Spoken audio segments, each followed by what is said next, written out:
Wolf.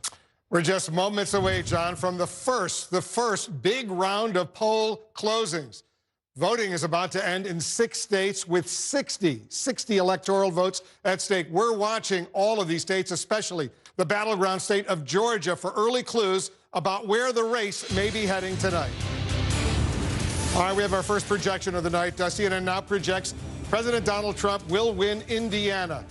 Trump beats Biden in Indiana, wins its 11 electoral votes, the first projection of the night. It's too early to call in these states right now. Too early to call in Georgia, a key battleground state with 16 electoral votes. Too early to call there. In Virginia, too early to call there. 13 electoral votes at stake in Virginia. Also, too early to call right now in South Carolina.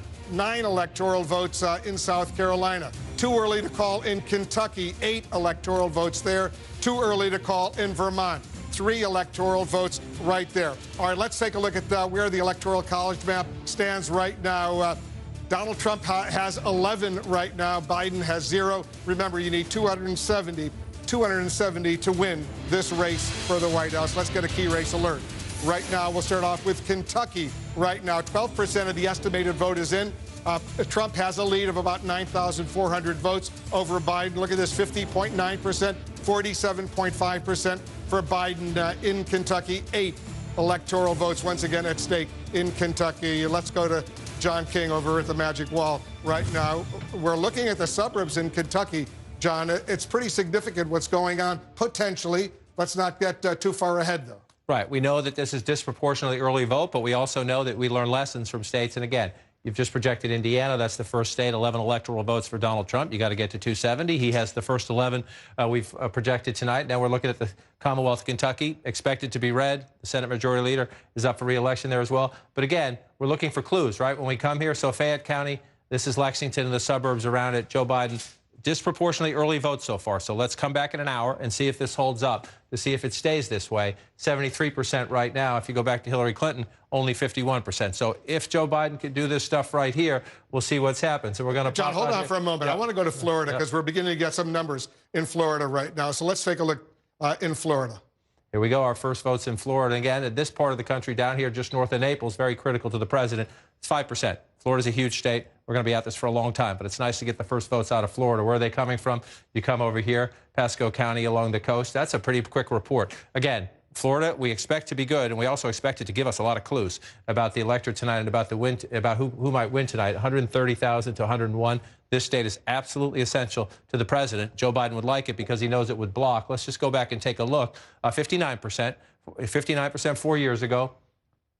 56% right now, if you round up. That's close, but we're going to watch this. Is it significant? We don't know until we get more vote here. 79% of the vote, yeah. That's 79%. We don't know. So one county's not going to do it, but if you're starting to see the president, couple points below, that will be significant. Mainly, look at the vote count, 130,000 to win it. Again, in a state like Florida, it was 142,000 then. We're not done yet. Let's watch this at the end of the night. But these are the markers to lay down. Is the president performing, overperforming, underperforming, about breaking even with 4 years ago? And how is Joe Biden doing compared to Hillary Clinton? So that's one place we'll watch. Let's come back to 2020 and see what else we have on the map here. Let's come down here. Lee County, this is 81% they're up to there, 57 to 42. If you do the rounding there, and again, we go back in time and we look, 59. So, again, a little bit down. Is that significant? We don't know yet. It's very early, but it's one of the things. These are Republican counties, basically. These are very Republican counties. The question for the president, the president has to win them. We know that. The question is he getting the extra votes there? Is he running up the margin there? Because he needs the math from places like this to offset we expect to get when we get here. Now, this will be key here. Let's come over here. Along the coast right here. You start the I-4 corridor and you go all the way across. In Brevard County, 54.3. Let's just go back and take a look. 57.8. So again, another county where right now the president is a little underperforming. It's early. We don't know if that holds, but that's what you're going to watch throughout the night, especially in a state that is always as close as Florida.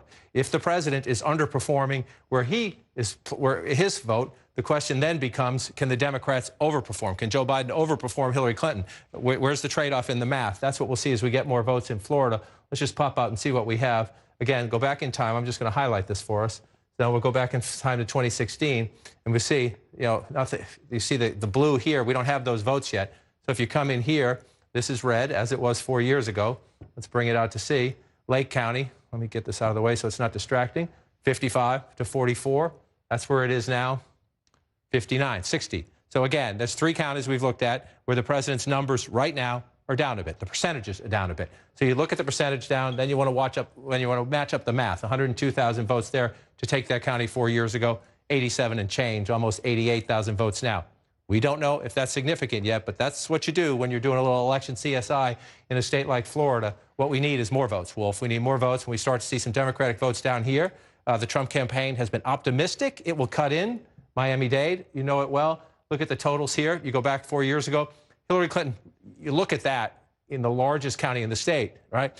That's what the Democrats need, and it wasn't enough, right? Hillary Clinton still narrowly lost the state. The Trump campaign has been confident, especially inroads in the Latino community. It would do something here. We don't know yet, but we'll see. Biden really has to do well in those 3 southern Florida counties in order to win this election. We're talking about Miami-Dade, Palm Beach County and Broward County. Miami, Broward, Palm Beach. You pull them out and you look at them. It's said often, but I'll say it again. The farther south you go in Florida, the further north you get. Essentially, retirees from the north, senior citizens, an electorate. If you go back and look at it here, this is in defeat. Hillary Clinton lost Florida 4 years ago, but look how close it was. Look how close it was. 112, 113,000 votes if you round up in a giant state. 49 to 48 if you round that up. And again, if you go back, you see the blue. It doesn't change that much, but let's go back to when Barack Obama carried the state. And you see the difference in the margins here. You come down here, Obama gets 61. Clinton gets 64. She did her job in this part of the state. That was one of the lessons in 2016. The Clinton campaign thought they did a very good job in the early vote. The Clinton campaign thought they did a very good job down here. What surprised them, President Trump over here, and then just the volume in all the smaller red, especially the Southwest. There's more people down here. Up here, there's fewer people, but they came out to play in 2016. It's these small counties. I'm going to say it all night long. 83% in a county like that. 2,800 votes, you think that doesn't matter, but that's 2,300 vote difference right there. One county, you start matching that up as you walk across the board and you go from county to county. That is how you get math, right? Will those people come out this time for the president? That will be the test as we watch this state fill in tonight. But there we go. See Pinellas County right there? Again, it's early. If that's 75%. If that stays blue, Joe Biden has a good chance to carry the state of Florida. Doesn't guarantee it. 4 years ago, it was red. 4 years ago, it was red. That's why I said I remember a call on Election Day. The Clinton campaign was so confident about Florida, and I remember getting a call, and somebody came out and said it was the Clinton campaign thought we got good early vote here. We feel good about this. And one of the ground organizations went out to some polling places and saw a line stretching down the street, saw the MAGA hats, and texted me, "We are bleeped." And that was right here. And again, President didn't win this county by much, but it was a statement, right? It's a statement here. So this right now in 2016, it was red. At the moment, it is blue. What is this? This is Tampa, St. Pete. It's a suburban area. It has retirees. It is growing. It's a place where Democrats understand. If you want to get this state back, if you can keep that blue, you're on your way. Doesn't get you there. It's not enough, but we'll watch it and see if that one stays blue. Then you know Joe Biden is in play for Florida. And as we know, Wolf, from having done this a few times, we're going to be at this map for a few hours. Yeah, but if Democrats are looking at that county over there, they're getting a bit encouraged right now with 75% of the vote in. Right, and look, that's one of the great dramas of an election night, right? And it also can be one of the great frustrations on an election night. You see something like that early on, and you think, if you're a Democrat, you think that's it. We're going to be at this for a while. We're going to rock through it. It's great to get excited. People at home should get excited about their candidate, about their side. But we've got a ways to go. And again, the key here, does that stay? What's the actual turnout, right? We expect the turnout to be even higher. So we're going to have to match up the math as we go. And then the big test for me, number one, can the Democrats hold the suburbs here and build, take the 2018 suburbs that made Nancy Pelosi Speaker and do it again in these states here. And then how does the president do up here? Does he match his numbers? He might have to exceed his numbers up here if Joe Biden is doing well across here. You had a question? It's interesting. I'm already more than 1.5 million votes have been counted in Florida right now. And just to show our viewers, Trump is at 53%, Biden's at 46.1%. He's ahead by 104,000 votes. He is, and as you say, 1.5 million counted. But just to remind people, we have a ways to go, 4.6 million to 4.5 million. So we're early in the Florida count. But look, Florida is always I say fun. I don't have a horse in this race. If you're a partisan watching at home, you go back and forth on the up and down in all of this one. But look, this is one of the most fascinating states because of the diversity, because of the senior citizen vote, because of it's the most complicated Latino vote anywhere, because of the diversity just within the Latino community. The Democrats sent Obama down here twice, trying to get African Americans in Miami-Dade to turn out. You've got the suburban revolt against the president. Does it hold up in a state like Florida, which is now his adopted home state? And again, up here, does the Trump army come out in 2020 like it did in 2016 in these small counties? The complexity of Florida is what makes it so fascinating, and it's always so close. Jake was mentioning his conversation with Rick Scott the other day. I talked to him as well the other day. He's won 3 elections by a point. By a point. He has won 3 elections by a point in the state of Florida. That's the way Florida goes. Twice for governor and once for Senate by a point. So we're going to watch this fill in. It's one of the most fascinating. And again, it'll also, its neighbor, it's almost the reverse when you come to its neighbor, Georgia. This is the South, right? The northern Florida votes like the South. So this part of Georgia votes like the South. It's white, it's rural, it's reliably Republican in recent years. But then we get up here, Savannah, Augusta, Columbus, Atlanta, the suburbs. African-American votes in the inner cities, the suburbs around them. How far out?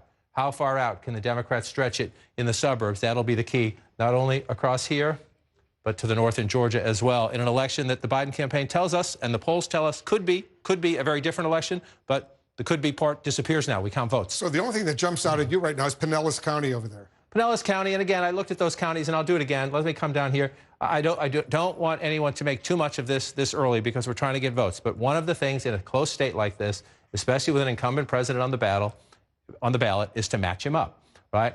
39,000 votes. 67% if you round up in 2020. You come here, 68%. So it's roughly close, a little down. I wouldn't jump up and down about that one. It's down a little bit. We'll see. 28%, 22,000 votes, 29% if you roll up there. You know, Joe Biden's percentage is a little better. We're not done with the math yet, so we don't know. These are the little things in a very close election that you do in a campaign war room. You're matching up county to county, and you're looking through it to try to see. And especially, in places where the polls are still open and they know the votes, then they're trying to surge voters in. So you look at Lee County here, again, 81% estimated vote. Some of these things can be a little off this year, too, because of the early voting and the mail-in voting, but 57% to 42%. Again, for me, it's the math, 185,000, 186,000 if you round it up, 191 last time. This is what we're just going to go through. If turnout is up everywhere in the state, the president probably needs to exceed his numbers from 4 years ago, especially in the smaller, more rural places, to match if the Democratic numbers are up as well. And now, since we've been waiting here, we get Hillsborough County here, and this is Tampa. So this is a big county. The double whammy here of Hillsborough and Pinellas. That's the signal about the suburbs right here, right? And so you look at this, it's the 4th largest county in the state of Florida. Democrats can run it up here. It gives you a cushion, right? Before we go to Hillsborough and Tampa, take a look at the state right now, because the gap between Trump and Biden seems to be narrowing pretty significantly right now. Trump is at 50.9%. Biden's at 48.2%. Trump is ahead by almost 65,000 votes. 64,157. And again, welcome to the roller coaster that is Florida. That's why it's so fun. I just want to come in here and take a look. 55 to 44 if you round the president's total up there. And then you go back in time here again. 51. So if this holds, and it's a big if, Hillary Clinton at 51, Joe Biden at 55, if that's exactly what Joe Biden needs to do. Run a little stronger than Hillary Clinton. Take a look at the state right now. Biden has just taken the lead. There you go. With 22% of the estimated vote now in. They do it quickly in Florida. Very impressive. Broward County, that's Fort Lauderdale. It has now come in. Look at this in Broward County. Let's take a look at Broward County right now. Sorry, I was trying to get you the full totals there. Welcome to Roller Coaster Florida again. 12,000 there, 75%. It's only 16% of the vote in. Again, this is the 2nd largest county in the state. So we're going to get a lot of votes out of here, and Democrats need them. Miami-Dade, Broward, Palm Beach, 1, 2, 3, as we go through them here. We got a lot going on in Florida. We're standing by for another round of crucial closings. The battleground states of North Carolina and Ohio are up for grabs just minutes from now. Our special coverage of Election Night in America continues right after this.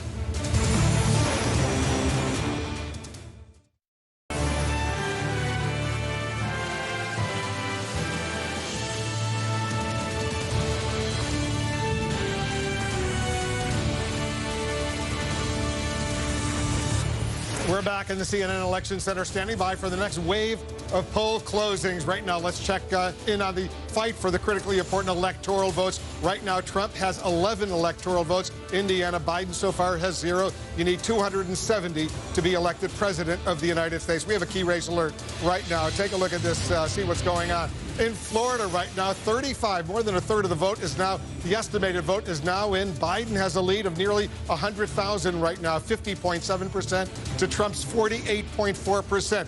35% of the estimated vote, once again, is in. 29 electoral votes. Look at Georgia right now, very early. Only 2% of the estimated vote is in, but Biden is ahead by almost 32,000 votes, 61.8% to 37% in Georgia. 16 electoral votes at stake. In New Hampshire, less than 1%. Very, very early right now, but Biden is ahead by about 2,300 votes, 72.2% to 27.8% for electoral votes in New Hampshire. In Vermont, also very, very early. Biden is ahead only by about 610 votes. Less than 1% of the estimated vote is in, 62.7% to 37.3%. 3 more states right now. Let's take a look at Virginia. 13 electoral votes, very, very early. Trump is ahead of Biden by about 3,000 votes, 69% to 30% for Biden. Very early in Virginia. Also very early in South Carolina. Trump is ahead there by almost 700 votes, 63.3% to 36.7%. And Trump is also ahead in Kentucky. But 15% of the estimated vote in Kentucky is now in. Trump is ahead by about 35,000 votes, 54.1% to 44.3% from Biden. Let's go over to John King over at the Magic Wall. Let's take a look at the big picture first, and then I want to focus in on Florida, Florida, Florida. The big picture is the question of the night. Can Joe Biden flip states that were Donald Trump states in 2016? Can Joe Biden flip them? Well, that would be a flip. Again, it's early.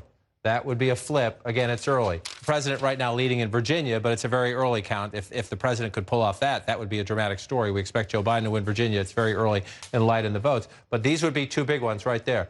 New Hampshire and Vermont, we expect to stay.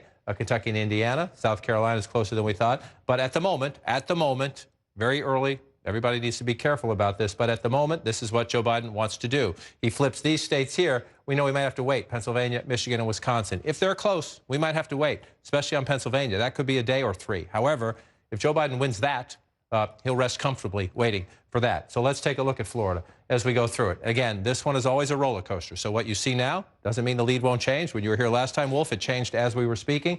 But right now, Joe Biden at 50%, Donald Trump at 49 when you round up. 62,394 difference in a giant state where both candidates got more than 4.5 million votes last time. So we're going to be at this a while. But if you're the Biden campaign, you're looking at this map, number one, you're winning Hillsborough County, which is Tampa. You like that. You're winning Pinellas County, which is St. Pete. You like that. That's where you want to be. This is how you finish. You finish your race in Florida across the I-4 corridor. You get started, if you're a Democrat, by winning down here. And if you're Joe Biden, and we'll say this, as we're early in the count, this is somewhat concerning. But it could be the quirks of 2020. Donald Trump thinks he can do better down here with Cubans, with other Latino votes, especially Latino men. We'll see if that's the case. The Democrats were worried about African Americans in Miami-Dade County. We'll see if that's the case. 84% in right now, 54 to 45. If you go back in time, this was a much bigger win for Hillary Clinton, right? 64% if you round up to 34%. So this is something to watch. The Democrats, this is their basket where they need to run it up. So we'll see. And if you don't run it up here, you need to offset it somewhere else. That's one of the trade-offs in this campaign. We know Trump may perform better among African Americans, especially among Latino men. Joe Biden's performing better with white, blue-collar workers and with senior citizens. So we're going to go through the trade-offs throughout the night. But this right now, if you come back to 2020, Joe Biden would like that to be a little higher. We're at 84% right now. We believe most of this is Election Day voting, today voting here. So we're waiting for early vote as well. That might help Joe Biden. If Democrats disproportionately banked early in Miami-Dade, we'll see as we go through. You move up to Broward. This is more what Joe Biden wants it to look like. But again, you see that at 16% right there, 75%. You go back for the comparison, 66%. So he's overperforming at the moment Hillary Clinton by percentage. Trump just took the lead in Florida. If you go statewide. So you pull back out. And again, this is going to be a roller coaster by 28,000 votes, right? And so this is what we're going to do. And what's happening? This is again, trademark for this president. Look at the smaller counties, right? You see all that filling in red? Not a lot of people live here. If you look at it, it's 184 to 83 there. You come over here, 584 to 207, you think at home, well, that's only a few votes. When you have 10, 15, 20 counties, and you're doing that, 200 here, 20 there, 1,000 there, that's how Donald Trump gets his math in a lot of states with these smaller counties like this. Interesting, look at this, though. John, 41% of the estimated vote in Florida is now in. Look at how close it is. Florida's close. That is not breaking news. That part is not breaking news. But it's incredible because, just as you were here last time it flipped, you were here this time it flipped. We expect Florida to flip. So you're looking at key things. Number one, for the president, that Collier County is coming in for Trump. That's a good thing for the president. That's what he needs. The southwest part of the state tends to be more conservative, 77%, but look how low we are here. So we got a long way to go here. We're just a couple hundred votes, 300 votes and some change there. So see if that holds up for the president right here. But you pull up right here. But I just want to come up here. This would be a huge deal. This would be a huge deal. Duval County is Jacksonville, up here in the top part of the state. President tends to win once you get out of the urban areas. But this is, again, one of the fast-changing areas all across America. But in the Sun Belt states like Florida, you have the city and the suburbs around it, 75%. You see Joe Biden at 54%, the president at 45% if you round up. This was a Trump win, just barely. But Donald Trump narrowly carried the suburbs 4 years ago. He's expected to lose the suburbs this time. By how much could determine who wins the presidency tonight. So if you watch Duval County right here, it's the 7th largest county in Florida. That edge for Joe Biden, we always think about down here is critical for the Democrats, up here critical for the Republicans. Let's not forget, John, in the up to 67,000. The central time zone, they're not going to close until the top of the hour. Right. The eastern time zone in Florida, they've closed. Right. And so, again, if you look across, just watch across here. They're still voting out by Pensacola and on the Panhandle. So let me just go back and show you, just to remind you, all these smaller counties, you're going to see a lot of red, right? That is the key for the president. Again, they're not very populist, but when you add up one, then another, then another, then another, you get the votes to offset some of this. It takes time, which is why Florida sometimes roller coasters through the night. But look at... I see Palm Beach County is now in... Look at this. That's 2016. You do see this, though. Palm Beach County is in right now. But look, this is 91 to 28. Yeah. We have a long way to go in Palm Beach. But this is the quirks of the map. When you're watching at home, you see this county red. If you're a Democrat, you panic, which is why we need to visit it. Go back to Miami. Remind you that we're very early in this count here. And so let me take the lines away so you're not distracted. But if that stays blue, that's a big deal for Democrats. If that stays blue, it's a big deal for Democrats. You come back down to Miami-Dade. Again, if you're in the Biden campaign, you want it to be better than that, right? Doesn't mean it's game over, but it means if you're not getting it here, you better make it up somewhere else. And we'll watch the rest of this vote come in. Again, if there's a lot of early votes to come in, these numbers could change dramatically. Because 4 years ago, Hillary Clinton did a lot better in Miami-Dade County. She did 64%. And again, part of it's the percentage. That's one thing you look at. The other thing you look at, especially because we expect turnout to be up this year, sometimes that helps you. Sometimes that helps you more. 624. See, in Miami-Dade 4 years ago, the president got 334,000 if you round that up by that one. So you come back here, remember 624 and 333, and you see the president right now already has a significant 120,000 more votes out of Miami-Dade than he did 4 years ago. Now, is that just because turnout is up everywhere, or is he making inroads with the Democratic constituency in Miami-Dade? That is what we'll learn as we go deeper into the night. But if there's Joe Biden right now, if you're worried about anything in Florida, you're worried about that you're winning Miami-Dade, but not by the margins that you wanted. Still, though, 74,000 votes with a long way to go. And again, this is blue at the moment. I mean, red at the moment. We don't expect it to stay that way, but we'll see as we count them. And again, the key part for me, here we go. Orange County has filled in 700 votes and change there. So it doesn't matter. This has to be blue at the end of the night. If that stays red, Joe Biden's not going to win Florida. But it's very early on as we go through. And as you get real votes, 83% here. This could be critical here. Osceola County here. If you come through, 61%. Again, you're looking for math, especially if you're Joe Biden and you're not getting what you wanted out of Miami-Dade. You need to make up for it somewhere else. So you're looking here, 50,000, 85,000 4 years ago. You come back in now. Joe Biden right now about the same, a little below where Hillary Clinton was. We're still waiting for some votes there. This is what we're going to have to do. Florida gets so competitive. You go through county by county. You match up the math to 4 years ago. You see how much turnout is up this year compared to then, and you average it all out. 50% of the vote in Florida is now in. Trump is ahead by about 74,000 votes, 50.2% to 48.9%. Now he's up by 91,500 votes, 51%. Florida is very fast. The numbers are coming in quickly. Let's look at Georgia right now. So you move up, and you see Georgia. It's not often you see Georgia blue. And again, you see a lot of red, and yet Georgia is blue because right now Joe Biden is winning. And this one here, this is Fulton County where Atlanta is. We don't have any votes yet. But then you move here to Cobb County to the north. And again, this could be the story of the night. Could, I emphasize could be, because we're early. But you look at right here, it's only 27% of the vote in, 63 to 35 in Cobb County. This is the suburbs to the northwest of Atlanta. It used to be Republican country. Hillary Clinton won it last time, but just barely, right? 49 to 47. So this is what we're going to watch throughout the night. Especially, suburbs are growing. Suburbs are where the people are. Suburbs is where you get your math. Especially if you're a Democrat, you know Donald Trump's going to run it up in all these smaller rural counties. As you see, this is 2016. You come up to 2020, you're starting to see the same repeat of that, right? You see the president, that's not a huge margin there. We'll see how it goes. But in these smaller rural counties, the president tends to run it up. You move up here, let's just see 83% in a county like that. And again, it's 3,000 plus, 4,000 plus votes when you're done, said and done. That's what Trump does to offset the urban areas and the close-in suburbs. So one of the tests tonight, let's drop down a little bit more to Henry County, 59% there, come back in time. 50%, 51% if you round up. So those are the things you're looking for, especially in these places where Joe Biden's performance in the suburbs is absolutely critical. He needs African-American turnout to be up in Atlanta, in Augusta, in Columbus, in Savannah, and he needs when you get into the suburbs. And the Democrats do very well in the close-in suburbs.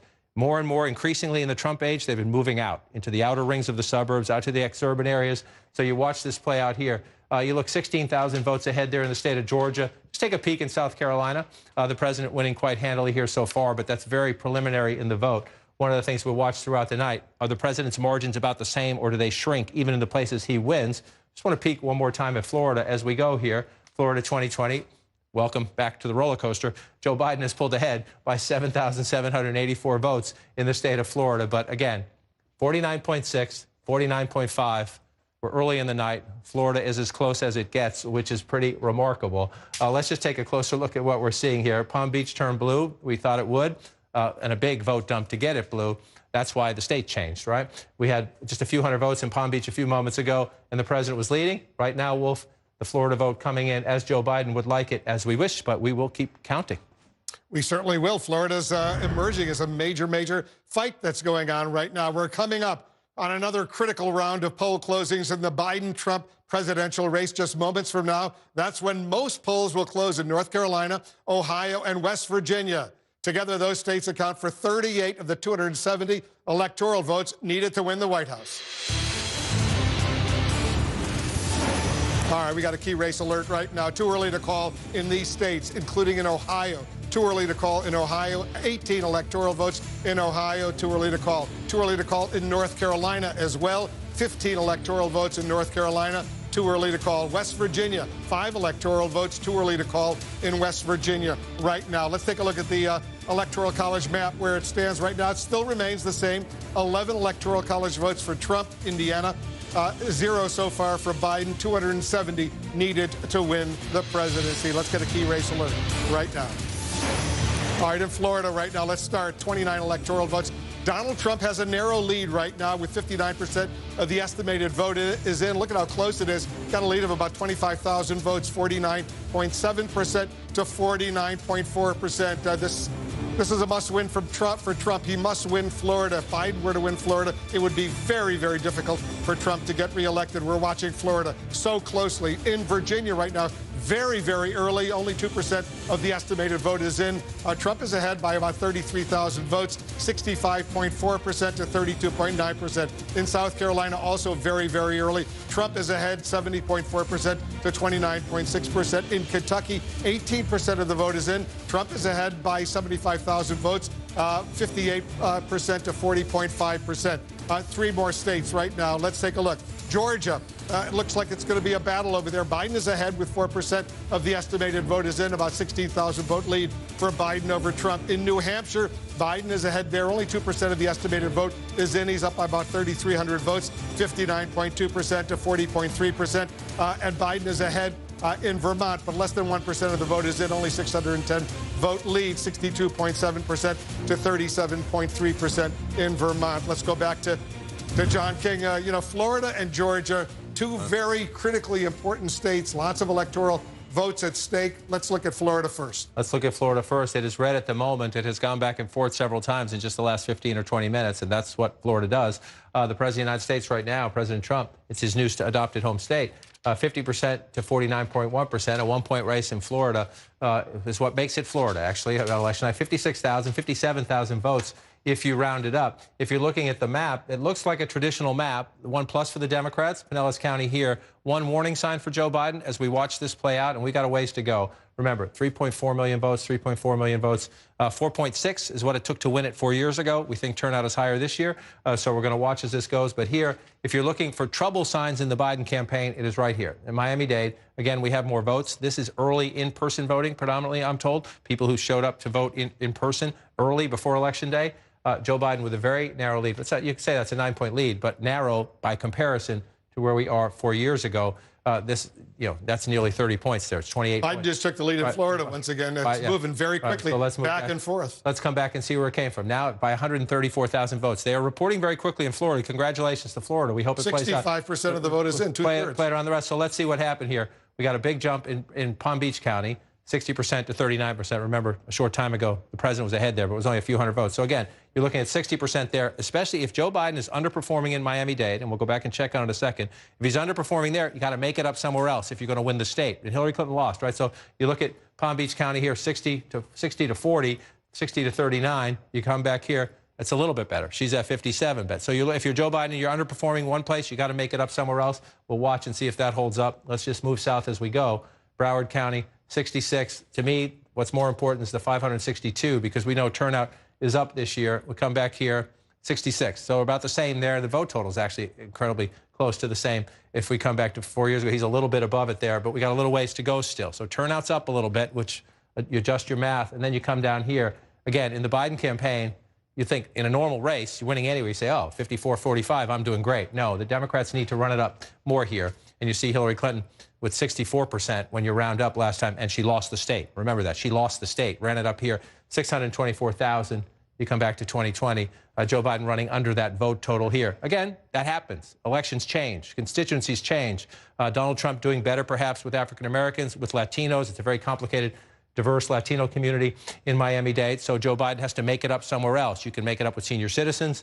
You can make it up here in the growing suburbs across the I-4 corridor. And let's see the case. At the moment, Orange County, again, 700 votes and change. So this one doesn't count yet. No offense to the people who voted for the president there, but that doesn't count yet. We're not high enough up in the vote count to understand that. So we are up high here, though. Hillsborough County, which is Tampa and the growing suburbs around it. Pinellas County is St. Pete and the suburbs here as you move over. This went red 4 years ago as President Trump carried Florida. It is staying blue at the moment. Narrow, though. Look at that, 50.3 to 48.4. But again, in a state that often goes a point or two, sometimes within a point, right, little margins matter. Donald Trump carried it just barely by a point 4 years ago. At the moment, Joe Biden carrying it just barely by a point. That's how you win a state as close as Florida in on the margins like that. And if you come over here, 55-43, so 12 points almost. You know, if we go statewide, 12 points on here. Hold on, I just want to check this one. That's 7 right there. You want to go statewide now. We'll see if it changes again as we pull it out. Show us where each candidate is overperforming and underperforming. All right, so we can go back and look at this. We can match this up to 4 years ago. Where is Trump underperforming, right? So where is the president underperforming? He's underperforming so far in these two counties. Now, they're blue. That means the Democrats are winning in those counties, but the president's vote in these counties is below where it was. You see the Trump vote here by more than 5 points from where he was 4 years ago. And again, it's one county. It's not a lot of people, but in a state that is so close that could come down to several thousand votes, 2,000, it was 537 votes. It's one of the things you look at. So you pull that out here. And so right now, this is, if you look at this, actually, we expect the president to underperform in the suburbs. At the moment, we're not seeing it in dramatic ways. We'll watch this as more votes come in. And so where is Biden underperforming? Where is Biden underperforming Clinton? And you see it right there. That's what we were just talking about. If you come back in here, this will slide over in a minute. Underperforming. This doesn't count yet because the vote is very preliminary. Let me just check on this one. Also very preliminary there. So this we're waiting on. Don't focus on that. Where's Biden overperforming? But look at this here. You see this. This is right now a warning sign in the Biden campaign headquarters for that. And so then you want to look at where are they overperforming. So let's do Biden first. Let's turn this one off and bring this one up. And he's overperforming again. These are Republican counties. The red counties are voting Republican at the moment. But you see Joe Biden at 41% here. You go back to Hillary Clinton. He's only at 36%. There are some places, and again, this can matter if you get down to a race settled by a couple thousand, 5,000, 10,000 votes. It's a performance like this that matters when you go through and match it up. There's not a lot of it, given how big Florida is. He's outperforming Clinton here. Leon County is Tallahassee. But again, this is very preliminary, so let's not go to the bank on this. There's not many votes in there just yet. But it's one of the things you look at as we study it throughout. Where's Trump overperforming? Let's take a peek at that as well. We're in the neighborhood. Let's do it. Where's the president outperforming himself? Again, right now in Miami-Dade matters. These other places, the votes are very preliminary. Let's see if we have many votes in here. 37% here. That helps. It helps in these smaller places. Not a ton of votes, but it helps. Same thing, about 40% of the vote here. But again, this is where it matters, right here. If you're looking at Florida right now, it's a roller coaster. We're going to go through this several times. Lead switches are not at all uncommon, but this is the #1 county, #1 basket of votes in the county, in the state, I mean, 13% of the statewide vote. Right now, it's blue for Joe Biden, but those numbers, if you're in the Trump campaign headquarters, that puts you in play, but you got a lot more business to do. It's a complicated state. Do we know Miami-Dade if those numbers are today voting or early voting? I was told a few moments ago that most of this so far is in-person early voting. So we're still waiting for them to count mail-in votes. We're still waiting for more of today's election day turnout. This is in-person early voting. So far, we'll keep counting. Here's a look at the key races as we count down to polls closing at 8 p.m. Eastern. All right, let's get a key race alert right now. Let's start with Florida right now. 67% of the estimated vote is in. Biden is ahead by almost 70,000 votes, 50% to 49.1%. It's close in Florida. 29 electoral votes. 5% of the estimated vote in Georgia is in. Biden is ahead there by 4,200 votes, 50.4% to 48.6%. Only 3% of the estimated vote in New Hampshire is in. Biden is ahead there by some 3,000 votes, 56.6% to 42.7%. In Virginia, 8% of the vote is in. Trump is ahead, 50.2% to 48.1%. He's up by almost 8,000 votes in Virginia. Let's go back to John King at the Magic Wall. Lots of excitement going on. So far, we're seeing some blue in Florida and Georgia. And the question is that going to hold? That is the question. Is it going to hold? You see red in Virginia. We don't expect that to hold, but we'll count the votes. They're early in all these places. We also see this. Donald Trump had an early lead in the popular vote. He still does, but Joe Biden is starting to close in on that as well. One of the questions tonight, that's not how we pick a president, but Hillary Clinton won the popular vote. And if Joe Biden can stretch that lead out, it should help him in the Electoral College. But we'll watch those numbers as well. But we go state by state. That's how we pick presidents. And Florida has 29 Electoral College votes. So it is one of the biggest prizes on the map, and it is always a battleground state. And again, Biden on top right now, 50.6 to 48.4. In Florida, they call that a blowout. It's about a point and a half, but that's what it's. So we got a long way to go still. And again, three big parts of the state. Democrats need their votes here. This is where close elections are settled, and we're waiting to see what happens up here. And again, you see some trouble signs for both candidates. And so we're still going to watch the votes. We have 72% of the estimated vote. We'll watch as it plays out. Why do I say trouble signs for both candidates? Let me start up here in the northern part of the state. Duval County, very close. Joe Biden on top, 52 to 47. If you round it, 5 points there. It's about just shy of 40,000 votes there. But again, if you go back in time, President Trump carried this. Not by a lot, but in a state that is so close, the small margins in the big counties. This is the 7th largest of the 67 counties. So you're looking for the bigger counties where the votes are to see what the margins are. Let's just check over here, Leon County in Tallahassee. That's 2016. You come up here, Joe Biden, but very early in a place we expect him to win, the state capitol, government workers, unions. We expect him to win. So let's come down here again. This has been holding steady for a while. And again, this would be the biggest danger sign for the Biden campaign in their war room right now, and the most encouraging sign for the Trump campaign in its war room right now. Miami-Dade is the largest county in the state by population. You get about 13.5% of the vote, depending on how the turnout goes right there. And you see, 54-45. In most states, you'd think that's a good win, but not in the state of Florida because it's so complicated and big. The Democrats need a bigger margin here. Again, the Clinton comparison, 64%, 624,000 votes. She lost the state, remember. She ran it up in Miami-Dade. The Clinton campaign was happy with this. They thought they did a pretty good job there, but she lost the state. You see the 624,000 for Hillary Clinton. Joe Biden running below that total right now. We have more votes to come in, and we'll see, and we know turnout was up. Most of this, not all of it, most of this is people who voted in person early. So we're waiting for the election day vote. Republicans think that's where they do best, but it's the Democratic area. Let's see. That's why the Democrats sent Barack Obama down here twice to try to turn people out to vote in the end. The former president trying to get African Americans and others to turn out. And so now you pull it out and you see the state is starting to fill in. And again, Florida doing a good job counting quickly. Let's just walk up the coast first. Broward County. This is what Biden needs to do here. Again, you want to run it up here. The president's going to win the smaller rural counties, so the Democrats need to run it up. This is the second largest county, just shy of 10% of the vote here. And then Palm Beach County. This is what the Democrats need to do and what Joe Biden is doing right now. Just for comparison, 60.2, 57% when you round up, so a little bit better here. Not as many people here, so it's hard to make up what you're missing in Miami-Dade, but you take everything you can get as you try to go through it. And then this is the key part of the state, the western part, the southwestern part of the state, Naples and surrounding, critical for the president. These votes are starting to come in. 61, focus on the 61 or round it up to 62, and then remember the 120,000.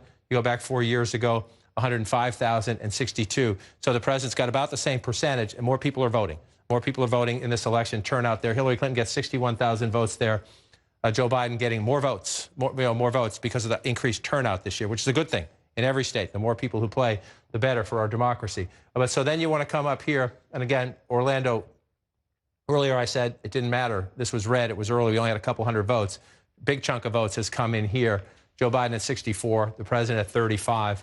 341,000 votes. Let's go back and take a look. Again, so Joe Biden has already passed Hillary Clinton's vote total, 60% there, 64% there. That's how you win a close race in Florida. Doesn't mean it's enough, especially if you have to offset Miami-Dade.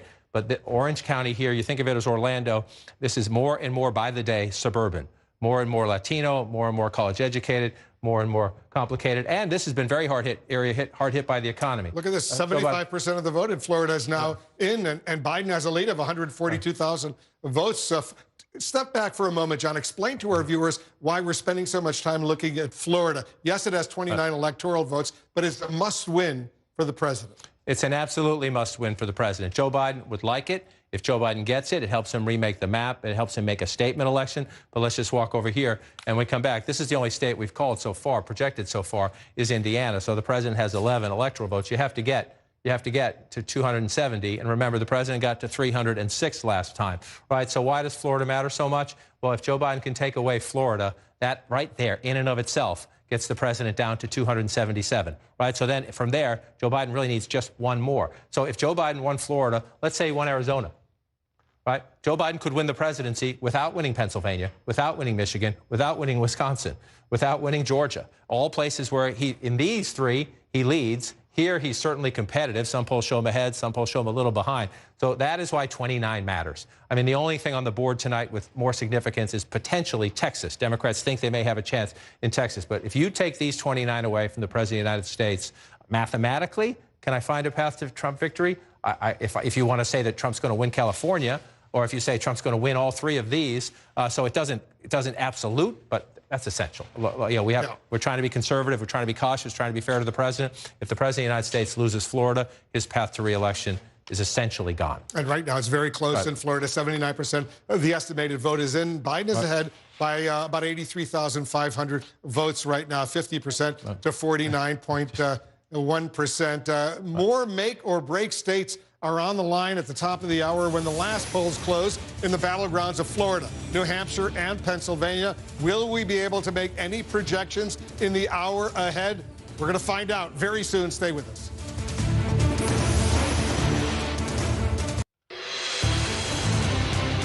All right, we have our second projection of the night. CNN projects that Joe Biden will win the state of Vermont. He beats Trump in Vermont, 3 electoral votes. So let's take a look at the map where it stands right now in the race to 270. Trump has 11. He won Indiana. Biden has 3. He won Vermont. 270 once again needed to win the presidency. We're only moments away from the biggest wave of poll closings in the presidential race. We're counting down to the top of the hour, 8 p.m. Eastern. That's when the last polling places close in Alabama, Connecticut, Delaware, the District of Columbia, Florida, Illinois, Maine, Maryland, Massachusetts, Mississippi, Missouri, New Hampshire, New Jersey, Oklahoma, Pennsylvania, Rhode Island, and Tennessee.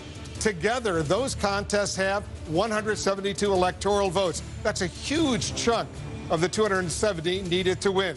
Florida, New Hampshire, and Pennsylvania are the key battlegrounds we're watching in the coming hour. Joe Biden posing a strong challenge to the president of Florida and Pennsylvania, states seen as crucial for Mr. Trump's re-election chances. Let's get a key race alert right now. And let's start off in Florida right now. Florida, look at this. It's very close in Florida. Joe Biden has 49.6%. Trump has 49.5%. Biden is ahead by 9,200 votes. 9,200 votes in Florida, 29 electoral votes. In Ohio, 18% of the estimated vote is in. Biden has a lead, an impressive lead of 347,000 right now, 64.4% to 34.5%.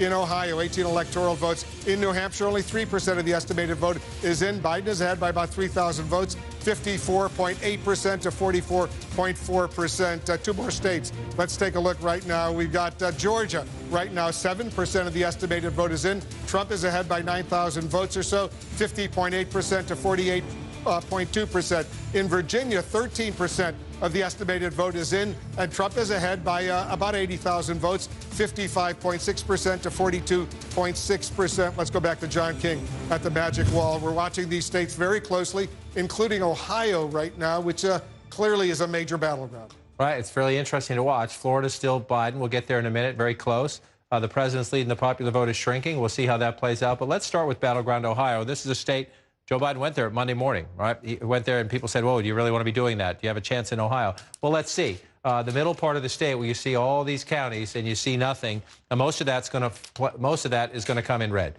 You just know that, right? So the Democrats need to run it up in the urban areas.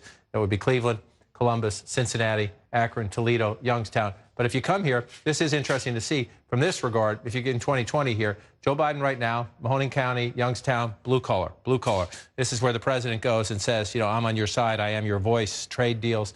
Joe Biden getting 62%. We're about halfway in the count, so we'll see if it stays this way. But 62%, you go back in time, Hillary Clinton just barely won this. So this is one of the tests, right? Can Joe Biden, one of the things he says he can do is that, unlike Hillary Clinton, he can win Trump voters. He can win blue-collar, traditional Democrats who left the party to go for Donald Trump. We'll see if that holds up here as you come to 2020. That's a big deal. Even if Joe Biden loses in Ohio, that's a big deal when we move over to Pennsylvania. It's a big deal in Wisconsin. It's a big deal in Michigan. Ohio, a more Republican state than any of those three that I just mentioned. So you're looking up here, challenge number one for the Democrats. You want to win a state as competitive as Ohio that leans a little bit Republican. You got to run it up. Cuyahoga County, Cleveland. Only about 40% of the vote in, a ways to go. 75 to 24. Let's go back and take a look. 66% for Hillary Clinton. This is a good sign. You have to see if it holds. If you're in the Biden war room, you're looking at that, and that's a good sign. An even better sign, or at least an even better add-on for Joe Biden, this is your base. This has to be your foundation, largest county in the state. It's about 11% of the vote when you're all done. But you move out here to the suburbs. This is the battle for the American presidency. Close races are decided in the suburbs. Lake County, Joe Biden ahead. 51 to 48, it's close, but if you go back in time, this was Trump country 4 years ago. Donald Trump narrowly carried the suburbs in 2016. That's why he's president of the United States. That's why he's president of the United States. It's part of the coalition Trump put together in 2016 as he won Ohio rather comfortably. If Joe Biden can hold Lake County, hold the suburbs to the west of Cleveland, that's part of the building blocks. At least get you close. Now, as you see, as we go through this, some more of the middle of the state is filling in. These are smaller counties. There's not a lot of people here, but let's pop them out. This is where the president runs it up, right? He doubles your vote, essentially. And so the challenge for Biden, if that fills in, and we'll watch turnout, we'll see if the Trump voters come out in those places, is he has to, in all of the urban centers, Franklin County, that's a good number. It's not just Columbus. Huge suburbs around it. Columbus has been Democratic a long time. The suburbs used to be more Republican, so you get a more competitive county. You see that, right? That's about half of the vote, 76%. You come back in time. 61% for Hillary Clinton. That's how, those are the building blocks for Joe Biden. Win in the cities. A lot of that's the Democratic base. In Columbus, it's the capital of the state. It's unions. It's African Americans. It's turnout. But then when you get out here, away from it, you have to win the suburbs. And that has been the challenge. President Trump has lost the suburbs. Let's come down here to Hamilton County. Used to be a Republican county. It's becoming more of a Clinton county, more of a Democratic county. We have no votes there yet. You saw how Hillary Clinton carried it. It's also a House district in the Cincinnati suburbs as well. One of the House districts, Democrats are trying to expand their majority. So it's John, Ohio. I want to go back to Florida because it's essentially tied right now. Let's take a look at Florida right now. 81% of the estimated vote is in. There's only a 2,000 vote separation. Biden is ahead by 2,033 votes. That's incredible. I was just going to say, some people at home who have a partisan stake in this will be throwing things at the television. But this is why this is fun. I mean, look at this. This is now, Trump has just gone ahead by 18,000 votes. Now, Trump has gone ahead by 18,000 votes. This is 4.6, 4.7. We're closing in on 10 million votes. We're above 9 million votes in the state of Florida, and we have a 49.6 to a 49.4. This is why elections are fun, and this is why Florida is, of all the states in the United States, one of the, if not the, ultimate battleground state. And so again, let's go through it and take a look. We started earlier in Miami-Dade. This, to me, so far, the biggest warning sign. And again, every election is different. So you're not performing, if you're Joe Biden, you're not performing as well here as Hillary Clinton did, as well as Barack Obama did when he carried the state. That's not necessarily fatal. It's not good. Then you got to make it up somewhere else. If you're not getting it here, you got to get it somewhere else. 54 to 46 if you round them up. Again, you go back in time. This is the largest county in the state. There are more people here voting than anywhere in the state. Hillary Clinton thought she did the job here 4 years ago. 64%, 624,000 votes.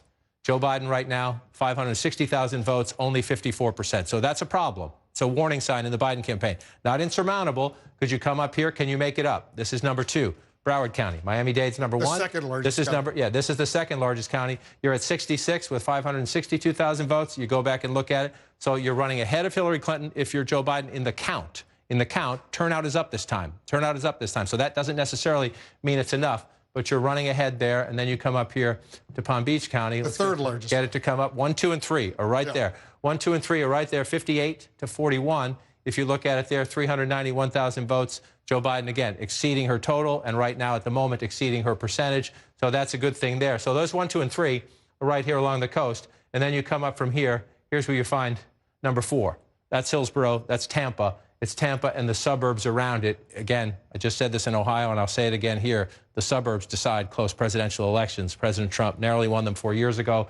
He's been losing them since. Nancy Pelosi is Speaker because of the suburban revolt against Donald Trump. The question is, does it continue from 2018 into 2020 in places like this? 53%. You see that's about, you see 300, 352, so you 52,000 votes, right? In a place like Florida, if you're not doing as well as you want in Miami-Dade, you got to run it up somewhere else. There are some votes there for you. Much closer, 45, 42. And then you come over here. This 4 years ago, it's a big victory for Donald Trump to turn this county.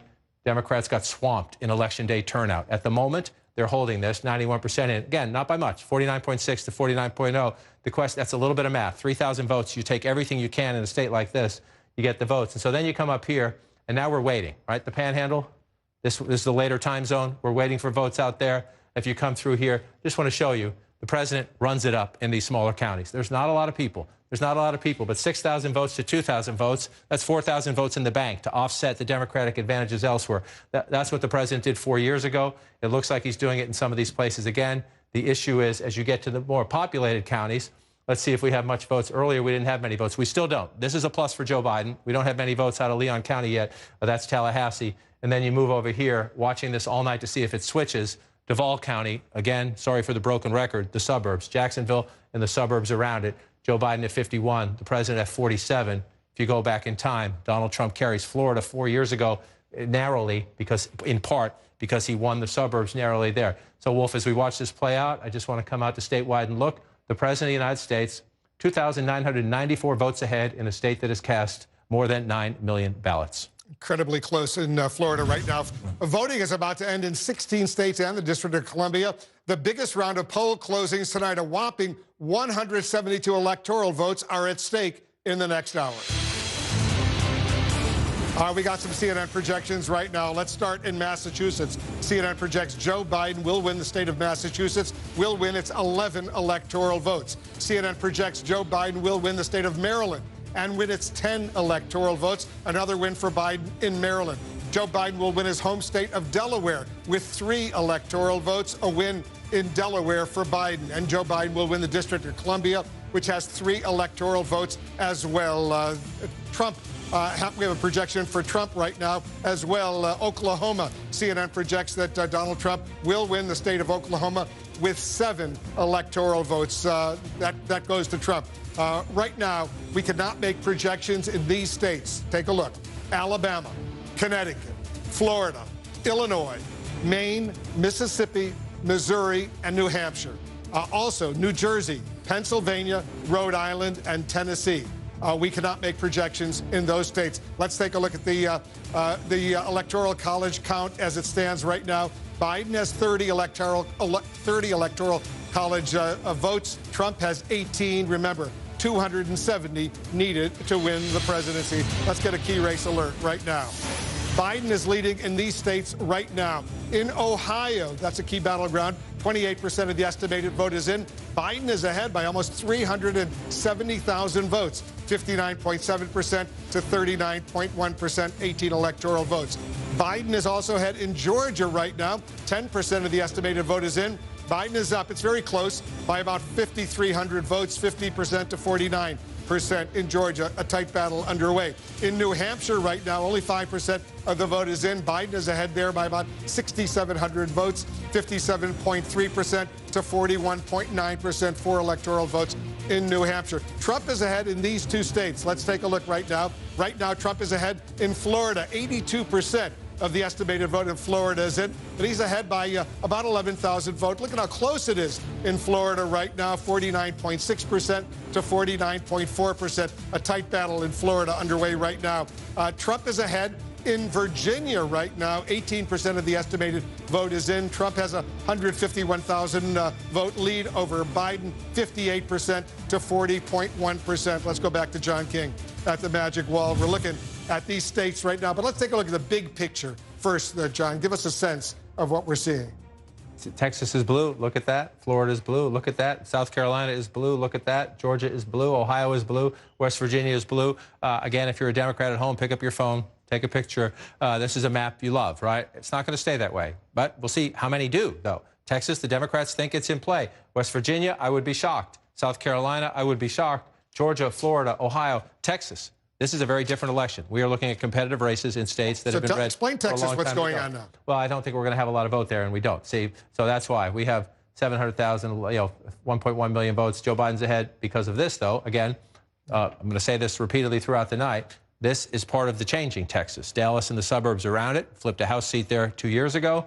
81% there. Joe Biden leading in Dallas County, 66% of the vote. I want to just point out a lot of this vote in Texas is early voting, which we anticipated would early be vote. Yeah, it's early vote. Yeah, a lot of the blue you're seeing is because we're early. I mean, this is again a lot of early votes here. So again, you don't expect that to hold up. This is very competitive.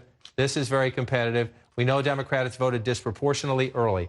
They wanted to vote by mail. Coronavirus safety concerns. They were encouraged by Democrats early on. So we're looking at a map right now. We talked about this earlier. We're going to be talking about this all night long.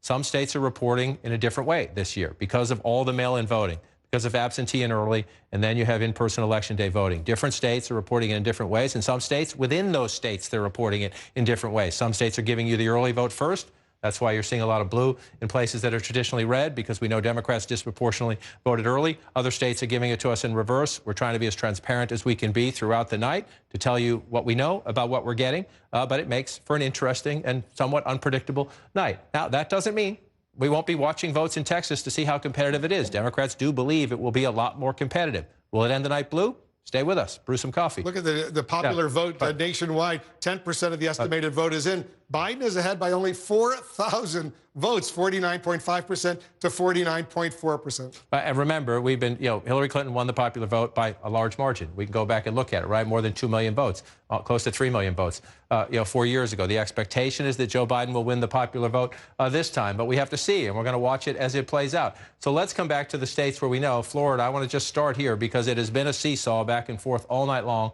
Donald Trump ahead right now by 22,170 votes in a state where we're approaching 10 million votes cast. We're just shy of that. That is a tiny lead, 49.6 to 49.4. And if you're looking at it, we're still waiting. You're starting to see the panhandle, Pensacola filling in here, Escambia County. This is the panhandle. This is where President Trump gets his votes. We're going to watch this play out. 22,000 votes, Wolf. Florida, we're still counting, and some others as well. All right, we have another projection right now. CNN projects that President Trump will win the state of Kentucky.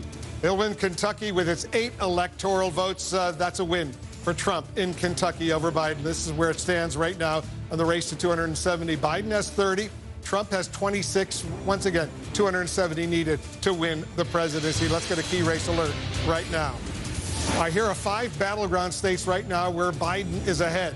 Let's start with Pennsylvania right now. Only less than 1% of the vote is in, but Biden is ahead by nearly 40,000 votes, 79.9% to 18.8%. for Trump. In Texas right now, 10% of the vote is in. Biden is ahead by about 226,000 votes, 58.7% to 40% for Trump. Let's go to Georgia right now. 10% of the vote is in. Look at how close it is. Only 453 vote lead for Biden over Trump, 49.5% to 49.5%. In Ohio, almost a third of the vote is in. Biden is ahead by 348,000 votes, 58.5% to 40.4% for Trump in Ohio. In New Hampshire right now, 5% of the vote is in. Biden is ahead by about 6,700 votes, 57.1% to 42.2% in New Hampshire right now. We got some more states right now. Trump is ahead in these states right now, beginning in Florida.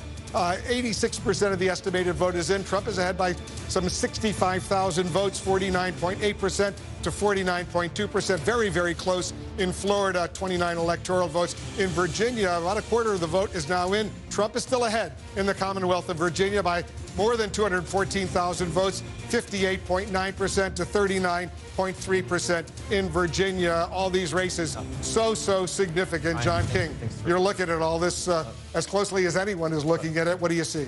I see some unpredictability. I see a lot of swings back and forth. And again, that's the nature of the night. We need to remind everybody, you had early mail-in voting, early in-person voting, and election day voting. 3 different challenges for every state, every county in America, and every election agency as they pull all this together. And some states are doing it. Some states are doing it different ways, even within the same state. So you see states that are blue, like a South Carolina. We're looking at it right now. It's only 5% of the statewide reporting. If it ends up that way, that's dramatic breaking news. We just don't expect it. We need you to be patient at home, and we just need you to remember, different states are doing things in different ways. West Virginia is blue at the moment. Early votes, we know Democrats disproportionately wanted to vote early by mail. So when states are counting those first, you're going to see blue in some places that are traditionally red. It's okay. They're votes. They're real. They're real. They're just not complete. It's just not contextual. We just don't have everything. And so, again, you see it in Texas here. It looks big and blue on the map. When you zoom in on the state, it's not much, right? We don't have much yet. Small county here, small county here. The most significant vote center here is Dallas. So Joe Biden is leading in the state of Texas right now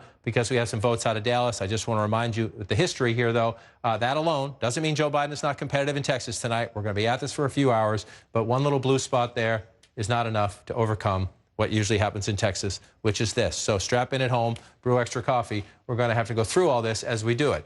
But we'll watch it. Those are real votes. Those are all real votes. Everything you see on this map are real votes. It's just we get them in different orders from different states. We need to be careful and calmly walk through it. In the states where we're going, though, that Ohio is blue right now, we're up to about a third of the vote. That's significant. That means Joe Biden, we don't know if he's going to win Ohio, but we know he's competitive in Ohio. And we know that Donald Trump, right now, Joe Biden is ahead 57 to 42. We know that Donald Trump won Ohio pretty comfortably 4 years ago. So, again, win or lose Ohio, there's a lesson in this that Joe Biden is more competitive than Hillary Clinton in these industrial states. And this would be a big one. No Republican has won the presidency in modern times without winning Ohio. So that Joe Biden is competitive here is a source of angst right now at the Trump campaign headquarters. Now, they know more about this, and they know that these small grays are going to fill in, but more of these small grays are going to fill in red, but more of them have been just in the last few minutes, and Joe Biden's still a lead. This is what I mean. This is what Donald Trump does in small-town America. 78%, right? 62 to 1,600. Not a ton of votes, but if you do it here and here and here, and you start running it up, that's what happens, right? Especially in the ones where you're getting 70s and more. You come over here and you come over here. You're getting 68, 70%. You start to run up the votes. But Democrats, Joe Biden in the Biden campaign, number one, this is a must. Democrats always win Cuyahoga County, but look how much he's winning it by. About 4, again, we've been waiting for a while. We're at 42% here, and we'll see if it evens out. You have Cleveland, African-American turnout in the city, and then the suburbs around it. The encouraging part at this moment, and we'll see if it sticks, is not just that Cuyahoga County, Cleveland is blue, but that Lake County to the northeast is blue. Suburban Cleveland right there. Close, but still, you're winning in the suburbs, and then you move over here to Lorain County as well. You go back in time here, you see Hillary Clinton carries this, but it's essentially a split, right? 47-47, a split there. Joe Biden right now on top by a more significant margin. These are the suburbs. There are more people. It's the 9th largest county. There's 88 in the state of Ohio. This is also encouraging to the Biden campaign when you come over here. Not just that you're winning. Democrats are supposed to win here. But again, with about half the vote counted, we'll see if it changes. Again, you get early votes, you get in-person voting. They come in different ways. Sometimes you get a big dump and it changes everything. But 62% right there. You come back pretty close split in this county. This is blue collar, work with your hands. America, it used to be reliable Democratic votes. This is where Trump cut in deeply to the Democratic Party right here. So now you come out here, we're going to watch Ohio come back to 2020. It's a great race. This tells you, no matter how this ends, this tells you that this is a very different campaign than we had 4 years ago, and that Joe Biden is more competitive than Hillary Clinton. You see Michigan votes, you see Pennsylvania votes. That's it right there. Joe Biden can be president if he just changes what happened 4 years ago in the industrial Midwest, but it's everywhere. He's in play everywhere. Let's pull up the red down here. 11,000, 28, 117,000, I'm sorry, Trump vote lead right now, 50% to 49% if you round up there. And we're starting to get the panhandle, right? So you come all the way to the west, Escambia County, Pensacola, 53, so 54 to 44. You go back in time, that's a little, Trump's underperforming a little bit there percentage-wise. 88,000 votes, 69,000 votes, so that could be significant. This is the most populous county here along the panhandle right here. You keep an eye on that. It's red for Trump, as it should be, but remember, Joe Biden is underperforming in Miami-Dade, or at least he was. We'll check on it in a minute. If you're underperforming places, you need to do better elsewhere. Could be some votes there to be made up there. Then you start moving across the panhandle. And again, this is what the president does in smaller counties. And this one's a medium-sized county. It's 30. It's in the middle of Florida. 67 counties in Florida. This one's 30th. You keep coming across. This is what the president does, and you rack up the votes here. And if you pull it out into context, there are a lot of them, right? So you come across here. This is Alabama. This is Georgia. This part of Florida votes like the South, except for the cities. Now, we were waiting earlier for Leon County. This is Tallahassee, the state capital, the suburbs around it. You see blue right here, 63% for Biden, 60%. You might say that's not a big deal. In a state as tight as Florida, those little margins, if you can perform, again, especially if you're struggling in one place, you have to overperform somewhere else. So you see, you're watching that play out there. Again, though, the president's still 112, 113,000 if you round him up. Earlier, I was talking about, this is 2016. I'm sorry, I'm looking at the 2016 map. This is Duval County here. It was red 4 years ago. It is blue right now. You come back up. I'm looking at the 2016 total, thinking it was this year's total, because that's the way it always is in Florida. It's that close. 10 million votes are about to be cast. We're really close to 10 million votes, and 131,000 separates them right now. But Duval County is still blue for the Democrats, 51 to 47. That's the suburbs. Donald Trump makes it up in the rural areas. And then we're going to come across here. I just want to see where the margins are. One of the things you get, at this point, Florida's returning so quickly, you're starting to figure out what's still out. Where can you find more votes? If you're going to make up 100,000, which is the lead right now, where can you get it? Orange County, growing, a lot of votes here, but about 93% of the estimate in. We'll see what the numbers are. We'll see what more votes come in. 383,000 here for Joe Biden right now, 329. So that's 50,000 votes. He's running ahead of Hillary Clinton, 50,000 plus from 4 years ago.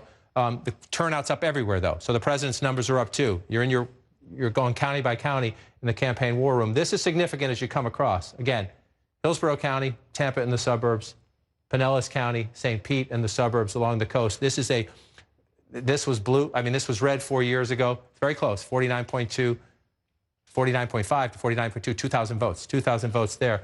2,000 votes matter in a close state. And again, I want to do this again in reverse order this time. Palm Beach County, almost all counted. 56 for Joe Biden, come back in time. 56 for Hillary Clinton, so you're matching it up. Might not be good enough. Hillary Clinton lost the state. Come back to 2020. You come down here, 66%, second largest population center, second largest county in terms of people in Florida, 66. Come back in time, 66. You're essentially matching what happened 4 years ago. The vote count, 553. 562, turnouts up a little bit, but you're essentially matching the percentages there. And then you move down here, and this is the trouble sign. Again, we're not done. We're not done counting in Florida. Joe Biden can make it up somewhere else. But 54% Miami-Dade, 579 to 486,000. If you look at it there, number one, this is your biggest county in Florida. This is where the most votes are. We'll wait for more. But Hillary Clinton won this in a landslide. She walked out of here, 624 to 333. Hillary Clinton built up a huge lead in Miami-Dade, and she still lost the state. So Joe Biden is they're looking at that in Biden campaign headquarters, wondering what's left. You'll see what else comes in. You can make it up. It's a big population center. A lot of votes can come in. You can change the math, but you're not going to get back to that percentage. Again, 63% there, 54% there. If Joe Biden loses Florida narrowly tonight, this will be why. But we're not done yet. We're not done counting yet. You come back out, although that lead now 163,000. Just in the course of this conversation, President Trump has stretched it out. He stretched it out as it starts to fill in here, and as we get more of the votes here. This is what he does. And again, this is the Trump coalition. These smaller places, Not a ton of people live here, but the president's above 80% in these places.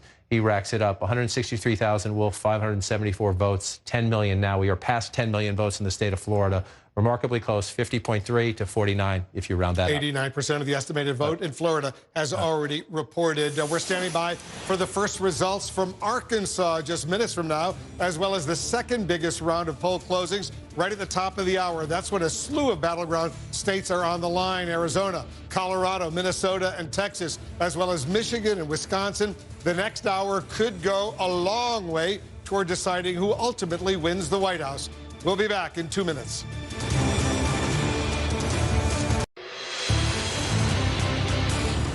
We have another projection right now. CNN projects President Trump will win the state of Tennessee, will win Tennessee's 11 electoral votes, a win for Trump in Tennessee. Here's where the race to 270 electoral votes stands right now. Trump is now on top. He has 37 electoral votes. Biden has 30 electoral votes. Remember, once again, 270 needed to win the White House. Let's get a key race alert, see where things stand in several of the critically important battleground states. In Ohio right now, 42% of the estimated vote is in.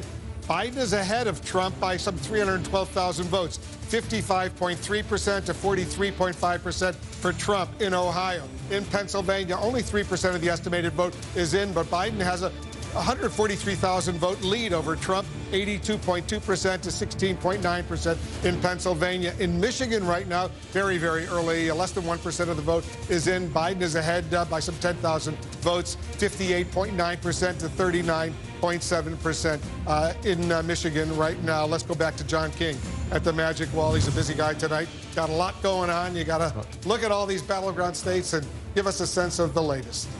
It's a lot of fun. Joe Biden leads in the popular vote, if you care about that at home. I know some people out there aren't fans of the Electoral College.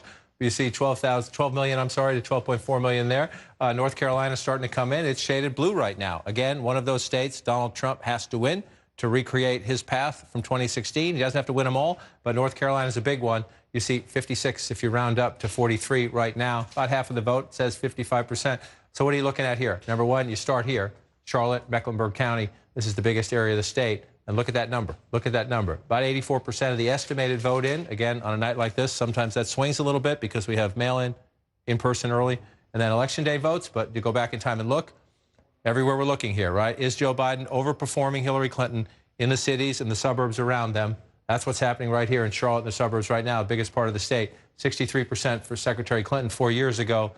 69% if you round that up for Joe Biden. So that's a big building block to keeping North Carolina more competitive. Remember, Obama for 08, record African-American turnout, back to Mitt Romney in 2012, to President Trump in 2016. You start in Mecklenburg, and then you come up here to Wake County. This is Raleigh, again, one of the fastest growing areas of the state. It's changing. It's diverse. There are new voters here. They tend to be college educated, younger voters as well. There's a lot of diversity. Not Donald Trump's vote. The new vote here is not Donald Trump's vote. 65, 66%. If you round it up to 33%, again, it's the second largest county in the state. It's about 10% of the state's voting population. 58% for Secretary Clinton, 66% for Joe Biden. So overperforming here, you just move over. This is the research triangle. Again, college-educated voters, suburbs turned away from President Trump during his presidency. 82% right now in Durham County here. Look at that. That's a big number. 82%. You go back in time, 79%. So you think that's only a little bit on the margins in a close state. That's what matters, because, again, this is another one of these states, and we see this all across America. We're watching it play out in Florida. We're going to watch it play out in Georgia. We'll see it in central Ohio. The president runs it up in the small towns, 67% here. He had a rally here just the other day. This will be interesting to watch. There are Trump super counties, if you will, around the country. The president went to certain places to do his rallies because he knew he was losing in the early voting, and they were all designed to turn people out. So you want to watch this here, 67%. Trump, Clinton, right? Catawba County, let's come back here to go see where we are. It's about the same, right? Is that enough? 45,000 votes now and some change. 48,000 4 years ago. That could be a key test. We'll watch this play out. That's 75%. Let's watch. The president had a deliberate travel plan.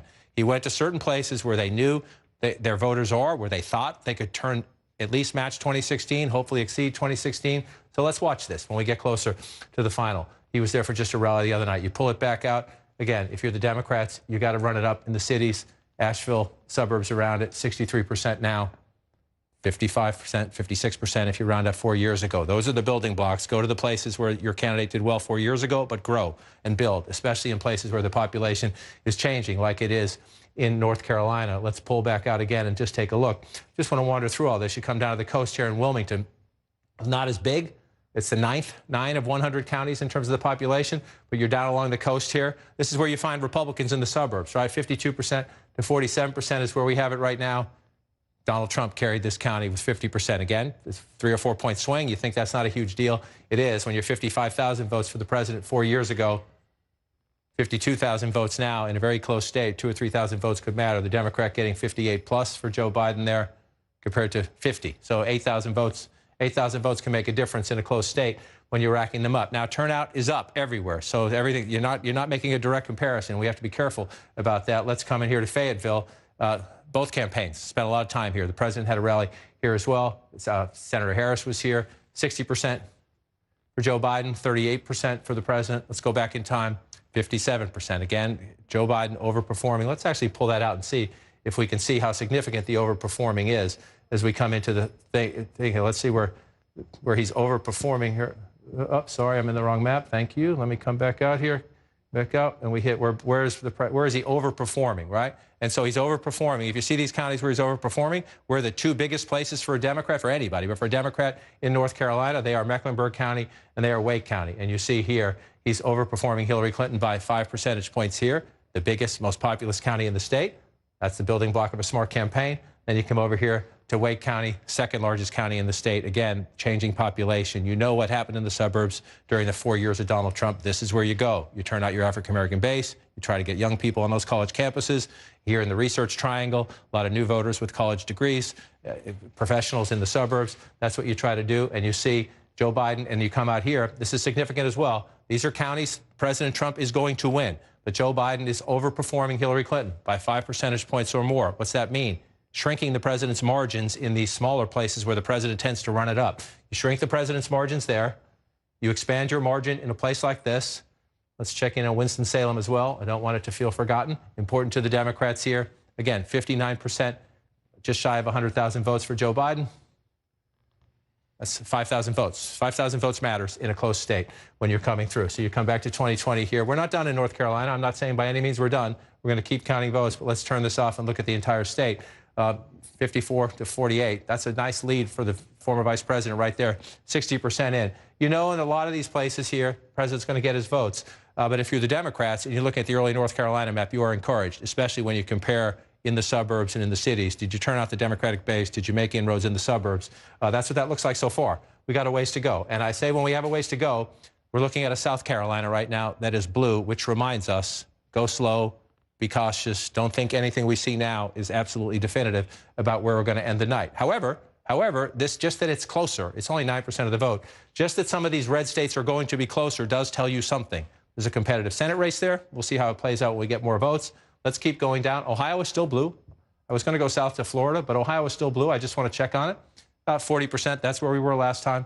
55. There's a lot of, not as many, though, rural counties to fill in here. And we'll just pull out to the map and we look just really quick. Florida, still close, but the president holding that lead there.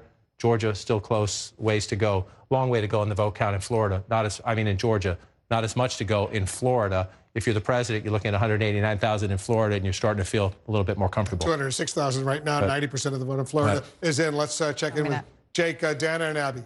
All right, well, thanks so much. So there's a lot of blue on the map right now, but of course, it's still very, very early. What are you looking for? Look, I mean, you're exactly right. The fact that Georgia, in particular, seems to be so competitive when 4 years ago, if anybody would have told us, you know, watch Georgia, we would have said, no, that's a very red state. And it seems to be really giving Donald Trump a run for his money. And it is, as we talked about, and which is similar in a lot of other battleground states, the changing demographics and the suburbs. Yeah, I mean, I do think that we might see tonight a little bit of a distinction. I mean, when we talk about demographics, we often sort of talk about it in in a way that where we're saying all demographics benefits the Democrats, but that's not always the case. In Florida, Joe Biden is struggling because he's struggling with Latino voters in Florida in particular, but we might see him benefiting from non-white voters coming out for him in places like Georgia, in places like Ohio, in places like North Carolina as well. So we'll see what happens, but it's not going to be necessarily an even story all across the map because of these different populations acting in different ways. And you said non-white voters. I think the other thing that's interesting that we're seeing is that white voters, which, you know, either college educated or not, you kind of think of more historically for Donald Trump. It seems to be changing, at least in the exit polls that we're seeing so far. Well, there are, in some of these states, it's a smaller percentage of voters that are white. Yep. And Donald Trump is not doing as well with them, even if he is winning them. And it's those different kinds of margins that will determine this election ultimately. And of course, there's also different kinds of Latino voters, for example. There's Latino voters who are largely Cuban-American and Venezuelan-American in southern Florida. And then there's Latino voters who are largely Mexican-American in Arizona. And it's a very diverse group politically, in addition to where their ancestors are from. The other thing that's very interesting is how Biden is, even though he's doing worse with some of these groups, like Latino voters, he's doing better with suburban voters. And we're seeing that across the board. And I think this is where we need to put on our 2020 hats and allow 2020 to be what it is, which is that Biden may put together a coalition that is different than what we've seen from other Democrats, particularly Barack Obama, who was the last Democrat to win the White House. The Obama coalition was something fairly specific. It involved younger voters, involved a lot of black voters, and a lot of Hispanic voters. Joe Biden might need to do something different tonight. He might need to cobble together more older voters, more suburban women, more non-college educated men, in order to win in some of the places he needs to win, like a Pennsylvania, in order to get to 2 Which is exactly what the Biden campaign was telling me, and I'm sure both of you as well, coming into this, which is why they have felt better in the northern states, in the northern Midwestern states, because his coalition isn't the same as the guy who was the president when he was the vice president for 8 years. It's just different. No, he's middle-class Joe. That's what he calls himself. Scrappy kid from Scranton. But they've got to perform. I mean, this is where the rubber meets the road. And I think when we talk about what's going on in Florida, this is where Democrats were not able to turn out their voters. They have to turn them out elsewhere on the map. Of course, we're all still waiting for those big 3 Midwestern states, Pennsylvania, Wisconsin, Michigan. Wolf? All right, thanks very much. We have another projection right now. CNN projects that President Trump will win the state of West Virginia with its 5 electoral votes. Trump wins West Virginia, 5 electoral votes. Too early to call in the state of Arkansas, which has 6 electoral votes. Too early to call there. Let's take a look at the race for 270. Let's take a look at where it stands right now. Trump right now has 42 electoral college votes. Biden has 30. Once again, 270 needed to win the presidency. Let's get a key race alert right now. Here are some of the latest numbers. North Carolina right now, take a look at this. 62% of the estimated vote in North Carolina is in. That's a lot.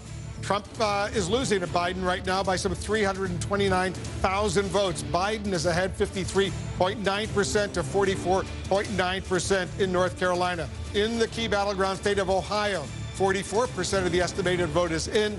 Biden is ahead there by an impressive 284,000 votes, 54.5% to Trump's 44.3%, 18 electoral votes in Ohio. In the key battleground state of Pennsylvania, only 6% of the estimated vote is in, but Biden is ahead by about almost 79,000 votes, 58.7% to 40.7%, 20 electoral votes in Pennsylvania. In Texas right now, almost half of the vote is in, 45%.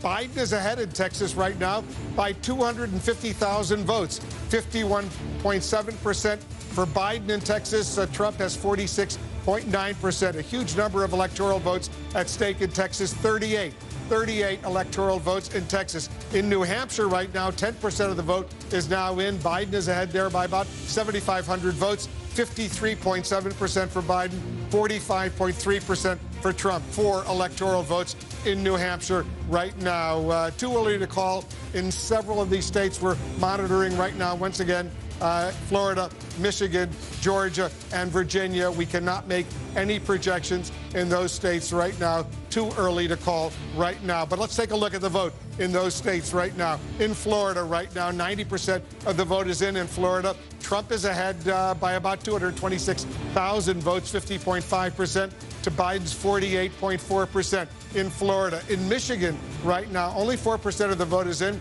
Trump is ahead by 39,000 votes, 57.5% to 40.6%. In Georgia, the numbers are increasing. 22% of the estimated vote is in. Trump is ahead by an impressive 154,000 votes right now, 56.2% to 42.8%.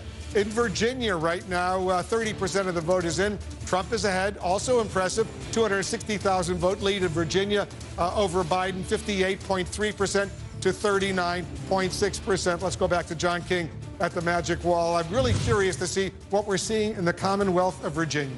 It's interesting that we have a lot of places on the map that at this moment in time, and remember this was going to be that night because of the combination, mail-in voting, early in-person voting, election day voting, different states handling those ballots in different ways. The map looks a little different than we expected. Now, we'll see where it ends up. That's what makes tonight exciting. Makes it exciting. But you're looking at a map right now that has Kansas in blue, Virginia in red, where I started my career, Rhode Island in red. I don't expect it to end that way. Michigan's in red at the moment, but again, we're waiting for votes to be counted. We're very preliminary in some of these states. And on the flip side, I just circled some states that you'd be surprised by.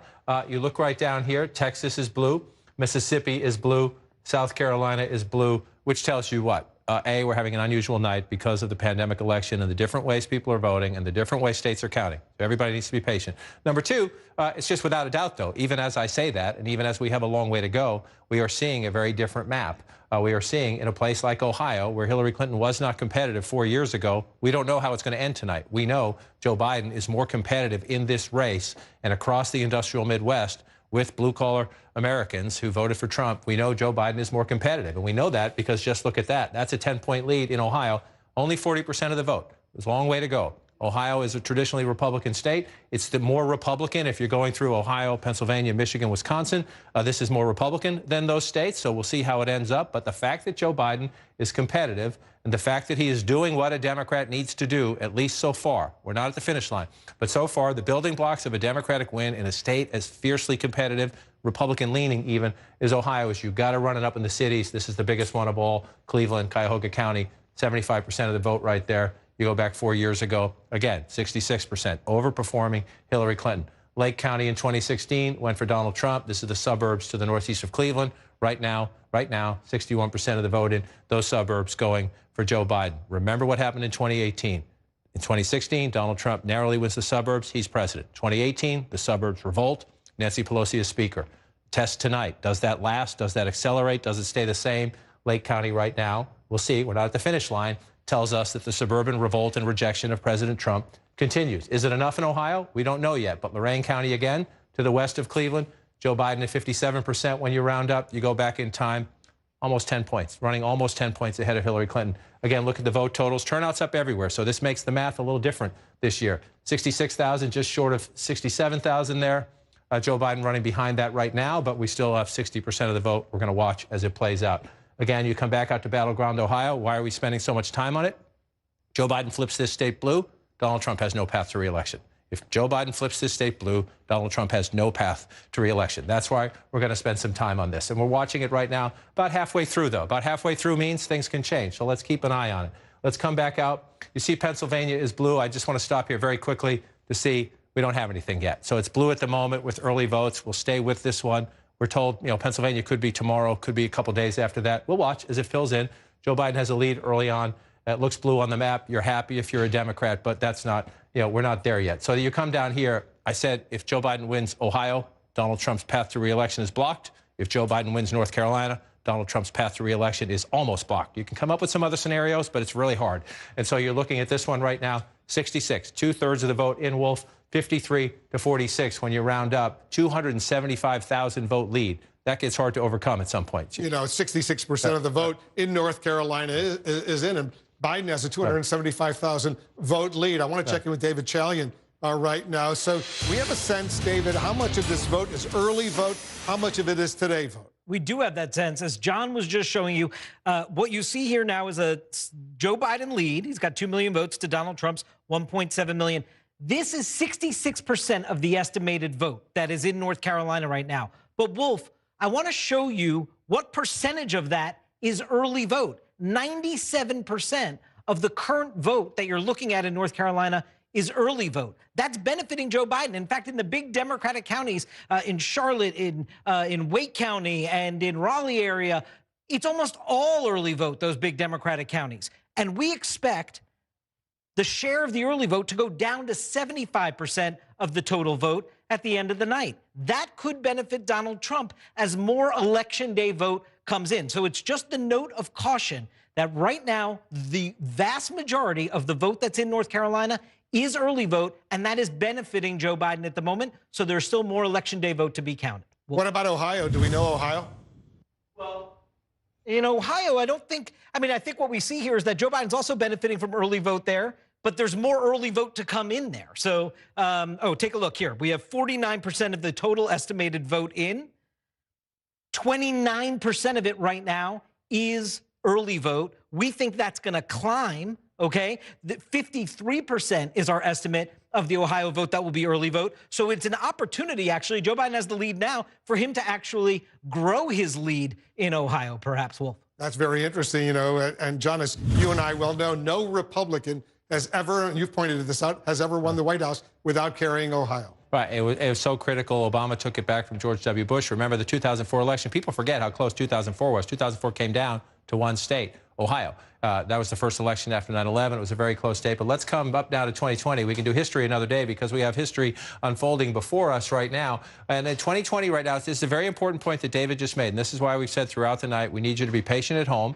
This is all real. These are real votes. However, the context is we're waiting, right? So a lot of this is early vote. We know Democrats voted disproportionately in some states more than others. North Carolina is one of the states where we know Democrats disproportionately voted early. Democrats returned their ballots early in the mail-in voting. So now we watch to see the election day vote. And again, that's why the president was traveling the country in the last week in places like North Carolina, trying to get his people to show up today because he knew coming into today he was behind. This tells us that was, in fact, correct. And so you're looking here in Mecklenburg County, which is the largest county in the state, and you bring it up. The challenge is, we think this is about 84% of the vote. Joe Biden will win Mecklenburg County. Hillary Clinton won Mecklenburg County. It's Charlotte and the suburbs around it. The question is, can Donald Trump close that gap? Close that gap. It's all about margins when you're in a close race, right? In the places you see on this map that are blue right now, Joe Biden's leads are enormous. That's Charlotte. This is Winston-Salem. Again, 59 to 40, right? So almost a 20-point lead there. Let's just go back and take a look. 59 to 40. You come back here, 53 to 43. So a 10-point race, 10 points and change here. 4 years ago, Donald Trump carries the state. With the early vote, Joe Biden has a much bigger advantage. Now we have to count the rest. We have to finish. We have to finish. We might be 2/3, 3/4 even away around the track. We're not finished. And we have to wait for those votes to come in before we can tally. Joe Biden is doing what he needs to do, impressively, actually, when you look at these places, but we're not at the finish line yet. So you come up here to Durham County. Again, 83% in. Let's see when that election day vote comes in. Does President Trump narrow this gap? That's ouch, right? 82 to 17. If you look at it that way, you go back in time. It was ouch 4 years ago, 80 to 18, right? But again, in a race on the margins, can he get it just a little bit closer? A little bit closer. Even in a place you're not going to win, you got to get it a little bit closer. And then let's pull back out again. Number two, this was it. The Democrats spent a lot of time here. Wake County, second largest county in the state, one of the places that is growing again. You start in the city, you move out to the suburbs, 65, 33, 58, 38, if you round up for the president. Again, this is why it matters. But again, we have to see if it sticks. Right? We have to see if it sticks. The Democrats got around the track with the early voting. Now we'll wait for the rest of the election day vote to come in. And one of the things you counter with, you see the open spots, the gray spots, right? These are the smaller, more rural counties. Let's just go back in time. We don't have anything there. This is where Hillary Clinton actually won Chatham County. So that's an opportunity there for the Democrats if it comes in. We have nothing there so far in a place. Let's come back to 2020 here again. You come over here. You start getting between Asheville and Winston-Salem, right? This is an interesting area. The president tends to run it up in places like this. We don't have anything yet. You come back in time, this was a 68% county 4 years ago. So this is what you want to watch. When the rest of it comes in, these are smaller counties, so it's hard to overcome a big lead, 250,000 votes. When you're at 67%, you're starting to get into the danger zone. But there's room. There's room on this map for the president to certainly narrow it. I want to check one more down here in Fayetteville and bring this out. Cumberland County, again, president did a rally here just the other night, 60 to 38, 56 to 40. Got to get up a little bit more. Again, you say, oh, that's not that much. It can matter in a very close race to narrow those margins. So let's wait to see if the president can get his vote total up, narrow the margins a little bit as we go through it. And again, you're spending extra time on these states because Joe Biden does not need this. Joe Biden can win the presidency without North Carolina. If Joe Biden wins North Carolina, the president's math gets near impossible. And let's pull back out because another place, if president lost this, it would be near impossible. But they're feeling pretty good. We're not ready yet. Florida's hard. We wait. We count every last vote.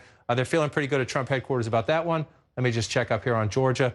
Still very early here to see where Georgia goes again. You want to build a lead. You always want to build a lead, but we're nowhere near done here. I want to show two maps. The map where we see some of these blue states right now, that could easily change. But show us the Electoral College map, where things stand right now as far as the projections we've already done. Right. Okay. So just looking at this map, before I walk over to this map here, Texas, Kansas, Missouri, blue. Right. That would be something. If in a few hours, when we're a few more espressos in, that would be something. But again, please bear with us and bear with these election officials because they're all doing their job, whether they're Democrats or Republicans, large counties, small counties. These are amazing people. And so they're counting. They have mail-in votes. They have in-person early voting. They have election day turnout. Turnout is up everywhere. So these volunteers, they're always stressed. And guess what? This year, with more people voting, which is a good thing, Democrats, Republicans, Independents, the work is hard. So some of this votes, I'm sure that's early vote. Democrats tended to vote early. We'll watch what happens. Maybe we'll have some surprises. Fine. That's good, too. But what you're seeing right here is preliminary. I just want to come over here right now to just look at this map because the idea is to get to 270.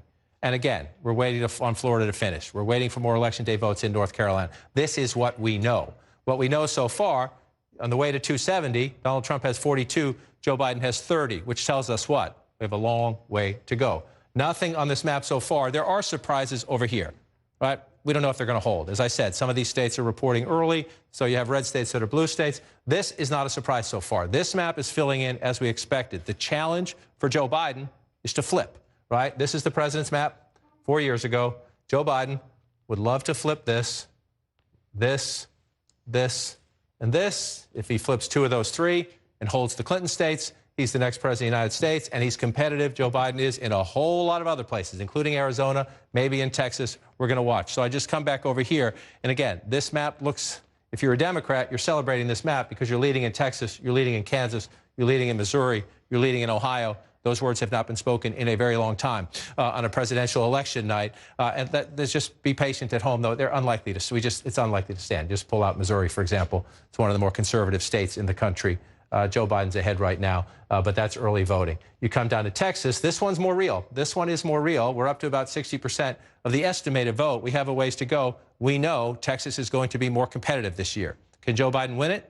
Stay with us. We'll get through this. But so as you look at this map fill in, you have Joe Biden ahead by 216,000 votes in a giant state like Texas. And so you're looking at the map. Again, I just want to go back in time. Most of this is going to fill in red. Most of them are small counties, but it just adds up after a while. So the challenge for the Democrats is where you see the dots, where you see major urban areas, Democrats have to run it up. In the cities, the suburbs around them, a lot of growing suburbs in Texas. You look at Dallas, again, Democrats flipped a House seat here 2 years ago. They hope to build. They think they can even pick up more House seats here, down in the Austin area as well. 66% for Joe Biden right now. You go back in time, 61% for Secretary Clinton. That's where people live. That's what you want to do. Expand what the last Democrat did and grow. So that's so far a building block there. Let's come back to 2020. Move down. Largest county in the state is right here. It's the size of Rhode Island. It would be the 25th largest state if it were a state by itself. Harris County, Houston, and the sprawling suburbs. More than 16% of the vote comes right here, right? There's been a lot of voting here. We know turnout was off the charts here. 789,000 votes for 56% in Harris County, Texas. You go back in time, 707,000 votes, 54%. So turnout is up. Joe Biden's percentage is up. Again, you're nowhere near the finish line in Texas, but those are the building blocks to be competitive and to maybe win. Democrats think there's a House seat down here. They could flip as well. So then you come down here, you come to the other major urban areas, San Antonio. The Latino vote matters here. You're in the city. Then you go to the suburbs, 59% for Joe Biden. This time, you go back in time, 54%, 55% if you round it up for Secretary Clinton. For me, the vote totals matter because turnout is up, 319,000 then. Come up to now, Joe Biden already approaching 400,000 votes. Turnout is up everywhere, which is a great thing. No matter who wins tonight, turnout is up, which is a great thing, and we hope that continues. You come down here, this is where Beto O'Rourke and others in Texas told the Democrats, you want to win the state? Yes, you have to be competitive in Dallas and Houston. Please come down here, try to turn out votes here. Let's see Joe Biden here. It's the 19th largest county, Webb County, 59%. Go back in time. 74%. So let's see, this could be a place where you're looking at the end of the night. Is this a place where Joe Biden underperforms Hillary Clinton? We'll watch that as we go through it. In Texas, again, a lot of votes to count. Wolf, or look in Austin as well. Williamson County above it, and Travis County here. Joe Biden running it up where a Democrat needs to, but a long way to go to count in Texas. And remember, it's not just about the presidency. There's a Senate race there. There are a couple House races there. Democrats think they have a chance to take back the House, the Texas State House. We'll see. A lot of business to do still. We certainly will. We're standing by for the second largest wave of poll closings just minutes from now at 9 Eastern, when the last polls in 14 states: Arizona, Colorado, Kansas, Louisiana, Michigan, Minnesota, Nebraska, New Mexico, New York, North Dakota, South Dakota, Texas, Wisconsin, and Wyoming all closed. 156 electoral votes are at stake in this coming hour. Remember, 270 are needed to win the presidency. We're watching key races in multiple battlegrounds in the next hour: Arizona, Colorado, Minnesota, and Texas, along with two of the most coveted prizes tonight, Michigan and Wisconsin, battlegrounds that may hold the keys to the White House. Those states sealed President Trump's victory in 2016, and Joe Biden is hoping to win them back for the Democrats. Let's get a key race alert. All right, 5 states where Biden is leading right now. Let's start in North Carolina. 70% of the estimated vote is in. Biden has a nearly 220,000 vote lead right now over Trump, 52.1% to 46.8%. And once again, 70% of the estimated vote in North Carolina is in. In Ohio, half of the vote is now in. Biden has an impressive 341,000 vote lead over Trump, 54.9% to 43.9%. 18 electoral votes in Ohio. In Pennsylvania, only 10% of the vote is in, but Biden has a 210,000 vote lead, 213,000 vote lead over Trump, 65% to 34.3%, 20 electoral votes in Pennsylvania. Texas, a huge prize, 38 electoral votes, 62% of the estimated vote is in. Biden has a lead of 189,000 over Trump, 50.6% to 48%. In New Hampshire, 13% of the estimated vote is now in. Biden has a 7,600 vote lead over Trump, 53% to 46%. Trump is leading in these 4 states. Let's show you these states. He's leading right now in Florida. 91% of the estimated vote in Florida is in. Trump has an impressive 260,000 vote lead over Biden in Florida, 50.7% to 48.3%. In Michigan right now, only 9% of the estimated vote is in. Trump has a 107,000 vote lead over Biden, 59.7% to 38.2%. In Georgia, a quarter of the vote is now in. Trump is ahead by almost 177,000 votes right now, 55.9% to 43.1%. More than a third of the vote is in Virginia right now, and Trump has a 285,000 vote lead over Biden, 57.7% to 40.2% in the Commonwealth of Virginia. All right, let's focus in a little bit on North Carolina and Ohio right now, John, because if Biden wins those 2 states, potentially, that could be the ballgame. Those would be the ball game. Those are 2 states absolutely critical. The president got 306 electoral votes 4 years ago. You take away Ohio, you take away North Carolina. Joe Biden holds the Clinton states. He's the next president of the United States without even taking back all the blue wall. So let's focus on them. Ohio, let's just focus on this just for a second and look at this right now. Ohio is blue. Right? That's a big deal. North Carolina is blue. There are some other anomalies on the math. And again, I know I'm a broken record. Just want to keep everybody at home, especially for those tuning in later in the night.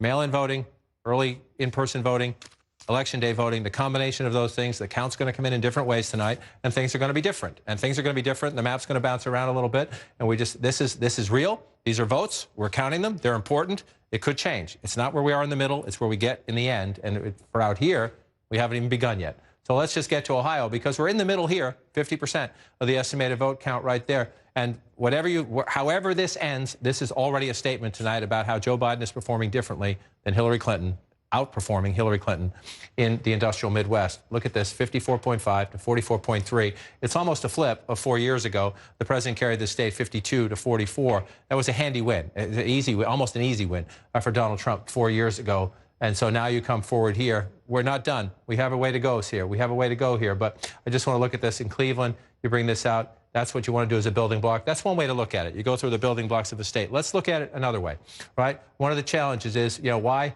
Joe Biden, not Hillary Clinton, right? We've said consistently, Joe Biden is not Hillary Clinton. That's not meant as a criticism of anybody. It's meant as a performance metric. Look at this. This is Joe Biden outperforming Clinton by 5 percentage points or more. Look at all of these counties. And yes, in the blue counties where Democrats need votes, that's important. You're getting more of your people. You're outperforming in the places, Democratic bases, in the cities and in the suburbs. That's critical. But you know what's just as critical? Look at all the red. In all these small places where Donald Trump runs it up. That's why he's president. Runs it up in Pennsylvania, ran it up in Wisconsin, ran it up in Michigan, ran it up in Florida, ran it up in North Carolina. That's why he's president. It's very impressive where Biden is overperforming. Where's Trump overperforming? So you come out, that's where you want to come out, right? So take that off. Is the president overperforming himself? Look at this in Ohio, one county. Wow. One county, right? So you come up and you say, well, okay, what about overperforming? Let's turn that off. Where is he underperforming? A lot of places. So Joe Biden is overperforming in Democratic areas and in Trump counties. The president is underperforming by 5 points or more. Importantly, number one, these smaller counties, that's where he tends to run it up. He gets 70%, he gets 65%, he gets 82%. It's a couple hundred votes here, a couple thousand votes here. That's how you win a state. He won this one convincingly. But remember, Donald Trump, I am your voice, right? Trade deals, trade. Sanders voters, come to me. They live here. They live here, right? 61 to 37 right now. You come back 4 years ago, 49 to 47. This is the story of Ohio right now. Will it get there to the finish line? We don't know. But Joe Biden is overperforming Hillary Clinton. Donald Trump is underperforming himself, if you will, which is why this state is competitive right now. We just turn this off and come back to where we are about halfway through. Is Biden underperforming any place in Ohio? Well, let's bring it out and we'll take a look. You ask a question, I'll try to get you an answer. Is Biden underperforming anywhere? The answer to that is no. Yeah. At the moment, the answer to that is no. And again, that was right. Remember back, and Joe Biden said this today when he was talking to reporters. At the beginning of the primaries, everybody said, you're not the guy, you're not the fit. You're not what we want. You're not in touch with the movement of the Democratic Party, the progressive wing of the Democratic Party. Joe Biden's message was, I can win these guys. Joe Biden's message was, I can do better than Hillary Clinton here and here and here. Toledo, Akron, Youngstown. If a Democrat is doing better than Donald Trump in those places, Democrats are expected to win them. The question is the margins. Yeah. That's how you win. And Biden is ahead by 300,000 votes right now in Ohio. Let's do the same thing in North Carolina right now. Let's come over. North Carolina blue at the moment. We're not at the finish line. Democrats would see this and celebrate. Republicans would see this and get nervous. We're not done yet. We're still in the middle chapters here, but we're up to about 70% of the estimated vote. Those numbers will swing a little bit too with the combination of the voting.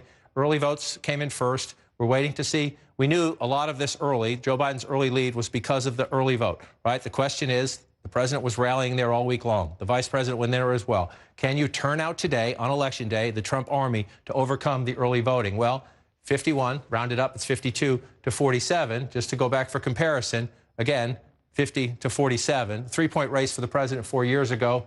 Right now, Joe Biden. And so, Joe Biden, you want to do the performance metrics. Let's look at it. Where is the president overperforming Hillary Clinton? Well, a lot of places, and a lot of places that matter. Again, that's Biden. Biden overperforming Hillary Clinton by a lot of places, including the places you need votes the most. Most populous county in the state, Mecklenburg. Biden outperforming Clinton by 5% or more. 68.4, 63. This was a good county. This was a good county for Hillary Clinton 4 years ago. She did that's a very good job, right? You're looking at that, but Joe Biden is doing it even more so. In this case, some of that's Joe Biden. Some of that, when we flip it and look at the president, some of that's Donald Trump because of the suburbs around, without a doubt. So you come up here to Wake County, number 2 county in the state. This is about math in the end, right? Number 1 county, run up the vote. Number 2 county by population, run up the vote. That's what Joe Biden's doing, 65 to 33, 58 to 37. That's where it matters. Get the votes where the people are and try to run it up. So this is where you pull it out this way. This is where Biden is overperforming, right? Is Biden underperforming anywhere? Let's check on that one first. Again, 1 county, 1 Republican county. That's a pretty good record. And so now we're going to flip it this way. Where's the president underperforming? Several counties so far. Not a ton, not a lot. This is a very competitive state. So if you're the Trump campaign, that's not horrible. You don't want to underperform anywhere. Let's see if the president is overperforming anywhere. which is the key. Can you do better than you did in a couple of these smaller counties down here? That's what makes it a battleground state. But the key here was the first metric we showed you. The key metric, if you're the Democrats, you lived the last campaign. Those are a lot of important places. And it's, again, when you see Winston-Salem, Charlotte, Raleigh, those are where the Democratic votes are. Cities surrounded by suburbs. The farther out in the suburbs you can go, that's what Democrats are trying to do. And so if you're Joe Biden, especially, again, down here along the coast, you're looking for places that flip. New Hanover County, you're along the coast. Wilmington, 52-47. 4 years ago was the other way, 50-46. You're flipping counties because you're overperforming. These are suburban voters. This, again, the Republican revolt. Women will watch the women votes number, the gender gap at the end of the night. But if you're coming in here now, let me just turn this off as we go and look. Here's where we are. 193,000 votes. That's a little closer. That's a little closer. The election day vote is starting to come in. The lead is shrinking a little bit. And again, as the election day vote comes in, you're watching places like this, tiny counties, right? There's 100 counties in North Carolina. This is number 21. This is where the president does it. 70%, things like that. You come back in time. 72%, right? So this is where he does it here in North Carolina. We're going to watch this play out. I just want to pull out the map just to see if anything else has changed. Come back to 2020 and take a look. Texas is still blue. Let's just take a peek. Still at 65%, but again, see the smaller here. Most of that's going to fill in red. Most of that's going to fill in red, but if you're Joe Biden, you're looking at that, you're encouraged. We got a long way to go, though. Long way to go. Let's just move around. Oklahoma is as it should be. We see that one coming in red. I want to come back over here and look again at Georgia. We haven't had any votes from Georgia in a while. The vote count's not going up that much. It's a comfortable lead for the president right now, but we got a long way to go here. Let's just come back to Ohio, the state that could decide it all. Again, the president needs this one. Absolutely needs this one, without a doubt. We're at 52%, 54-45, battleground Ohio. Map starting to fill in. There's still a long way to go, Wolf. Certainly is. Voting, John, is about to end in 14 states. That's the second biggest wave of results tonight. 156 electoral votes are up for grabs. We're watching 6 key battleground states, from Arizona in the west to Michigan and Wisconsin in the Midwest. We have a projection right now. CNN projects that Joe Biden will win the state of New York and win its 29 electoral votes. Biden beats Trump in New York State. We cannot make projections at this hour in these states: Arizona, Colorado, Kansas, Louisiana, Michigan, Minnesota, Nebraska, New Mexico, North Dakota, South Dakota, Texas, Wisconsin, and Wyoming. Take a look at the Electoral College map where it stands right now. With Biden winning New York State, Biden is now ahead. He has 59 electoral votes to Trump's 42 electoral votes. You need 270 to be elected president of the United States.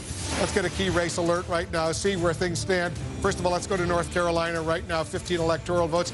74% of the estimated vote is in. Biden is still ahead by about 170,000 votes, 51.4% to 47.5% in North Carolina. Let's go to Ohio right now. More than half of the vote is now in. Biden is ahead there, an impressive 281,000 vote lead over Trump, 53.6% to 45.1% in Ohio. In Pennsylvania, only 14% of the vote is in, but Biden has what looks like a comfortable lead right now, 353,000 vote lead over Trump, 66.8% to 32.4% in Pennsylvania. In Texas right now, look at this, 65% of the estimated vote is in. Biden still maintains a lead. It's close in Texas. He has a lead of about 84,000 votes, 49.8% to 48.7% in Texas. In New Hampshire, 13% of the estimated vote is in. Biden has a 8,600 vote lead over Trump, 53.2% to 45.7%. Trump, on the other hand, is leading in these 4 states. In Florida, 92% of the estimated vote is in. Trump has a pretty comfortable 271,000 vote lead over Biden. In Florida, 50.8% to 48.2%. In Michigan, only 15% of the vote is in. Trump is ahead. It's early there. 183,000 vote lead over Biden. It's early in Michigan, 59.3% to 38.4%. Almost a third of the vote is in Georgia. Trump has a relatively comfortable lead, 248,000 vote lead over Biden, 57.2% to 41.8%. In Virginia, more than a third of the vote is in. Trump has a nearly 300,000 vote lead in Virginia over Biden, 57.7% to 40.2%. Let's go back to John King. He's looking at the magic wall for us. It's a lot of stuff going on. You see a lot of red, but you see a lot of blue as well. It's an interesting map right now. So I'm going to go through some of the big ones that we're going to watch as we play out right now. And we'll start in Ohio. But then I just want to explain some of these other states that look a little different right now. And we'll see. We could have a different election night. We'll see. This is the big one for me, Ohio. And the more of this is starting to fill in, right? So I just want to show you 2016. You see all this red in here. That's what you're looking for. Those are the small counties where the president runs it up. But as they fill in, Joe Biden is holding on to that lead. But we still have a way to go. About 53% here. But again, this is impressive. And it's somewhat, the Democrats thought this was in play. Joe Biden went there on Monday. Some Democrats were worried, should that time be spent somewhere else? But he went here. He went to Cleveland to turn out the vote right now.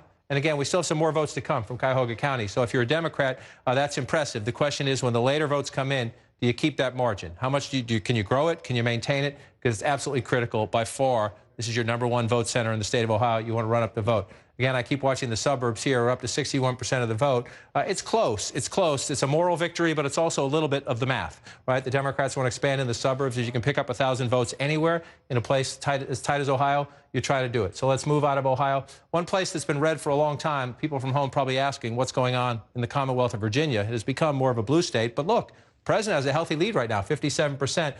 That's not insignificant at all. However, I just want to make the point. This is where the votes are in Virginia. You come up here, Fairfax County, by far the largest county in the state, only about 15% of the vote in so far. So we're waiting on that. You come over here to Alexandria, also waiting for votes. So Virginia red at the moment, Wolf. A lot of places where Democratic votes are that we haven't received them yet. We'll keep an eye on it, though. It's an interesting night. Yeah, Northern Virginia, very, very critical in the state of Virginia. We have two more projections right now. CNN now projects that Joe Biden will win the state of New Jersey, will win its 14 electoral votes. Biden beats Trump in New Jersey. We have a projection in Arkansas. President Trump beats Biden in Arkansas. He will win Arkansas 6 electoral votes. Trump wins in Arkansas. Let's take a look at the Electoral College map where things stand right now. Biden is still ahead. He has 73 electoral votes as of right now. Trump has 48. Remember, you need 270 needed to win the presidency. 73 to 48 right now.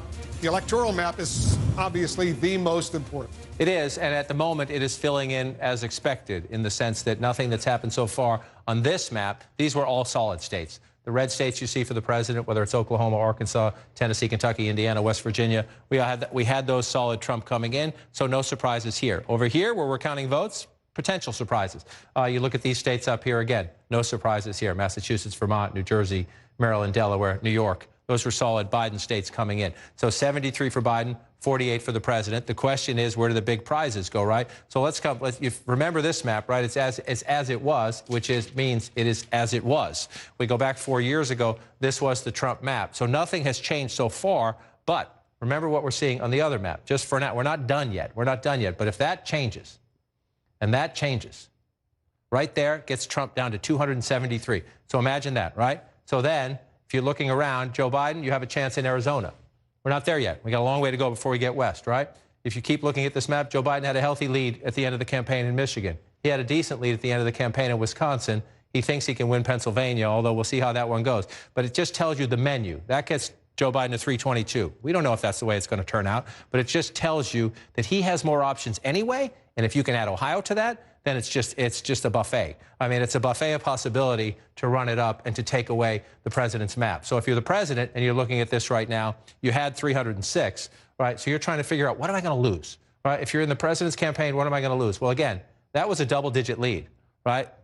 We don't know. We're going to count votes in Michigan. He's overcome deficits before. Not quite that big in 2016, though. It's a bigger deficit. But if you're in the president's campaign and you think you may lose those two, look where you are now. You're already at 280. And so at Joe Biden, if he can get Michigan and Wisconsin, and we're just starting up here, there are other options. He has so many menu options. But those two coming in look like they were there. This is why, if you're the Trump campaign, at this point, you're getting nervous, because that means you can't afford to lose that, right? And Joe Biden's leading there right now. And even if you hold that, there is just no way you can lose that. That would do it. And again, we're not done with Florida yet, although Trump's lead there seems pretty comfortable. We're not done with Georgia yet. Joe Biden is competitive in Arizona. Texas, we're still early in the night on. The idea is that the menu options are more plentiful for Joe Biden to get there. Doesn't mean he gets there, but if you're sitting in the Trump campaign right now, the state you're watching most nervously, well, I'll give you two. Number one is Ohio. Number two is North Carolina. Well, let's look at that. So let's come on over. Viewers right now. Let's start with Ohio. Let's come on over. Ohio, right here in the middle. Again, Michigan is red right now. It's a very early vote. Doesn't mean it won't end up that way. It certainly did 4 years ago. That was one of the big Trump surprises. But up here, when you see Pennsylvania blue, Michigan red, we're very, very early. We'll come back to them when we have a significant amount of votes. If we're not spending time on them, that means we don't have any significant votes yet. So we're not ready to do that. We do have significant votes here. And again, it's cliche but true. No Republican has won the White House in modern times without Ohio. So that's why we're going to spend a lot of time on this. And if you look at this right now, again, 55%, 52 to 46. That's where you want to be. You want to be on top whenever, but we do have a ways to go. But if you watch this map play out, I just want to go back. Doesn't look a lot different, right? But just watch. Just watch where you see a little bit more blue when you come back in here. You see it up here in the suburbs. You see it up here along the lake. Again, suburbs outside of Toledo. This is where the Democrats are doing it. I haven't come over here at all tonight. Let me just take a look. Lucas County, look at this. It's only, and again, here's your opportunity, right? Is this early vote? Joe Biden, 73% to 26% at 39%. So watch when that number's higher later in the night. Are the margins still like that percentage-wise? Where does that math go? We go back 4 years ago. Yes, Hillary Clinton won here, 56-38. Let's just see where you are now, 73-26. That matters. That matters. Those margins matter in places where there are votes. Then you come across, again, we did Cuyahoga County, earlier. This is Summit County here. You're dropping down south of Cleveland into Akron. This is a place where Donald Trump made inroads, 67% to 31 right now. You go back 4 years ago, 52-43. That's a big difference. That's a big difference. And if Joe Biden can hold that, again, that gives you your cushion. And this was the central argument of the Biden campaign. Scrappy kid from Scranton, middle-class Joe, pick however you want to describe it, that I can go into these places, not only win them, but outperform Hillary Clinton, make them like they used to be when Democrats were more competitive in the state of Ohio. Move it over here again. You come along the river and the valley here, 61% to 31. Again, we're only halfway there. So let's just see. This is a place where the president has votes. We'll see if they turn out this time. He had votes last time. We'll see if they turn out this time. If I had votes last time, I just want to show you 46%, right? This was very close last time. It's the 10th of the 88 counties in Ohio. It's the 10th largest. So this matters in terms of the votes. And it matters not only here. You go across the border, then you're in Pennsylvania. These two come together in these blue-collar communities. This was the fight of 2016. Ohio was comfortable, but Pennsylvania, Michigan, Wisconsin, it's the same people who swung it. So let's pull back out and take a look at it. Let's come back to 2020 and look. Where else are you looking? You look down here. Hamilton County is Cincinnati. Again, Joe Biden running it up, 69, about halfway there again. So when you're halfway, you're looking at it and you're placing a marker. You say, that's where you want to be. That's actually outside where you want to be. Let's go back and look. 52% then, almost 70%, 69%. Now, that's a wow. If that stays there, that's a wow. But you're only halfway there. So you're thinking there's early vote here. The question is what happens to the election day turnout? This used to be a Republican area. This is, again, a changing community because of the suburbs. And as Joe Biden tries to win Ohio tonight, and that would be a statement right there, game over, there's also a House seat right down in that same area. So you're watching the Democratic vote. You're watching how things play out as well. You come up here to Franklin County. Again, this is the capital. Democratic area right in Columbus. Labor unions, African-American vote. This is Democrat. We'll run it up here. But it's when you get out here and you get out into the suburbs, if you're running 75%, you come back in time, 60%. That's a huge difference. I mean, that's quite, some of this math is difficult. Some of it's not. Look at that. You're at 60% then, 351,000 votes. You're at 74% now. We're only about halfway. So watch the vote total. If that percentage stays there as we go up, but again, we have Election Day votes to come in. So don't get ahead of yourself. But if you're looking at the building blocks and you're Joe Biden, you're looking at that and you're happy. But you also know 57% is not 90%. You want to get up there before you start feeling more comfortable about it. But that's huge. It's huge that we watch. And again, whether that changes or not, the fact that it is so competitive, the fact that Ohio is so competitive tells you Joe Biden's going to be stronger in Pennsylvania. He's going to be stronger in Michigan. He's likely to be stronger across the Midwest because there's so many places that are a lot alike in those states. There are some differences, but the similarities tell you if Joe Biden's doing that well here, especially in the eastern part of Ohio, that carries over into western Pennsylvania. If it does, it makes Biden a stronger candidate in a part of Pennsylvania. We don't have enough votes here yet, but Joe Biden needs to do well out here. He's got to win Allegheny County. The early votes there have president ahead. But if you go back to 2016, you see all this red out here, right? Let's just pick Westmoreland County here. Joe Biden does not need to win Westmoreland County, but you see the 64 right there. When this comes in, we don't have anything right now. If Joe Biden can make it 55-45, if he can make it 60-40, it's better. It's better. This is where we'll watch the debate come out. But the fact that Joe Biden is performing so well right now in these parts of Ohio bodes well for this part of Pennsylvania. But again, we'll count them as they come in. And just you pull out again, North Carolina is still blue. That Ohio and North Carolina, the later in the night we get, if Ohio and North Carolina stay blue, that is a warning shot straight into the Trump campaign headquarters. The president's at the White House tonight, up to 78% right now. It's come down some. It's 126,000 now. It was 160 earlier. It's starting to come down a little bit. That's the Election Day vote coming out. But you're up to 78%. You see it's 50-48. That's closer too. That's closer too. This is why we wait. This is why we count. The early vote had Biden ahead. It's closer, but we're still watching. I just want to see where we are. 82% Wake County. We have more vote to come. Again, does it get closer? 65-33, 58-38. You see the difference there? The question is, as we get the rest of it, can the president narrow this gap? He's not going to win Wake County. That's not the point. The point is, can he get closer? And those would be Republican votes out here in the suburbs. Same when you get up to Durham County. That's nuts, 82-17. Again, Secretary Clinton won this big too, 80-18. President needs to narrow that gap. That is the repudiation of the suburbs there.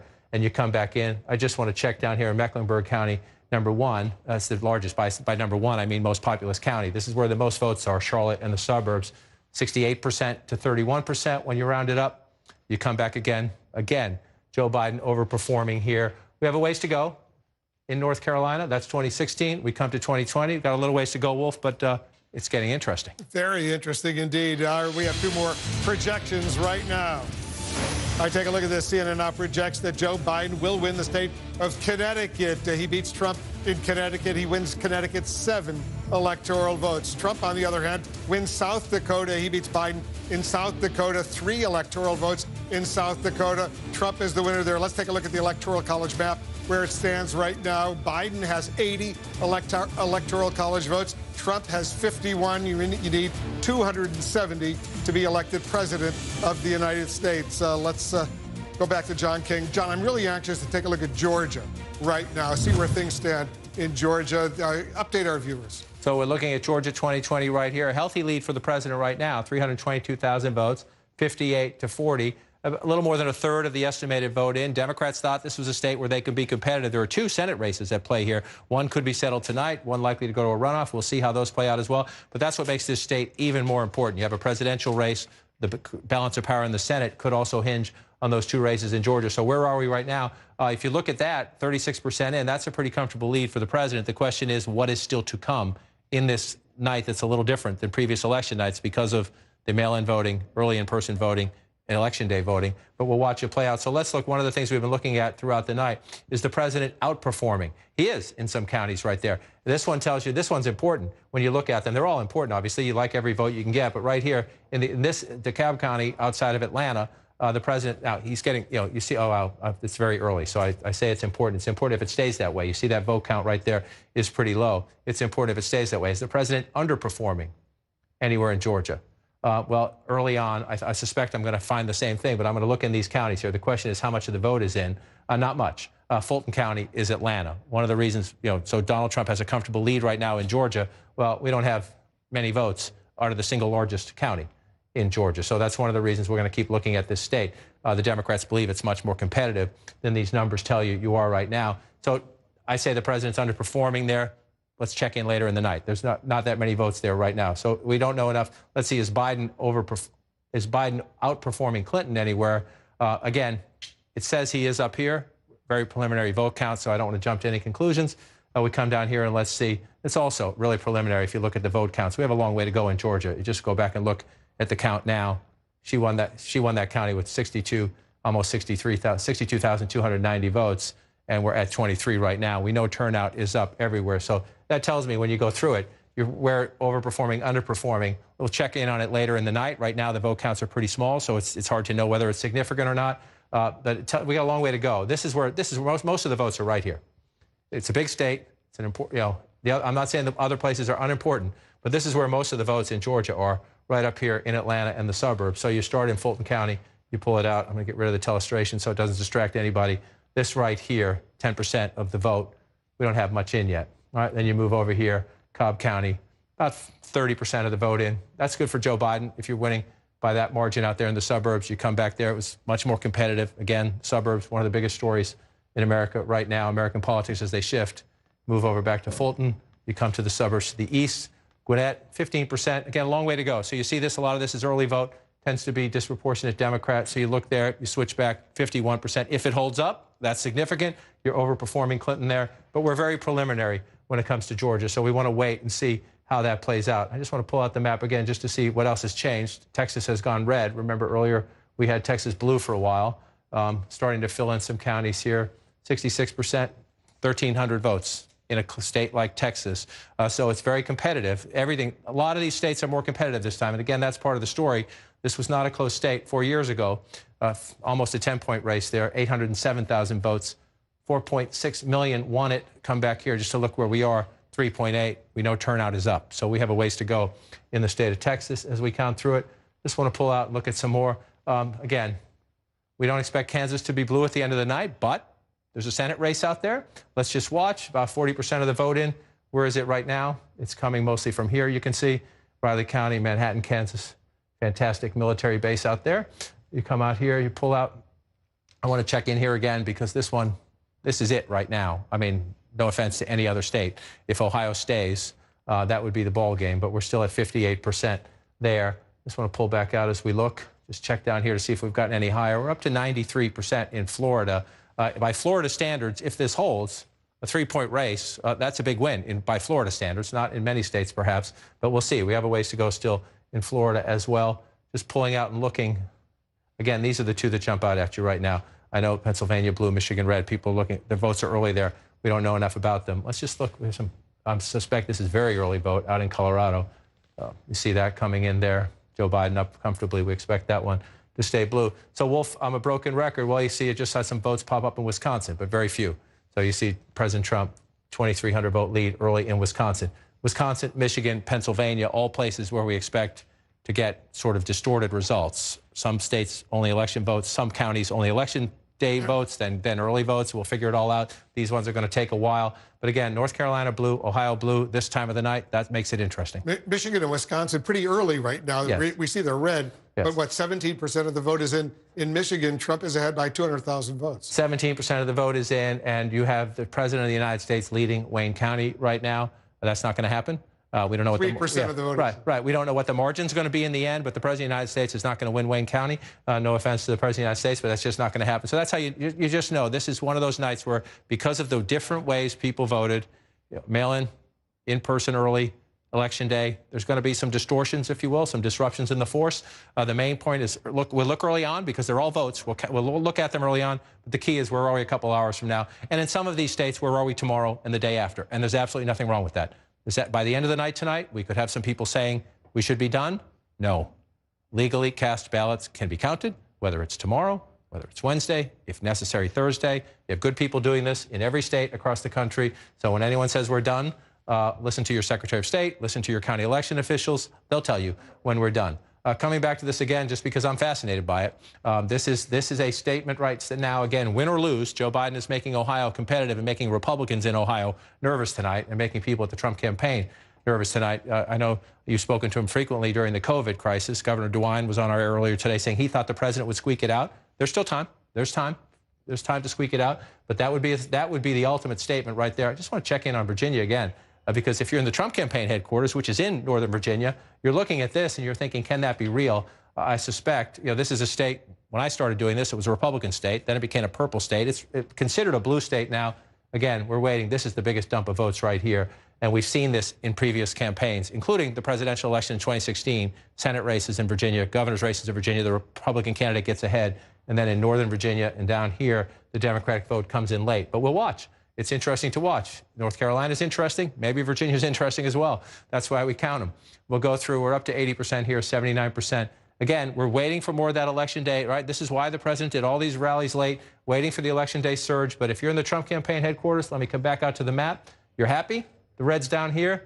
North Carolina blue, Ohio blue at this hour. Makes you nervous, Wolf. All right, there's much more ahead as more polling places close at the top of the hour. Two more important battleground states are on the line, Iowa and Nevada. Election night in America continues in 2 minutes.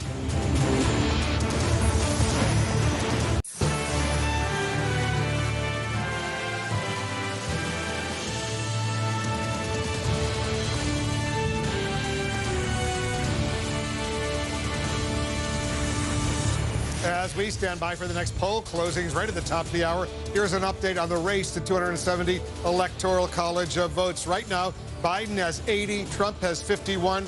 You need 270 to be elected president of the United States. Let's get a key race alert and see where things stand right now in these states. Let's start in North Carolina right now. Look at this, 79% of the estimated vote is in. Biden is ahead by almost 100,000 votes, 50.5% to 48.4% in North Carolina. 15 electoral votes at stake. In Ohio right now, 59% of the estimated vote is in. Biden is ahead there by about 132,000 votes, 51.1% to 47.6%. 18 electoral votes at stake in Ohio right now. Let's take a look at Pennsylvania. Only 11% of the estimated vote is in.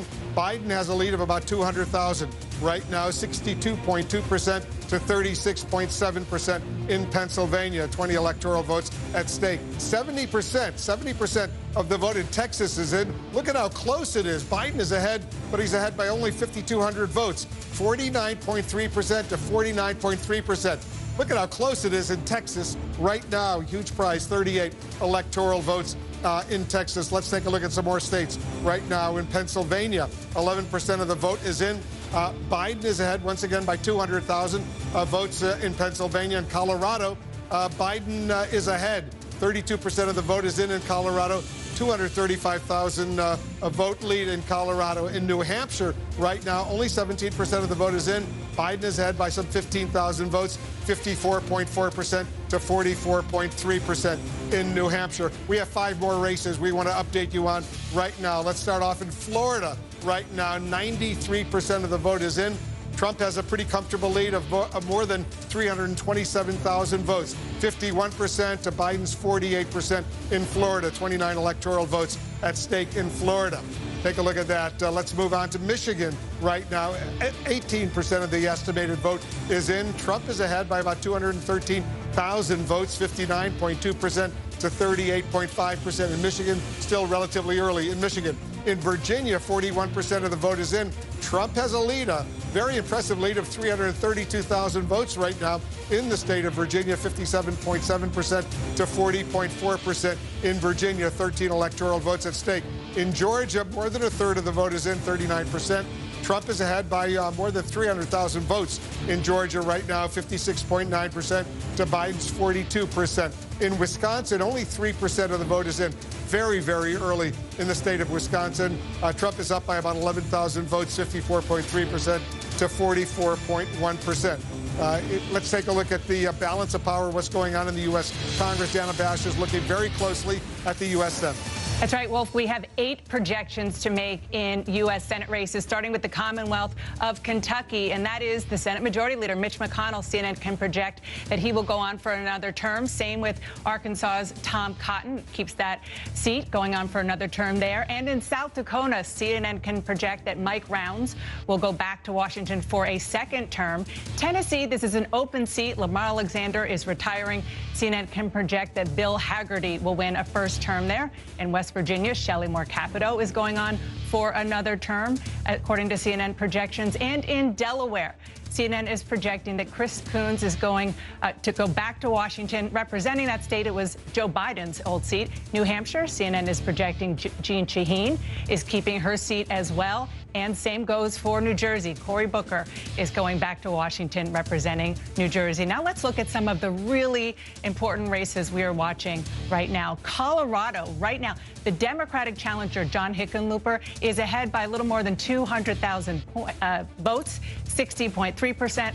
The incumbent Republican Cory Gardner is at 38%, about 30% of the estimated vote in there. North Carolina, the Democratic challenger Cal Cunningham is ahead by just a little bit more than 57,000 votes at 48.5%. The incumbent Republican Tom Tillis at 47.3%. And in South Carolina, this is one that people across the country have been watching. Right now, the incumbent Republican Lindsey Graham is ahead pretty significantly. Now, let's look at what this all means in the big picture right now. Democrats are leading in 3 Republican seats. Democrats must pick up 4 Republican seats to flip the balance of power. And what is the balance of power right now? 39 Democrats, 36 Republicans, 25 seats remain to be called. Wolf? All right, thanks very much, Dana. We'll get back to you. Let's have another projection right now. CNN projects that Joe Biden will win the state of Colorado, will win its 9 electoral votes. He beats Trump in Colorado. Trump, on the other hand, wins in North Dakota. CNN projects Trump will win in North Dakota, pick up its 3 electoral votes.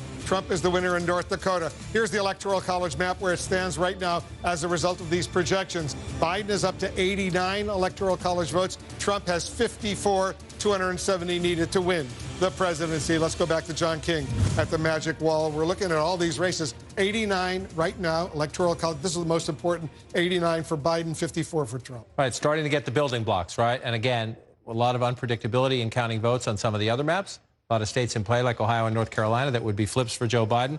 This map so far filling in a predictable way, but that's because we haven't called the battleground states, and we'll see where we go. But 89 to 54, 270 is the goal. You see the Joe Biden lead. This is why you look at the big states. The big states are what get you the lead. Joe Biden has New York, right? That's why Florida, Texas, California will be blue at the end of the night. So that's why battlegrounds like Florida, Texas this year, Ohio, that's why they're so important, because they're big chunks. You want to, that's the best way to get there is to build big. Pennsylvania, the biggest of the blue wall states. So if you're looking at this map right now, there are no surprises so far on this map. Again, if you come over here, I just want to pull out 1 second, ask Brian to take a peek here. If you look at the 2020 map right now, we have Ohio blue right now. We have North Carolina blue right now. So let's come back over here and explain the significance of that, because we're at 89-54. You come back to the Trump map 4 years ago, right? Nothing has changed so far in the blue states. So far, Joe Biden is winning the Clinton states. The red states we've given to the president are states we expected him to win. But if you look at the map where we have it right now, and if that stays, right there you get Donald Trump down to 273 and Joe Biden up to 265. So you're thinking, you have a scenario here where with just one more state, right? Just pick a state. There's 2 congressional districts here and here. That could get Joe Biden to 267. But you could get to 270 with just Michigan. All right, if Donald Trump somehow holds on to Michigan, you could get to 270 with just Wisconsin. If Donald Trump somehow held on to Wisconsin from 2016, you could get, if you're Joe Biden, to 270 by flipping Arizona as we move west later in the night. This is the dynamic of the night. Joe Biden has more options. The menu to him gives him more options, especially if Ohio is competitive and North Carolina is competitive, and he's leading in those states right now. That is the challenge. President Trump has a much more narrow path to re-election as he tries to defend this map. And the Ohio and North Carolina early results, we're not there yet. They're all the more significant because we do know heading into the final days. And again, 2016, the president was behind. He roared back. Election day turnout overwhelmed Hillary Clinton's lead in the polls.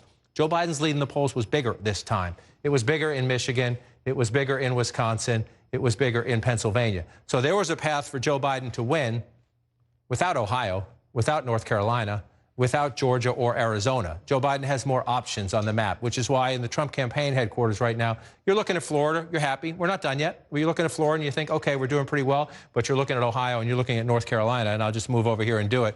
And that's what you're looking at, because you can't afford to lose. You don't want to give up anything from your 2016 map, but if you're going to give up anything from your 2016 map, you certainly don't want to give up 2 of your bigger prizes, which would be Ohio and North Carolina. Again, we're not there yet. And again, right now, Trump's leading in Virginia. So if there are trade-offs, if you give something up, if you lose in North Carolina, you get it back by taking Virginia. I just want to say to people watching at home, look at that. Look at that, right? Virginia is a state that has been trending blue, but, and here's the but, and this is the anomaly of tonight. We're getting different results at different times in these different states. So we have a lot of Democratic votes still to come in. Fairfax County is the biggest. I was looking at some of the other ones early. A lot of Democratic votes still to come in. We'll watch it. It's interesting, right? Maybe it's going to be closer than we thought. Maybe there's a Trump surprise there. We'll keep looking at it, but there's a lot of Democratic votes out still. So I suspect Virginia may change in a little bit. So we come down to North Carolina. Look at that lead, 85,000 now. What was the question earlier? We were 140 at one point, down to 113. Now we're down to 85,644. We told you early on the Biden big lead early was based on early votes. We know Democrats disproportionately voted early for COVID protection reasons. Democrats encouraged them to do so. And then Trump, all his rallies, what was the goal? Impressive, overwhelming election day turnout. That's what the president wanted. Is he getting it? We're up to 80%. We shall see. Right, 50.3 to 48.5, a much closer race in a state that is a 50-50 battleground. North Carolina may be the most competitive state in American politics. Maybe Florida is a close second. But when you look at the demographics of North Carolina, it is perhaps the most competitive state in American politics right now. Cumberland County, 57%, 90%. You get to this point, 90% of the estimated vote. If you're a Democrat, you're thinking, how much more can I get out of this? If you're a Republican, you're thinking, can I just narrow the margins a little bit? 57.5, let's go back in time, 56.7, right? So you don't think that's a lot, right? 71,000 votes then, 16-point race. You come back here, 17-point race. Look at the turnout everywhere in America. And this is a good thing, whether you're a Democrat or Republican or independent. Look at that number right there. All right? In every county we're looking at, almost every county we're looking at, a higher vote total winning this time. That's a good thing. No matter who wins the election tonight, that's a good thing. More Americans came out and participated in the election. So we'll come there. Let's look at Wake County. That's Hillary Clinton then. That's Joe Biden now, from 58 to 65. That's a big deal. 355,000 votes, 302,000 votes, 53,000 more votes in the Democratic column there. Let's look at the president's numbers from 2016, 196. You come forward, 179. So higher turnout in this county. The president's not. He's got a ways to go, 80% there. We'll see if he can narrow the gap. And again, you're looking at these blue areas. You see the dots in the middle. These are your urban areas. This is all around America. Democrats run it up in the urban areas. The question then is, how do the Republicans do in the suburbs? They're getting shellacked. The president's getting shellacked there, as he did 4 years ago. He's getting beat here. Wolf, just one more. I just want to look quickly. Mecklenburg County, Charlotte in the suburbs. This is the most populous county in the state. 68 to 31 when you round up. 63 to 33. Again, doesn't seem like a lot. In a place that has the most votes in the state, that matters. Yeah, 87% of the vote in that county out there. Let's check in with David Chalian, who's taking a very close look at North Carolina as well. I am indeed. Well, first, I just want to show you this board here. These are the states that Joe Biden is leading in that Donald Trump won 4 years ago. So in North Carolina, as you were just discussing with John, he's got a 1.77 percentage point lead over Donald Trump. In Ohio, he's just under a 2 percentage point lead over Donald Trump. And in Wisconsin, he's got just over a 2 percentage point lead over Donald Trump. 3 states that Donald Trump won 4 years ago. Let's look at North Carolina and look at what's going on there. What you see the state of play right now, you see that Joe Biden has 2.385 million votes compared to Donald Trump's 2.301. He's ahead with 80% of the estimated vote in. But here's what we have to look out for. All those big Democratic counties John was just talking about, it is mostly early vote. So look, of this 80% of the vote that's in, 90% of it right now in North Carolina statewide is early vote. We think that's going to come down. We think that at the end of the night, 75% of the total North Carolina vote will be early vote. So right now, the early vote is helping Joe Biden. But as more election day vote comes in North Carolina, Donald Trump may be able to benefit from that. So we just got to keep watching as those votes come in North Carolina, Wolf. All right, David, thank you very much. North Carolina, it's really important right now. Look at 80% of the vote is in. Biden's lead has gone down from 150,000 to now 84,000. And David was just outlining the challenge for Joe Biden in North Carolina, in Ohio, in any of the battleground states, which is that the Democrats were happy with their early voting. In many of the states, if you looked at the data, disproportionately for the Democrats. So they got a couple laps in, if you will, on the Republicans. That's great. It's great to be leading the race, but you have to finish the race. And you finished the race today on Election Day. And that was the challenge for the Democrats. And that was the concern as they saw the president going around. How many rallies did he have in Pennsylvania? How many rallies did he have in North Carolina, Wisconsin, Michigan? The president retracing his 2016 map, trying to get voters out of the woodwork to vote today. And so as David makes the point here, you know, you've gone from 120-something to 111, now to 84,000 votes ahead. You want to be in the lead. You'd rather be in the lead always, of course, but now we're going to keep counting these Election Day votes. And so in some of these places, you know, you're in more rural counties. I keep coming back out to here, 95% in. If you're Joe Biden, you're happy because this is one of these Trump super counties. This is where he had a rally the other day. You hope that there's not many more votes to come here because you just see the margin, right? 30,000, just shy of 30,000 votes, the margin here. You come back 4 years ago, same idea. The president ran it up there by about 27,000. And you loosely run it up. This is one of the places, I call it Trump super counties, where they go there for a reason, because they know they have voters that they can turn out on Election Day, and that was the challenge. So now we're going to see. The Democrats don't have to beat Donald Trump today in the Election Day vote. They don't have to beat him, but they have to be competitive. They can't get, if they get shellacked today, you lose what you gained with the early vote. And so we're going to keep watching as this comes in. And we have some places where we still have no votes, right? So you're watching those as well. It's just we're waiting for people to report. This was a big Trump county. Not a ton of votes, but if you're down, right now you're down 84,000 votes. 4 years ago in this county, look at the difference. There's 24,000 votes more than that, 26,000 votes. So you can get them in the places we're missing. When you come back in here, some of the places we're missing are places where the president did quite well in 2016. So that's the concern if you're in the Biden campaign headquarters. You like how this looks, but you know there's more to come. And so what every campaign does right now, they know what's missing. They know which counties, they know which precincts within those precincts. They know what their data tells them about who lives there and how they're doing. Let's go to Ohio. Durham County there, 86%. Again, just one quick point before we do it, before we leave. This is a place where they ran it up 4 years ago, so that's not quite as significant. I want to move over here. This is the thing. We'll come back here to Raleigh, to Wake County in the suburbs. Does the math change and does the margin change as that election day vote comes in? So we'll use that as a marker. Now you want to go back to Ohio. And you come back here, 64%. It's been sort of we got some good votes early on, but it's been a slog since. And look how close that is. 13,461 votes. They call them battleground states for a reason.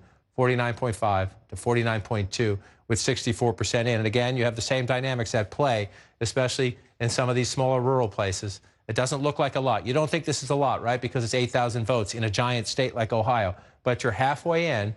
You're getting 8,700 to the other guy's 2,900. That matters, right? That margin matters when you do it here, and then you do it here, and then you do it here, and then you do it here. That's how it adds up. And so, again, you'd rather be leading than trailing, but you're watching those leads shrink as Election Day vote comes in, and you're trying to figure out, is it enough to hold, or do we have trouble? Let's go back to David Chalian. David, take a look at Ohio right now. How much of the vote is very close? Only a 13,000 vote lead for Biden in Ohio right now. How much is the early vote as opposed to the today vote? Yeah, you're noting Joe Biden's very, very close lead over Donald Trump. That's with 64% of the vote in. But let me show you that right now, of that vote that's in, 41% of it is early vote. That's helping Joe Biden. But unlike North Carolina, we expect the early vote share to grow here in Ohio. At the end of the night, we estimated it should be about 53% of the overall vote. So there's the potential as more early vote comes in, Joe Biden could potentially pad that lead. It's something to watch. Obviously, those rural counties can help Trump as well. Jake? Thanks, David. We're looking at the race having tightened up quite a bit from what some pundits were projecting. And right now, it really does look like President Trump has narrowed or even broken even in Florida and North Carolina and Georgia. So really, it is all coming down to what we said months and months ago, the blue wall of Pennsylvania, Wisconsin, and Michigan, the states that Hillary Clinton thought she had in the bag that Donald Trump tore down. Joe Biden trying to build it back up. That's right. And, you know, look, those states that you just talked about, it is not over. We are still watching them. But the whole MO of the Biden campaign from the beginning was to rebuild that blue wall. And there's also another state that's going to come in later, which is Arizona. And that is still one that the Biden campaign is really hoping to finally flip from red to blue. Yeah, and I think that we also are looking at a situation in which Biden is not maybe expanding the map as much as they might have hoped that they would. The states that they thought that he had a good chance, maybe because of turnout, maybe because of demographics, are tight, which is fine, but it's election day, and you have to actually win the state in order for it to matter. So, you know, we don't know what's going to happen yet, but this is a map that, as you just said, is probably just going to come down to what we always thought it would come down to, that blue wall up there, that Biden really, really at this point must hold on to in order to get to 2. Although the Biden people, we should say, have not conceded any Florida or Georgia or North Carolina, and they feel very good. They still feel good about North Carolina. They still feel very positive about Arizona and the blue wall. But it's just not going to be, as some Democrats were hoping for, that they thought it was going to be an early landslide, which was really always a pipe dream. Yeah, I mean, there is no landslide that we're looking at. No way, given the numbers that we've seen, particularly when you start the night in Florida, when it's as tight as Florida tends to be. And it's maybe even less so right now as they continue to count the votes. What is interesting is Florida, one of the reasons why the Biden campaign thinks that they're doing not as well as they'd hoped is because they're really underperforming with Latino voters. Right. They're hoping to change that dynamic in a big way when Arizona starts to count the votes, that they're hoping that that is what helps to buoy them in Arizona. And we talked about this earlier. The Latino voters in Florida a great deal of them are Cuban-American and Venezuelan-American in southern Florida, very different from the Mexican-American, Central American voters, Latino voters in Nevada and Arizona. Yeah, I mean, I'm hearing the same thing from Democrats who are saying, wait and see, because in Arizona, we might see a completely different story. Even in a state like North Carolina, we might see a different story where a smaller population of Latino voters could be very important for Biden if he is able to turn them out. But that being said, what is happening in Florida, I can tell you, Democrats are not happy about it. Yeah. At the end of the day, the situation in Miami-Dade is something that in the autopsy of this election, they will be looking back at and trying to figure out what went wrong. And I'll tell you what they think went wrong is that the Trump attacks have worked. Yeah. Calling the Democrats socialists work with people in that area in particular and that segment of the population. And a lot of disinformation campaigns going on down there as well that we've covered on this air. Wolf? All right, thanks very much, Jake. You know, John, let's take a look at Michigan and Virginia right now. What are we seeing? Well, we're seeing red, number one. Michigan and Virginia. Virginia, certainly, we thought would be blue. It has increasingly become a blue state. Let's start at Michigan, because Michigan, of course, was critical to the Trump win in 2016. You see a lot of red on the map right now. But again, 20% estimated reporting. We expect red up here. Let's give you a little 2016 flashback. A lot of red in this state, right? The question is, can Joe Biden flip it back? So let's come back to 2020. Remember the blue down here. That's from 2016. You don't have it down here right now. And again, so you look at Wayne County, that is Detroit and the suburbs around Detroit. Donald Trump leading right now is 3% of the vote. So this is a tiny amount of the vote here. You come up to Macomb County, 35% of the vote. If that holds, that's a big deal. But again, it's 35% of the vote. Macomb County 2020, legendary home of the Reagan Democrats, if you go back to the 80s, who were the blue-collar workers, disaffected from the Democrats, supported Ronald Reagan. This is where the studies, Stan Greenberg, the Democratic pollster, did a lot of studies there. If you look at 2016, Hillary Clinton lost Macomb County by 10 points and change, 11 points there. And so this number here, if that holds up, that's a huge deal. That's Michigan, but this is very, very early. I just want to pull out again because I know people watching at home, we've told you there's going to be a lot of anomalies in the map tonight. There might also be surprises. That's why we continue to count them. This is one here, 56-41 in the Commonwealth of Virginia. You might expect Trump to pull ahead there at some point. That's a huge lead, about 45%. I just noticed earlier tonight, I just want to check one more time. Fairfax County, the largest county in the state, fast growing, hugely Democratic base, 27%. So there are votes to come in the Commonwealth of Virginia. But again, on a night where we expect maybe the unexpected in some places, we'll keep an eye on that. Let's check in with David Chalian. Give us some context on these two states, what we're talking about. We're talking about Michigan and Virginia. Still early in Michigan, obviously, but that Donald Trump lead, 657,000 votes to Joe Biden's 436,000.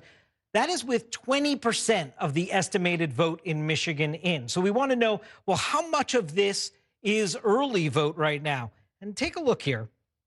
Only 11% of the vote that's in Michigan is early vote right now. We know that Joe Biden voters are the ones that tended to vote early. We expect that to go up to 55%. We think a slim majority of voters in Michigan will have voted before Election Day by mail. Early voting. That could benefit Biden since he's doing better in the early vote in Michigan. He could overtake Donald Trump. Look at Virginia. John was just talking about some of those Democratic areas that are out in Virginia. Here's the current state of play. Donald Trump has a healthy lead there in Virginia with 45% of the vote in. What is the story of the early vote? Currently, of that vote that's in, 28% of it is early vote. And we know Joe Biden's doing better with early vote. We expect that to go up to 66%. So a huge swath of the early vote that is going to be a pro-Biden vote could help Joe Biden overtake Donald Trump's lead in Virginia. Specifically, we see almost no early vote in some of the really heavy Democratic counties of Fairfax and Alexandria, Wolf. All right, thanks very much. We've got two more projections right now. All right, take a look at this. CNN now projects that Donald Trump will win the state of South Carolina. He's the winner in South Carolina, will win its 9 electoral votes. CNN also projects Donald Trump will win in Alabama, will win its 9 electoral votes in the state of Alabama as well. Here's where the Electoral College map stands right now. It's close. Biden now has 89 Electoral College votes. Trump has 72 electoral college votes, 270, of course, needed to win the presidency. We're getting deeper into the night and another round of results. We're counting down to the top of the hour, 10 p.m. Eastern. That's when polls will close in Iowa, Montana, Nevada, and Utah. Together, those states have 21 electoral votes. Every vote is vital to get to the winning total of 270. Iowa and Nevada are the battlegrounds to watch in the next hour. Joe Biden looking to hold on to Nevada for the Democrats, while the president is hoping to hold on to Iowa after winning it handily 4 years ago. Let's get a key race alert right now. Let's start with Ohio, a critical battleground state right now. 64% of the estimated vote is in. Look at how close it is in Ohio right now. Only a 13,000 vote lead for Biden over Trump. In Ohio, 49.5% for Biden. Look at that, how close it is. In North Carolina, 82% of the vote is in. Biden does have almost a 65,000 vote lead over Trump, 50.1% over there. In Pennsylvania, only 16% of the vote is in. They're taking their time counting the votes in Pennsylvania.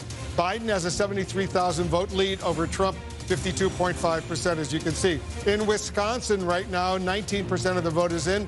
Biden's lead is narrow, only 22,000 vote lead, 50.7% to 47.4% in Wisconsin. In Minnesota right now, a quarter of the vote is in. Biden has an impressive nearly 300,000 vote lead in Minnesota, 66.1% he's got there. In New Hampshire right now, 22% of the vote is in. Biden's lead has increased a bit to nearly 20,000, 54.3% to 44.4%. Let's take a look at 3 more states right now. Actually 5 more states right now. Florida right now, 93% of the vote is in. Trump has a pretty comfortable lead, 379,000 vote lead over Biden in Florida. In Michigan right now, 20% of the vote is in. Trump has an impressive 224,000 vote lead over Biden right now in Michigan. Right there in Georgia, almost half of the vote is in. Trump has a pretty impressive lead there as well, nearly more than 364,000 vote lead over Biden in Georgia. 16 electoral votes there. In Texas, 76% of the estimated vote is in. Trump has a lead of 170,000 votes over Biden in the state of Texas, a huge prize, 38 electoral votes. In Virginia, 45% of the estimated vote is in. And look at this, Trump still has a pretty impressive lead of more than 311,000 votes in Virginia, 56.4% to 41.7%. Let's go back to John King at the Magic Wall. So remind us, big picture, where we are right now in this race to 270. Well, you're getting the building blocks, right? The building blocks are the solids, the states that you depend on. The Democrats depend on certain states. The Republicans depend on certain states.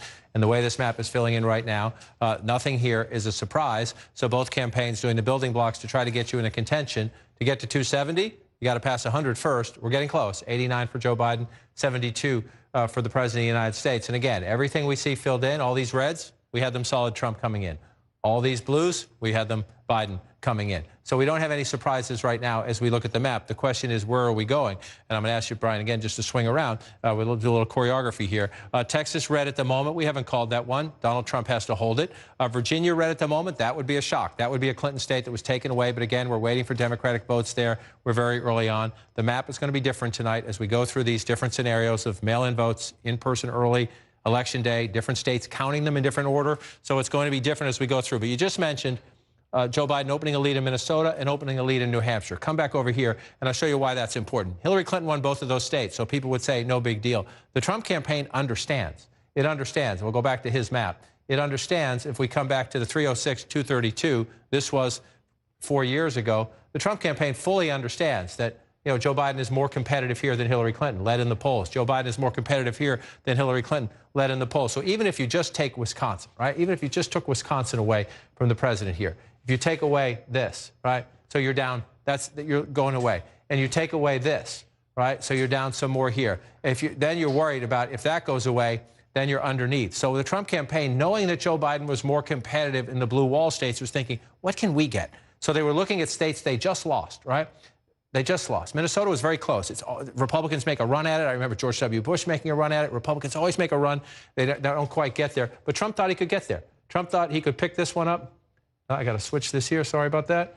Trump thought he could pick this up, and then he thought maybe I can come here and get this, right? It's just, if you're going to subtract, you have to add. And so we're not done on those states. We're just counting the early votes. But you saw Mike Pence and the president both campaigning in those states in the final days of their campaign.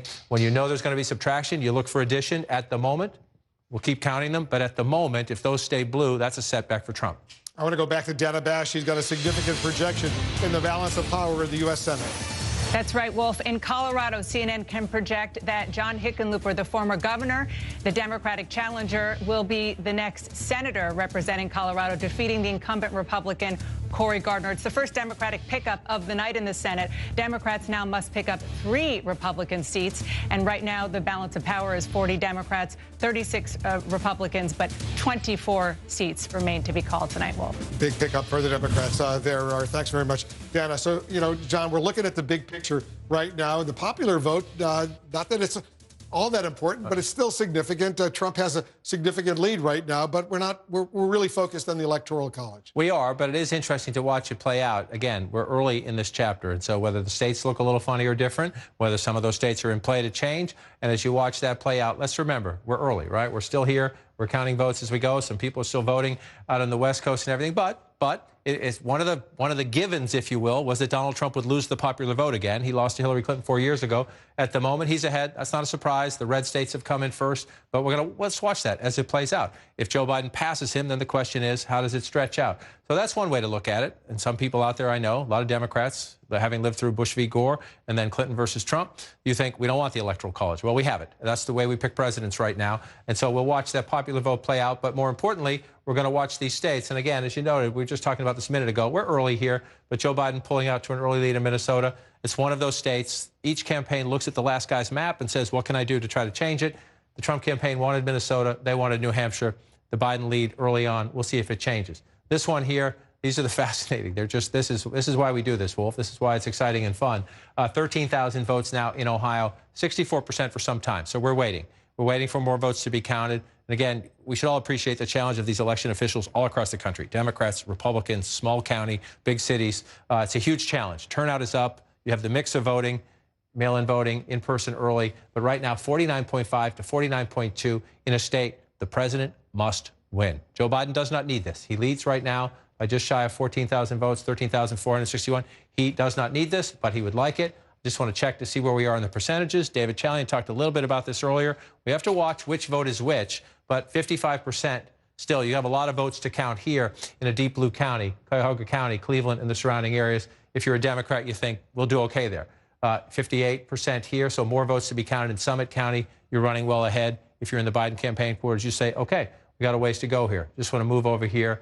About half of the votes counted. I'm just following the blue to see what's left to come in. So if you're Joe Biden, the question is, do you hold these margins? Or when more Election Day vote comes in, this is a place the president ran pretty strong 4 years ago, does he get the Election Day turnout to bring it back? That is the dynamic of the night in state after state after state, and we're going to have to watch it. But Ohio is a great battleground state. It's been a while. It was not a battleground last time. The president won it quite comfortably. North Carolina, you look at the margin now, 29,000 votes. It was above 100,000. It was close to 125,000 not that long ago. It is down, but 84% right now, 49.7 to 49.1. Just want to go back 4 years ago. This was a 3-point race, if you round up there, 4 years ago. Just look how close this is. And again, we're missing some counties. We're missing completely. See how many votes are here 4 years ago. 13. There's about 1,000 vote difference there, a little more than that, a little less than that 4 years ago. So you're looking to see what's missing in these counties. And the main place, just come check in here, up to 92%. The question is, again, what's missing? Is it they're counting early votes? Then you think Joe Biden will get more than his fair share of those. If it's all Election Day votes, that's where the president's campaign team thinks he'll do his advantage. So this is what our people are doing, and it's what all the campaigns are doing, calling into the places where we're still missing votes and figuring out what's missing. Which votes are they? Let's come back up here to county number 2, Wake County, up to 83%. Again, if you're Joe Biden, normally, in a normal election, you see this. You have a huge margin, 83%. You think you're going to build, right? Because you've been running it up all night. You have more votes to come in. The challenge this year is the mail-in, in-person early Election Day vote. They're different, right? We know Republicans were more likely to come out today. Democrats were more likely to vote early. So the normal rules don't always apply. You have to find out what's missing. What's missing? So let's pull it out a little bit more. and come on the map and look at it, see if anything's changed while we've been here. I just want to check on the size of the president's lead here.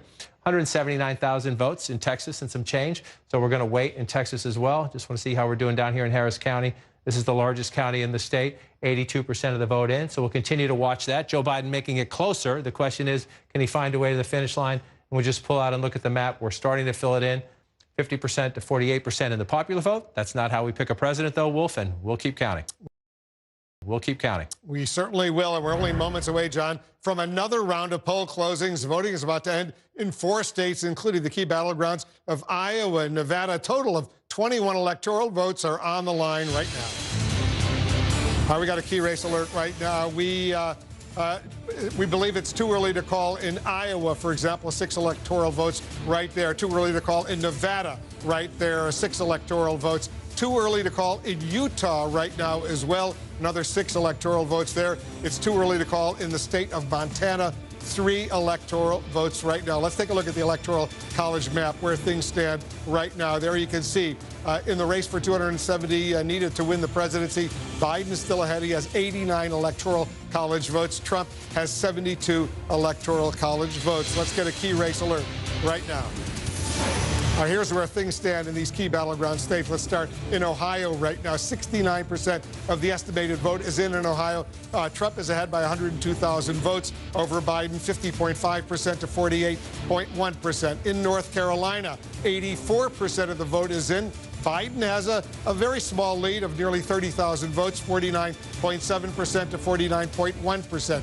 In Minnesota right now, 29% of the vote is in. Biden has a relatively comfortable 300,000 vote lead over Trump, 64.2% to 33.8%. In New Hampshire, more than a quarter of the vote is in. 26% of the vote is in. Biden has a nearly 20,000 vote lead over Trump, 53.6% to 45.1%. We've got 7 more states we want to check out right now. Let's check out Florida right now. Trump is pretty comfortably ahead with 93% of the vote is in. He's got a lead of 382,000 votes over Biden in Florida, 29 electoral votes in Florida. In Pennsylvania, only 20% of the vote is in. Trump is ahead by some 46,000 votes, 51% to 47.7% in Pennsylvania. In Michigan right now, a quarter of the vote almost is in. Trump is ahead by 228,000 votes, but it's early. 23% of the estimated vote is in, 57%. In Texas, 77% of the vote is in. Trump has a 215,000 vote lead over Biden, 50.5% to 48.1%. In Wisconsin, more than a quarter of the vote is in. Trump has a narrow 28,000 vote lead over Biden right now. It's still early, 50.6% there. In Georgia, 51% of the vote is in. Trump has a pretty comfortable lead right now, 346,000 lead over Biden, 16 electoral votes in Georgia. In Virginia, more than half of the vote is in, 53%. Trump's lead is 189,000 votes over Biden, 53% to 45.3%. Let's walk over to John King at the Magic Wall. John, what are you looking at right now? What's jumping out at you? Right now, I was just looking every now and then. I just like to look at president by county. We look by states all the time. I just like to look by county. You'll see a lot more red counties in America. You always do. That's the way it works. But because of the smaller counties, but the Democrats win in the red counties. We're just taking a look at that. It's a personal curiosity as we go through the nights. And now we come back to this right here, 50.7 to 47.9 in the national vote. But that's not how we pick presidents. We look at 2020 right here. Look what has just happened in the last few minutes. Ohio is red. The president ahead right now. If you look at the vote there, 70% there, 128,000 lead. A big shift there as more votes come in the state of Ohio, 50.8 to 47.9. This is why we've been telling you throughout the night, requires a little bit of patience on our part and on your part as well. They're counting votes in different ways, and so we're going to see some swings. And sometimes they're going to happen quickly when new votes come in. The President of the United States now leading in a state he must win, battleground Ohio, 50.8 to 47.9. 70%, still a ways to go. And as David Chalian noted earlier, we're waiting for some early vote here. We're waiting for states to count their votes. Some are doing it in a different order. Early voting, mail-in voting, and today voting. We'll see how it plays out. Just want to check to see if the margins are changing at all as we play through this. This is a big shift. This is a very big shift on the map. President Trump, Ohio goes back to red for now. We're not done. We have a ways to go. 30% of the count there. You're looking at Pennsylvania right now. If you're looking at this map right now, let me just pull it back out a second.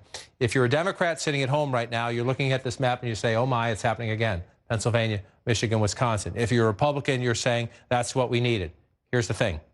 Slow down. We have a long way to go in all of these states. No offense to anybody, but we're 21% right here. We know Pennsylvania has some issues. Some of the mail-in votes won't even be counted until tomorrow. It's worth looking at. These are all real votes. The question is, we don't have context yet because we're so early in these states. So just be careful. Don't look at the map at this hour and make any judgments because we're in the middle chapters here. In some states, in the early chapters, again, the president has a lead in Michigan right now. Last time we were here, he was leading in Wayne County. We knew that wasn't going to happen. Joe Biden is ahead now, but that's a tiny, tiny vote count. There's a long way to go in these states. That's what makes them interesting. They're going to flip back and forth a little bit. Let's move over to Wisconsin and look. And again, the president has a narrow lead here, 51 if you want to round that up, to 48 if you round that up. But again, 30% of the vote, a long way to go. So when you pull it out like this, people look at it at home and you can, wow, we're not done. We have a long way to go in a lot of places, including Virginia is red right now. If the president can keep Virginia red, the president's going to be reelected. But we don't know this yet still. 53 to 45, that's actually gotten closer in recent times. And again, you come back up here. This is where elections in Virginia are won and lost. Northern Virginia is what has changed Virginia from a purple state to a blue state, and we're waiting still. We only have 28% of the vote. Fairfax County, it's the largest vote center in the state. It is Democratic, overwhelmingly so. So we'll see when votes come in here. Let's move down here. Look at this. Look at North Carolina. This was over 100,000 at one point. I think it was over 120,000 at one point. It is now 5,000, 2,000 as you speak. More votes come in. That's the magic. That is the magic of live data reporting and counting votes. 2,000 votes ahead, 49.4 to 49.4 in battleground North Carolina. Joe Biden doesn't need it, but if he gets it, he blocks the president's path to re-election, most likely. This state, remember, and again, this is a textbook example of what we've asked throughout the night. Patience on our part, patience on your part. Early votes came in. Joe Biden built an early lead. Now we're getting Election Day votes in. North Carolina, tight. Let's take a look at Arizona. The votes coming in relatively quickly in Arizona. I think nearly a quarter of the vote is in Arizona. And so you see it blue right now. Not since Bill Clinton has Arizona ended the night. We're not at the end of the night, but not since Bill Clinton, with the help of Ross Perot, has Arizona gone blue. And so you look at it now, and you see the entire state. You see the familiar cities: Flagstaff, Sedona, Yuma, Tucson. Let's be honest, this comes down to Maricopa County and Phoenix, one of the fastest growing areas in America. 60% or more of the vote comes right out of here. 77% of it in. Again, we'll figure out what's missing from that. But Joe Biden at 54%, the president at 44, so a 10-point race. A little under 10-point race. Let's just go back and look at it. Excuse me, get that to click in. Again, so Donald Trump wins Arizona 4 years ago, wins Maricopa County. This is the biggest basket of votes. Phoenix and the fast-growing suburbs. 4 years later, from 2016 to 2020, this is one of the fastest-growing states. You get out of Phoenix, you get down here, Goodyear and the like, fast-growing suburbs. Again, the suburbs have revolted against this president. There's an important Senate race in this state as well. Let's come back to 2020 and look at the map. That Maricopa County is blue, is a source of joy in the Biden campaign right now. They have to keep it that way. Let's just look down here. Pima County, again, 64 if you round that up to 35. 80% of the vote in. You go back here, 54. So by 10 percentage points, you're overperforming Hillary Clinton. Just want to see how the turnout is here. 224,000 4 years ago, already 260,000. Again, one of the gifts of this election, no matter who wins, is turnout is up everywhere. That's a good thing. We want that to happen every time. But again, you see the split right there. Joe Biden overperforming Hillary Clinton there. You got some rural areas here to fill in the state. If you go back in time, you can see what happens here. The states, but this is it. This is it. Maricopa County, Phoenix, the suburbs around it. Again, traditionally Republican territory, increasingly because of demographics and because of the suburban revolt against the president of the United States. Maricopa County, if that holds up, that's the ball game in Arizona. But we have a ways to go there.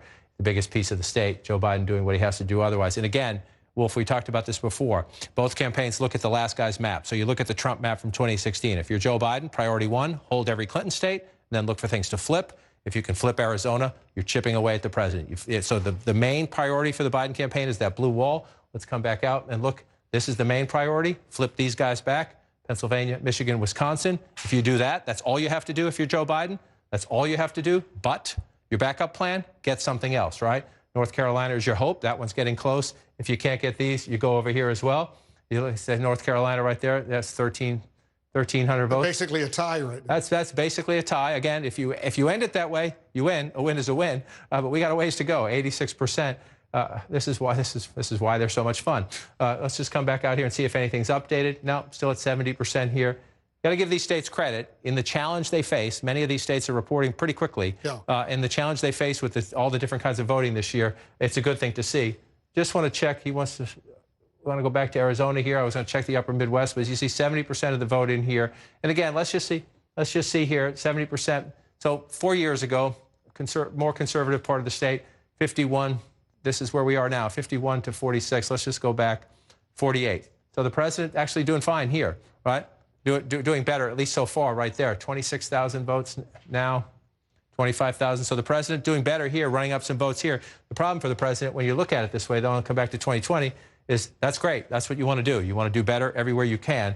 The issue is way more people live here, way more people. And so you get 798,000, 77% in. Let's compare that to Secretary Clinton 4 years ago. She had 702,000 to end the night. We're not done yet. And she was at 45 with the president at 49. Joe Biden, 54%. That's game changing. If you can keep that there, we're still counting in Arizona. And again, that would be a flip. If I can walk over here, I just want to show you the significance of this as you come through this here. Let's come back to the president's map from 4 years ago. And again, if you're Joe Biden and you're looking at this map, you had a very comfortable lead here coming in. That would get the president down to 290. You had a lead here. That would get the president down to 280. And if you can pick this up here, you're at 269, 269. Everybody at home, take a gasp right now. 269, 269. It never ends up this way, but we do have scenarios where it happens. And then if you're Joe Biden, you look up here in the state of Maine, you think you're going to pick up that second congressional district. Just that, right? Michigan, Wisconsin, that's just as, I mean, they're not easy to win, so I shouldn't say just. But Michigan, Wisconsin, Arizona, and the congressional district there. There's also a congressional district in here, Nebraska and Maine. Do it by congressional district where Joe Biden is favored. So it is possible for Joe Biden to win the presidency. That's a squeaker, but that's why Arizona is so important. You're looking at this map, you're thinking, well, Trump, is he going to pull off Pennsylvania again? Joe Biden had, what, 5, 6, 7-point lead at the end of the race. Hillary Clinton had 3, 4-point lead at the end of the last race, but you're not sure. You're not sure about that. You think you're going to get it back, but you're not sure. You feel more comfortable about this. You feel more comfortable about that. If you can get that, that's the game. That's the game. You look at the last guy's map, you take something away. That's why Arizona matters. Also, just remember the demographics of the United States. When I started covering presidential politics, that was red. That was purple, competitive state. That was red. That was red. The changing of American demographics is, I know tonight we're picking a president, 2020 and beyond, but we're also watching a changing country and how it votes. And it's fascinating. Now we'll come back to here because we're not done yet on these things. But here's where we are right now. As they start to build the building blocks up, this is where it gets interesting. 89 to 72. We're starting to fill in as we come over here. We're into the 10 o'clock hour, right? Yes, we are. I had to check the watch on that one. We're into the 10 o'clock hour, which is, this is where in presidential politics, 10, 11, up to midnight. Yeah, California, Oregon, Washington State, they're about to close at the top of the hour. Those are big states as well. And they're counting more votes here, too. That's why, as we get later into the night, this is why it matters more. And so let's just look at it again. Again, this is one Trump wanted to flip. Joe Biden wants to flip Arizona. Donald Trump wanted to flip Minnesota. Not happening if you look at it right now. So we don't see that yet. We'll watch them. We'll continue to watch it. Just want to keep checking in on these. Again, if you're in the Trump campaign headquarters, you're looking at Wisconsin, Michigan, and Pennsylvania. If you can hold those, then you hold the presidency, right? But again, we just want to remind you, you're going to see things on the map. You're going to hold for a while, but this is slower count. So we're going to see this play out. 30% of the vote in Wisconsin. You come over to Michigan. Again, some of this may come tomorrow. We'll see. They're going to do the best they can. As we get later in the night, we'll know more about that. And then you come over here to Pennsylvania. Again, very, very early in the night. You see, I just want to take a peek down here, see how we're doing in Philadelphia. Look, 70,000 votes in Philadelphia, which means nothing, which means we're just starting. 9%. Yeah, we're just starting the night in Pennsylvania. So we need to be careful about drawing any conclusions there. So then let's look at where we do have a lot of votes, right? This is real business now. When you get to a place, 72% in Ohio, Donald Trump up, stretching that lead a little bit, 177,000 votes. The Republican governor, Mike DeWine, thought the president would squeak it out. We'll see. Got a ways to go yet. As David Chalian noted, there's some early votes still to be counted there, so this could swing again. That's why we count to the end. And I want to come back to North Carolina, which is now red for the president, 25,000 votes ahead. This again, you're going to watch the map swing, right? Joe Biden had a big early lead in North Carolina. Democrats get optimistic, but we have to remember the difference of this night in the pandemic election, the different ways people voted and the different pace at which states are counting them. North Carolina now, the president ahead, up to 88%, 49.6 to 49.2. That means we still have more to count, but you see the swing. And we're going to see that. We're going to see some states start out blue and go back red because of the way the votes are counted. Sometimes they count the early votes first or the mail-in votes first, and today votes, election day votes later. Other states do it in a different order, and they'll swing the other way, which is why we just got to finish. Don't try to end the book before we get to the finish line. Right. 49.6 to 49.2. Let's pull this out. You see this red here. Again, this one here, I'm waiting to see, up to 54% right now. There are some Democrats in Virginia who are starting to get a little nervous, and they're calling the Fairfax Board of Elections and saying, hello, can we get the votes? So let's see what happens. We watch that one play out and come down here, battleground Florida. Again, president's starting to inch this one out a little bit.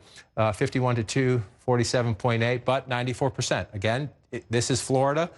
If that holds, by Florida standards, that's a blowout. But we'll see. We'll go back 4 years ago, 49 to 48. One of the things we are seeing, one of the things we should make note of this, we haven't earlier, is that the third-party candidates are not getting the votes they did 4 years ago. So you have winning candidates in states getting over 50%. The national vote still right there. Let's go back to Arizona and see if we've racked it up at all. Up to 73% now, 210,000 votes ahead. Again, 54 to 45 if you round it up, 49 to 45 4 years ago. Joe Biden. Maricopa County is the difference right now. And again, the city of Phoenix, the suburbs around it. If you go to Arizona, if you were there 10 years ago and 5 years ago and 5 weeks ago, you just know the change that's happening. This is one of the fastest changing places in America, growing out here in the suburbs. 800,000 votes, just shy of that for Joe Biden right now. I just want to go back and look at the math. Hillary Clinton got 700,000 votes plus 702,000, 703 if you round up.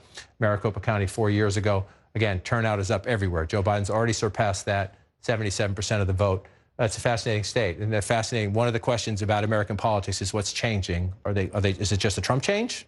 Is it if this finishes tonight, blue? There are a few counties that haven't even reported. Yes, they've got nothing in some of these counties here. Apache County out here. Again, there's not a ton of votes out here, but if you just bring it up, 17,000, 8,000. So Maricopa is 60% or more of the vote, depending on the turnout. But it matters if it gets close. It certainly matters. And so that's one of the you look at it. Every vote counts. I don't mean to discount anybody's vote. Every vote counts. But in terms of the swing of the state, this is going to determine most of it. And you're at 77%. But to your point, when you get this higher, if it's close and you get this higher, that's when you're looking around. And that has been part of the marvel of Donald Trump's winning. Is that in places like that, even when he gets beat in the cities, not so much in Arizona, but in some of these other places, again, look at all the red in the middle of the map, right? Not a ton of people live here, but the president runs it up, gets his 6,000 votes here, gets his 14,000 votes here, and you go on and on and on, and that's how he does it. In these smaller counties, turnout is high, he runs it up, and so far, let's come down here. I just want to look one more time. That has stayed exactly the same, 25,482. South Carolina was blue for a little bit early on. You see that one going back to its DNA, the conservative state there. Georgia, not as competitive at the moment. Again, 52% though. So again, you're in this night where you have three different kinds of voting, different states, sometimes within a state, different counties reporting them in different order. The Democrats were hoping right here to have a closer state, but look, Fulton County, still, again, a third of the vote. This is it. This is by far. And so you move around these counties here. You have Cobb here. You move Fulton here. You come out here. It's very slow, 1% here. So we have this is the bulk of the vote in the state. Georgia potentially could become a lot more competitive because a lot of the major Democratic counties have not reported yet. Right. Very low percentage here, all around the Atlanta metro area. And again, these are the smaller ones here, but still eighth of the county. So you're looking, Joe Biden's ahead, the 72% here. You move closer into Atlanta, 68% here, but then you come over here, just 1%. And again, you go back in time 4 years ago, Hillary Clinton won pretty big here, and Joe Biden, many believe, will do even better. A, higher turnout, B, suburban rejection of the president. So we have a long way to go. We have a long way to go. Maps can be deceptive when you have a big chunk of vote out in the Democratic area here. I just want to check down some other Democratic areas, about halfway there.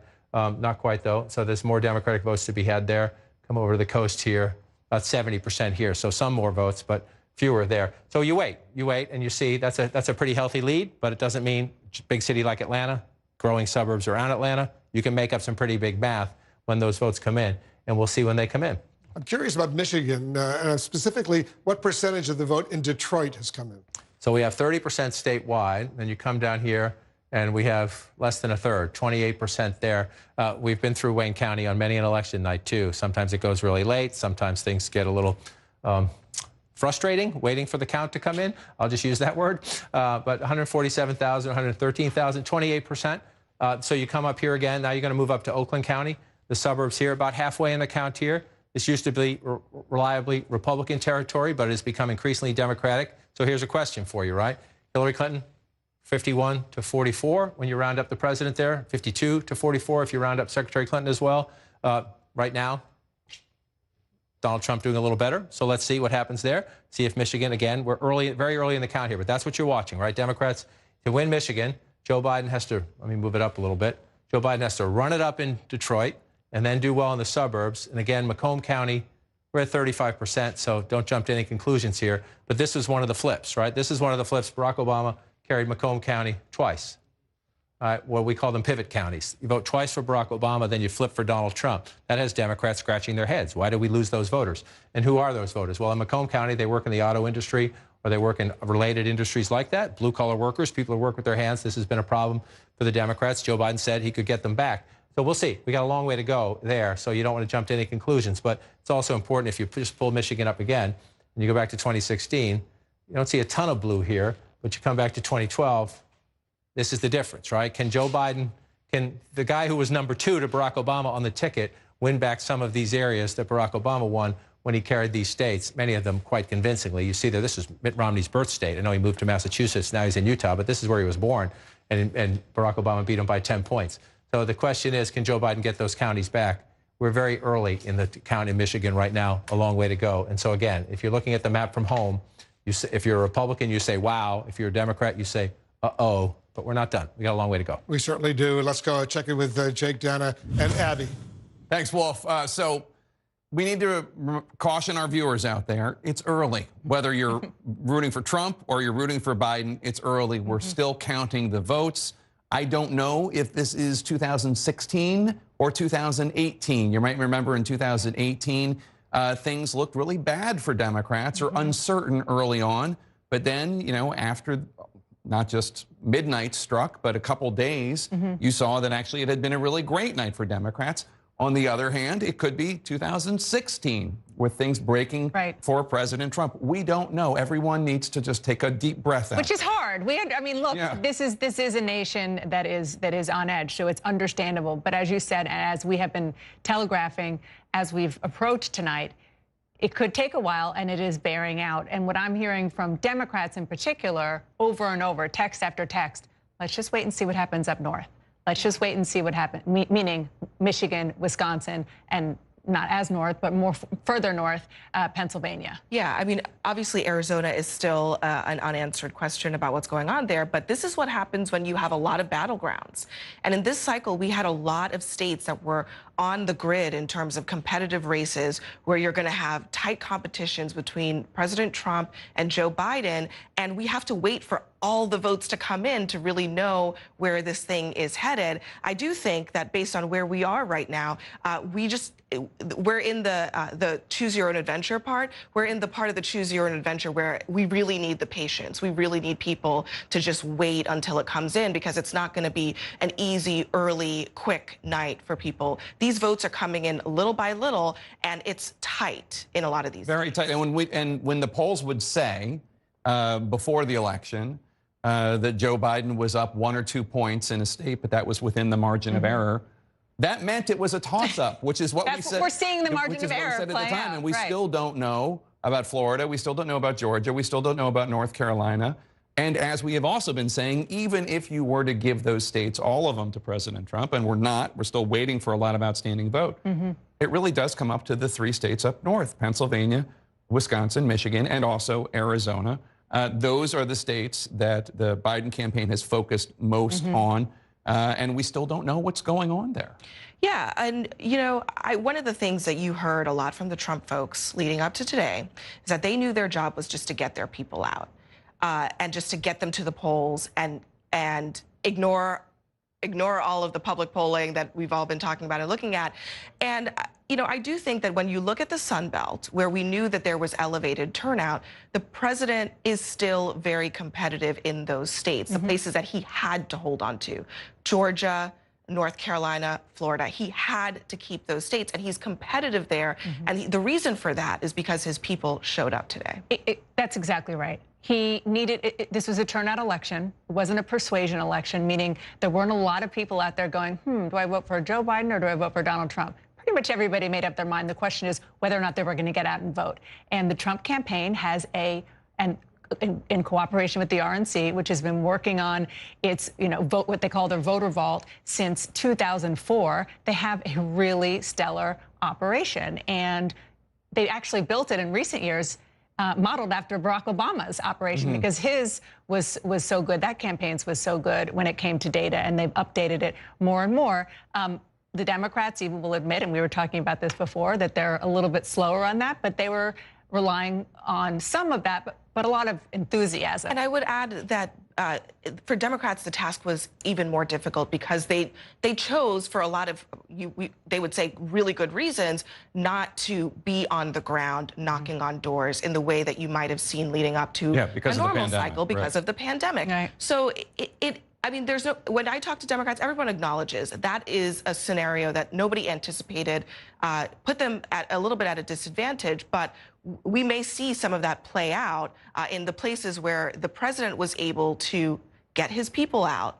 Maybe he didn't change any minds, but as long as he got his people out, their argument, their state of the case, their theory of the case. Yes. Sorry, I cannot speak tonight. Is that as long as they do that, they can be competitive, and that's the big question. He had to defend his term. So, and first of all, you have to give credit to President Trump, even when it looked a few weeks ago like this thing was gone and out of his reach. He did work his tail off and get out there and get out to those counties and rally his supporters. And obviously, that has paid off at the very least in making this race so competitive. And again, we don't know where it's going to end up. We have no idea. We still have yet to hear from Pennsylvania, Wisconsin, Michigan, and we're starting to hear from Arizona. Yeah. But also, I think, I just know that there are a lot of people out there who maybe paid attention only to the most Trump-hating pundits out there who were saying for weeks, if not months, that this was going to be a landslide. And, as they say, you can't get high on your own supply, right? You need Do to they listen, say that? You need to be able to listen to everyone and all the pundits, left, right, I feel like center, I'm learning and so look much at the about data. so much tonight, Jake. Well, I just think that there are some people out there who are disappointed No, because you're they right. thought this thing was going to be over when. And by He the has- way, he's an incumbent president Right. who has inherent But not just that, advantages in he has remarkably enthusiastic, loyal supporters all across the country. But again, we're still waiting to hear. We are. Pennsylvania, Wisconsin, Michigan, Arizona. Wolf? All right, Jake, thank you. We love the commentary. Let's get a key race alert right now. Take a look at this. Arizona right now, 75% of the estimated vote is in. And Joe Biden has an impressive lead right now, a lead of more than 208,000 votes, 53.7% to 45%, 11 electoral votes in Arizona. More than a third of the vote is in New Hampshire right now. Biden has a 27,000 vote lead over Trump, 53.8% to 44.8%. In Minnesota, more than a third of the vote is in there, and Biden has an impressive 285,000 vote lead over Trump, 61.4% to 36.6%. In Iowa right now, 19% of the vote is in. Biden's lead is 85,000, 61% to 36.9%. We've got some more states right now. Let's take a look at these other states that are coming in. Michigan, a third of the vote is now in. Trump is ahead by some 210,000 votes, 54.7% to 43.4%. In Pennsylvania, almost a third of the vote is in. Trump is ahead by 179,000 votes, 53.4% to 45.2%. In Wisconsin, a third of the vote is in. It's very, very close. Trump is ahead by some 20,000 votes, 50% to 48.3%. In Georgia right now, more than half of the vote is in. Trump has a pretty comfortable lead in Georgia of 348,000 votes. Right now, 55.4%. We have a projection right now. Take a look at this. CNN projects that Joe Biden will win in New Mexico right now. Take a look at that. Joe Biden wins in New Mexico. There he is, the winner in New Mexico. That's 5 electoral votes in New Mexico. So let's see where the Electoral College map stands right now. Right now, with that win in New Mexico, Biden has 94 electoral votes. Trump has 72 electoral votes. The all-important race to 270 needed to win. 94 to 72 right now. 270 being the magic number. You're elected president if you get 270 votes. What are you seeing? Well, you're seeing a map right now that is going to make Democrats nervous, and so which is why we need to emphasize the point that when you see red Pennsylvania, red Michigan, and red Wisconsin, we are very, very, very, very early in the count there. However, if you look at this map right now, the name of the game, if you're Joe Biden, is takeaway, because Donald Trump's the incumbent president who won last time. And so we're not done yet. We're not done yet by any means, but you look at North Carolina, the president's stretching a lead out here, 89%. It's a modest lead, 42,423, but 49.8 to 49. Joe Biden had a lead early on. Donald Trump's election day surge puts him back in the lead. Can he hold it? We'll watch that as we play it out, but Republicans feel good about that. We're coming down to Florida now, and you look here, a 5.6 million for the president, 5.2, higher turnout in Florida, a very competitive race. Again, we have to wait. We're going to count some things here, but Democrats are not happy, particularly with down here in Miami-Dade, 53%. You see 53, 46, you think that's great, but that's way below where Hillary Clinton was 4 years ago. So you're looking at this map here. The plus side for the Democrats is out here in Arizona, where Joe Biden right now, 75% of the vote, 54 if you round up to 45. That's a big shift from 4 years ago when the president won at 49, 45, a 4-point race. You see the president, Joe Biden, the Democrat, above 50 there. So let's just put this into context. Number one, this was the name of the game in 2016. We're not done. We're not done. We're not done. Some of these states could go on into tomorrow. But as you look at this map, many Democrats say it does raise the scenario many of them are worried about. An hour or two from now, is the president going to come out and say, I win, if he's still leading in those states? We're not done. That's not how we count. These states will decide who wins their elections, and we have a lot of votes to count. But the question is, the name of the game, well, if I'm going to switch maps here, is this is where we are right now. 94 to 72. There are no surprises on this map so far. Everything we see filled in is the way we thought it would go coming into the night. There are also, though, if you think about out here, where we haven't counted votes yet because it's still early in the night, people are still voting. We don't think there are any more surprises out that way, if you will. Nevada was the one Clinton state. The Trump campaign made a run. We'll see. But we expect that to stay Democratic, which is why things get interesting now. Again, we haven't called some of these close states, but this is the calculation in both of the campaign war rooms. This is where Donald Trump started. Joe Biden has to look at this map and say, what do I take away to get him below 270 and to get me to 270? So Joe Biden wanted Florida. Not yet. We'll see. We'll keep counting. Doesn't look that way. Wanted North Carolina. Donald Trump has a lead right now. We'll see. We'll get to the finish line. Georgia, we got a lot of votes out. The Democrats had these targets of opportunity. Can we get these states can we get a surge? We'll watch Georgia. We're still missing a lot of Democratic votes. Texas is filling in red. Again, we haven't called it. We have a ways to go, but it's filling in red right now. So far, you look like you're getting that, right? We're not done. We're not done in Arizona yet either. But as you project it out, so okay, now you got the president at 295. If you're not going to get Ohio, haven't called it yet, we're waiting. There's a possibility some votes out. North Carolina or Florida, where do you go? Well, then we come back. Number one, let's just assume for the sake of argument, Joe Biden gets the congressional district here. Hard to see if there is a Trump election day surge. The president went out here and did a rally, but the Democrats are pretty confident they're going to pick up the one in the 2nd district of Nebraska. So let's do that for the hypothetical. We'll watch as it plays out. Then you're at 293 to 245. So then we come down to where we ended 4 years ago, Pennsylvania, Michigan, and Wisconsin, right? And so Joe Biden, 1, 2 gets you to the finish line. You don't absolutely need Pennsylvania. If you win Maine's 2nd congressional district, if you win Nebraska's 2nd congressional district, and you hold Arizona, you can do it without Florida, without Georgia, without North Carolina, without Ohio, and without Pennsylvania. But you have to win these two, right? If you can win this as well, then it's game over. We've always known if Joe Biden could rebuild the blue wall, forgive me, Donald Trump would pay for it. The question is, can he make it happen when right now, if you look over here, again, we're early. This is where Democrats get nervous because they remember 2016. We cannot emphasize enough. We're nowhere close to the finish line in any of those states, Pennsylvania, Wisconsin, and Michigan. We need to count votes, and some of those counts could take until tomorrow. But we talked earlier about Joe Biden having the more menu options. some of those menu options appear to be closing. We're not done yet, but that we still have, that we can't take Florida away. Still red over there. North Carolina, we'll see on Georgia. Joe Biden had many menu options coming into the night. That list is narrowing, which is why you get into tense time. I want to check in with David Chalian, who's taking a very close look at the vote in Pennsylvania right now. What are you seeing over there? Yeah, just exactly what John was talking about. I know it's red on the map right now, but we gotta make sure we count the votes here. So what you see is Donald Trump leading Joe Biden in Pennsylvania with 32% of the vote in right now. Let's look at what we know about the early vote.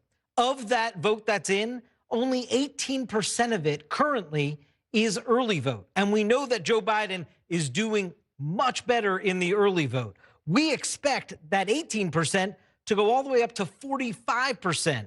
So there's a ton more early votes still to be counted here, and that could benefit Joe Biden in Pennsylvania. We just have to wait to see that early absentee mail vote come in and be counted. Wolf. Very interesting. We're watching all these states, and this is a night like none other because of all the early voting, a record number of early voting that we've seen in some states taking a lot longer to count that early vote. Right. Look, the battleground states are always complicated to begin with. Remember Pennsylvania, Michigan, Wisconsin 4 years ago. Remember Florida 4 years ago. Even North Carolina for a while we were looking at it, and then it's spaced out. So they're always complicated anyway. They're all the more complicated this time, and all the more difficult, especially for partisans who want to, who want their guy to win, right? And so let's just talk about what David was talking about. We come down here, Philadelphia County, Philadelphia City, and the counties around it. This is by far, it's 12% or more, depending on turnout, of the vote in Pennsylvania, 22%. So when I pull this back out and you see the state red, okay, again, you always want to be leading. At any point in the race, you like to be leading, but it's not contextual in the sense that we have nothing here. Let's just come over here to Montgomery County, 16%. Joe Biden at 89%. The suburban core around Philadelphia is the name of the game. Democrats have to run up a huge lead. You come over here. Bucks County is the more conservative of the suburban counties around here. If you go back 4 years ago, you'll see this one 48-47, Bucks County 4 years ago. The challenge for Joe Biden is to try to run it up a little bit more, 50-48. That's about the same, more or less. But again, 12% there, 16% of the estimated vote here. Chester County, 25%. You come back to Delaware County, 16%. So this is where the overwhelming bulk of the votes, the way you get started in Pennsylvania is Philadelphia and the suburban core around it. I'll just bring this up a little bit. And we don't have many votes. We're still in the single digits or the early teens. We got a long way to go. And so then you come over, you move over to the middle of the state. Again, 52% here, Harrisburg. The president, we know the president is going to run it up in places like this. You get these counties here. 95%, of the vote in here. The president has 70, 68%. The president has 82. Not a lot of people live here, but again, this is how the president does it. In the smaller, more rural counties, he runs it up big. So the challenge again is, we talked about Joe Biden not leading in Ohio right now, but more competitive than Hillary Clinton. Can he be more competitive in places like Washington County? Right now it's 60.9. One that a lot of people were looking at. There was a Trump rally here just the other day. Westmoreland County, 28% in, 63-36 if you round it up, 64-33. It's pretty close. We'll see Biden maybe a little bit higher than Hillary Clinton 4 years ago. That could matter if it's very close. And we'll watch Allegheny as well, but a long way to count. We're going to take a quick break. We have a lot more coming up right after this.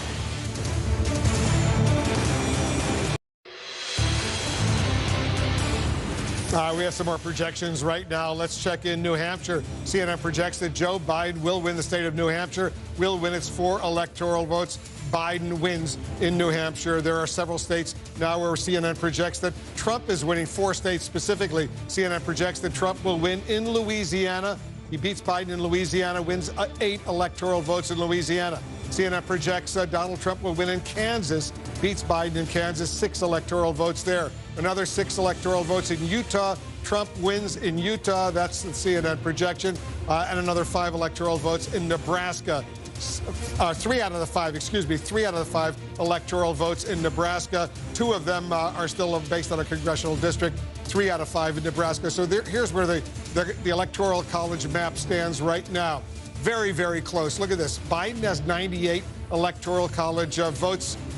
Trump has 95. You need 270 to win the presidency. 98 to 95. Look at how close it is right now. Actually, we have a key race alert right now. Let's check in some of the numbers. Coming in from Michigan, 37% of the vote is in. Trump still maintains a 235,000 vote lead in Michigan, 54.8% to 43.4%. 37% of the vote is in. 33% of the vote is in Pennsylvania. Trump has a 236,000 vote lead in Pennsylvania, 54.3% to 44.3%. 37% of the vote is in Wisconsin. It's close.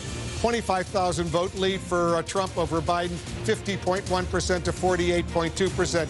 In Georgia, 58% of the vote is in. Trump has looks like a pretty comfortable lead of 387,000 votes, 55.7% to 43.1% in those states. Let's take a look at some more states right now. In Arizona, right now, 75% of the vote is in. Biden looks like he has a relatively comfortable 208,000 vote lead over Trump, 53.7% to 45%. In Minnesota, 37% of the vote is in. Biden there looks like a pretty comfortable nearly 300,000 vote lead over Trump, 60.7% to 37.2%. In Iowa right now, a quarter of the vote is in. Biden has a 76,000 vote lead over Trump, 57.4% to 41%. Let's go back to John King at the Magic Wall. So let's take a look at the Electoral College map right now.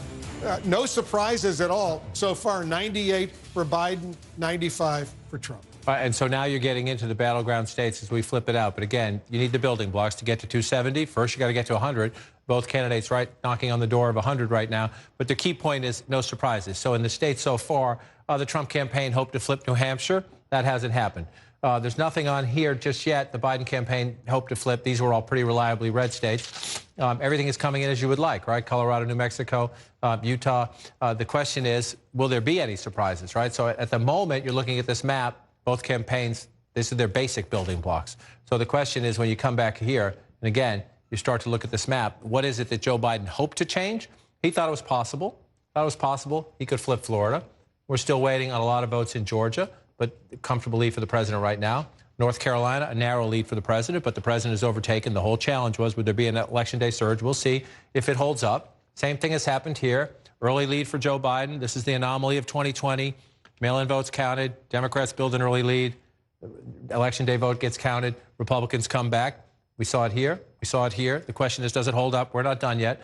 Joe Biden thought it might be possible to flip here in a big wave election. Democrats had their hopes up that this was a statement election. Again, we're not done with Texas yet. We're still counting votes there. We don't see it yet. So then you're back to, okay, if there's not a big map-changing, game-changing election, what does it come down to? Well, then we get back to here. And we're nowhere close in Pennsylvania, Michigan, and Wisconsin to counting. So right now, if you're looking at the map and you're thinking, what might Joe Biden flip? Right now, this is, we're not done with it yet, but that gets the president down some. But then to get him down more, we'll see. If you can mount a comeback in Florida, that changes everything. If you can mount a comeback in North Carolina, that changes everything. But if you're looking at the numbers right now, you're back into this calculation up here, Wolf. And if for Joe Biden, the blue wall was why Hillary Clinton lost. And if Joe Biden's going to win, he's going to change some of those. David Chelyon's getting some insight into what's going on in Michigan right now. What are you seeing? This is the state of play in Michigan. You see Donald Trump's lead here, 1.1 million to Joe Biden's 907,000. 37% of the estimated vote is in Michigan right now. But here's what we know about the early vote, okay?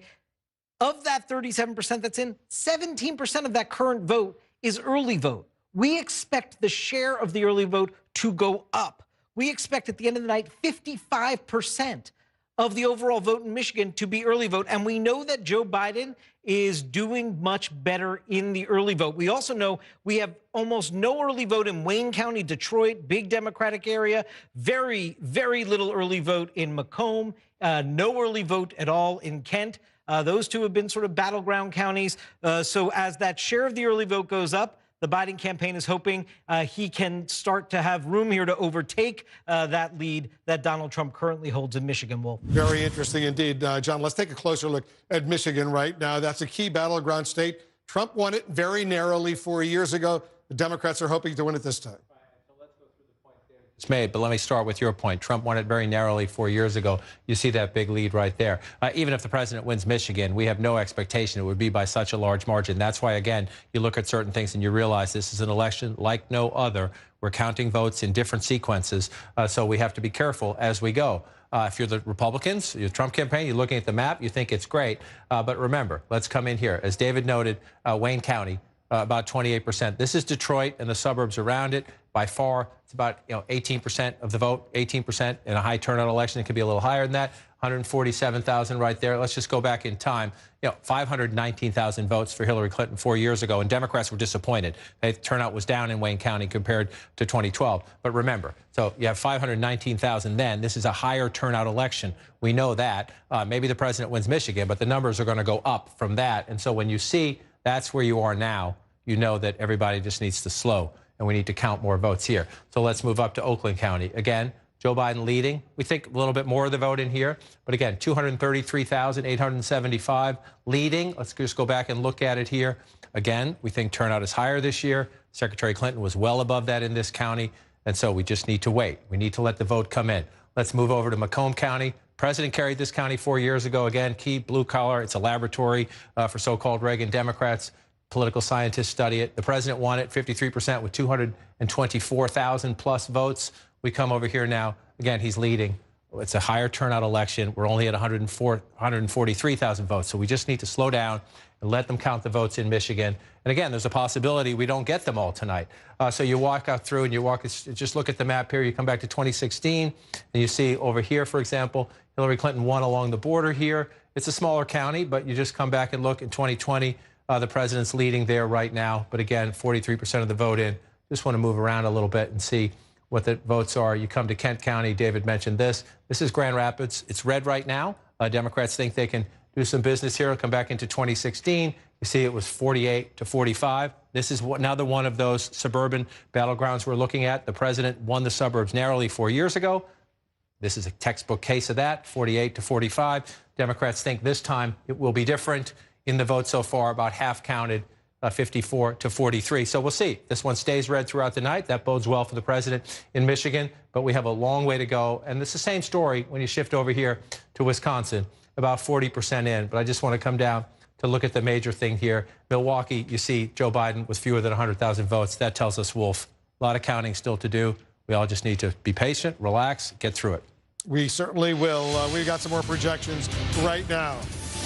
All right, let's take a look at this. CNN projects that Joe Biden will win the state of Illinois, will win 20 electoral votes in the state of Illinois, beats Trump in Illinois. Trump beats Biden in Missouri, 10 electoral votes in Missouri. Trump wins in Missouri. Let's take a look at the Electoral College map right now. And here's where it stands on the road to 270 needed to win. Biden now has 118. Trump has 105. 118 to 105, 270, the magic number. The presidential race is moving to the west right now. We're counting down to 11 p.m. Eastern, and the biggest electoral prize of the night. We're talking about California. The polls are about to close there, as well as in Idaho, Oregon, and Washington State. Those states have 78 electoral votes of the 270 needed to win. Joe Biden is counting on blue California to push him closer to 270. Let's get a key race alert right now. Let's start off in Michigan right now. 38% of the estimated vote is in Michigan.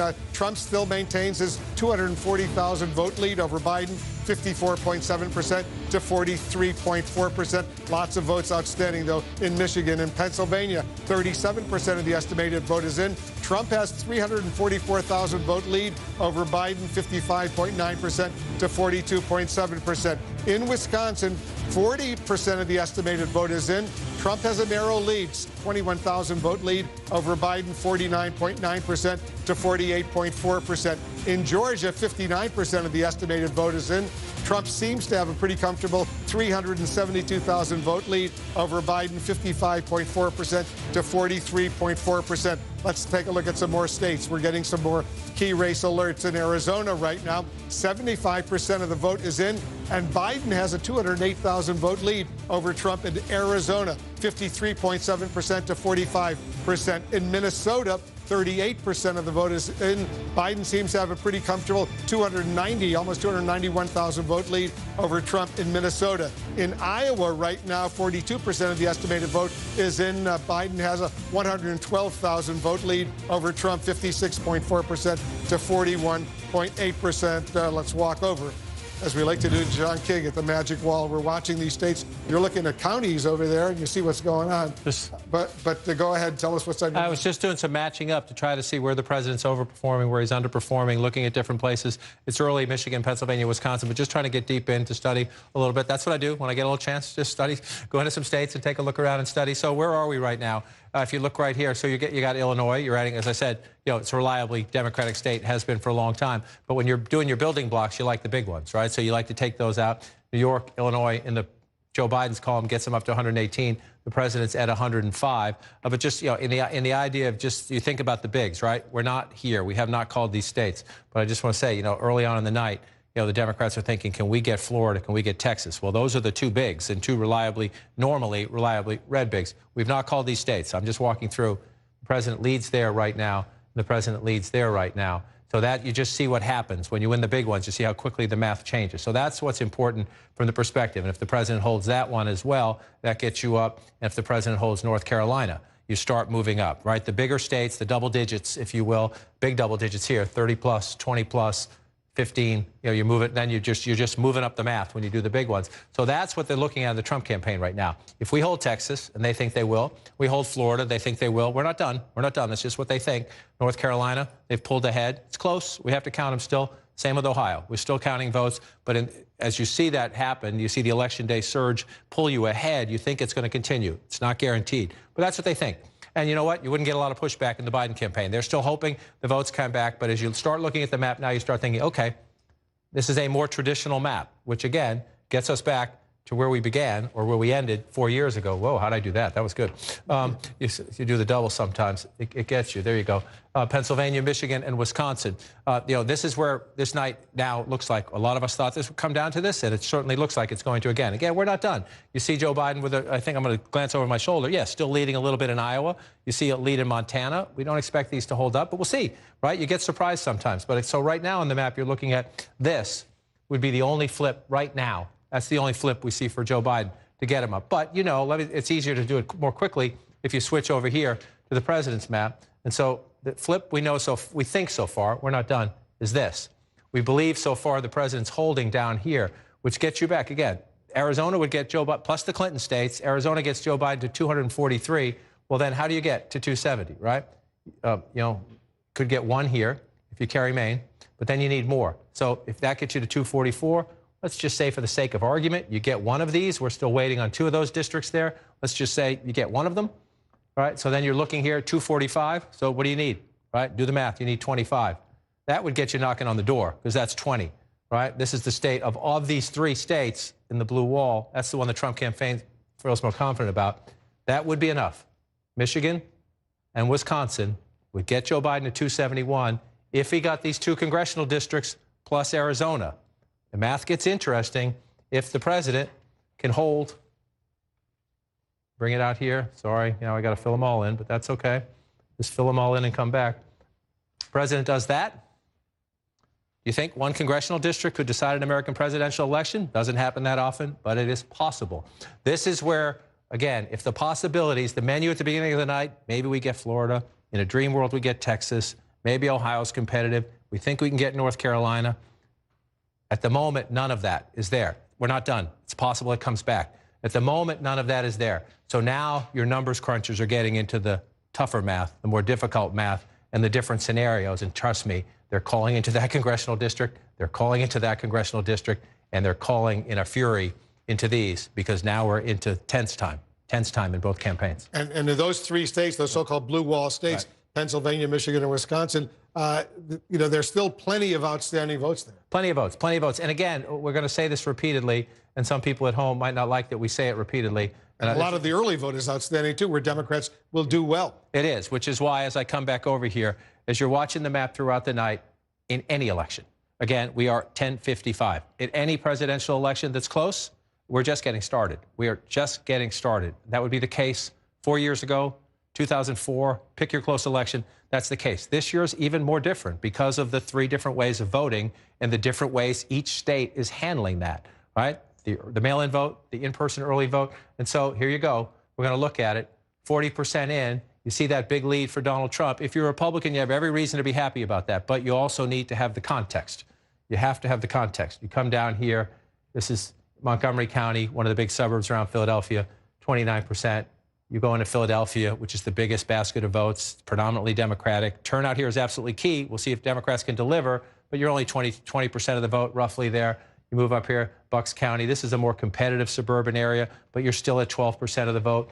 Move out here, Chester County. This is where most of the votes are in Pennsylvania. Philadelphia and the suburbs that surround it, 30%. So you just have a long way to go. And we know, David Chalian told us earlier, a lot of the votes that are missing are the early votes, which we believe are disproportionately Democrat. And even if we were just counting for one set of votes, even if we were just waiting for all the votes counted today, what we have from this part of the state is so low that you just can't make conclusions. You just can't. We have to wait and see.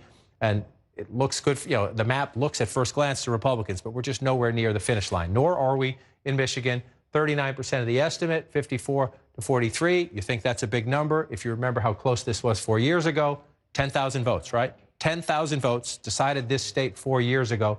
So it is just unrealistic. Even if the president's having a very good night, it's unrealistic that he's going to win Michigan by 238,000 votes. If he wins Michigan again, maybe it's by more than 10,000 votes, but it's not going to be by 238,000 votes. We just know that. So when you see that number, that's when you know this is the anomaly of 2020 and how we count votes, and we need to be patient. Let's take a look at Arizona. Let's go out west, because this would be, so far, this would be the flip. This would be a change. We're up to 75%, 208,000 vote lead, and some change there. Again, 54% to 45%. If you go back, not since Bill Clinton has a Democrat won this state, and in 2016, not a huge win by any means. This is why the Democrats wanted to compete this year. Arizona is trending demographically, and the Democrats think this year, demographics plus the suburban revolt is what gets you there.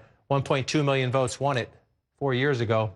If you come up here now, Joe Biden already has that, and we're still counting votes there. Again, turnout up across America in this election. That looks good. That doesn't mean we're done. We have to count them. Let's just look at Maricopa County, 77%. If this holds up, if the trend lines hold up, this is where 60% plus of your votes are. If you keep a 10-point margin in Maricopa County with high turnout like this, you're going to win the state of Arizona. But we're not done yet as we do it. But as we go through the race to 270, and you're Joe Biden, Donald Trump had 306 last time. You need to take away. It's simple. Just do the subtraction. And where do you get them? Arizona would be a start, an important start. It's protection, if you will. It's a safety blanket, but that's it. That's the name of the game. It was 4 years ago, and it sure looks like it's about to be for the rest of tonight and into tomorrow. That's the guess. That's the guess, Wolf, as you go through it. So I just come back out again. I just want to look at this one again because getting a lot of texts and emails from Republicans and Democrats saying, whoa, what's happening in Virginia? Again, 153,000 votes ahead, 52 to 46. That's actually a smaller lead than we saw earlier in the night. I just want to keep coming in here, and we're still waiting. It's not that we could hop in the car and drive over there and be there in 15 minutes. But Fairfax County, Virginia, there's something going on. In Fairfax County, Virginia, we only have 28% of the vote, and it's been that way for a long time. This is a giant basket of Democratic votes. If you follow governor's races, if you follow Mark Warner's Senate campaign a couple of years ago, that's the way it's gone. All of a sudden, a big dump of votes come in, but we're going to keep watching that because it's interesting. Just want to check down here in North Carolina again. 50 to 49 when you round up, 94% in, 69,000 votes. Again, Republicans feel good about this, but we'll keep counting and see what happens in North Carolina. One more time, just want to look at normally the closest of all battlegrounds, 94% in Florida, 51-47 there in Florida. Again, you're looking at the map. There's a lot of red, including in places that the Biden campaign was hopeful it could turn blue. You see Iowa's blue right now. We're not sure if that will last. It's competitive, though. It's a fun one to watch as we go through the night. Still a lot of math to do, Wolf. A lot of anxiety in both campaigns right now. Yeah, they're nervous on both sides. Voting is about to end in 4 states out west. That includes the biggest prize of all. We're talking about California. It has 55 of the 78 electoral votes at stake this hour. All right, we have some projections right now. CNN projects that Joe Biden will win the state of California. That's the biggest prize at the Electoral College. 55 electoral votes. Biden will win California, beats Trump in California. CNN also projects that Biden will win in Washington state.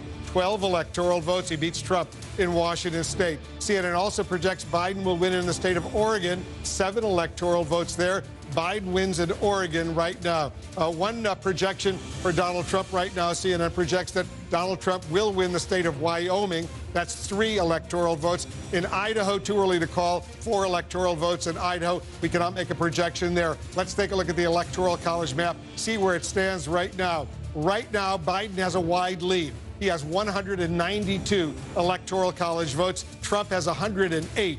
192 to 108. Let's get a key race alert in some of the battleground states where things stand. Let's start in Pennsylvania. 41% of the estimated vote is now in. Trump has seemingly a pretty comfortable 444,000 vote lead over Biden, 56.8% to 41.5%. In Michigan right now, 39% of the estimated vote is in. Trump has a significant lead there right now as well, 239,000 vote, but it's relatively early. 39% of the estimated vote is in, and the early vote, which skews Democratic, is not yet in. In Wisconsin, 42% of the vote is in. Look at how close it is. Trump has a 24,000, 25,000 vote lead over Biden, 50% to 48.3%, 10 electoral votes in Wisconsin. In Arizona, 75% of the vote is in, and Biden has a significant lead. In Arizona, 208,000 vote lead over Trump, 53.7% to 45%, 11 electoral votes at stake over there. Let's go back to John King.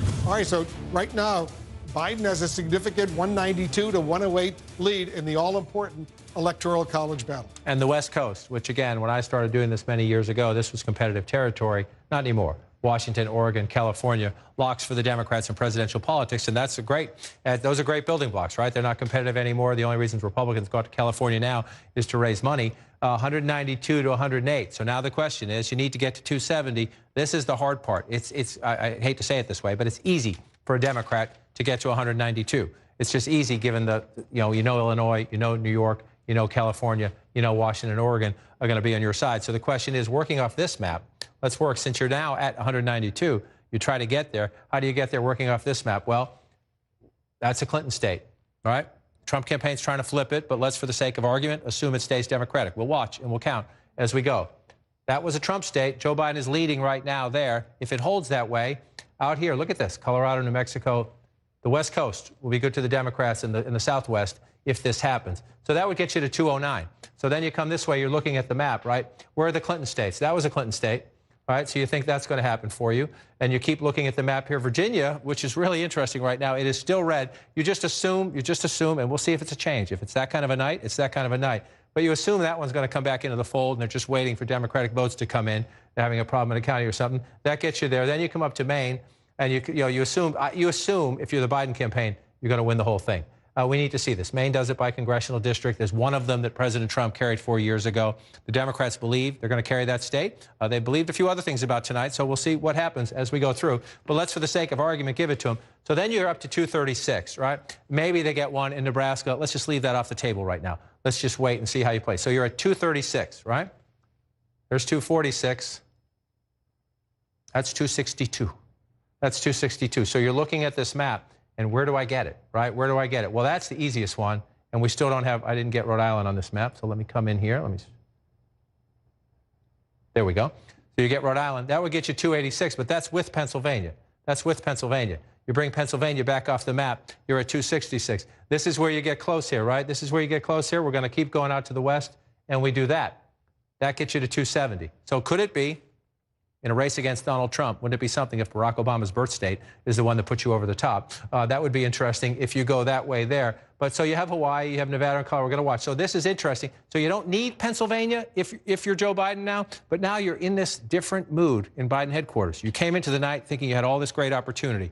Maybe some of these will come back. But if they don't, you're thinking, okay, we better win that congressional district. We absolutely better win that one. And then we're going to fight it out up in here. And again, if you get Pennsylvania, then stop the conversation. But we might be a couple days on this one.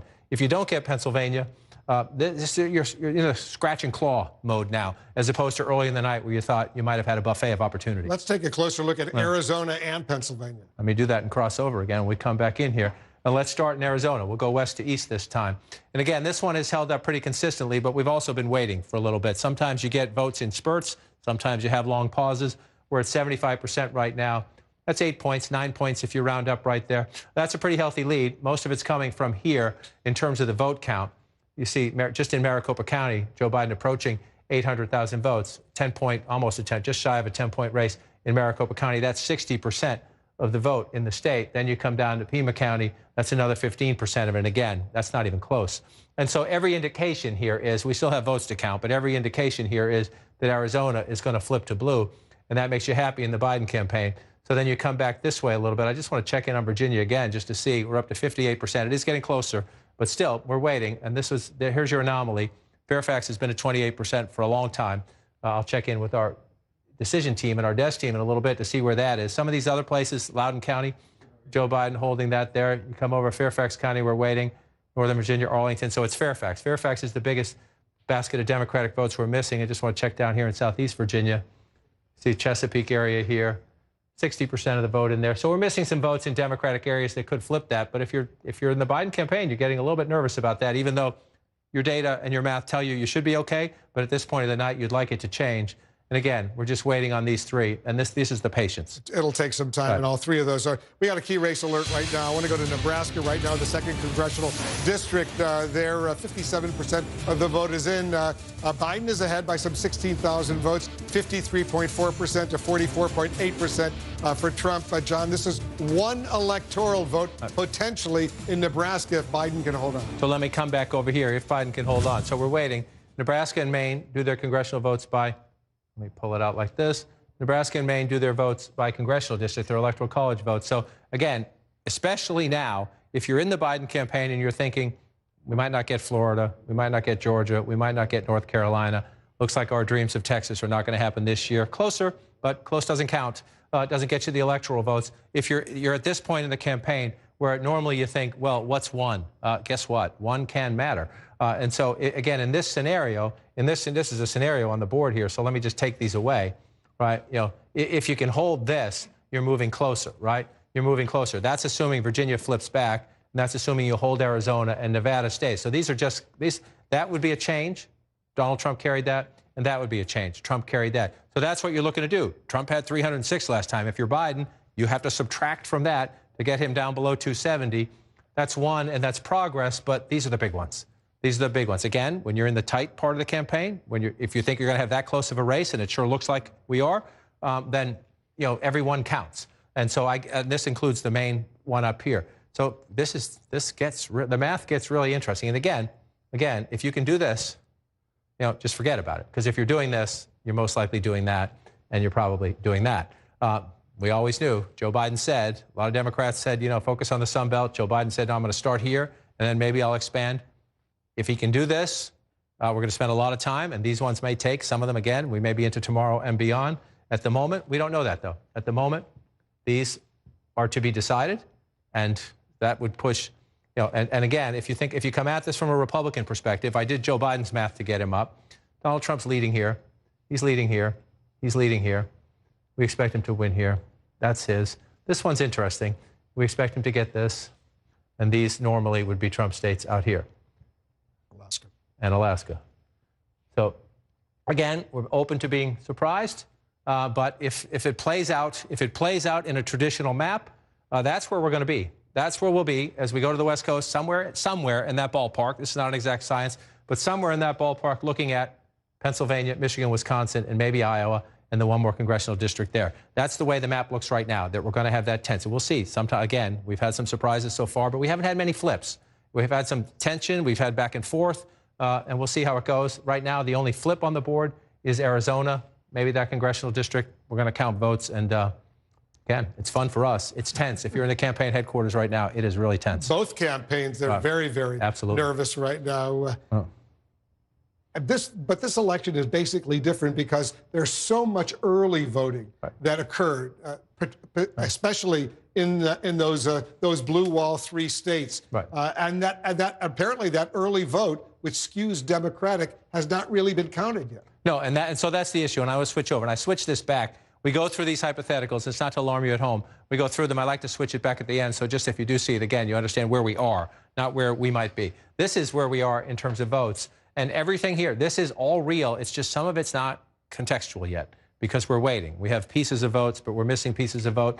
And again, at this point in the night, I don't think a lot of people thought Donald Trump would be leading in the popular vote, but we have a long way to go. But it's significant, 51% to 47%. He's 3 million votes ahead. He's 3 million votes ahead. We don't have any votes from California, the nation's most populous state. So that's going to change. We know that without a doubt. As the West Coast comes in, we know that without a doubt. But we also know, Pennsylvania is not a small state either, the Commonwealth of Pennsylvania, and we have not much in so far. 1.6 to 1.2, just to go back in time. And remember, 2.9, 2.9. We have a long way to go, and turnout is higher this time, right? So this is just shy, this is just shy of 6. You add in, it's just shy of 6 million, and we're not there. We're just not there. And so if you're looking at the map as a Republican, you're grateful that it's red, but it's really early on. We got a long way to go. And again, I'm going to be a broken record here, but we're looking at Northampton County here, maybe 40% of the vote, a little shy of that. You come down here to Bucks County, key suburb just outside of Philadelphia. This is the more conservative of the suburbs in the call around Philadelphia. 12% of the vote, maybe. You come down to Montgomery County, again, big suburban area, absolutely critical to the Democrats. So you see that Trump lead right now, but we haven't counted most of the votes in Montgomery County. We haven't counted most of the votes in Chester County. We haven't counted most of the votes in Delaware County. And the biggest basket of them all, Philadelphia City, and then Philadelphia County around it, the suburbs around it. It's going to be overwhelmingly Democratic, and we haven't counted hardly any of it. Only 22% of the vote. We haven't, right. Philadelphia County is in. Yeah, it's like you're looking at a football game and just saying, okay, first quarter, end it. It's not the way it works. I want to check in with Pamela Brown. She's getting some new information on what's going on in Pennsylvania. Yeah, you're talking about Philadelphia right there, and it's slow going through the influx of mail-in ballots. They've gone through around 76,000 mail-in ballots, and they have a lot more to go. In total, they have around 350,000 to get to. That's according to the city commissioner there. It's the same story over in Allegheny County. That, of course, is another big county there that has Pittsburgh, the home of Pittsburgh. They also have 350,000 mail-in ballots to get through. And in the Philadelphia suburbs alone, you have more than 500,000 mail-in ballots to get to. So I think, as we're looking at this, as we're looking at the numbers slowly coming in there in Pennsylvania, it is keeping us on the edge of our seats, especially in Philadelphia, that Democratic stronghold, John King, where we had 350,000 mail-in ballots they're going through. Right now, though, like I said, they've only gone through 76,000. That is behind schedule than what they thought. They thought by around 8 p.m. Eastern time, they would have 100,000 counted. So they're behind schedule a little bit there. And I'm told by officials they're going to be working through the night trying to quickly tabulate the influx of mail-in ballots that they got there in Pennsylvania. Remember, they just started this morning opening up those ballots. They were way behind compared to other states. They did not get a head start. And Pennsylvania is a state that does not have a history of counting absentee ballots. In Allegheny County, again, where Pittsburgh is, you have 350,000 ballots that they're having to get through there. And I'm told by officials, again, in Allegheny County, they're going to be working through the night to try to get everything tabulated. But one person I spoke to said, look, this is going to keep us in suspense because they just have to work through it through the night, and we may not have a better idea in terms of the total tabulation for those mail-in ballots for a bit, John. Would we get on the phone from Iowa several years ago, Enid? And we may have to do that again. Look, this is where it gets interesting in the sense that the question is, will everybody have patience? And by everybody, I mean the American people, the people who live in the Commonwealth of Pennsylvania, and the candidates for president, because you know this. Look, so they have all these mail-in ballots. This is Allegheny County. I'll get rid of the numbers here just to remind you. So look, Joe Biden's leading right now at 98,000 votes. The president has 23,000 votes. It's just not, it's real in the sense that these are real votes, but it's just not contextual in the sense that we know it's a higher turnout election than 4 years ago, and Hillary Clinton won this county with 367,000 votes. So when you see right now Joe Biden leading at 98,000 votes, we are in the early chapter of a very big book because it's such a big state. And so that's the key point. The challenge is, do we get more in the next hour? How long does this take? What do we start to get? Will we hear from the Secretary of State about this is going to go into tomorrow? We already know there were 6 or 8 counties that said they wouldn't even start counting the mail-in ballots to tomorrow. The Secretary of State was leaning on them to get them to try to start today if they weren't overwhelmed on Election Day. And remember, Pam just mentioned Philadelphia. We don't have to.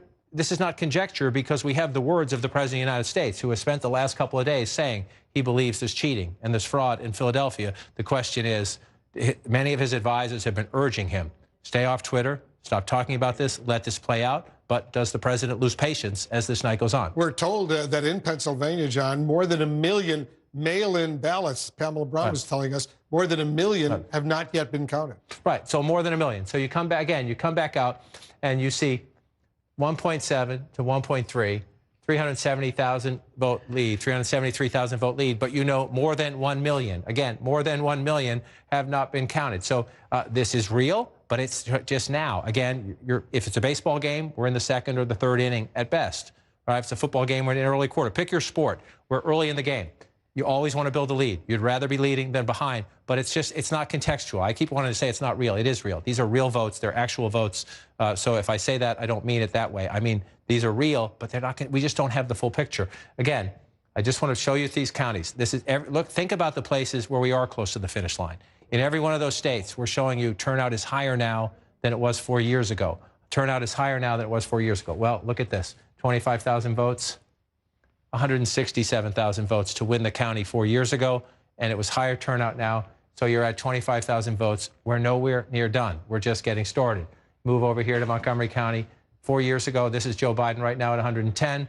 4 years ago, 256,000 to win the county, and we know turnout is up now. So 256,000 then, 110,000 now. We have a long way to go. We're in the early count here in Montgomery County. Chester County, again, Joe Biden with 58,000 votes and 56%. Well, Hillary Clinton won this last time with nearly 100,000, right? 80,000 plus more votes. We are in the early count in Chester County. You move down here, that goes into Delaware. Let me come back into Pennsylvania and come into Philadelphia. 584,000 votes for Secretary Clinton in Philadelphia 4 years ago. This is one of the places they felt they did a good job on turnout. 585 say. Joe Biden has 209,000 votes in Philadelphia right now. So what we have is a beginning, but we're so early in this race right now, so early in this race that when you pull this out and you see it red and you see what looks like a 12-point lead for the President of the United States, in the votes counted so far, the President of the United States has a 12-point lead. But there are more than 1 million, even more than that, I would conjecture, just mail-in ballots, more than 1 million. Other ballots to be counted of people casted their votes today. We have a long way to go in Pennsylvania, Wolf, and a few others. We'll be patient. We'll watch Pennsylvania closely. We have another projection right now. CNN projects that President Trump will win. The state of Mississippi, beats Biden in Mississippi, wins 6 electoral votes in Mississippi. Let's take a look at the Electoral College map right now. So with that, Biden still has 192 Electoral College votes. Trump now has 114 Electoral College votes. 270, the number you need. Let's get a key race alert right now in Minnesota. Let's start. 46% of the vote is in, almost half. Biden has a 264,000 vote lead over Trump, 57.3% to 40% in Minnesota, 10 electoral votes there. In Iowa right now, 59% of the estimated vote is in. Very close. Biden's lead is almost 40,000 over Trump, 50.9% to 47.3%, 6 electoral votes in Iowa right now. Let's go back to John King as we're watching this. So the count continues, 192. We're watching this race between Trump and Biden, 192 to 114. Right, 192 to 114. And again, right now, there's nothing on this map that tells it's a flip. Nothing on the map that would be a wow. And yet we do know, let's go back. I just want to go back to the Trump map. It's just to take us where we are in the sense that we have nothing yet that we flip. But we do believe at least Joe Biden is leading there. That's a potential, right? So you keep looking at this map. That would get Donald Trump from his 2016 map down to 295. So then you go from there. I think we're in a world right now, Wolf, where I'm just going to take these away, right? Because we're in such an early state in all of them, we just take these away. And so if nothing else changed, right, if the president holds Florida, we haven't called that yet, it's close, but he's ahead. If the president holds North Carolina, same deal. We haven't called it yet, the president's ahead. If the president holds Ohio. Iowa, let me pull out here and look at the map. I just want to take a peek. Iowa is still blue, but I just want to go over and take a look at it here. 59%. We'll see. We'll see what happens there. That would be interesting if that one switched. But at the moment, we'll just leave it here until we know otherwise. We'll leave it here. So here's where you get. Again, we have the congressional district here and the congressional district here that could change the math a little bit. But if you take these off the board, and if Joe Biden can't win Ohio, we haven't called it yet. We have to wait. We're waiting on votes and everything like. You're just looking for flips. So what happens if we're waiting on these states because they're having normal delays plus additional delays counting their votes? We could get to a point in a few hours when we start to fill in some of the ones that are left. We're somewhere in this ballpark, and we're fighting it out. over these states. Yeah, it's it's going to be amazing to watch. Everybody's got to be patient, though, and let everyone count the votes as they should. That's what's critically important. It is critical, and so we're going to get to a point. I'm going to shift maps again. We're going to get to a point again. So we're looking at 11/20. We knew this was going to take time. The Secretary of State in all three of these states have told us, the chief election official here, Secretary of State here and here, have told us this is going to take time. Please be patient because of the difference between mail-in voting, in-person early voting, and then the Election Day surge. The priority on Election Day is to deal with the people in the line, to deal with the coronavirus safety concerns, for example, to deal with ballot integrity and ballot security when you have moving parts. Then you have to count all those mail-in votes. And so you see red, again, if you're a Republican and you're looking at this map, this is a handstand map, but we're just not there yet. Again, these are real leads, but we're just nowhere near done. And I'm going to keep going through them just to see if the numbers change at all. Delaware County, 16%. Philadelphia County up to 33%. We're at 22% more. And you see the math starting to go up there, but still 33%. And you see 209,000. So you've got at least 300,000 plus. If it's a higher turnout election, maybe 400,000 more votes to win. So we're going to have to watch as this one plays out here. And again, you come into the counties around it. In Bucks County, that's 2016. Let me come back here to 2020, still at 12%. Again, it's frustrating to people who want to know, especially when you get to this point where if you're a Republican, you think the president's going to hold Florida, hold North Carolina, and hold Ohio. We're not sure about that yet, but if you're looking at the numbers right now, that's what you think. If you're a Republican, you won't get too much of an argument from many Democrats until they see more evidence, until they see something change. They're not going to argue with you. So if you're a Republican and you're looking at that, you're thinking, okay, here we go again. And if we're defying the odds here, some people thought we were going to lose Florida. Doesn't look like we will. Some people thought we were going to lose North Carolina. Doesn't look like we will. The Republican starts to think, okay, well, then we're going to do it here again, too. Well, we just don't know that. We just don't know that. And because of the early counts, I just want to come back out here again. Pam mentioned Allegheny County waiting on a lot of votes. We're at 17%. So just focus. You can look at that or you can look up here. Again, Joe Biden has 98,000 votes in Allegheny County right now. Hillary Clinton carried it 4 years ago with 367,000 votes. This is a higher turnout election. The winner of this county is going to be north of that number, right? Most likely north of that number, at least equal to that number, and we're not even close. And so we just have to be patient and wait it out. That's Pennsylvania. We'll just pull it back and come back in. We'll move over to Michigan. We'll just do the same experiment, right? You look at Macomb County. Let's start in a place where the president is leading right now. That would be impressive. If the president can keep that lead in Macomb County, he'd be in pretty strong shape in Michigan. 143,000 right now. We go back in time, 224,000. This is a higher turnout election. We expect everywhere, at least close to 2016. We don't expect any place really, especially an important battleground place, to be below 2016. So 224,000 votes 4 years ago, 143,000 votes now. What does that tell you? It tells you we have to wait and we have to keep counting. Way more votes down here. Wayne County, Joe Biden is ahead right now with 147,000 votes. You go back in time, Hillary Clinton won it. Again, look at the difference. 147,000 votes, almost 520,000 votes. What does that tell you? It just tells you they have a lot of votes to count in Wayne County, in Macomb County, in Kent County, in other places in Michigan, and we're just going to have to be patient. And the same story, Wolf, we can go through it if you want, over in Milwaukee. I'll just bring up, in Wisconsin, excuse me. You just bring up Milwaukee. Hillary Clinton gets 288,000 votes right now. We're at 122,000 for Joe Biden. We're in. Pick your sports.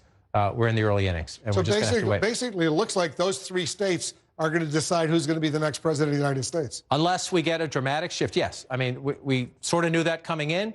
The Democrats did believe, and the polls said they had an opportunity. Opportunity is not winning. You have an opportunity to win states. You have to execute.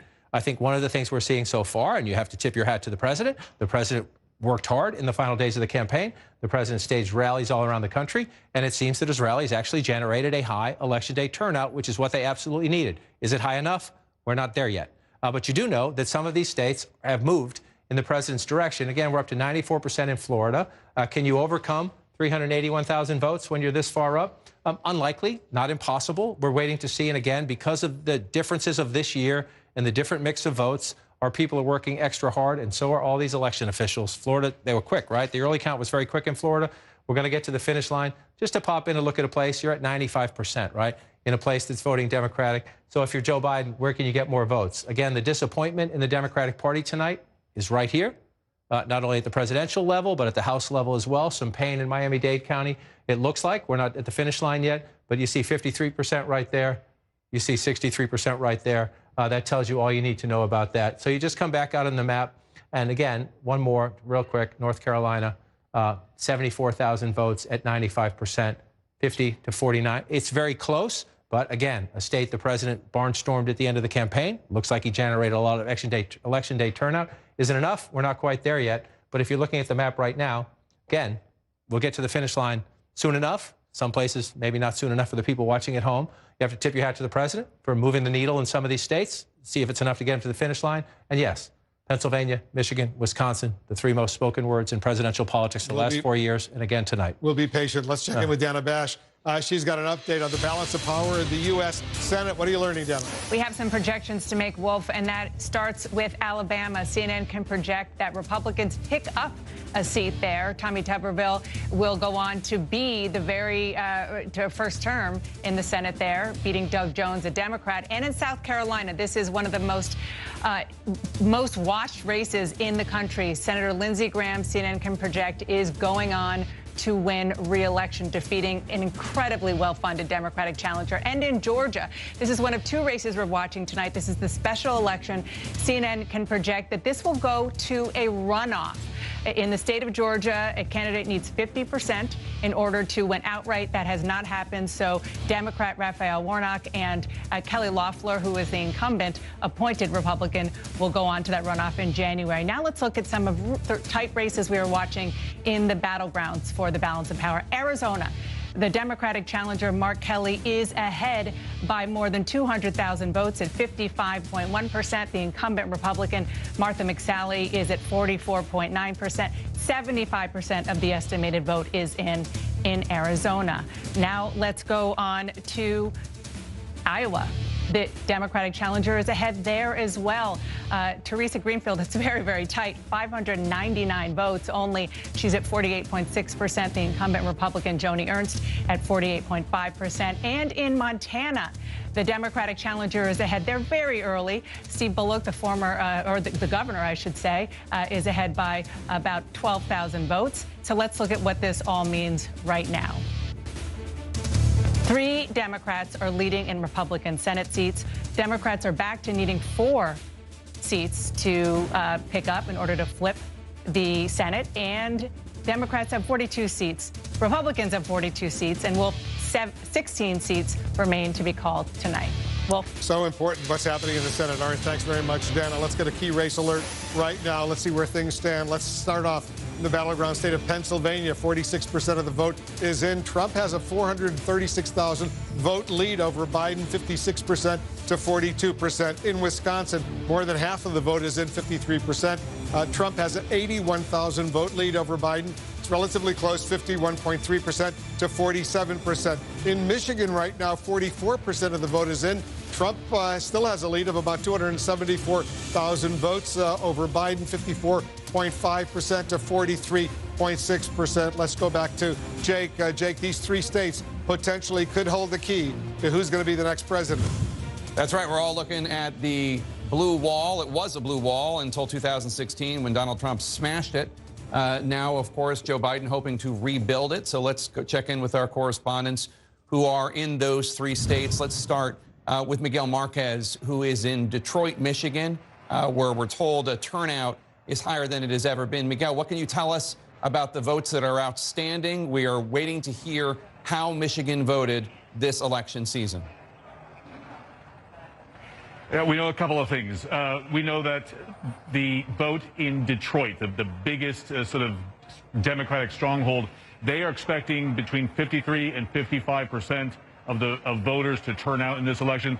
That doesn't sound like a very high turnout, but when you consider that Donald Trump won Michigan by 10,704 votes back in 2016, that could be a critical difference. Also, across the entire state, they are expecting a record turnout across the entire state. It is not clear how that will affect the vote count for either candidate.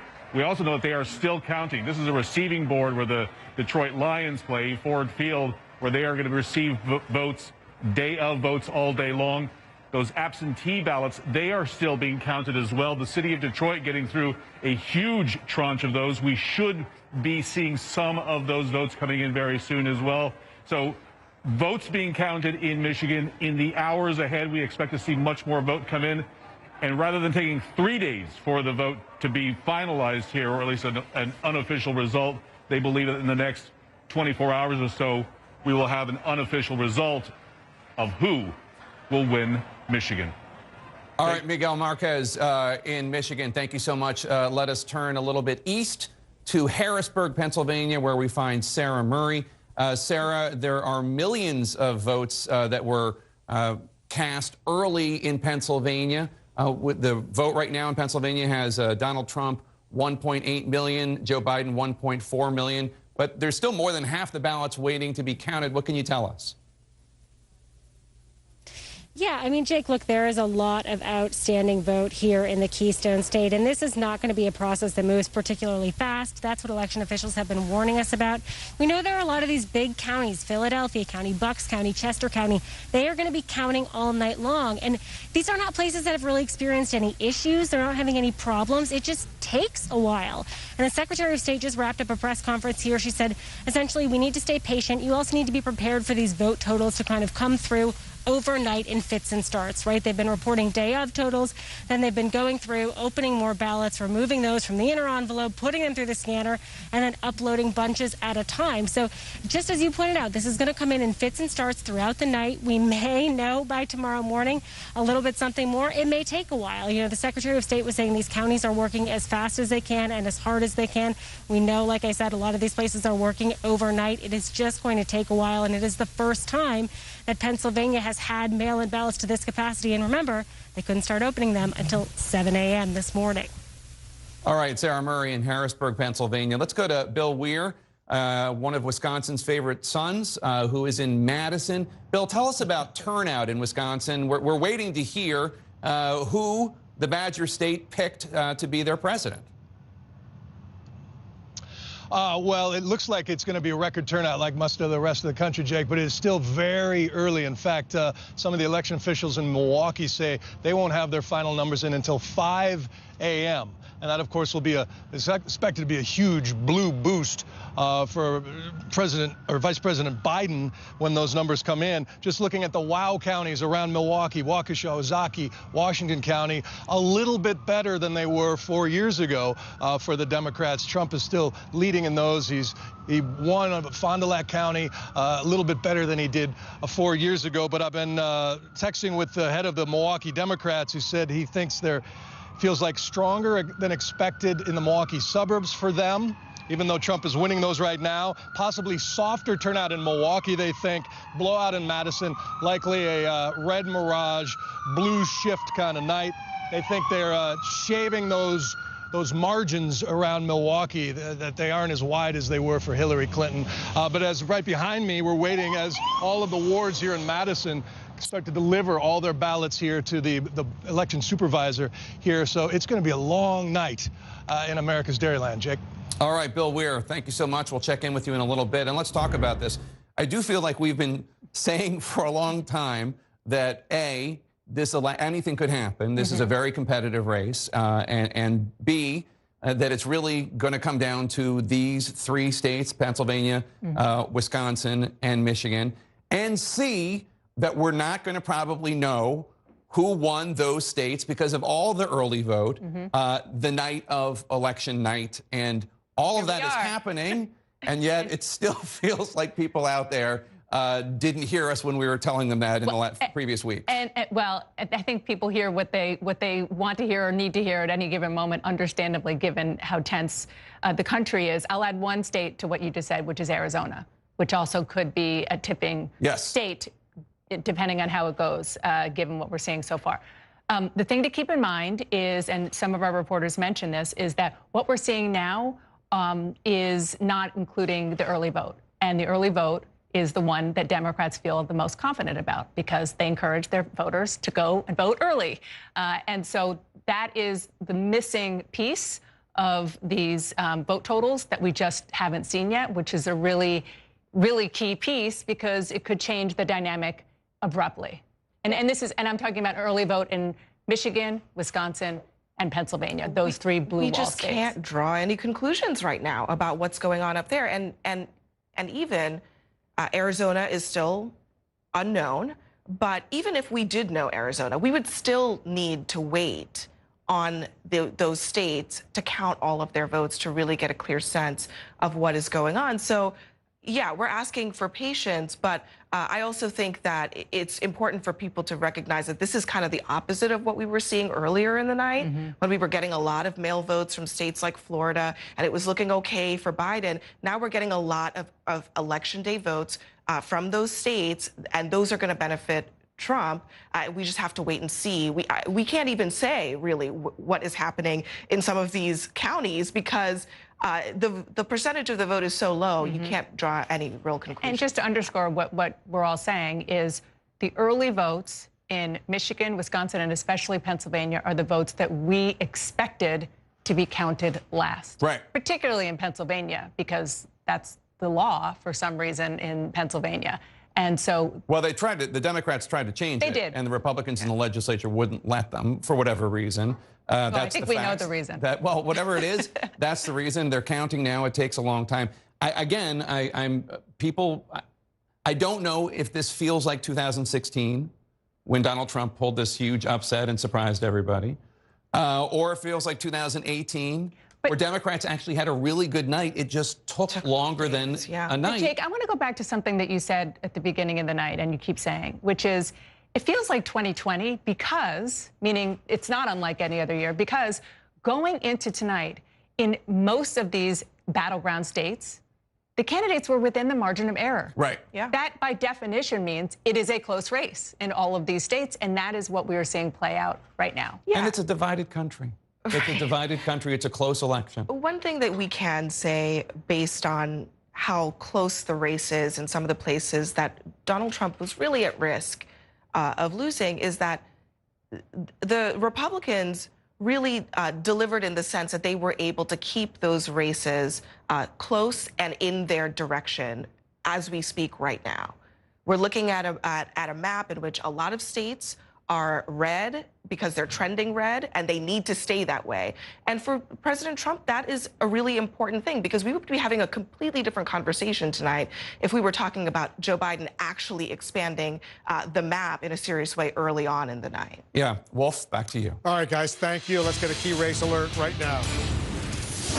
Let's start off in the 2nd Congressional District in Nebraska. One electoral vote is at stake. 57% of the estimated vote is in. Biden has a 16,000 vote lead over Trump, 53.4% to 44.8%. In Arizona, a lot more of the vote is in. 75% of the estimated vote is in. Biden has an impressive 203,000 vote lead over Trump, 53.5% to 45.1%. In Minnesota right now, 61% of the estimated vote is in. Biden has a 220,000 vote lead over Trump there as well, 54.3% to 43.6%. There's more states. Let's continue the key race alert right now. In Ohio right now, 88% of the estimated vote is in. Trump has an impressive 434,000 vote lead over Biden in Ohio, 53.2% to 45.3%. In North Carolina, right now, 95% of the vote is in. Relatively close, only a 75,000 vote Trump lead over Biden. 50% for Trump to 48.7% for Biden. In Iowa right now, 70% of the vote is in. Very close. Only a 31,000 vote lead for Trump over Biden, 50.3% to 47.8%. Let's go back to John King at the Magic Wall. So close in some of these states. There's still a lot of outstanding votes to be counted. Yeah, and we're going to wait late into the night for some of them, we're told. And again, some grace to the local election officials because they have to deal with this wild and different 2020 mail-in voting, in-person early voting, election day voting. However, in some of these states, as you go through them, number one, again, Pennsylvania, we're still waiting. 50% estimate. We're going to be waiting on that one for a while. Michigan, you pull it out. Trump lead right now. But again, it's just not contextual in the sense that you come down here, Wayne County, 147,000 votes right now. That's Detroit and the suburbs around it. Hillary Clinton was at 520,000, 519,000 4 years ago. So it's just a reminder to our viewers that these states are counting more slowly because of the complexities of the 2020 election, and it's going to take time. It may well take into the morning. If that's the case, we'll keep counting and we'll stay up all night and watch it play out. Wisconsin, the same thing. So again, if you lived through 2016 and you're a Republican, you're looking at this map and you're saying that looks great. It does look great. It's just not complete, and it's nowhere near complete. Nowhere near complete. So we just need to see. We need to keep counting votes. So then the other anomaly on the map, if you will, there are two things that look different compared to 2016. One of them is the Commonwealth of Virginia, and I'm going to zoom in again on Fairfax County right here. This has been this way for some time. This has been this way for some time, stuck at 28% for the largest county in the state. You would think, I know it's a difficult year, you would think the largest county in the Commonwealth of Virginia could do a better job than that, 28% at this point of the night. Hold on one moment, John. Sure. Pamela Brown's got some reporting on what's going on in Virginia. Yeah, exactly. We're finding out in Fairfax, Virginia, it is slow going, finding out the results there. In fact, we're finding out that they will have their roughly 400,000 absentee ballots results in the next couple of hours, likely before 1 a.m. So far, only around 28% is reported there in Fairfax County in Virginia, and a very small portion of that is Democratic. So we have that going on there. And then you look over in Georgia, it is slow going, John. If you go over to Georgia and some of these counties there, you have Gwinnett County only 29% in, DeKalb, we have only 24% in, and then Fulton has also been slow going. They were delayed because of a pipe that burst earlier, and so they still have 48,000 absentee ballots to go through. They had 2 weeks to process these ballots, but it is slow going there in Georgia. And then we also know, of course, John, in Pennsylvania, more than 1 million outstanding absentee ballots for officials to go through in the Democratic areas there of Pennsylvania. I'm talking about Philadelphia. I'm talking about the suburbs of Philadelphia and Allegheny. And that's not counting these 9 counties, the smaller counties that are waiting until tomorrow to start counting those absentee ballots. So as this picture comes together, what's happening, we really are in suspense there in Pennsylvania. That's a lot. It's again, you just look at the Commonwealth of Pennsylvania, big state, 20 electoral votes, 2 million to 1.5 million, and you think that's a lot of votes. Just go back in time to Pam's point about how many votes still need to be counted. 2.9, and we expect higher turnout this time. Pam mentioned the 9 counties, at least 6 of those, I think, maybe all 9, but at least 6 or 7 won by Trump. They've just decided they knew they were going to be overwhelmed today. They're not going to count those votes until tomorrow. So you look at that there. I want to pop back to what Pam said in Georgia, because, again, if you're in the Biden campaign right now, you're looking at this map and you're thinking all of the opportunities we thought we had might be slipping away, meaning states that we could flip, like Florida, like North Carolina, like Georgia. There are 2 Senate races in Georgia as well. So I just want to go to the point Pam was making and just see what are we looking at, right? So let's come back out first. You look at statewide, a 211,141 vote lead. So you come into the highest population center and you say, okay, well, they're missing a lot of ballots here. Not missing, but they haven't counted a lot of ballots here. So you look at Fulton County, 297,000 there. Let's just see where we are, 196. So Joe Biden is 100,000 votes behind where Hillary Clinton was there. It's supposed to be a more high turnout election, so maybe there's more votes there. That's about 100,000 there. Pam mentioned Gwinnett County. Come over here. You see 174,000 for Biden now. You go back, 176. So he's ahead of Hillary Clinton already there with still some votes to be counted. The question you're asking, this is the reason I'm going through this, is it at all possible? When you look at the Donald Trump lead right now, when you go through these areas and you move over here, we had that. We come here again, 81,000 votes. There's a lot of votes to be done here. 81,000 is where Joe Biden is now. You go back in time, 251,000. So you are looking at giant chunks of votes in those counties. You come back out, you see the president's lead is 211,000. When you have that many votes missing from DeKalb, Gwinnett, and Fulton, there's no reason at all for Democrats to give up. There's votes to be counted. The question is, can you win? As those votes are counted, what's your margin? What is your margin? So again, you keep it on the board. If you look at it right now, as a Democrat, you're disappointed. But when you do the math and figure out what's out there, this is why patience is going to be so important. And again, it's the very same situation. Pam mentioned more than 1 million votes here. They're just nowhere near. This is 2016. You come back up to 2020. They're just nowhere near the same numbers, right? You just saw the 2016 numbers. And so patience is what's required here. And again, we heard the president repeatedly at the end of the campaign saying we should be able to count the votes on election night. That's it. I'm done. It's just not the way it works, which is why Sarah Murray, in the report saying the Secretary of State in Pennsylvania just came out, explained the process. That's really the challenge now for the election officials in these states where you have the slow count. We just got the Fairfax information. In Pennsylvania, Michigan, and Wisconsin, transparency is going to be key in the hours ahead, because this is where, in this age of social media and everything else, this is where things start to fly around.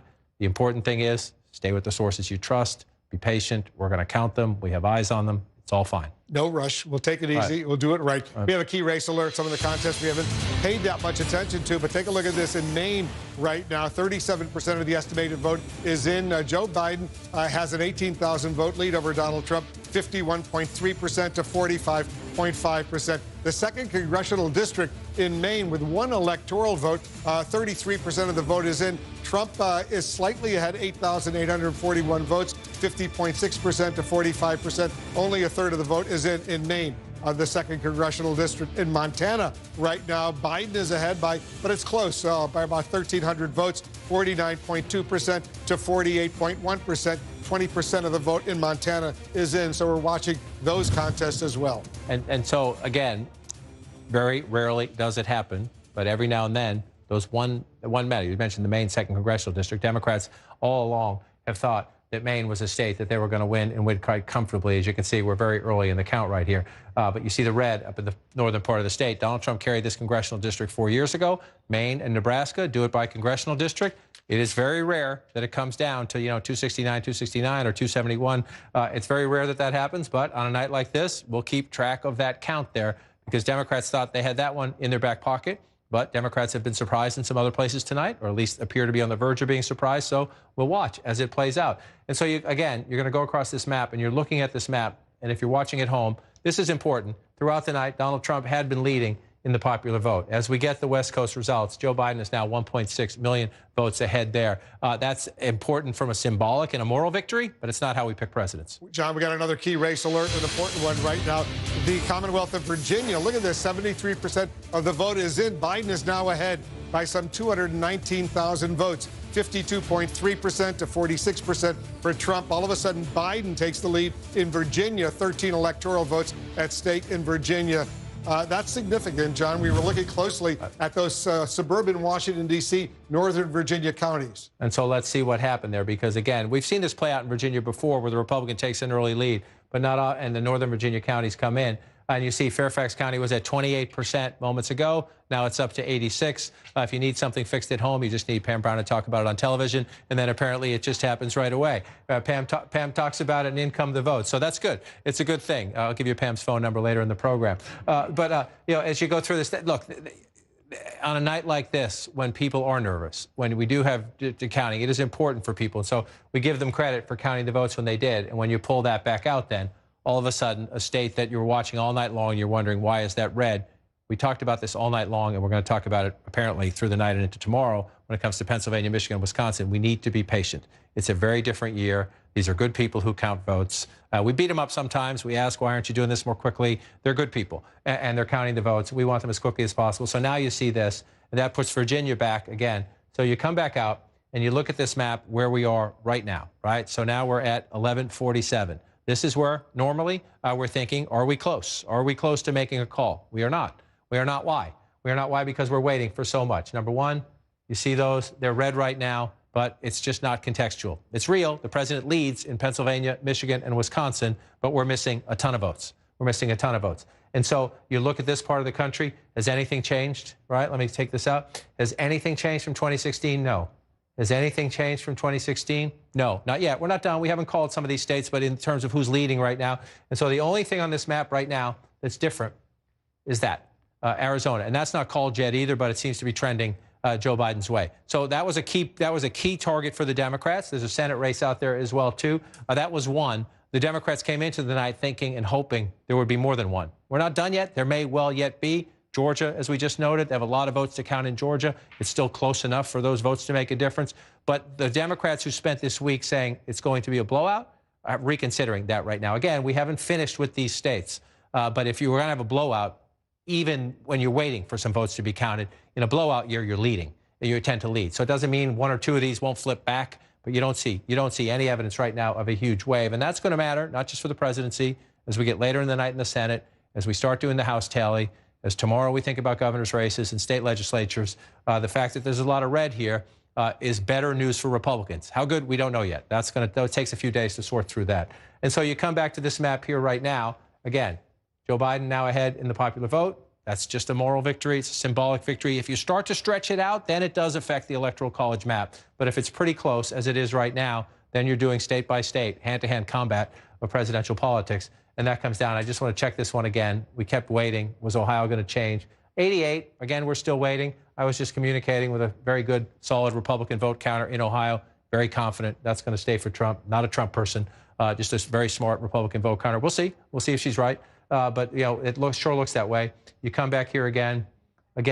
So you see this right now. You think it's halfway through. 519,000 votes. That's big, right? Even in a big state like Pennsylvania. However, let's go west to east this time. 98,000 votes. We've been stuck there for a long time. 17% of the estimated vote. Allegheny County, that's Pittsburgh. That's the suburbs around it. Remember that 98,000. This is a higher turnout year. We're seeing that everywhere in the country. 4 years ago, Hillary Clinton got 367,000 votes in Allegheny County. We're just nowhere near done. We have a lot of votes to count there. Let's just come. I just want to check in some of the counties for the president. That's a county we expect to go for Joe Biden. Westmoreland County is a place where we expect the president to win. This was a challenge. Joe Biden campaigned here. When he came out of the Democratic convention, he took the train ride. Joe Biden came here on purpose. He wanted to see if he could narrow the gap. This is 64-33 last time. Let's come back here now. Not so far anyway. Not so far. This would be, again, this would be, if the president can hold this, that's a big deal. Joe Biden went into these communities thinking, I can narrow the gap some. But again, we're in the early chapter of this, and we don't know what we have left to come out. Let's come back over here.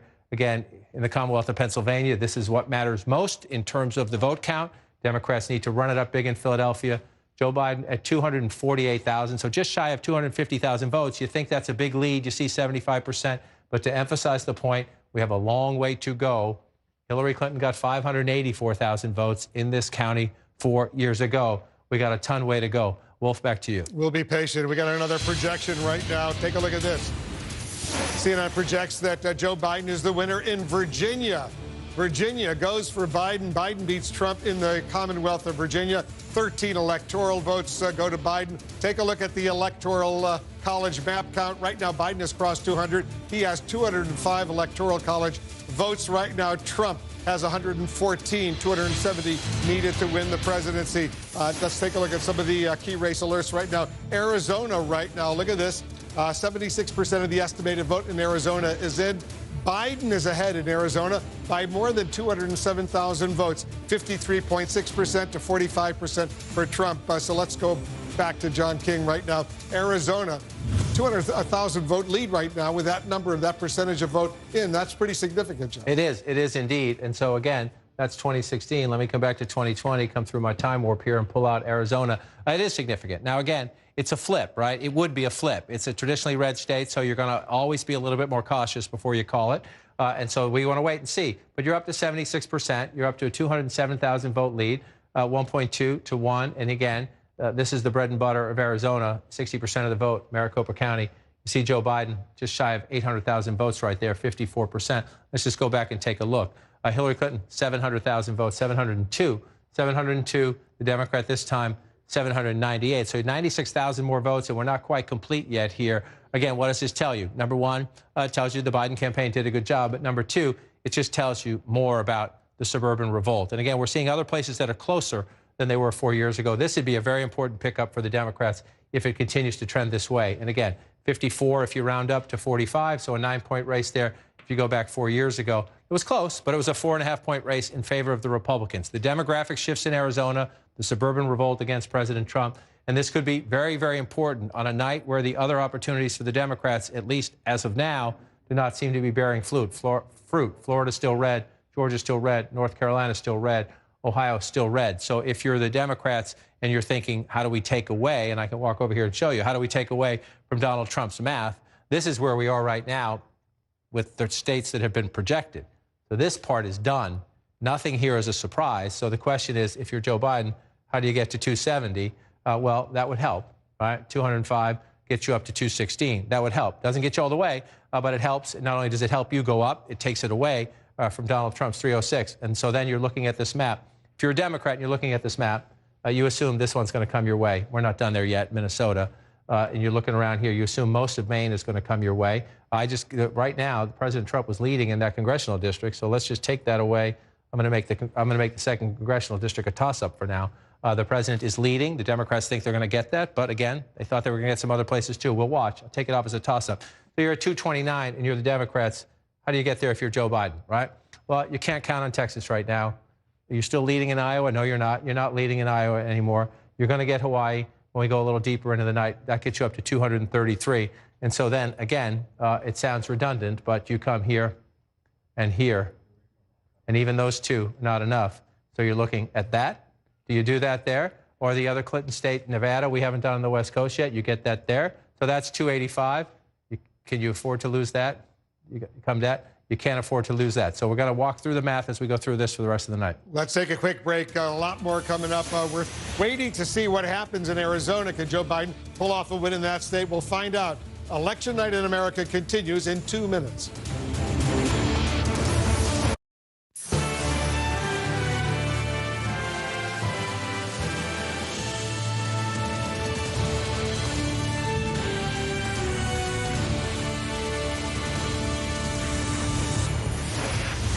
The presidential race still up in the air right now with crucial battlegrounds still too early to call, too close to call. Here's where the fight for electoral votes stands right now. Take a look at this. 205 electoral college votes for Biden right now. That's what Biden has right now. You need 270 to win. It's a very, very important race right now. Let's take a look at the key race alert right now. In Pennsylvania right now, 51% of the estimated vote is in. Donald Trump has 56.5% to 42.1%. For Biden, he's got a lead of more than 500,000 votes right now, but 51% of the estimated vote is in. Still plenty of votes outstanding. In Michigan, still plenty of votes outstanding as well. 48% of the estimated vote is in. Trump has 54.4%. Biden has 43.8%. Trump is ahead by 289,000 votes. In Wisconsin, 61% of the vote is in. Trump has 105,000 vote lead over Biden, 51.6% to 46.8%. In Arizona, 76% of the estimated vote is in. Biden has 53% to Trump's 45% in Arizona. 207,000 vote lead for Biden over Trump in Arizona. As we follow some of those crucial undecided races, we're getting closer and closer to another poll closing just minutes from now. Voting ends in Hawaii. 4 electoral votes are at stake out of the 270 needed to win this contest. Let's go back to John King over at the Magic Wall. John, right now, Trump has 114 electoral. Right, and so you just mentioned we're going to get Hawaii at the top of the hour, and it would be a shock if this went any way other than that. So we'll just do that, and we're going to wait for Alaska, but we assume that will go red. So let's assume here, then you get Joe Biden to 209, right? And so we're from there. Again, we're not done here yet, and we're not done here yet. But that's what it looks like it's trending there. Hawaii is too early to call, by the way. Hawaii is too early to call. I'm just saying I expect that's where we end up, right? It would be a huge surprise. It would be a huge surprise otherwise. And if we have to go back, we go back. But so you do the hypotheticals now in the Biden campaign, and you're banking on that. You're banking on Nevada, and you like your lead in Arizona, and you think you're going to get that. So then you're looking around. And again, Minnesota is a state. We're not there yet, but you think you're going to keep that. I don't think I've ever been past 11 o'clock on a presidential election night and having not called the state of Rhode Island. That's Connecticut.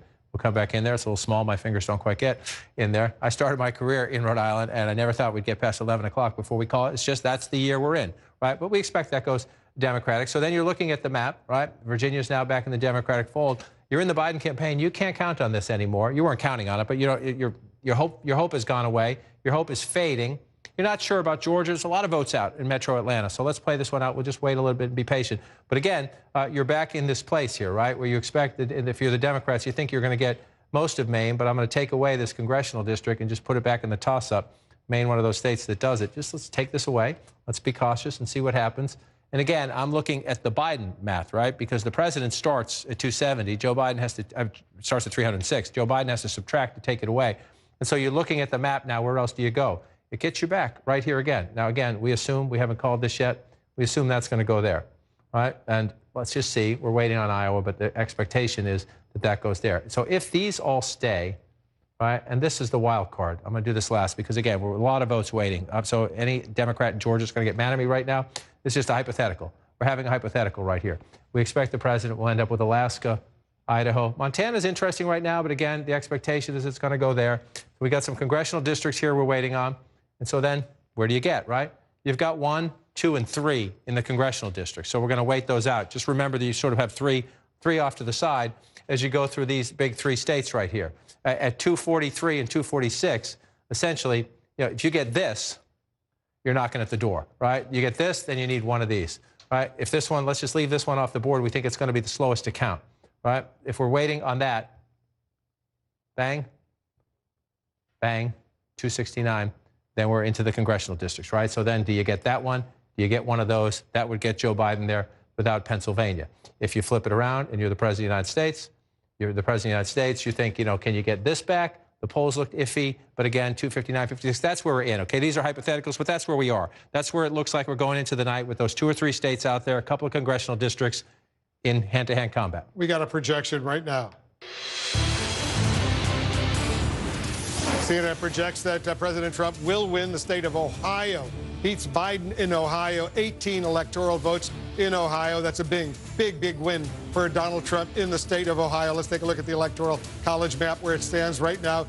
With that, Biden still has 205. Trump has 132. 270 needed to win the presidency. Biden still ahead 205, 132. We're watching this very closely. Let's get a key race alert and see where things stand right now. All eyes on Arizona right now. 76% of the estimated vote is now in, and Biden still has an impressive 207,000 vote lead over Trump, 53.6% to 45%. For Trump, that's 11 electoral votes in Arizona right there. 76%, John, of Arizona is now in. And so, again, it's not there yet, but that would be the flip, right? We're looking at this map right now. We're starting to fill it in. Nothing has changed from 2016 as of now. So both campaigns sort of in their building blocks. This is where they figured you would be. Now, again, the Biden campaign was hoping, right? Hoping for an opportunity here, an opportunity here, an opportunity here. We just took one away. They thought they had a chance. Remember, Joe Biden went to Cleveland Monday morning. Closer, a lot closer than it was last time, but a Trump win there, we project. And so you're looking at this map. So this one, they're leading in. That's a Clinton state they expect to get. So again, in the Biden campaign, you came into the night dreaming of getting this. Doesn't look that way. We still have some votes to count in Texas. But so if you take off the board, let's not count on that anymore. Take that off. We're still waiting. Take that off again. We're back here. Where we knew we would be, And the question is, what else can change the math, right? So which, do you need the big one? Can you do it with the 26, 16, and 10? 16 Michigan, 10 Wisconsin. This is, you're sitting there now with your sheets, or that's all done digitally now. But some people like old school, even in the campaigns. They're sitting there with their paper, and they're going through this because you got one in the congressional district here, you got one here. The question for Maine, we haven't done Maine yet. I mean, Biden can pick some up in Maine if you turn this off and come here. The question is, do you get them all? I'm in the wrong thing there. There we go. Do you get them all, or do you just get, does the congressional district go back and forth? So that's where the interesting math is now. And normally, in a big race, it doesn't come down to this, right? You're not worried about one congressional district there and one congressional district here, but we have the potential to be in that.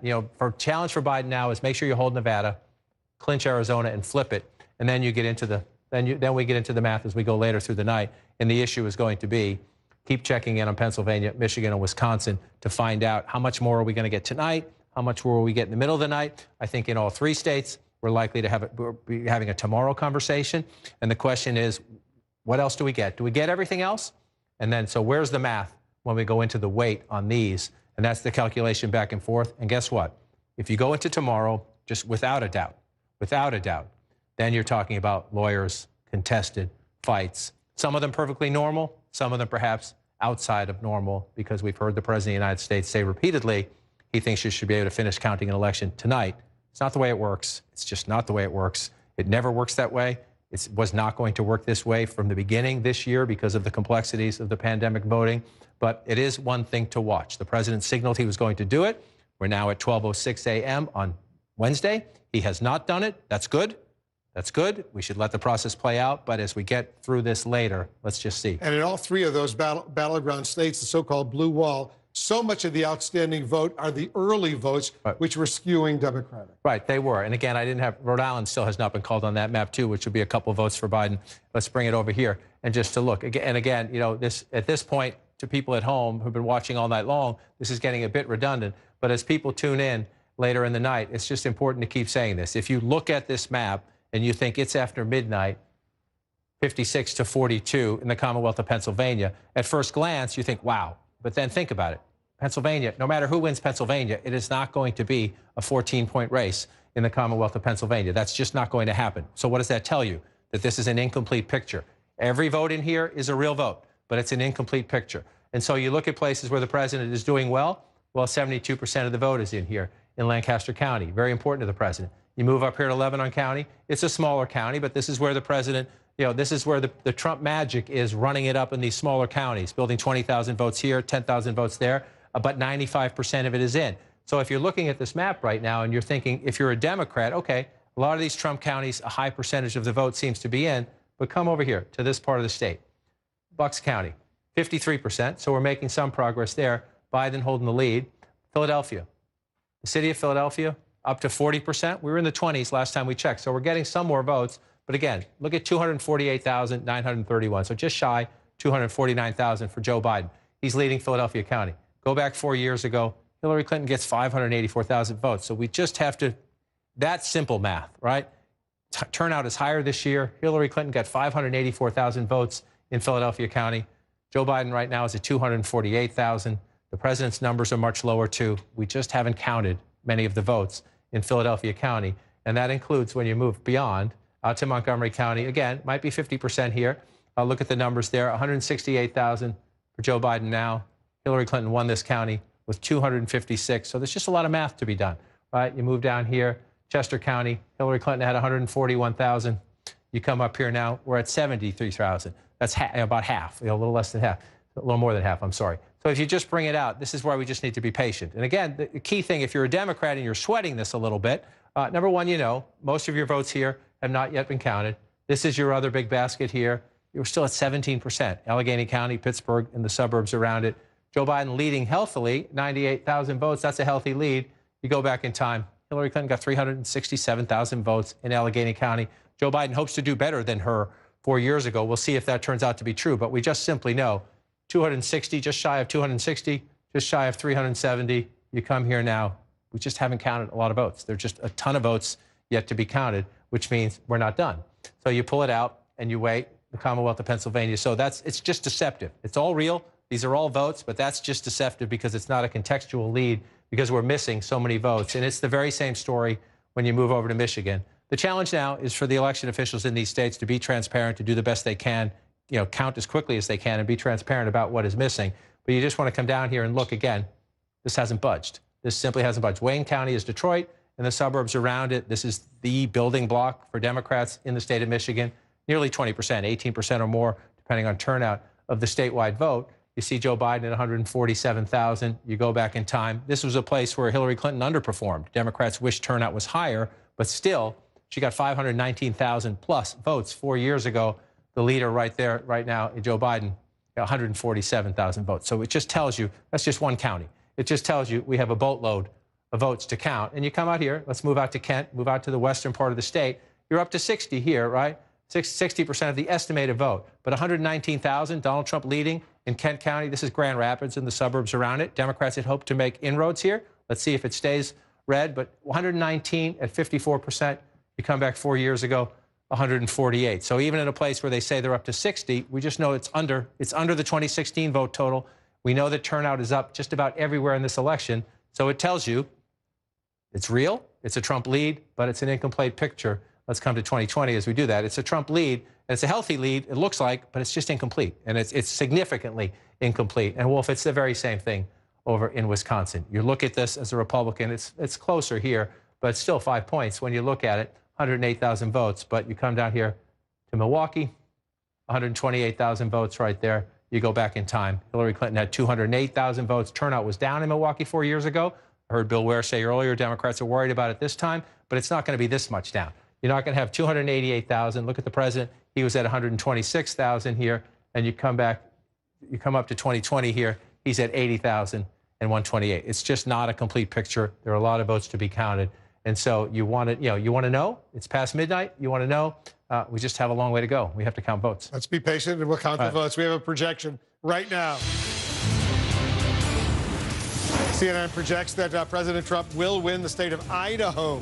Trump beats Biden in Idaho, wins 4 electoral votes in Idaho. Let's take a look at the Electoral College map, where it stands right now with that win. Trump now has 136 electoral college votes. Biden has 205. 270, that's the magic number you need to win the presidency. Let's get a key race alert right now, see where things stand in Minnesota and Iowa. In Minnesota right now, 65% of the estimated vote is in. Biden has an impressive 217,000 vote lead over Trump, 53.9% to 44.1%. In Iowa right now, 84% of the estimated vote is in. Trump has a 95,000 vote lead over Biden, 52.2% to 45.9% in Iowa. Two more states. We're waiting for those states, John. So the counting continues. The counting continues. And again, we mentioned Iowa. It was blue very early on. This is one of those states that this is a much longer shot. This is more of a Republican state. Some Democrats out there thought there's a Senate race out there as well. So Democrats thought make a run at it. But you look at that right now, again, 84%. We have a way to go in the count, but you just come into Polk County. This is Des Moines. Up to 95%, 57% to 41%. Just checking the vote totals to see turnout.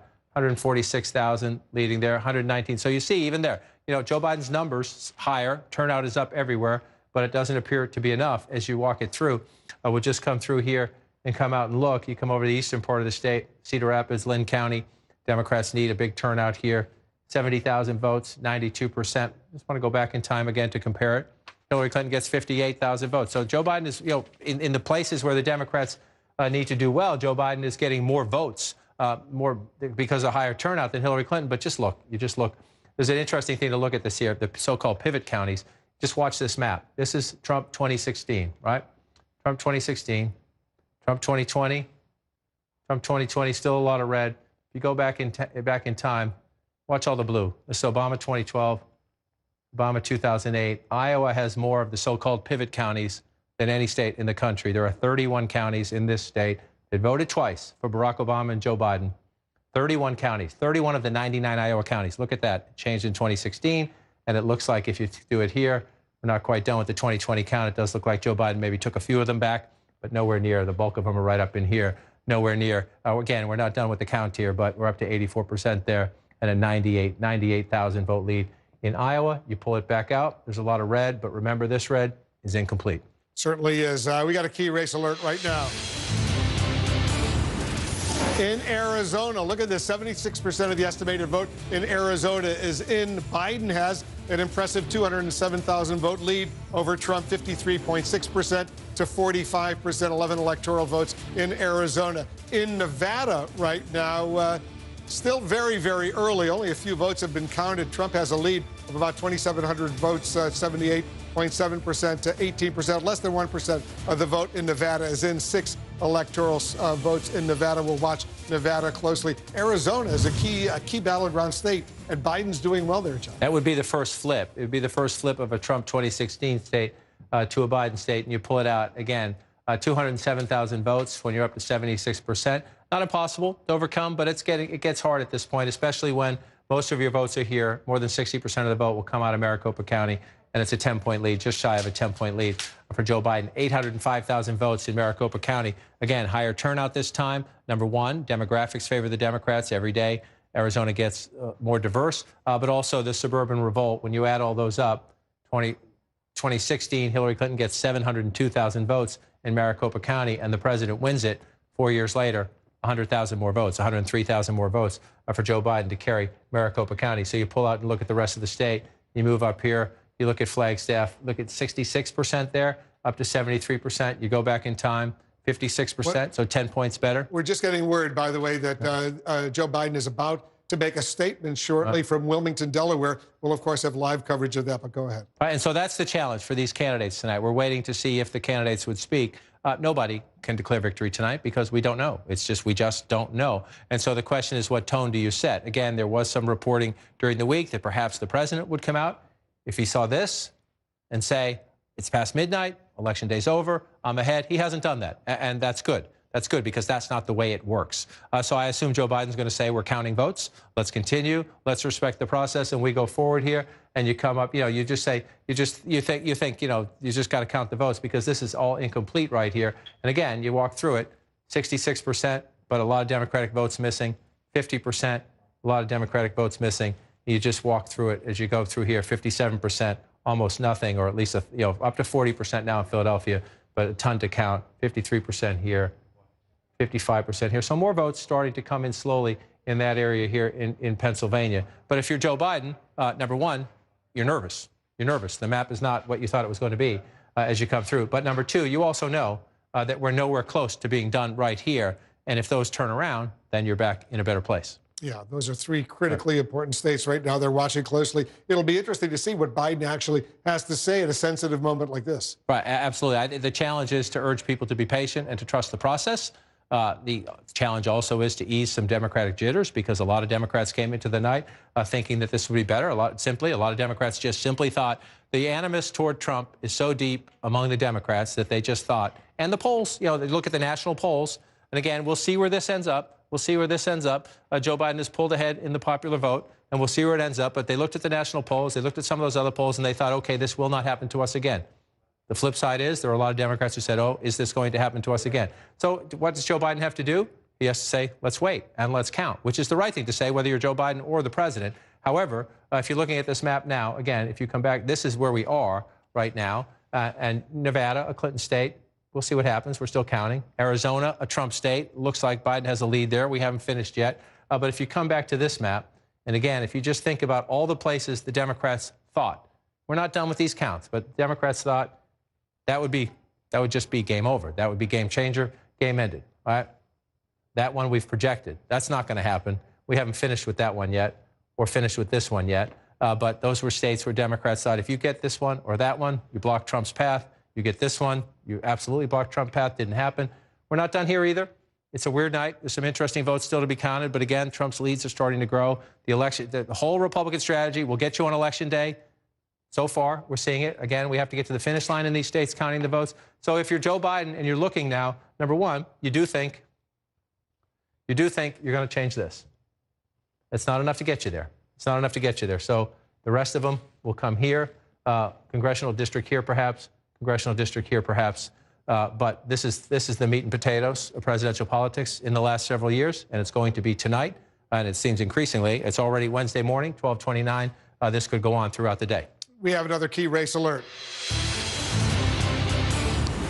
In Georgia right now, 80% of the estimated vote is in, and Donald Trump has a nearly 300,000 vote lead over Biden, 53% to 45.8%, 16 electoral votes in Georgia. Trump has an impressive nearly 300,000 vote lead. Let's take a closer look at Georgia right now. It looks good for Trump right now. It does look good for Trump if you're looking at the math right now, but you also have to remember the most important thing when you get to a point like this is what's missing, right? So you see 53, 46, you see 297,000 votes, and that sure seems like a lot, especially when you see a number that says you think about 80% of the estimated vote is in. However, then you come here to metropolitan Atlanta, and you see right here, this is the largest county in the state, Fulton County. It'll be somewhere ballpark 10% of the statewide vote. Joe Biden's at 238, right? 238. Where were we 4 years ago? Hillary Clinton was at 297. So there's some votes there, and we think turnout was higher. We expect turnout to be even higher. So then you want to move over here to Cobb County. Hillary Clinton had 160,000 votes 4 years ago. Where are we right now? Joe Biden's at 163 with 70%. So more of these votes are starting to come in. They're starting to come in. As you move over here, let me come one more over to Gwinnett County, up to 78% right here. Joe Biden, 56, 186,000. Come back and look at it here, 20,000 more than Hillary Clinton in the end. So as the votes the votes here are starting to come in, they were still not full at all. That's 2016. You come back and look at it here, 53%. So if you're looking at it, you think, okay, that looks insurmountable, but it's starting to come back. The votes around Atlanta coming back, it's going to make it closer. Pamela Brown's got some information on Georgia. What are you learning, Pamela? Yeah, and Fulton County, home to Atlanta, they have stopped counting there for the night. They're going to pick back up at 8 in the morning Eastern time, and they still have 48,000 mail-in ballots to go to count. Of course, Georgia had 2 weeks to process these, but they couldn't start counting these mail-in ballots until the polls closed. So we know we're going to be waiting for a bit on the edge of our seats as we find out what's going on in Fulton. And then when you look at other places like DeKalb, only 31% reported in DeKalb there in Georgia. What do you make of that, John King? I make it that they're having a slow count. And so you mentioned, so if Fulton County's going to wait, so you're waiting on votes there. The question is, can Joe Biden get close enough to make those votes count? It's a slow count. And so, again, we just waited for a long time, and then Virginia gave us a big dump. They're trying to get through it. It gets frustrating at this point, especially you're trying to figure out a winner. But that is the election here. So you say 30% there. Again, this is a place where you look at that big number. If you come out here and you look at the big number, you say, wow, that's insurmountable, 297,000. But then you remember how many people live around here. So you come back in, and you're at 30%. Joe Biden has 102,000. So we got a long way to go. Back in 2016, Hillary Clinton got 251,000 votes just in this county, And so you're still counting votes, which means there's some to be banked. Does Joe Biden get them all? We don't know. But we do know that he's doing better in the suburbs. He tends to be doing a little bit better than Hillary Clinton in the suburbs. Let's see if we can see this and see if it plays out. Again, the vote count is incomplete, so sometimes this can get you a little bit off. But if you look at places, there it is. Where is Joe Biden outperforming Hillary Clinton by 5% or more? It's right here around metro Atlanta. So he's doing better than Clinton did 4 years ago, and we know there's still a lot of votes to be counted here. Is it enough? You don't know until you count them. But that's why you don't give up, and you hang in and you wait. Because especially, remember the governor's race with Stacey Abrams versus the Republican governor now, Brian Kemp. There was a lot of bad blood among Democrats who thought the votes were suppressed, who did not think votes were counted fairly, who did not think the process played out correctly. So the last thing any Democrat is going to do tonight is to concede Georgia. In fact, they're going to demand that everybody be patient and wait and count the votes. There's a raw history in Georgia on this issue, in many states on this issue, but especially right here. And again, you don't know, right? When you see that Joe Biden is overperforming Hillary Clinton in the area where Pam just detailed. There's a lot of votes still to be counted. Again, you come back out and you look at that, and you think, wait a minute, the president's now 300,000 votes ahead. Okay, the president's 300,000 votes ahead. That's a good place to be. But we're not done counting, so let's just keep counting. We saw what happened in Virginia. Right. Trump was way ahead. All of a sudden, Biden won Virginia. We got a key race alert right now. The two congressional districts, Nebraska and Maine, one electoral vote in each. Right now in Nebraska's second congressional district, Joe Biden is ahead by about 28,000 votes, 54.3% to 43.9%. 83% of the estimated vote in that congressional district is now in. In Maine right now, the second congressional district, 40% of the estimated vote is in. Trump has a narrow lead, 12,596 votes, 51.1% to 45.3%, 60% of the vote still outstanding in Maine, the second congressional district. You know, John, it's a crazy time. You never know if those congressional districts, one each, are going to be significant. Well, that's why I'll come over and do some math on that in a minute, but that it gets fascinating when you start to figure it out. You know, one of them's here in Nebraska. It's in this part of the state. You see the blue in the eastern part of the state. That's where Democrats, again, Omaha, the suburbs, Lincoln, the suburbs. The Democrats just doing better in those areas in recent years. The president carried the second district last time. You think he's, it looks like he's going to win Nebraska. He'll win the state in the popular vote, but we'll see what happens. Maine gets a little more complicated. Again, townships in Maine, so the map looks a little different than many other states. We're waiting to fill in the votes here. The second congressional district is the more conservative district. Biden at 51% right now. I'll tell you, Democrats, but again, 47% right now. Democrats thought Biden's lead in Maine would be more than 5 or 6 points. If it stretches out a little bit, then we'll see. We have to wait the rest of the votes to be counted. But yes, those votes can matter when you go through it, especially if you want to come over and take a look at it. So last time, remember, the president of the United States won the two congressional districts, if you will. This was a big deal. And the Trump campaign, he went there on purpose. He went there on purpose to try to get this back this year. But let's just say, for the sake of argument, the president has a narrow lead here right now. So for Republicans watching me do this, they're going to be offended. Just if it comes back that way, for the math for Joe Biden hypothetically. And if you come in here and you can get the second congressional district here. So you take 2 away from the president. Normally you would think 2. Why is that a big deal? Well, it can be a big deal. It can be a big deal. If you're looking, again, if you get Nevada and you get Arizona, and so then you're at 293. We have Rhode Island done here on the map here. So then you're looking, so where do you go? You can do it from here, and Joe Biden can win the presidency without Pennsylvania. So every now and then the ones matter, right? Or if you pick another one here, let's just say the president somehow came back and did that, then you're at 261, 267, then it would come down to here. So you're playing with the math on the margins a little bit, but it helps. Every single one helps. When you're at this point and you're in the nail-bite phase, you'll take every single one you can get, and hopefully they hold up for you. But this is where we start, and we count from here. That's 2016. That's what happened then. That's 2016, and here's where we are now. As you figure them out, you know, Joe Biden, that looks like a lead because of California, but we got Texas to add and Florida to add. As we get a little bit later into the night, or now we're into the morning, I'm going to call it the night. Election night lasts until it's over. Then Trump's going to catch up. When you throw Texas and Florida in, then you're going to match it up if they hold that way. and then it gets interesting. And again, very rare do you come down to one here and one there, but it's possible, which is why you compete for them. That's what happens. They're counting the votes, and they're counting the votes relatively slowly in Pennsylvania, Michigan, and Wisconsin. Right, and so that's the map. This is the map here. And again, if you're watching at home and you remember 2016, if you're a Democrat, this frightens you. If you're a Republican, it overjoys you. And we just need to keep saying, and you can get mad at us, you can get mad at the coronavirus, you can get mad at local election officials, you can get mad at anybody you want, but it's simply the way the process works, especially when you have mail-in voting, in-person early voting, and the election day surge. And these election officials around the country, especially in these states where turnout went up, they're overwhelmed, right? There's not a lot of them. Many of them are volunteers. And so they're going to take their time, and they're going to count the votes, and we're going to watch. And you see here, 666,000 votes. Normally, you're after midnight, you're into Wednesday morning. In a big state like the Commonwealth of Pennsylvania, you'd look at that and you'd think, wow, except. And again, we'll go west to east again. We're still at 17% in Allegheny County, 17% in a giant basket of Democratic votes in western Pennsylvania. So we need to wait. More importantly, nothing against the people of Pittsburgh and Allegheny County. There's just more votes here.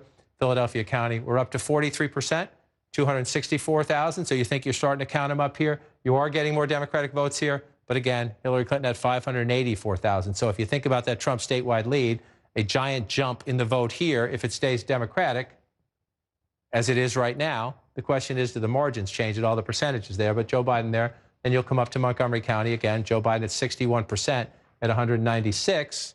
Hillary Clinton got 256. So are there 60,000 more votes there for Joe Biden? If turnout's higher, are there more votes than that there for Joe Biden? That's why we have to wait for them to count the votes. And you keep moving around the suburban caller. Again, Chester County, Hillary Clinton gets 141 to win it with 52. Right now, Trump, that's interesting, right? If that holds up, that would be a big deal. And that's unexpected, but we'll see what happens. If President Trump's running stronger in the Philadelphia suburbs, that would be a big deal. But again, we're waiting on a lot of votes. You see 107,000 right there, 141 to win it 4 years ago. So we're just not, we know turnout is up this year. So turnout's going to be at least even, and in most of these places higher than it was 4 years ago. When you see these numbers, you just have to say, let's be patient. And again, if you're a Democrat, you're nervous to a degree. There are other reasons where you look around this way. If you look in these places where the president's running it up big, it's 100%.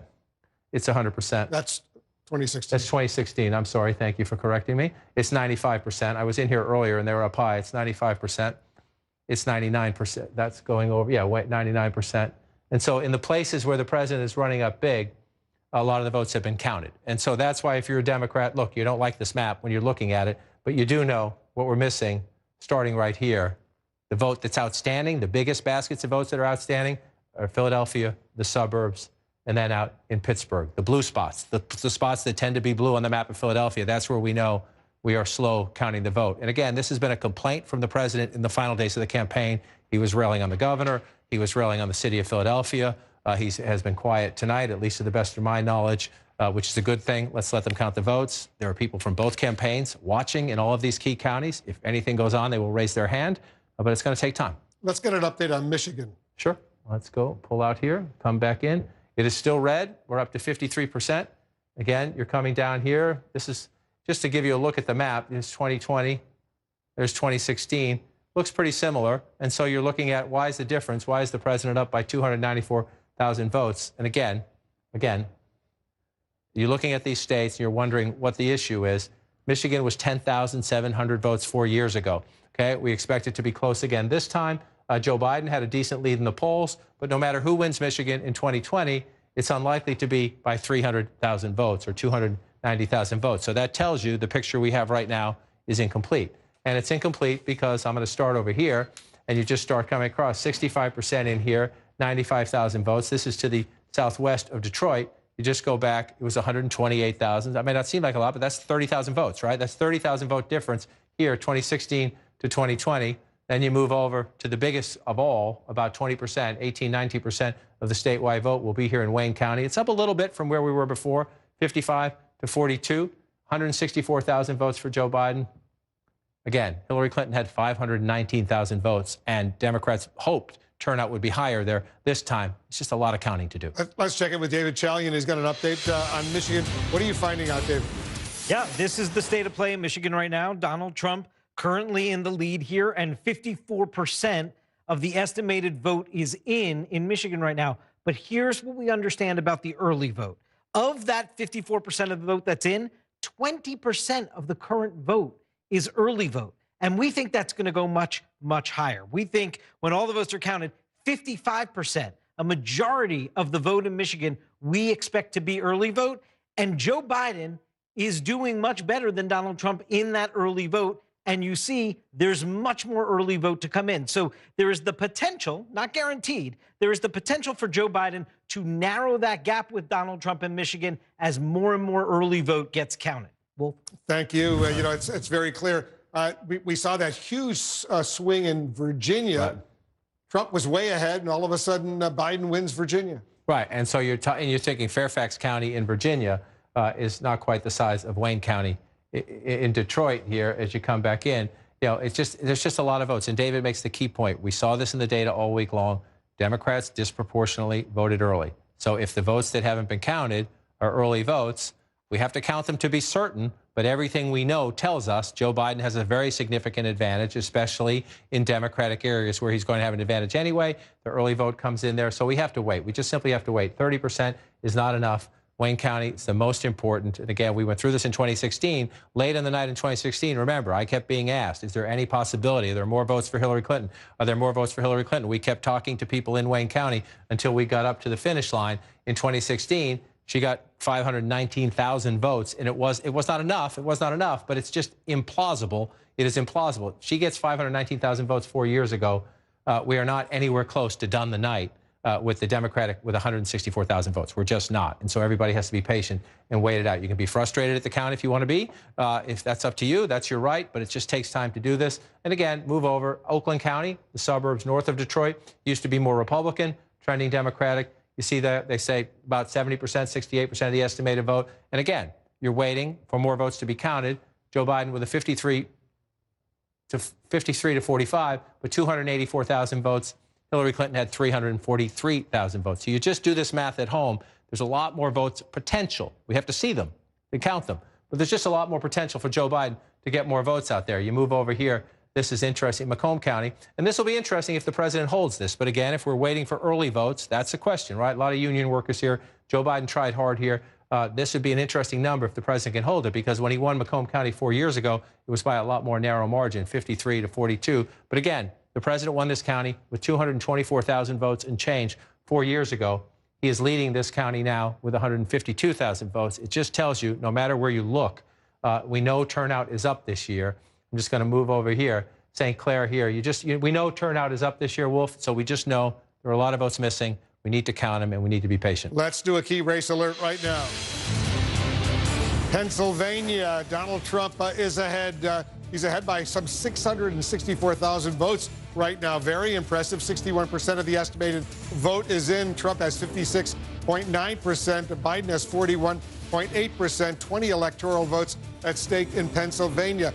You know, it's 61% of the vote is in, so there's still plenty of opportunity for Biden to try to catch up. Yeah, so you say 61% of the vote is in, you see a lead like that, and you would think your first instinct is that's insurmountable. But then you have to remember, what are we missing? That's key, and it's different this year. Philadelphia is always a little slow. The big urban areas are traditionally sometimes slower than the smaller counties. But so what's missing, right? So you just go through again. I'm going to go through some of these counties where the president does quite well. 84% is in here in Blair County. 93% is in Cambria County. You move over here, Indiana County. What do we have? 69% of the vote in there. So you pull it back out. That doesn't mean there's not more votes for the president to make up in these rural counties, but you have a much higher percentage in than when you come over to the Democratic counties. In Allegheny here, you see 18%. And again, Joe Biden leading, 79% of the vote, 109,000 votes. The president only has 27,000, almost 28,000 votes in Allegheny County. You go back in time. The president has 27, just shy of 29,000 votes in Allegheny County right now. He lost the county last time. He got 259,000 votes. It just tells you everything you need to know. There's a ton of votes still to be counted in Pennsylvania. It can be frustrating, but it's where we are, and we just need to wait it out. We have another projection right now. CNN projects that Joe Biden will win the state of Minnesota. Biden beats Trump in Minnesota, wins 10 electoral votes in the state of Minnesota. Let's take a look at the Electoral College map right now. With that win in Minnesota, Biden now has 215 electoral college votes. Trump has 136, 270, of course, being the number you need to win the presidency. Let's get a key race alert right now, see where things stand in Arizona.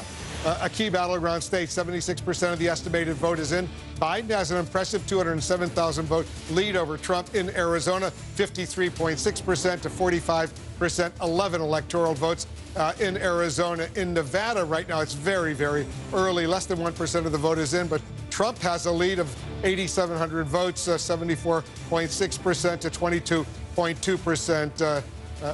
So let's take a look at where things stand right now in the Electoral College. It's impressive for Biden, 215 to 136, but there's still several states out there where Trump will do very well. Right, and this has been, Hillary Clinton lived this. Hillary Clinton lived this, I can show you, 4 years ago. You can get close, but not get there, right? Hillary Clinton got to 232. So you see Joe Biden at 215 now, and you think, okay, we're getting close to the finish line, and we're closer than him to the finish line right now. That's a fact of where we are in the state of play. Again, things can change. Everything is subject to change. But where we are right now, it looks like that stays red. It looks like that stays red. We'd have that one red. That's possible to stay red. So we see right there. So right there, Texas, Florida, North Carolina, unless we get some late returns that change the trajectory of those. And they're not done yet. That's why they're light red. They're not done yet. But if they stay that way, then all of a sudden you're in that. And then we're just going through, it, right? We're just going to go through. We expect this one is going to be blue. We expect this one is going to be red, right? We expect this one, it's close, but let's just lean that one red for now and see. You just mentioned that the president's leading in the early returns in Nevada. That would be a surprise. That would be a surprise, Bob. So I'm going to leave it alone for now. Joe Biden is leading right now in Arizona. We're not done yet. We're still counting votes. I'm going to leave Nevada alone. We'll just let the process play out a little bit. The Democrats certainly expect that. This is a Trump state that it looks like Biden is going to flip. That's a Clinton state. That would be a big deal. President Trump, right, so far has not taken anything away from the Clinton map. So that's Joe Biden's foundation, that 232. That hasn't happened yet, but we'll just watch Nevada as it plays out. So then, again, you're in this place now where we're waiting on here. It looks like we might have to wait till tomorrow, especially the metro Atlanta area. A lot of votes still out. President has a healthy lead right now, but there's a lot missing. And this is the story of 2020. Patience, let them count the votes. If we have to wait till Wednesday or Thursday to know who our president is, that's simply, it's frustrating, but it's the way it's going to be. And so you're looking more through this. Again, I'm just going to say, this one looks like it's going to go this way. We're not sure about that yet. That's 230, 230. Here we go. This is where we are right now. You're in a very, very competitive race now. And so, where does Georgia go? We don't have Rhode Island in on this map. I think we should be getting that one pretty soon.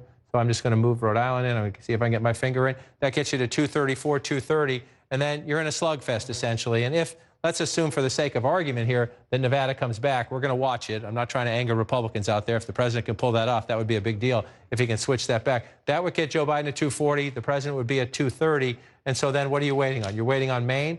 We expect the Democrats to get most of these. Maybe the president, I'm going to take away for toss-up purposes the 2nd congressional district. And so here's where we go. It looks like we're going to be tight wolf, and we're going to walk these through. We have a major projection right now. CNN projects that President Trump will win the state of Florida. A big win for President Trump in Florida. 29 electoral votes go to Donald Trump over Biden. That's a big win. Take a look at where things stand right now in the race to 270 needed to win. Biden still has 215 electoral college votes. Trump now has 165 electoral college votes. He just won Florida. That's a big, big win for the President of the United States. Democrats were hoping there could be some sort of upset in Florida, not happening. Right, and so we entered the night with the possibility of a big statement election where the Democrats flip several Trump states. Florida was one they had, not going to happen. Texas was on their chart. Doesn't look like it. We still have votes to count. We're going to be patient, but doesn't look like it. North Carolina, cliffhanger, closer than it was perhaps, but it doesn't look like either. So that's where. So the statement election, the big blue wave, appears to be out the window. Again, we have some places where it's still going to count. The one thing that looks like it might flip is Arizona. We're not done there yet, but it looks that way. So if you look at it from the perspective of the Trump map, right? So what did he just do? He just kept that. That's what he has to do. He won last time, right? He won. He needs to protect as much of this as he can. We think, again, we're not done yet. Let me turn this off and come here. We think that might change. Right now, that's the only change we have on the map. If it plays out that way, we're not done there. I think we'll get there relatively soon, though. Arizona looks good. That would be the only change on the map so far. And so you're coming out here. And again, I'm just going to take these away. Hold on a second. I want to go to Jake. Jake, what's going on? We're expecting Joe Biden to come out and make some public remarks at his drive-in amphitheater there in Wilmington, Delaware. Here he is, I believe. Let's listen in.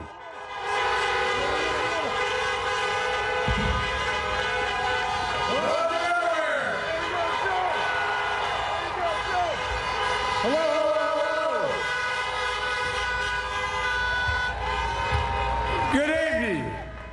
Your patience is commendable. We knew this was going to go long, but who knew we were going to go into maybe tomorrow morning, maybe even longer. But look, we feel good about where we are. We really do. I'm here to tell you tonight, we believe we're on track to win this election.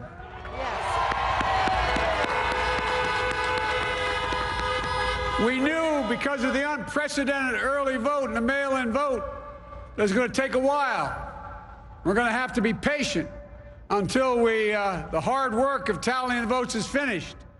And it ain't over till every vote is counted, every ballot is counted.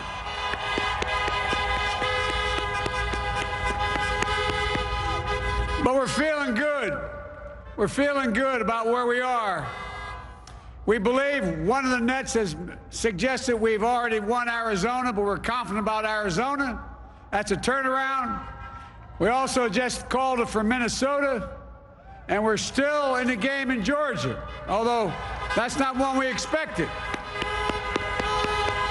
And we're feeling real good about Wisconsin and Michigan. And by the way, it's going to take time to count the votes. We're going to win Pennsylvania. Yes. I've been talking to the folks in Philly, Allegheny County, Scranton, and they're really encouraged by the turnout and what they see. Look, you know, we could know the results as early as tomorrow morning, but it may take a little longer. As I've said all along, it's not my place or Donald Trump's place to declare who's won this election. That's the decision of the American people. But I'm optimistic about this outcome. And I want to thank every one of you who came out and voted in this election. And by the way, Chris Coons and the Democrats, congratulations here in Delaware.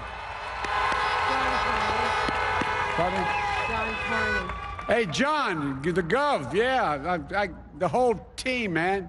You've done a great job. I'm grateful to the poll workers, to our volunteers, our canvassers, everyone who participated in this democratic process. And I'm grateful to all of my supporters here in Delaware and all across the nation.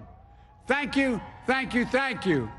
And folks, you heard me say it before. Every time I walk out of my grandpa's house up in Scranton, he'd yell, "Joey, keep the faith." And my grandma, when she was alive, yelled, "No, Joey, spread it. Keep the faith, guys. We're going to win this." Thank you, thank you, thank you. Your patience is great. Let's walk over here.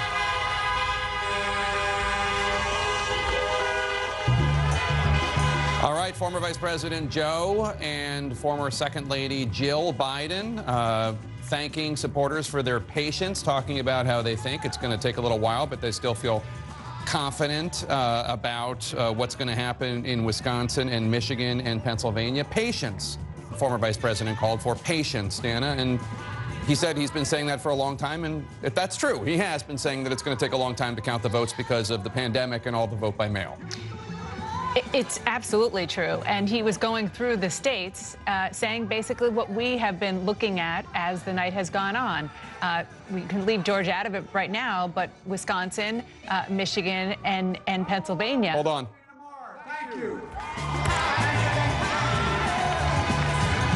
Okay, there we go. Sorry about that. No, that those states are likely to take longer because the early vote is going to take a bit longer to count there. And the fact that he has come out, frankly, before Donald Trump did is maybe not something that anybody predicted, considering the fact that the president was going on and on about the fact that he doesn't think that votes should be counted after Election Day, which we should say over and over again is not the way it works. And it's not going to happen. The votes are going to be counted. It already is after Election Day, by the way. It is November 4th, and the votes are going to be counted. But I do think both campaigns right now are kind of feeling similarly about where we are with the map, which is that it's pretty wide open. We don't have enough information to know which direction this is going to go. We do know, though, based on what Joe Biden just said, that they still think that their best path is through that upper Midwestern region. They still are waiting for those states that are going to take longer to count. And frankly, Donald Trump is doing exactly the same thing. We're waiting on Arizona, we're waiting on Georgia, but it's still going to come down to Michigan, Wisconsin, and Pennsylvania. Let's go to Jim Acosta right now for an update on where he where the president's team thinks they are. Jim? Yeah, Jay, and we should just point out the president just tweeted a few moments ago that he will be making a statement tonight. He is describing his performance in the 2020 election as a big win. He also says we are up big, but they're trying to steal the election. We'll never let them do it.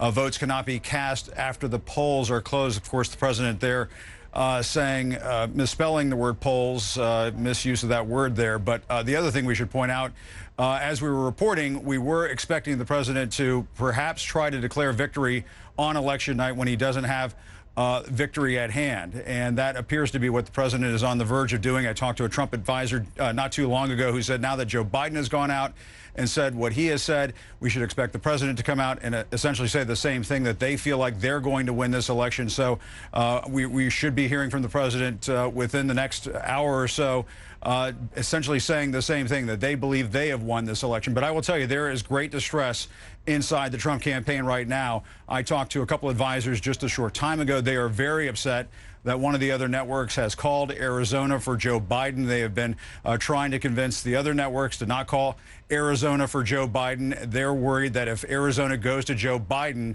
that their path to victory then narrows. As one advisor said to me, if we lose Arizona, we have to win Wisconsin. That's because at this point, they don't believe they'll win Michigan. And so, you know, you get a sense of some of the desperation inside the Trump campaign. A lot of them are very confident. They still think the president will pull it out.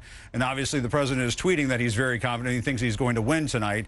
But certainly some anxiety inside the campaign right now, especially about Arizona right now, Jake. All right, Jim, thanks so much. The fact that the president misspelled polls is just chef's kiss. I do want to say a couple things. First of all, the fact that no one's trying to steal the election. Counting votes is how this works. And the idea that the president immediately says that is just factually incorrect. That said, they are also trying to make the exact opposite argument in Arizona, because as Jim noted, a different network called Arizona for Biden. We have not, and most networks have not. The governor of Arizona came out, a Republican, Governor Ducey, and said, count all the votes. That's the argument that the Trump campaign is making when it comes to Arizona. It should be the argument they're making for every state. I can't believe you're looking for consistency. Count all the votes. But let me just give one other insight as to why Vice President Biden was projecting optimism. And again, I have no idea how this is going to end. Certainly either candidate could win.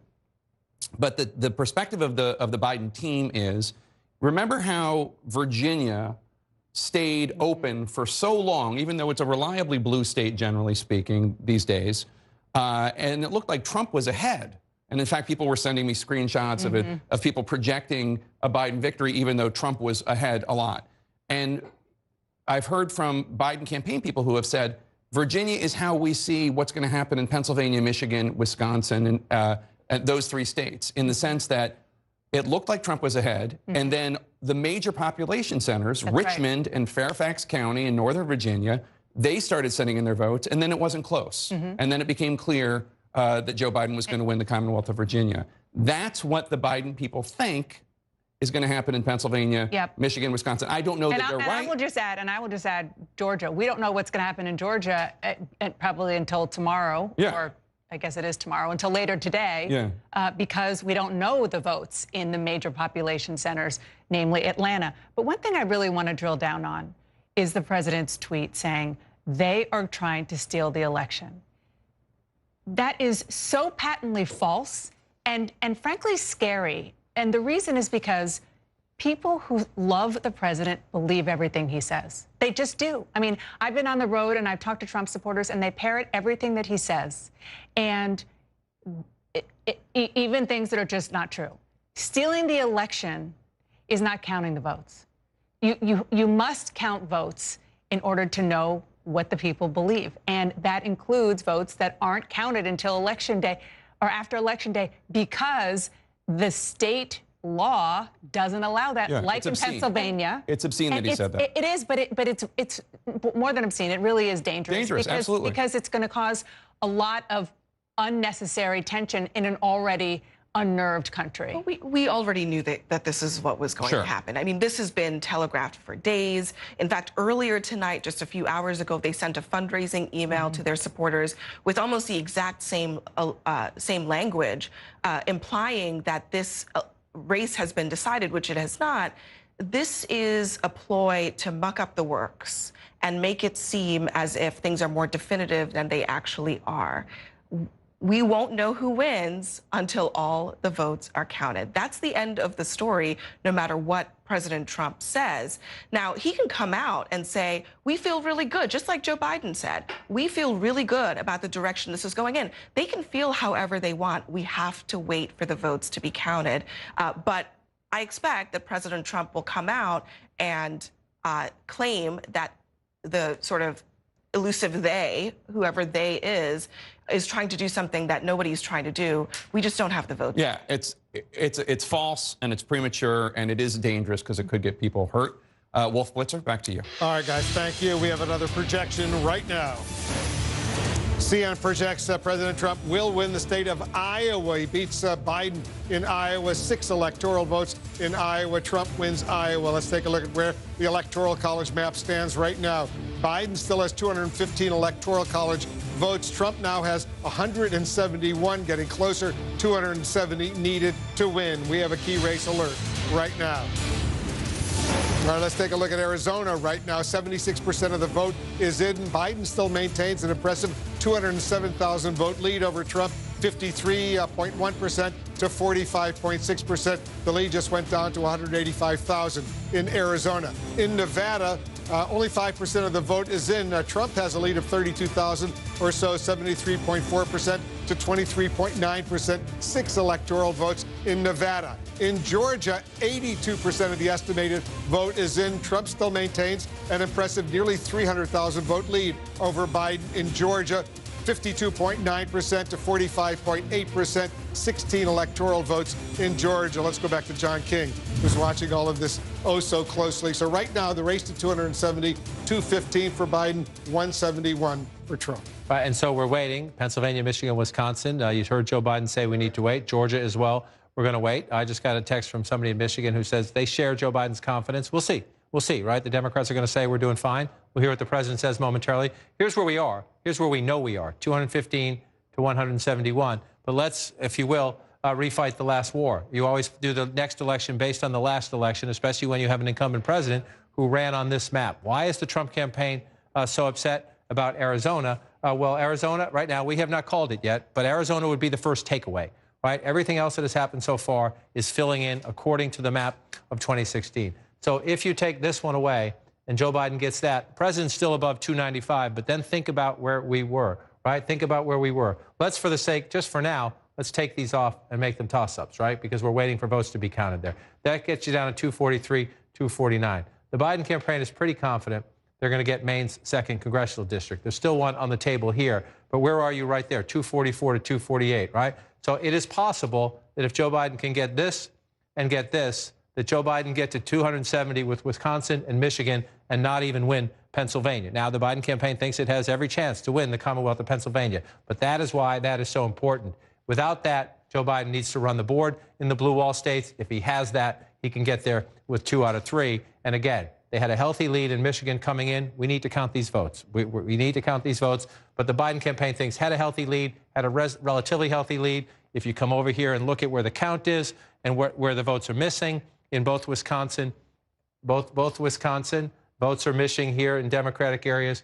Over here in Michigan, votes are missing in Democratic areas. So the Biden campaign thinks if they can pick up that in Wisconsin, that would be the flip. That leaves them a little bit of wiggle room as we go, Wolf, through the night into the count in Pennsylvania, Michigan, Wisconsin. They hold Arizona. They don't have to win all 3. They could do it with just Wisconsin and Michigan. We'll see. We shall see. President Trump says he will speak tonight. We're standing by for that. We'll be back in 2 minutes.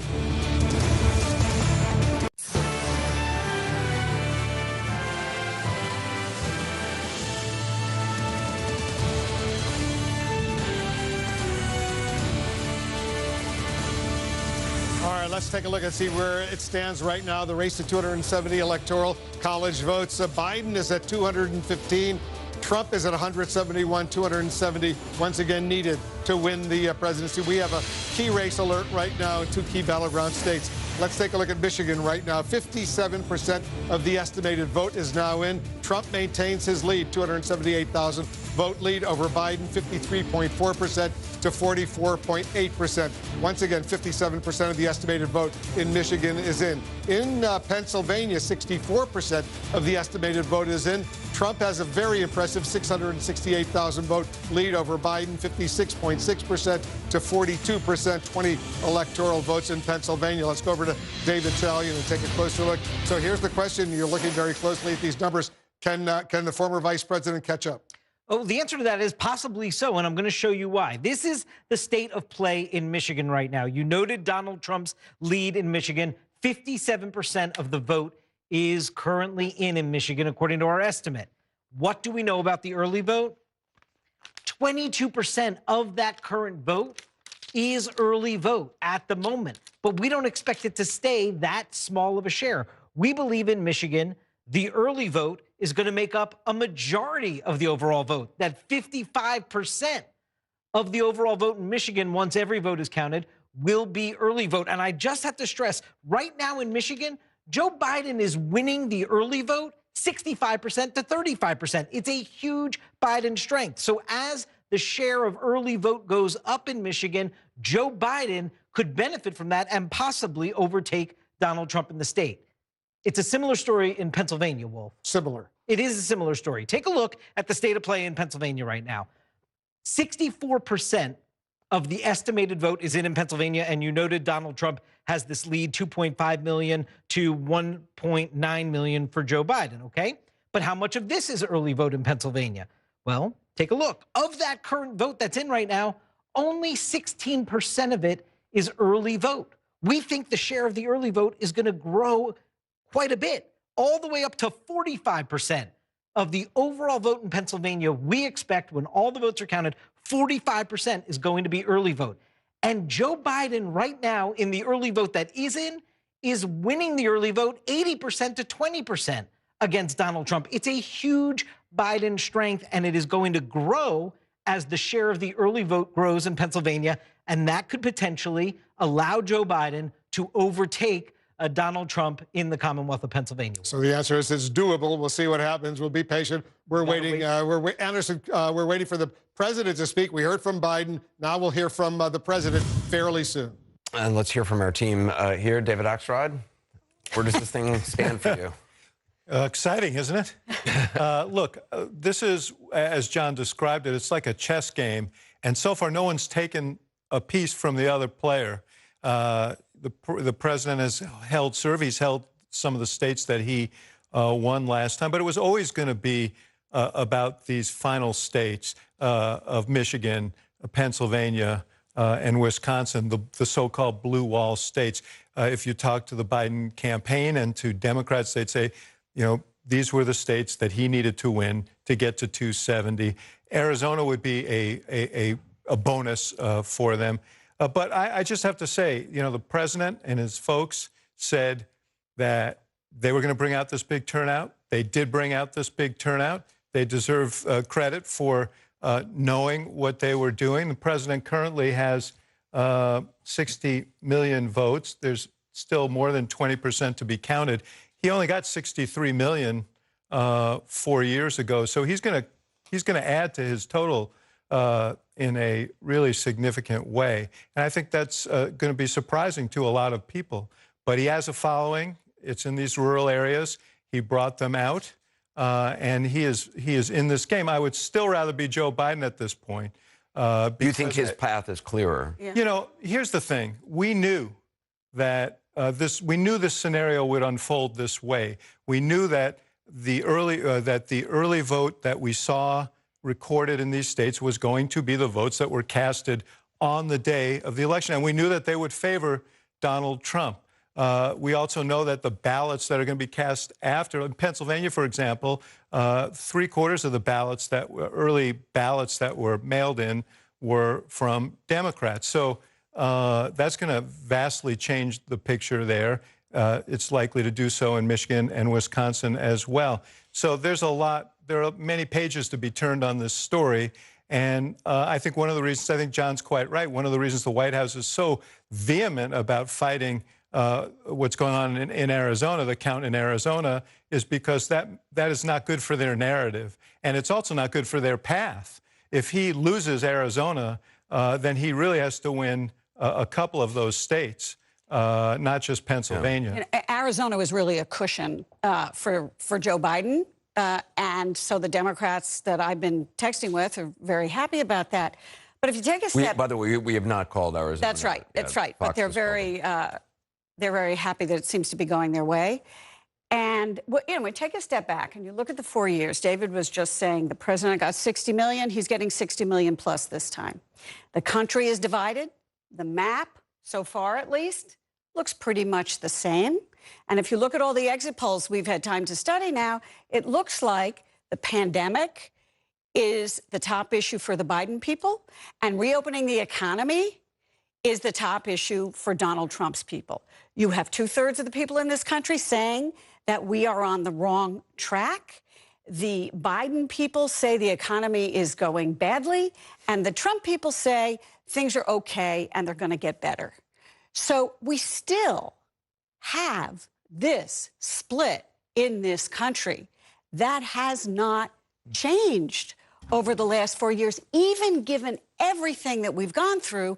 And now we have a president of the United States who is saying that the other party is trying to steal the election, as if counting the votes is some kind of abnormality in American politics, which, of course, it isn't. We don't know the results of elections on election night all the time. By the way, Vice President Biden has just tweeted something saying it's not my place or Donald Trump's place to declare the winner of this election. It's the voters' place. Well, what Trump was doing was saying that it was being stolen, which was even worse. Before you go, I just want to say a couple of things. I think a lot of Democrats are hurt tonight. I think there's a lot of hurt out there. There's a moral victory and there's a political victory. They're not the same thing. The political victory still may come. But I think for people who saw babies being snatched away from their mothers at the border, for people who are sending their kids into schools where the N-word is now being used against them, for people who have seen this wave of intolerance, they wanted a moral victory tonight. We wanted to see a repudiation of this direction for the country. And the fact that it's this close, I think, it hurts. It just hurts. I think people got their hopes up looking at those polls. The political victory, I think, is still possible because you still have Pennsylvania, Michigan, Wisconsin, Nevada, Arizona, Nebraska, too. The political victory may yet come. But I think I have to be honest tonight that I think people who, there were people who were hoping for a big repudiation, and that has not yet come. And a lot of people are hurt and scared tonight in the Democratic Party. Senator Santorum, would you rather be on the Biden team or would you rather be on the Trump team tonight? Looking at the map right now, I like where Donald Trump is sitting. You know, I look at Pennsylvania. In the White House. What's that? You like that he's sitting in the White House? And I think he'll be sitting there for the next 4 years. But again, we're not there yet. But I feel, looking at Pennsylvania, I feel very, very good about Pennsylvania and even Michigan. Less certain about Michigan, frankly, than I am. So when people say, well, you know, a lot of the early votes aren't in Pennsylvania, you say what? Yeah, I would say that unlike a lot of states, Pennsylvania's portion of the early vote isn't anywhere near what the other states are. This was the first year we've done early voting, and it's big. I mean, it's a couple million votes, but the early vote that is in, that David talked about, the 80%, it's from Philadelphia, it's from Montgomery County, it's from heavily Democratic areas, and that's why it's skewed so high of 80%. None of the smaller counties, at least from what I'm hearing, have, and by the way, Allegheny County, which is Pittsburgh, all of those early votes, well, from Pittsburgh and Montgomery County are in. Philadelphia still has them, and they're still counting tonight. I'm told they're still counting tonight. So there will be more votes coming in, early votes from Philadelphia. But two of the three biggest counties in the state where early votes are coming from that are going to be heavily 80% Democrat are already in. And so you're going to have early votes from central Pennsylvania and northeastern, but they're not going to be anywhere close to what the early vote is for those other states. So where do you think the Trump path is to victory? It's Pennsylvania, Michigan right now. And look, I've talked to some very key people in Arizona, and they're telling me that that I know other networks have called. We haven't, and I think we're very wise in doing so. I know this network takes that responsibility very seriously, as they should, and I'm very proud to be affiliated with that, because I think the call of Arizona, from what I'm hearing, is premature, and that you know, for example, the early ballot drop, the mail drop that you're seeing, it was a +2 Democrat. They believe that the actual, when all of the mail is counted, it's going to be actually +3 or 4, and that there's +3 or 4 Republican, and that you know the same day. Now again, it's not a huge amount of votes in Arizona on election day, but it's going to be heavily Trump, and so they think it's possible for them to get there. Obviously it's going to be tough. Can I just say, we're going to know. Okay. Right. I mean, the fact is that we're here to speculate and so on. We're going to know very soon, because these votes will be counted. Right. And do you think by later today, being Wednesday? Well, no, I don't think. I don't really know, Anderson. Well, when we'll know the final count. I mean, you know, they're not going to count them all today. But certainly not tonight. Well, tonight. I guess today we're now into. Yeah, today is Wednesday. I don't know where we are. Where are we anyway? So, yes, will they be counted today potentially? But here's my point. This is the process. It was necessitated by the crisis that we're living through as a country. And just to echo what Gloria had to say, we're going to know what happened. And to suggest that somehow this process is corrupt, that the election's being stolen. We knew it was going to happen. Abby mentioned it earlier. The president's been signaling it for weeks. And so that's way out of bounds. I would agree with you that the president should not say that the election's going to be stolen. But just to let your viewers know, the Secretary of State in Pennsylvania over the past couple of days has changed the rules. And for example, they changed the rules when they went to the Supreme Court and talked about signatures that they had to be you know, aligned. But they basically said, no, you don't have to do that. Now, wait a minute. You're saying they're minor issues, but that it's not being stolen, though. But I'm not saying they're being stolen. But I didn't say. I said I agree that those are valid ballots that have been sent in, and they contact the people to make sure. The law says that you're supposed to match signatures, and the Secretary of State said, no, you don't. But Rick, let me just say one other thing, because there are two things the Secretary did. The second thing the Secretary did is say that she told the United States Supreme Court that they would segregate the ballots and not count them. She then, just yesterday or last night, said, no, we're going to canvass them. And so we're going to open them and canvass them. So you can say, oh, it's no big deal. But you can't have it both ways. The president is saying, I want it all done. I want it quickly. I want it done tonight. And so if she says, okay, we're going to try and count them and segregate them to speed up the process so we know the result, why doesn't the president applaud that? Because they're segregated, because they're questionable as whether they can be counted. But as you know better than anyone, that now in Pennsylvania, the counting can go on for a couple of more days. That's right. This is what the public has been told. But there is a dispute about that. But they went to court and they said, we're gonna do this, and we're going to extend it because of the post office and whatever reason. And the Republican legislature said, let's do it this way. No. So, no. The Republican legislature did not agree. But isn't the larger point that the right? Shouldn't we all agree that the sacred right to vote in an incredibly important election should be preserved for every person? I guess the answer is we all agree with that, but we all agree there are rules. And we should follow the rules, not make them up as we go. Van, and then we got to go back. Okay, on other topics, I think there are three things we can learn. First of all, there's some myths that have been destroyed tonight. Republicans, it turns out, when a whole bunch of people vote, it doesn't necessarily hurt you. So maybe you can let more people vote. Had a big turnout, you haven't been hurt by it. Democrats, it turns out, when diverse people vote, it doesn't always go our way. So it's not a census, it's an election. We're going to have to do a much better job of reaching out to Latinos and to African Americans in some parts of the country. And lastly, these polls are not to be trusted. There's something wrong with the polling industry because the reason that people right now, I think, are hurt is because we got a little bit inflated with these polls. All right, let's go back to Walt. All right, guys, thanks very much. Let's get a key race alert right now.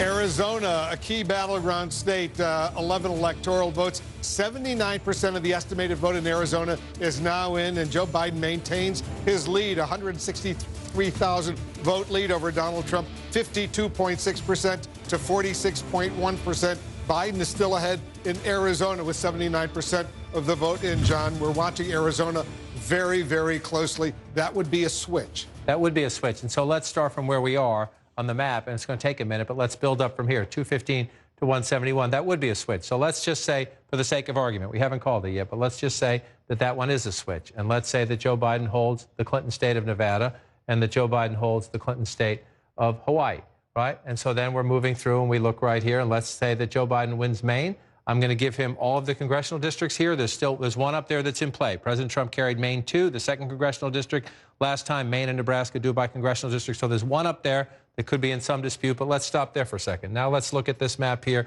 We haven't called Texas yet. Let's move that one over. Let's assume Alaska goes this way as well.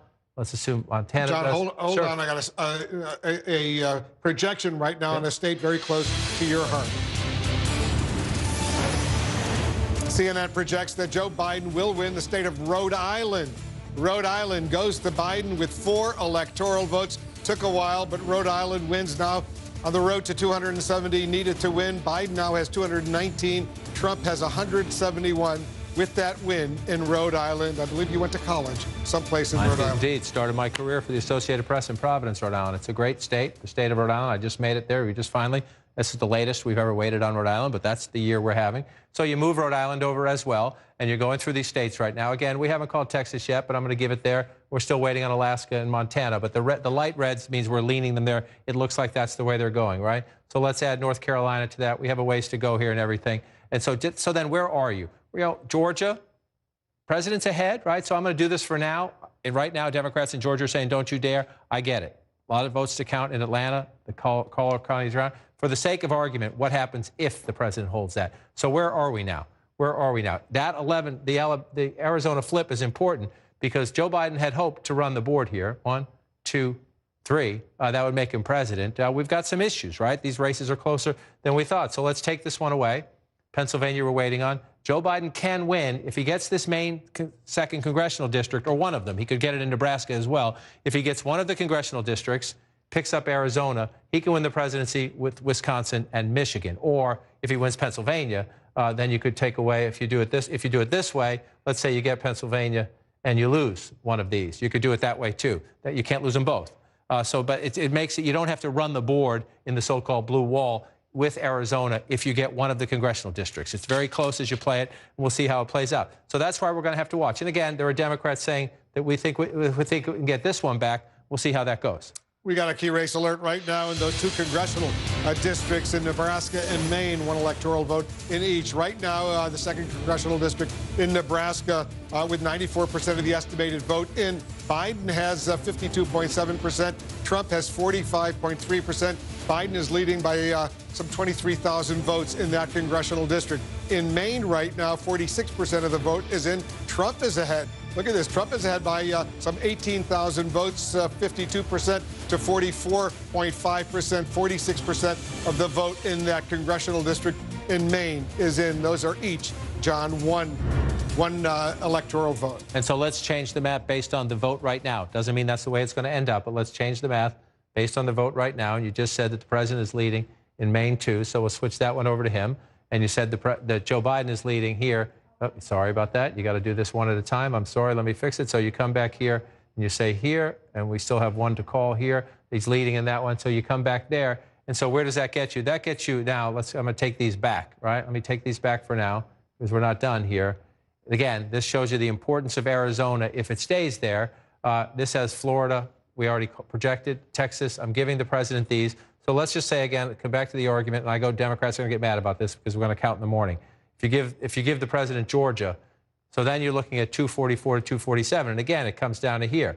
If the president can get this, that gets him in play. He needs one more, right? Even if he gets that one, it wouldn't be enough. He need to pick up something else up here, right? And so can you do that again? That would get the president there. If you're Joe Biden, you hope to do this and this, but you're not sure. That's why we're going to count. We have another projection right now.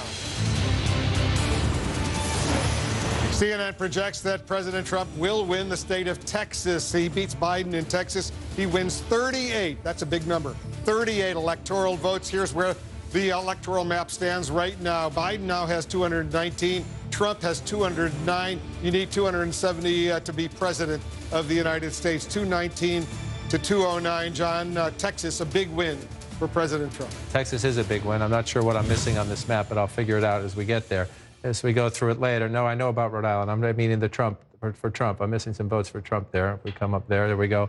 We get that. There we go, 219 to 209.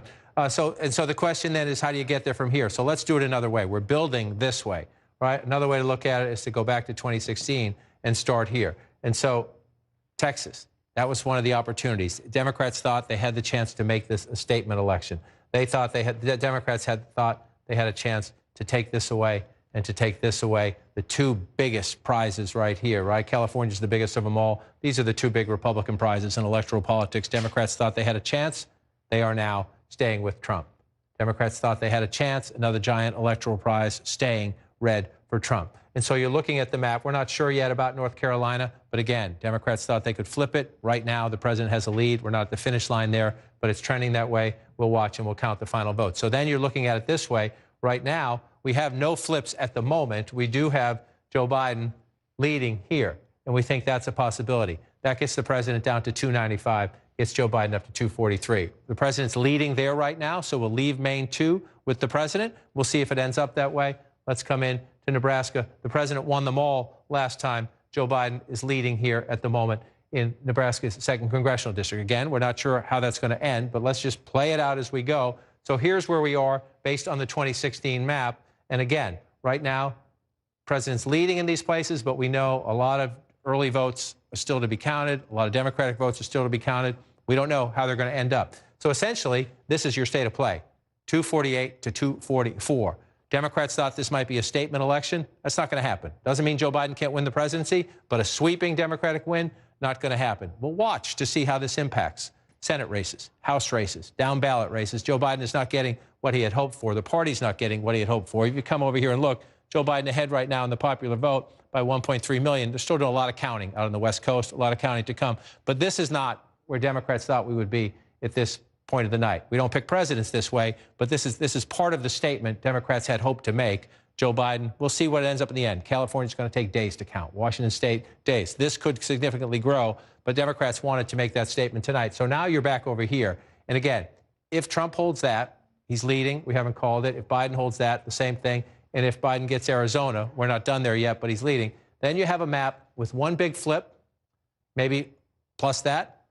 That would be a hold for the president. And again, Wolf, here we go. Just as we did last time, we're going to come down to these here. And again, the math gets interesting. Joe Biden's at 244. Well, so how do you want to get there, right? Let's clear that out. 244. You're knocking on the door. That's victory. You can do it with Michigan and Wisconsin.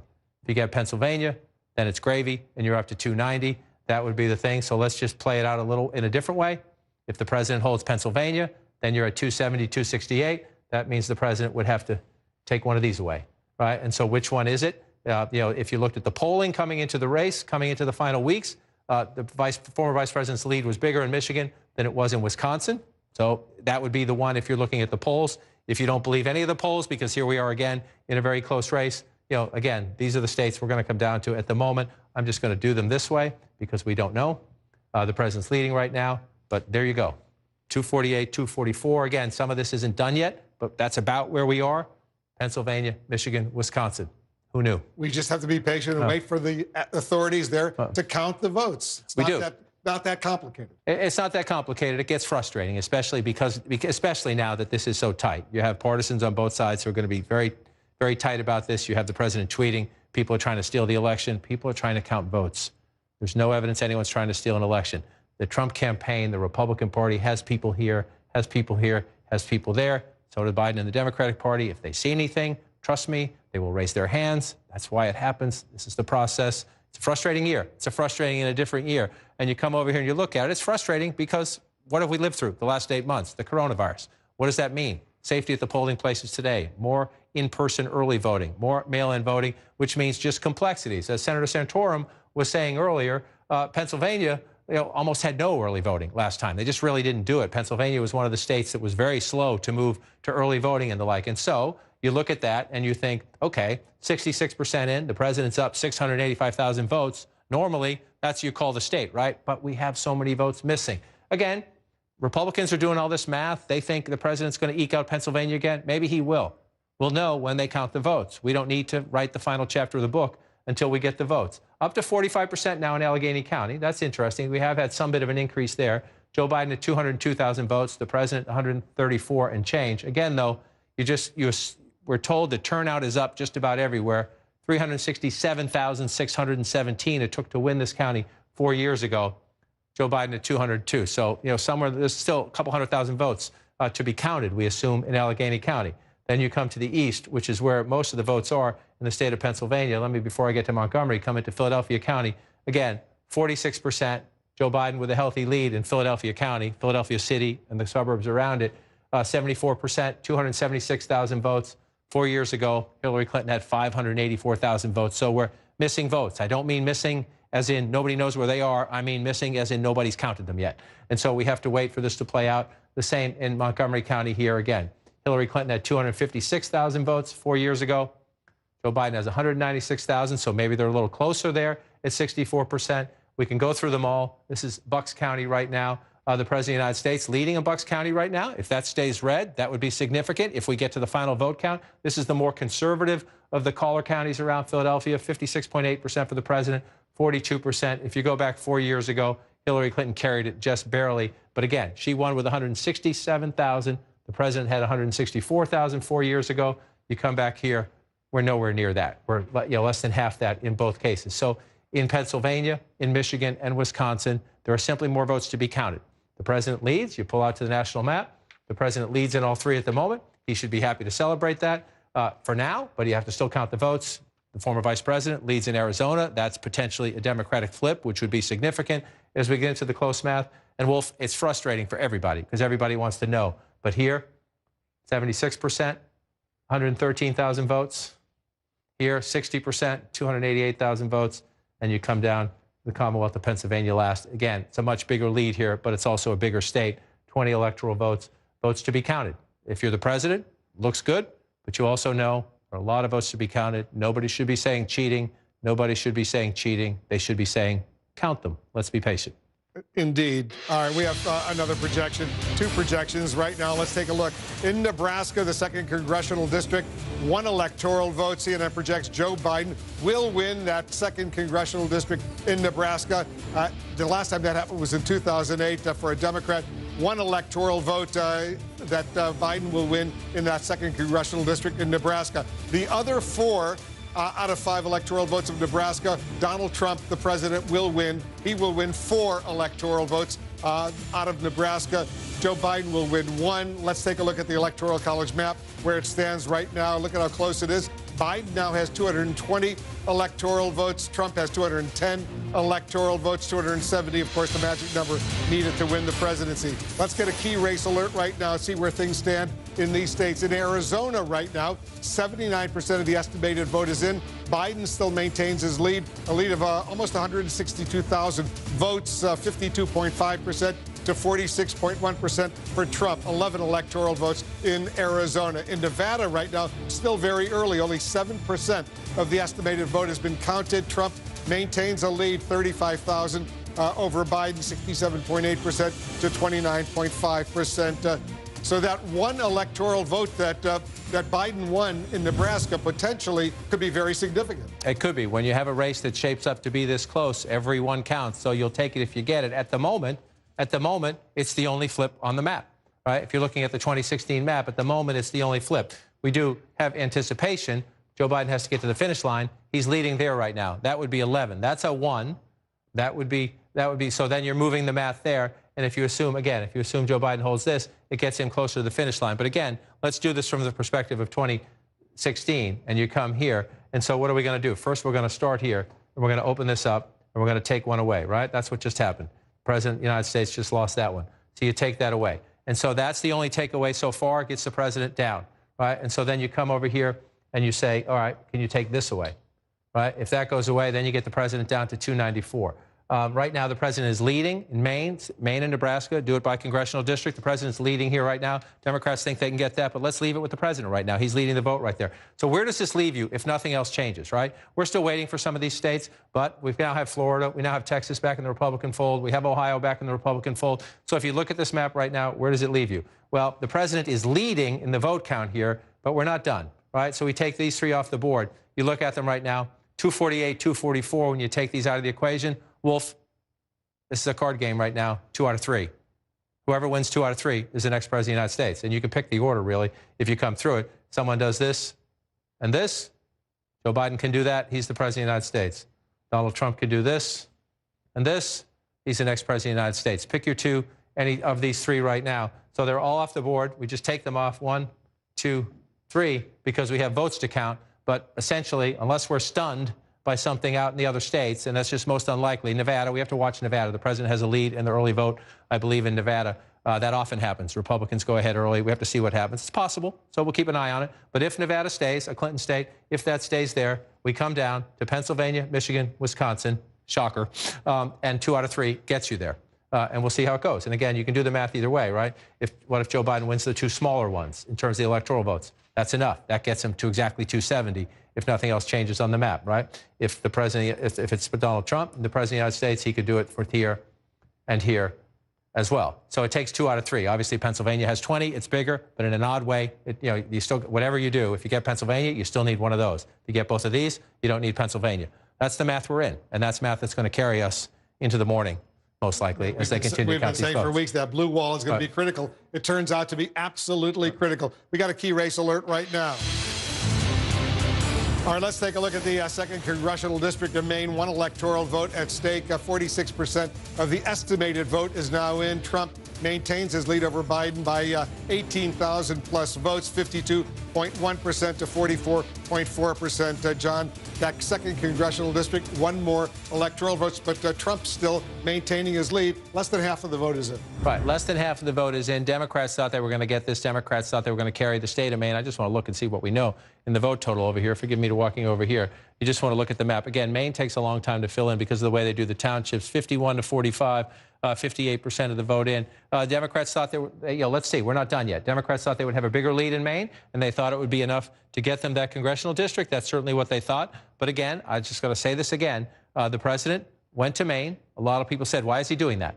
Right? The president went to Maine in the last 10 days of the campaign. A lot of people said, why are you doing that for 1 electoral vote? Well, we're going to find out, probably not tonight as we go through the hours ahead, whether that mattered. But in the places the president went and campaigned, definitely, he's closer or ahead, especially in these other states that we put his way. So there's no question the Trump rallies drove up turnout. Is it enough? We don't know yet. We'll soon find out. We have another key race alert right now. In the key battleground state of Michigan right now, 61% of the estimated vote is in. President Trump continues to maintain his lead of about 287,000 votes, 53.3% to 44.9%, 16 electoral votes in Michigan. All right, so let's take a look at Michigan right now, John. As we look at Michigan, we still have 61% of the estimated vote is in. That means 39% of the estimated vote is still outstanding. Right, and so you look at this lead again, 287,400 and change there. You look at it, you go back to 2016, this was a 10,704 votes. 10,704 votes decided Michigan 4 years ago. So you look at this lead by the president, you say, well, why haven't they called this state? Well, we haven't called the state because of what's missing. It's not what's in, it's what's missing. And so by missing, I mean counting. And again, you look at Wayne County, it's Detroit, it's the suburbs around Detroit, absolutely essential for the Democrats. We went through this 4 years ago. This was a major disappointment for the Clinton campaign. They did not get as many votes as they wanted out of Wayne County, as many votes as they needed out of Wayne County. There's Joe Biden at 206,000, right? Remember, 4 years ago, Hillary Clinton got 519,000 votes. It wasn't enough for her then, but that just tells you they haven't counted the votes. And we know, again, in-person early voting, mail-in voting, election day voting, election officials in all of these states are overwhelmed. They've decided how to sequence their count. The count is going slowly, and so we're waiting. We got a lot of, clearly have a lot of votes still to be counted when you see those numbers so much lower than 4 years ago. 37% of the vote in Wayne County reporting so far. Lots of votes outstanding. Pamela Brown is got some new information about Michigan. What are you learning, Pam? Yeah, that's right. There in Wayne County in Detroit, 92,000 mail-in ballots still have not been counted yet. So we are expecting those ballots to be counted and have a better idea of what the total is by the morning. I know it's early morning right now, but a little bit later in the morning, we expect to find out more about Detroit. Of course, that is a Democratic stronghold. And then you have Macomb County. This was a county that Trump flipped. We were told that 250,000 mail-in ballots are still outstanding to be counted. The number we're seeing in Macomb right now, that is mainly the day of Election Day voting that you're seeing right there on the screen. And so with Macomb, 250,000 are left to be counted there in Michigan. Then you have Kent County as well. We're told a big chunk of what's remaining in Kent County is mail-in ballots. So this is certainly keeping us in suspense. Kent County is over here as well in the western part of the state. Well, Grand Rapids in the suburbs. Again, you see the president ahead right now at 66%. This is an area where Joe Biden thought they could make a run. It's more conservative in the western part of the state. But again, the Grand Rapids in the suburbs area 2020, you come back to 2016, it was close. It was close. And so one of the reasons the Democrats thought they've watched this across the country, the suburban revolt against the president, they thought they could do better here. Let's see. A 3-point race 4 years ago. Again, the president winning Kent County with 148,000. You come over here, he's at 130,000. So this one's not off as much, if you will, but we do think turnout is higher. So we wait for these votes here. To the point Pam made about coming back over here, and when I pull this back up in the east, we'll see the numbers stretch out again. You got 92,000 votes, the early votes to be counted. If that's it in Wayne County, that's trouble for the Democrats in the sense that if you look at the vote count there, the question is that just the early votes or are there more votes? Wayne County is late a lot. If turnout's that much below 2016, that would raise serious questions. What happened there? So I think there's more to be heard about Wayne County, and there's often more questions for Wayne County. But let's come up here to Macomb County now. 250,000 votes in Macomb County. That's a big deal. The question is, this is a county, one of the places that Joe Biden said, I'm a better nominee than Hillary Clinton against Donald Trump. In Macomb County, you pull it up here, and just let's bring it out so we can see it. Again, 47% of the vote in. If there's 250,000 votes still to be counted, well, that's a lot because the president's right there, 65 to 32. Now, the question is, if they're all early votes, how disproportionately Democratic are they? Because if you look now, 65% of the vote for the president, but we have a lot of votes to count. 152,000 won this 4 years ago. It took 224,000 to win this county. So if you've got 250,000 votes still to be counted here, again, that's interesting. The Democrats hope to swing this back to blue. The president has a pretty healthy lead right now. But if you have to count 250,000 votes, that's more than you have on the board right there. You got 220-something, close to 230 when you add it all up. So what does that tell you? Again, we need to count the votes. We need to get to the finish line.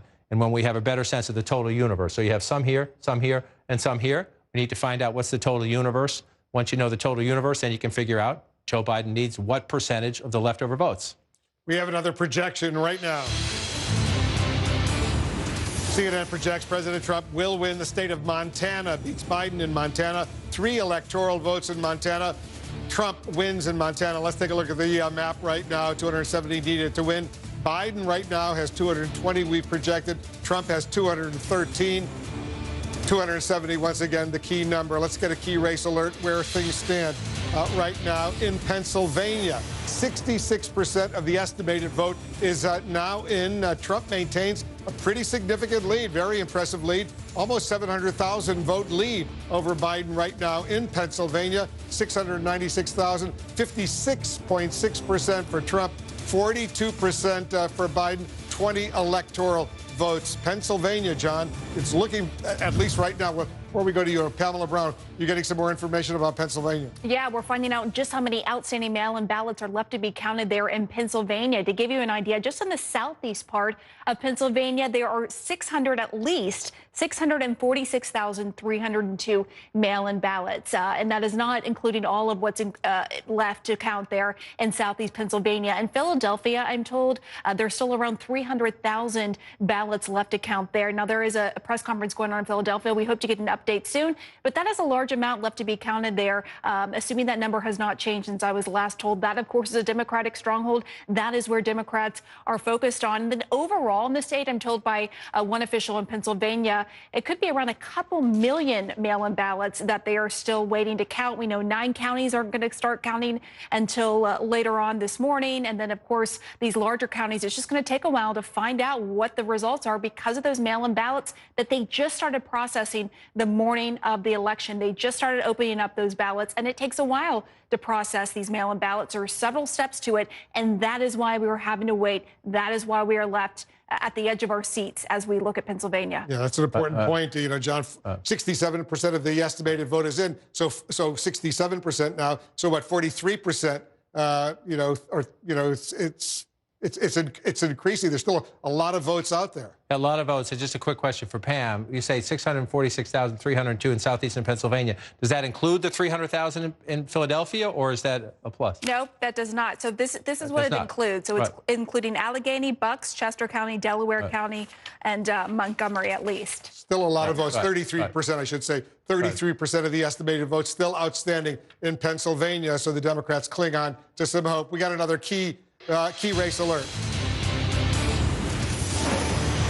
Take a look at Nevada right now with 74% of the estimated vote. Biden has now taken the lead in Nevada by 52,000 votes or so. Biden is ahead of Trump 51.6% to 46.5%. Once again, 74% of the estimated vote in Nevada is in. Nevada has 6 electoral votes. 6. And if you look at this Nevada, the key for Democrats are 2 places. Number 1, number 2, number 3 is Clark County. That's Vegas. This is 72% of the vote, 73% of the vote. So this is the big one. You got to win here. 75% in, a 54 to 44, a 10-point race there, 388,000 votes. You go back in time, and so it's about the same, 52. Joe Biden doing a little bit better there. You see the vote count a little bit behind Hillary Clinton's total here, but we're only at 75%. So we'll see if more votes come in there. That's the first thing you have to do in Nevada, is run it up in Clark County, and then you come up here in the northwest part of the state, Reno, Washoe County up here, 52 to 45. That one says it's 80% plus. Let's just go back and take a look at the vote total. Joe Biden at 111 and change. Hillary Clinton at 97 4 years ago when she won it a little bit more narrowly. So again, that's filling in. That's 2016. You come back to 2020. You expect the president to win the rural parts of the state here, but that's filling in as you would expect it to. And again, the question is, would there be any takeaways, right? Could Trump flip any Clinton states? Can Biden flip any Trump states? Right now, we have the congressional districts flip. We have the possibility of Arizona. It looks like Nevada. We'll keep counting them, but it looks like Nevada's going to stay. We got another key race alert right now. Look at it. It's narrowed the Trump lead in Georgia. 91% of the estimated vote is in, 9% still outstanding. Trump's lead now has gone down a bit to 118,000 votes over Biden, 50.6% to 48.1%, 16 electoral votes at play in Georgia. So let's take a look at Georgia right now. Where's the outstanding votes in Georgia right now? 91% of the vote in. That means 9% still outstanding. So you're looking to figure out, especially here, most of the votes are up here. So you come to Cobb County, 79%, 80. You know, look at the margin for Joe Biden, right? So you're missing some votes here. That if you're Joe Biden, you're encouraged. It's depending. You don't know what they are. Are they election votes today? Are they early votes? But the potential for Joe Biden to build here, the biggest county of them all, right here. This is very significant. Again, if you're Democrats, you don't have to give up hope. The math gets hard at some point, but you don't have to give up hope right now, because if you're at 72% in Fulton County, and you see the margin, 72% of the vote in, and you see the margins right there, Joe Biden at 289,000. If we go back 4 years ago, you know, Hillary Clinton got 297,000. So Joe Biden's close to that, but that's the 100%. This is the key, the question. We anticipate turnout up. How much? How much? Because if the Democrats were going to do it in Georgia, which was always a tough hill to climb, you have to do it right here. You have to beat that Hillary Clinton vote total by a significant amount. If you're at 72% and you're Joe Biden, you're in reach of that. So you're going to watch that play out. Let's move over to Cobb County. 89% in here. This is a tighter county. It's a little bit more, but the Democrats running it up. So there's possibility of more votes there. Again, 210,000. You go back and look. Joe Biden well in excess of Hillary Clinton's total in this county now. The question is, can he build on it some more? So you keep looking around metro Atlanta. You come down here. You're starting to move away a little bit. Douglas County up to 91%, but potentially some more votes there. So then you pull out and you take a look. Let's just check the other Democratic areas. You come over here. Let me just interrupt for a moment, John, because go to Georgia as a whole, statewide as a whole right now. And let's say we take it down to 90% of the estimated vote reporting right now, because and let's see where those outstanding votes remain. Well, let's see if we can figure it over. We know most of them are in Metro Atlanta, but let's see what we can see here as we go. That's 87% reporting or less. So as you come back in here and you do it this way, you just see, whoops, run the math, or you can come at it from this point as well. No, that's not going to do it for us. So you see most of the votes that are missing are still in the Metro Atlanta region. I'm going to bring this over and blank it out. Doesn't want to go there. There we go. See, now you got in the map. Let me come out of it. Can't get that to turn off. Well, we're going to have to wait to come back to that because it's stuck in the program right now. But you come out of it and you come out, see, oh, we're just going to have to wait. I have to reset this, Wolf, so you're going to have to wait a minute for me. All right, let's take a quick break. As you fix that, we'll take a quick break. Much more of our special coverage. We're watching these key battleground states. It's close. We'll be right back.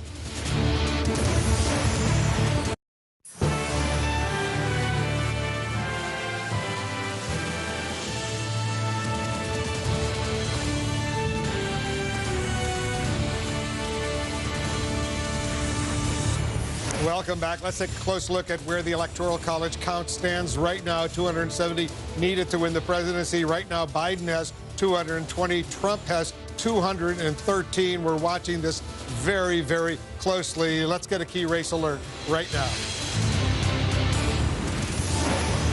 In Arizona right now, 80% of the estimated vote is now in. Biden maintains his lead of about 155,000 votes. He has 52.4% to 46.3% for Trump, 11 electoral votes in Arizona. In Nevada right now, 75% of the estimated vote is in. Biden has the lead there by about 48,000 votes. He's at 51.4% to 46.8% for Trump. 6 electoral votes at stake in Nevada. Let's go back to John King at the Magic Wall. John, you fixed that map for us. We're watching it closely. This is still a nail-biter for all practical purposes. And it's going to be, I think, through the night as we go. You just mentioned, you know, in Nevada, Joe Biden has pulled ahead out there. We're waiting for the votes out there. But you're looking for anybody who's going to flip, right? Who's going to flip? This was a Clinton state. It looks like we'll have to keep counting votes there, but it looks like that one stays. The one flip on the map so far in terms of a state would be Arizona if we get this to the finish line, 52 to 46 right there. Again, this is Maricopa County and the suburbs embracing Joe Biden 4 years after Donald Trump carried the county narrowly, but carried the county. It's the biggest part of the state. So you see that. This is a big deal because if you're Joe Biden, you're trying to flip something on the map, and you've been disappointed in Florida, disappointed in Texas, disappointed in Ohio, probably to be disappointed in North Carolina. So that's one that you're looking for. And again, we have the congressional district in Nebraska. It's in here. It doesn't show up on this map. You pull it out. The congressional district here in terms of the electoral college, that's one.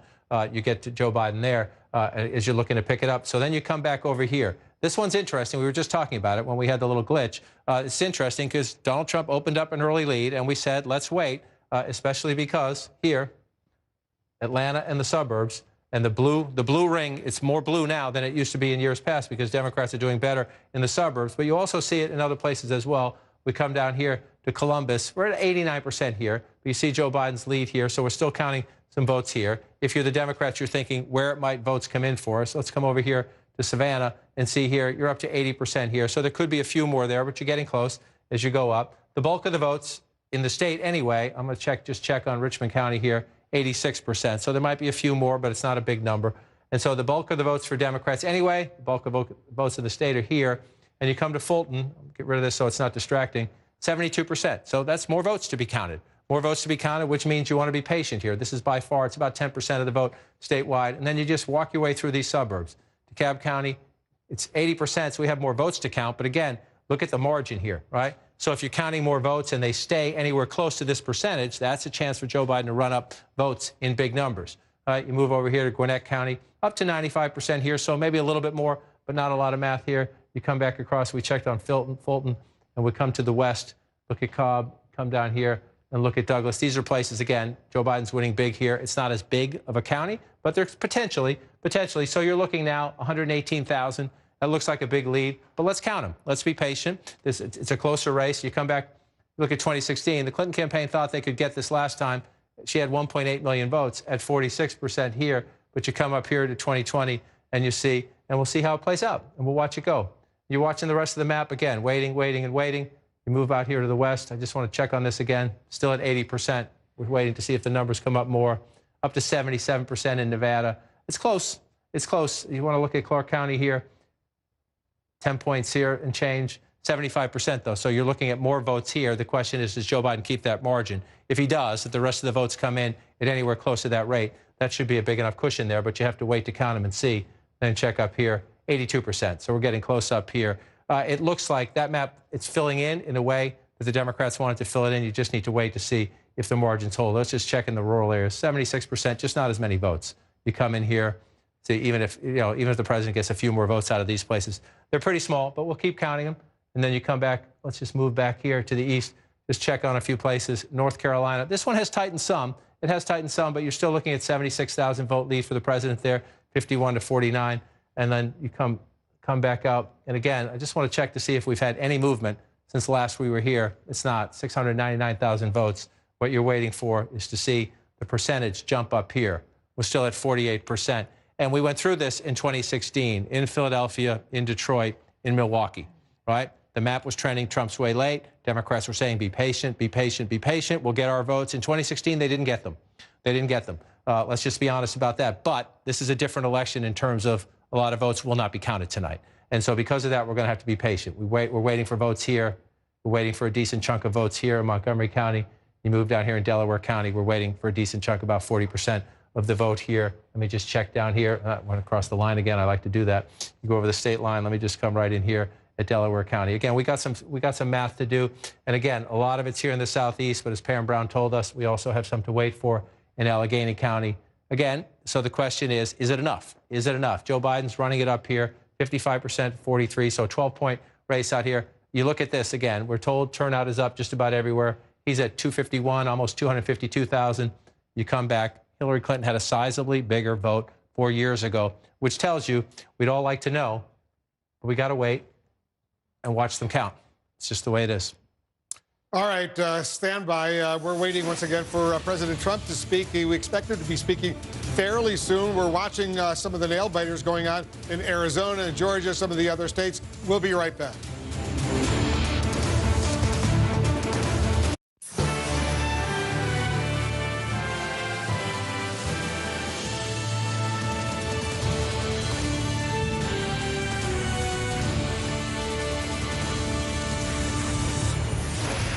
Looking at live pictures coming in from inside the White House. We're anticipating the President of the United States is going to be making a statement, speaking from in there. It's approaching 2 a.m. here on the East Coast. We're standing by to hear from the President of the United States. We're watching it very closely. Right now, the electoral count, the map right now. Take a look at this. Trump has 200. Biden, has 220. Trump has 213. You need 270 electoral college votes to win the presidency. 220 to 213. Biden is slightly ahead in that all-important route. Let's take a look at a key race alert right now. Starting with Arizona and its 11 electoral votes, 80% of the vote in Arizona is now in. Biden maintains a lead of 155,000 votes, 52.4% to 46.3%. Biden is ahead in Arizona. In Nevada, 78% of the vote is in. Biden is ahead there by nearly 30,000 votes, 50.4% to 47.7%, 6 electoral votes in Nevada. In Georgia right now, 91% of the vote is in. Trump maintains a lead, but it's narrowed down to 118,000, a vote lead over Biden, 50.6% to 48.1%. And as we're waiting to hear from President Trump, let's go back to Jake, Dana, and Abby. Thanks, Wolf. Well, of course, this year has been fraught with so many developments that it makes sense that we don't have a decisive answer as to what exactly is happening on Election Day. It is already the day after Election Day, but we see in a number of important battleground states, it is way too close to call. They are still counting the votes. Right, and these are states that include the so-called blue wall that Joe Biden has been promising for months to build back for Democrats, from Michigan to Wisconsin and Pennsylvania. We simply do not know what is going to happen in those states, particularly a place like Pennsylvania, where the Secretary of State there has said that they could be counting the votes until Friday of this week. And Pamela Brown just said that they still have 2 million of ballots, write-in ballots, I'm sorry, not write-in, vote-by-mail ballots yet to count. Yeah, and, you know, frankly, we've been telling everyone this for days and weeks now, so it's happening.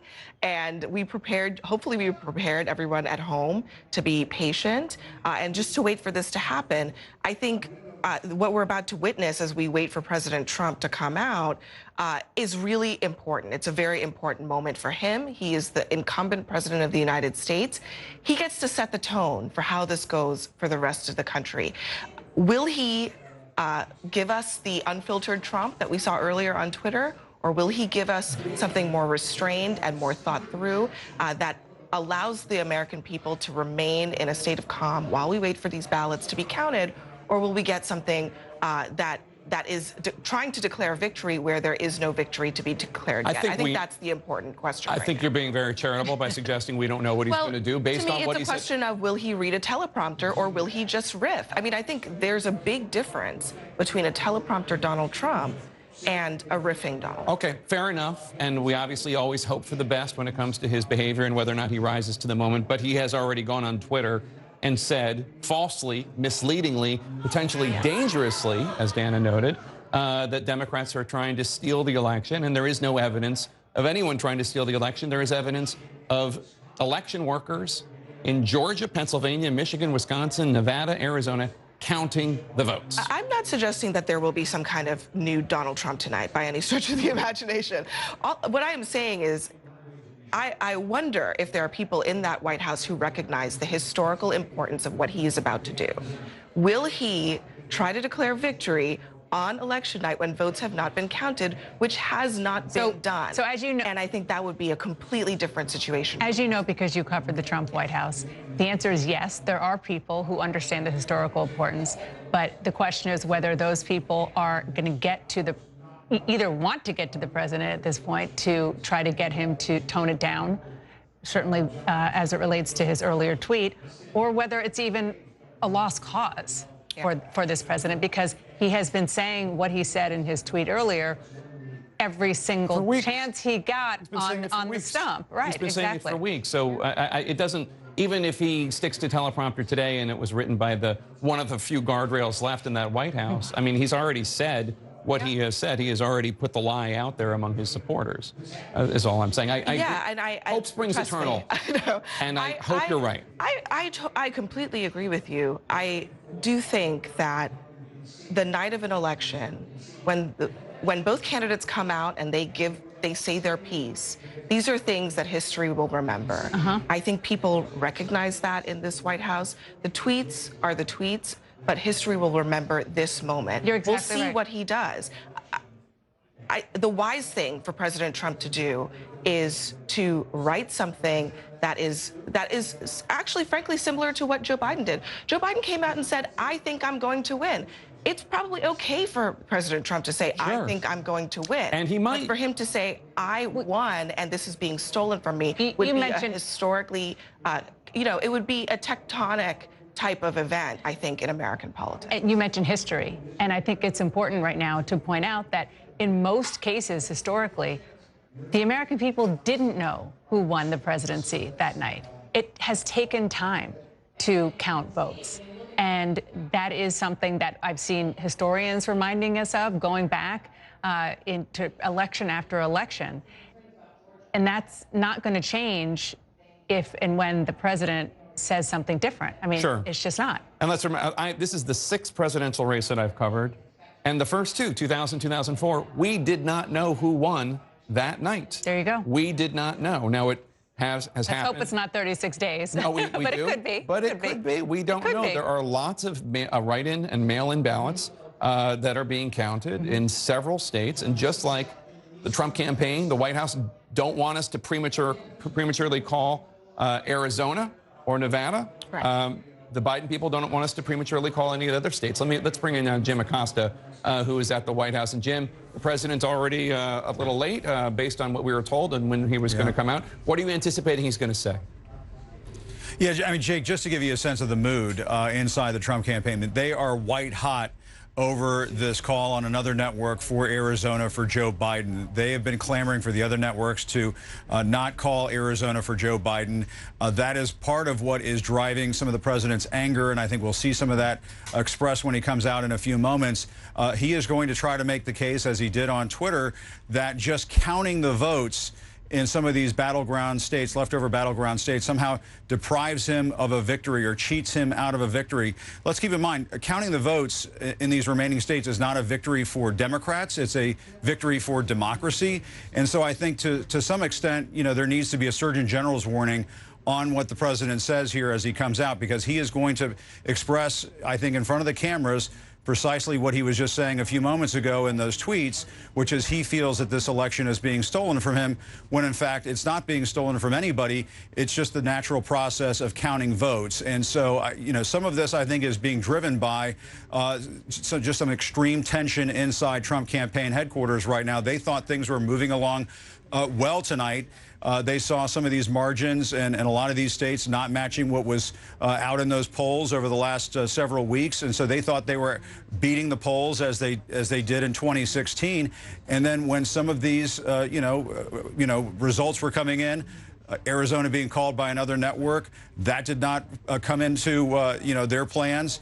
And I think also what is happening in Nebraska with that one electoral vote going to Joe Biden in Nebraska that we've called, that was also not in the Trump campaign's plans. And so things are not going according to what they were hoping to see tonight, and they're reacting accordingly. I do think when the president comes out here, it is very likely he's going to say things that are just flat false.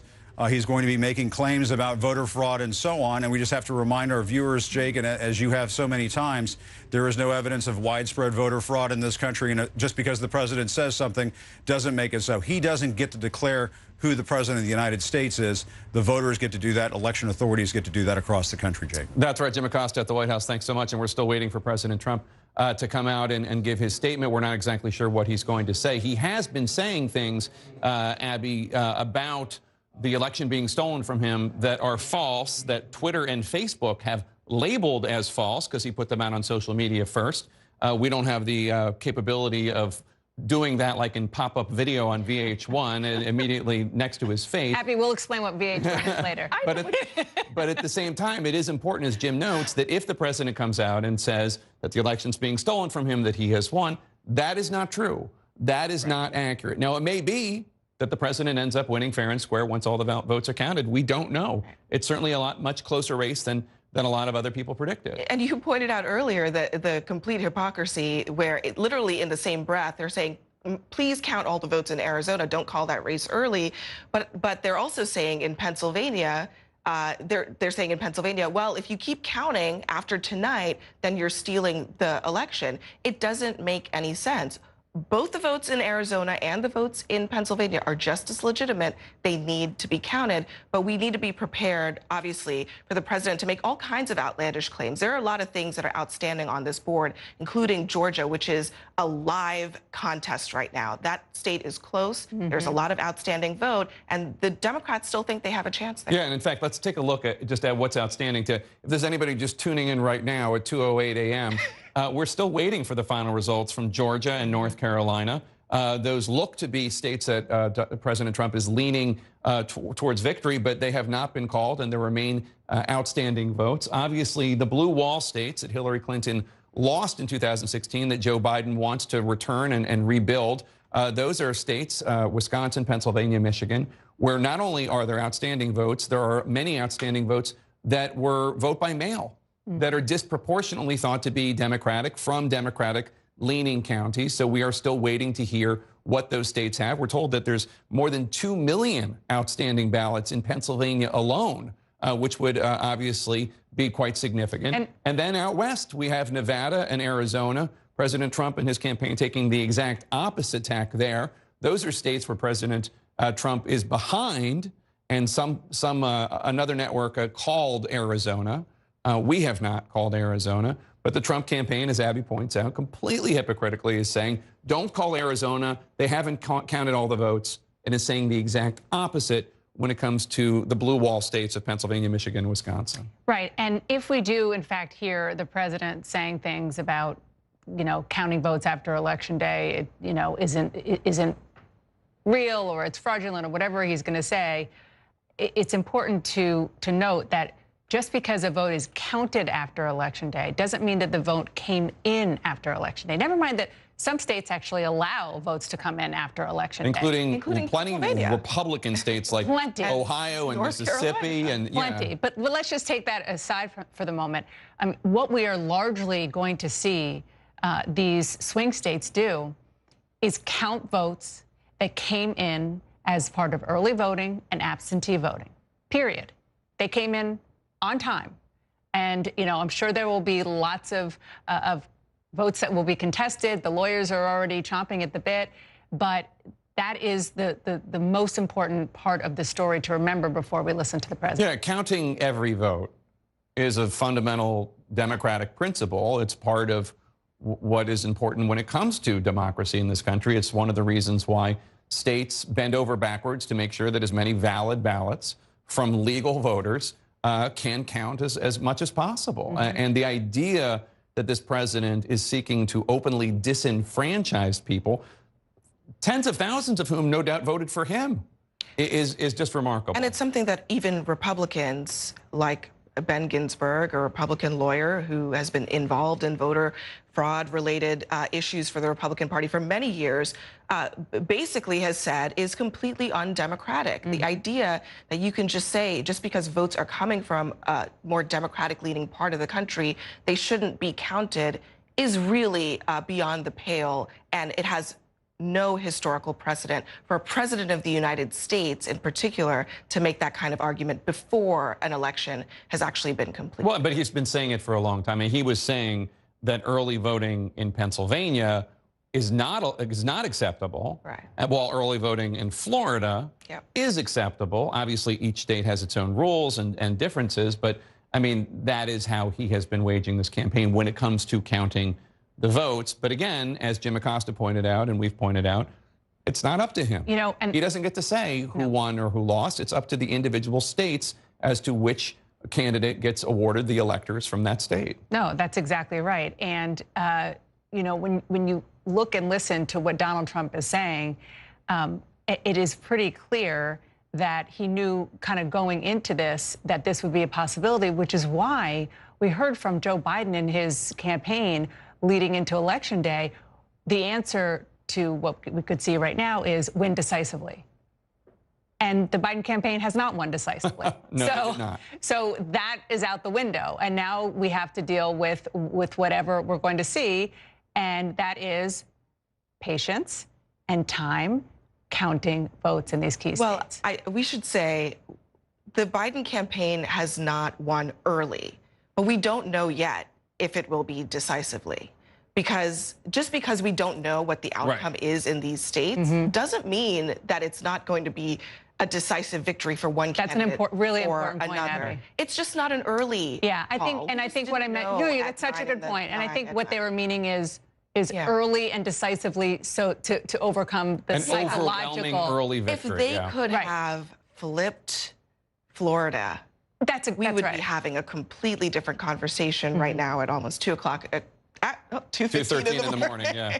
So, but the thing is, but that didn't happen, and so now this is going to be a protracted process. Yeah. Look, I mean, Americans are not necessarily known for our attention spans, and one of the things. What'd you say?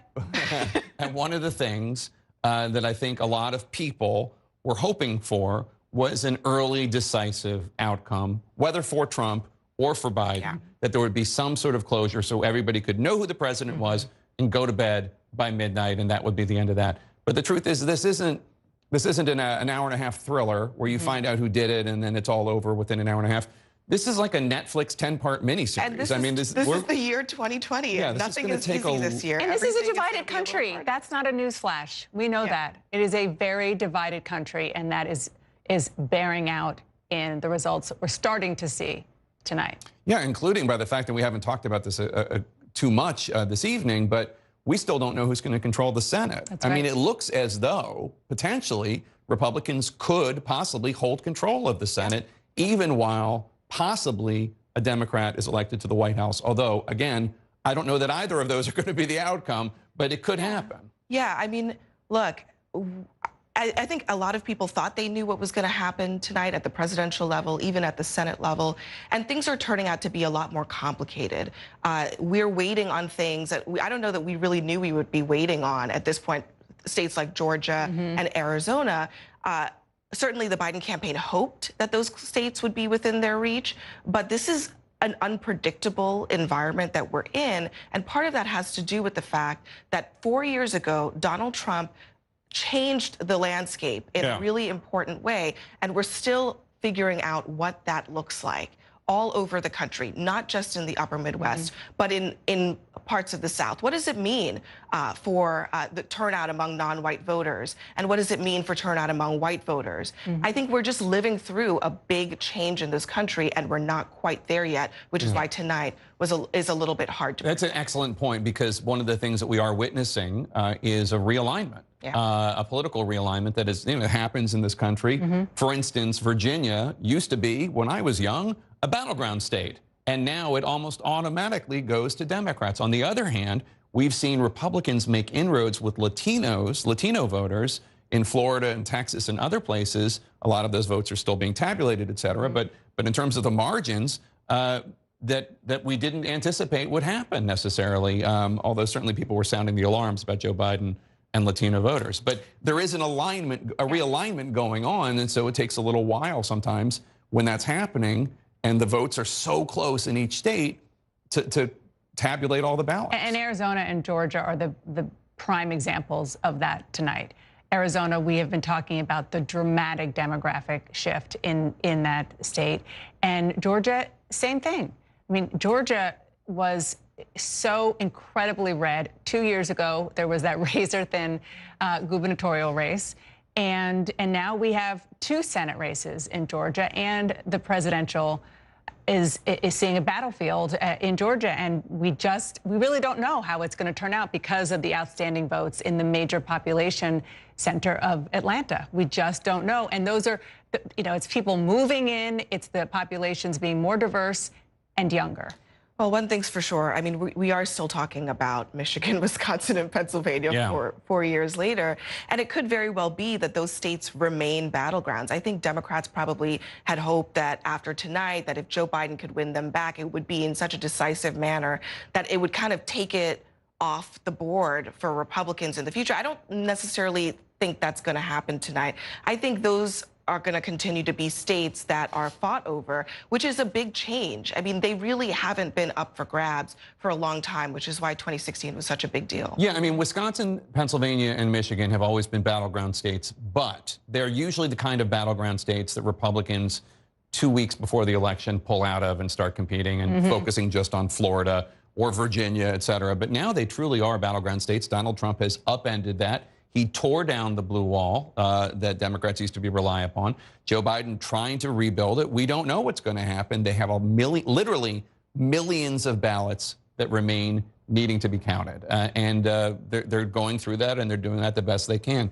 Again, we're waiting for President Trump to come out to the East Room of the White House at any moment. We are expecting, based on his tweet earlier this evening that has been labeled as misleading by both Twitter and Facebook, we are expecting that the president will prematurely and falsely declare victory and suggest that any effort by other states, other than the ones that he wants to do counting, such as Arizona, and that other attempts to count votes in Pennsylvania, Michigan, and Wisconsin is stealing votes, and that is not accurate. That is not what is going on. There is no evidence of ballots or votes being stolen in those states. There is evidence that election officials are trying to count the votes.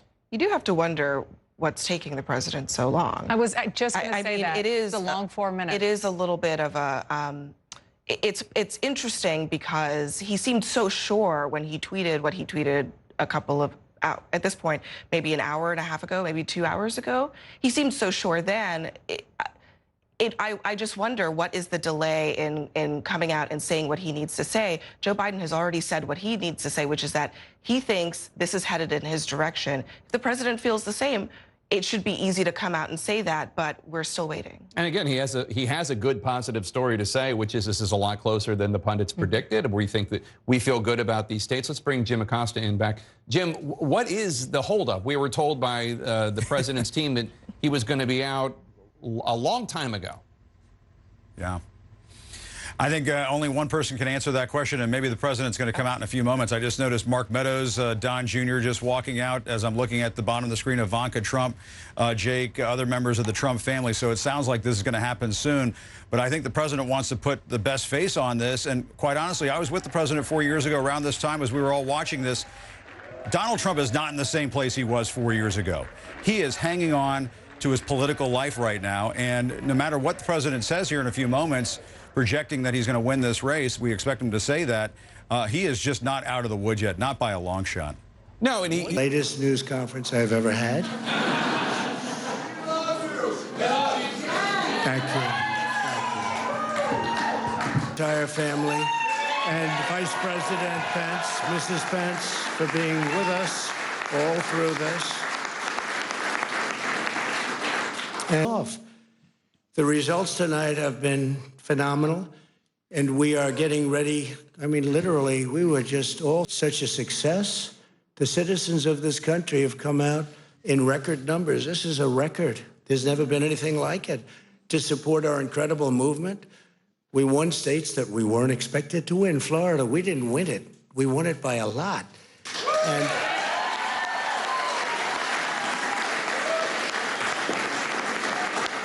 we won the great state of Ohio. We won Texas. We won Texas. We won Texas by 700,000 votes, and they don't even include it in the tabulations. It's also clear that we have won Georgia. We're up by 2.5% or 117,000 votes with only 7% left. They're never going to catch us. They can't catch us. Likewise, we've clearly won North Carolina, where we're up 1.4% or 77,000 votes with only approximately 5% left. They can't catch us. We also, if you look and you see, Arizona, we have a lot of life in that. And somebody declared that it was a victory for, and maybe it will be. I mean, that's possible. But certainly there were a lot of votes out there that we could get because we're now just coming into what they call Trump territory. I don't know what you call it, but these were friendly Trump voters. And that could be overturned. The gentleman that called it, I watched tonight. He said, well, we think it's fairly unlikely that he could catch. Well, fairly unlikely. And we don't even need it. We don't need that. That was just a state that if we would have gotten it, it would have been nice, Arizona. But there's a possibility, maybe even a good possibility. In fact, since I saw that originally, it's been changed and the numbers have substantially come down just in a small amount of votes. So we want that obviously to stay in play. But most importantly, we're winning Pennsylvania by a tremendous amount of votes.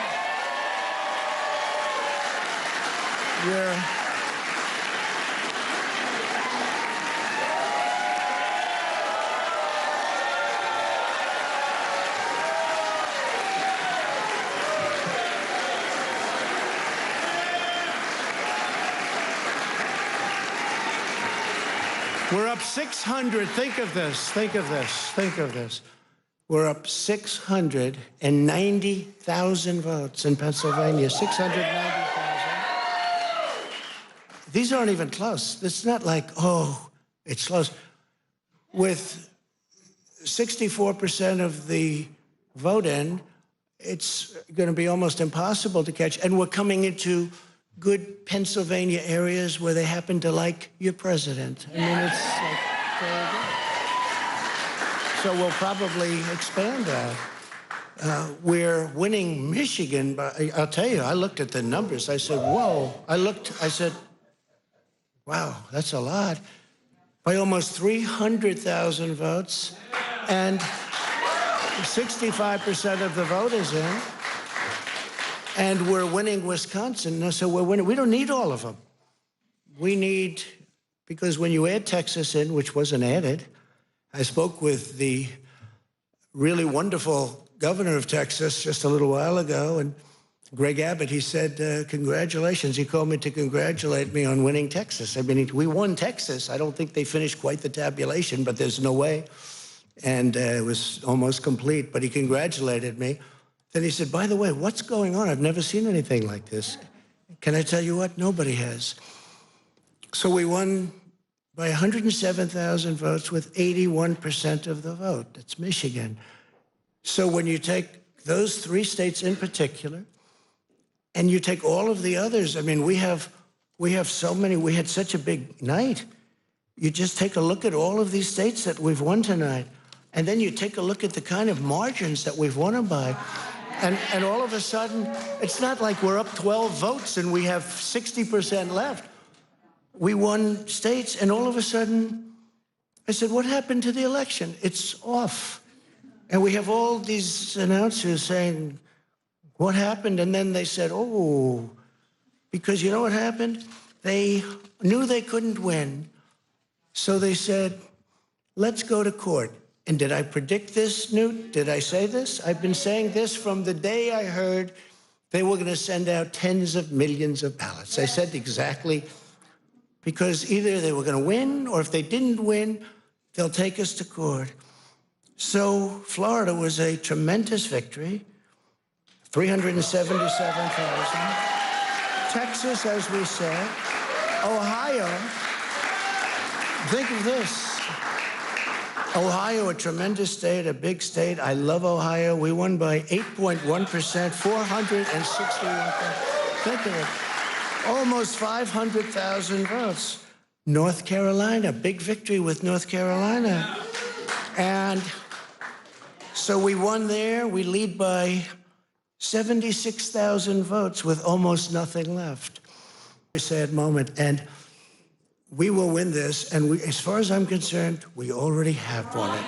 So I just want to thank you, and I want to thank all of our support. I want to thank all of the people that worked with us, and Mr. Vice President, say a few words, please. Please.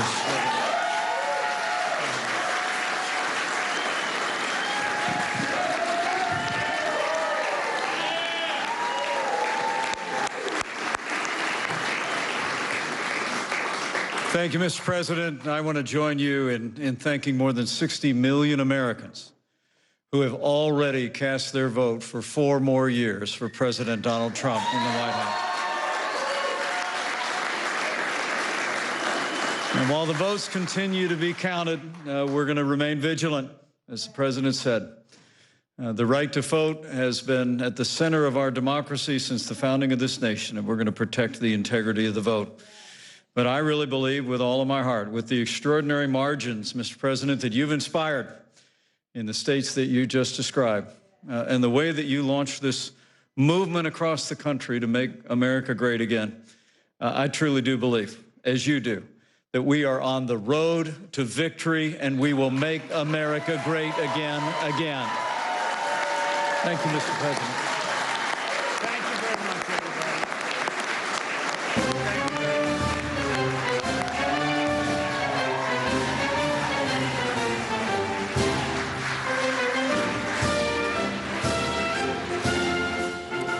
All right, President Trump, as we anticipated, falsely and prematurely declaring victory, saying that he won. He did not win. He has not won. The president falsely depicting the counting of votes as a fraud and an embarrassment. That is not what is going on. What is going on is the normal democratic process. Almost everything President Trump said in his declaration of victory was not true. It is true that he is ahead in the polls right now in Georgia and North Carolina. Whether or not Biden will ever catch up is a matter for Georgia and North Carolina and their election officials to decide.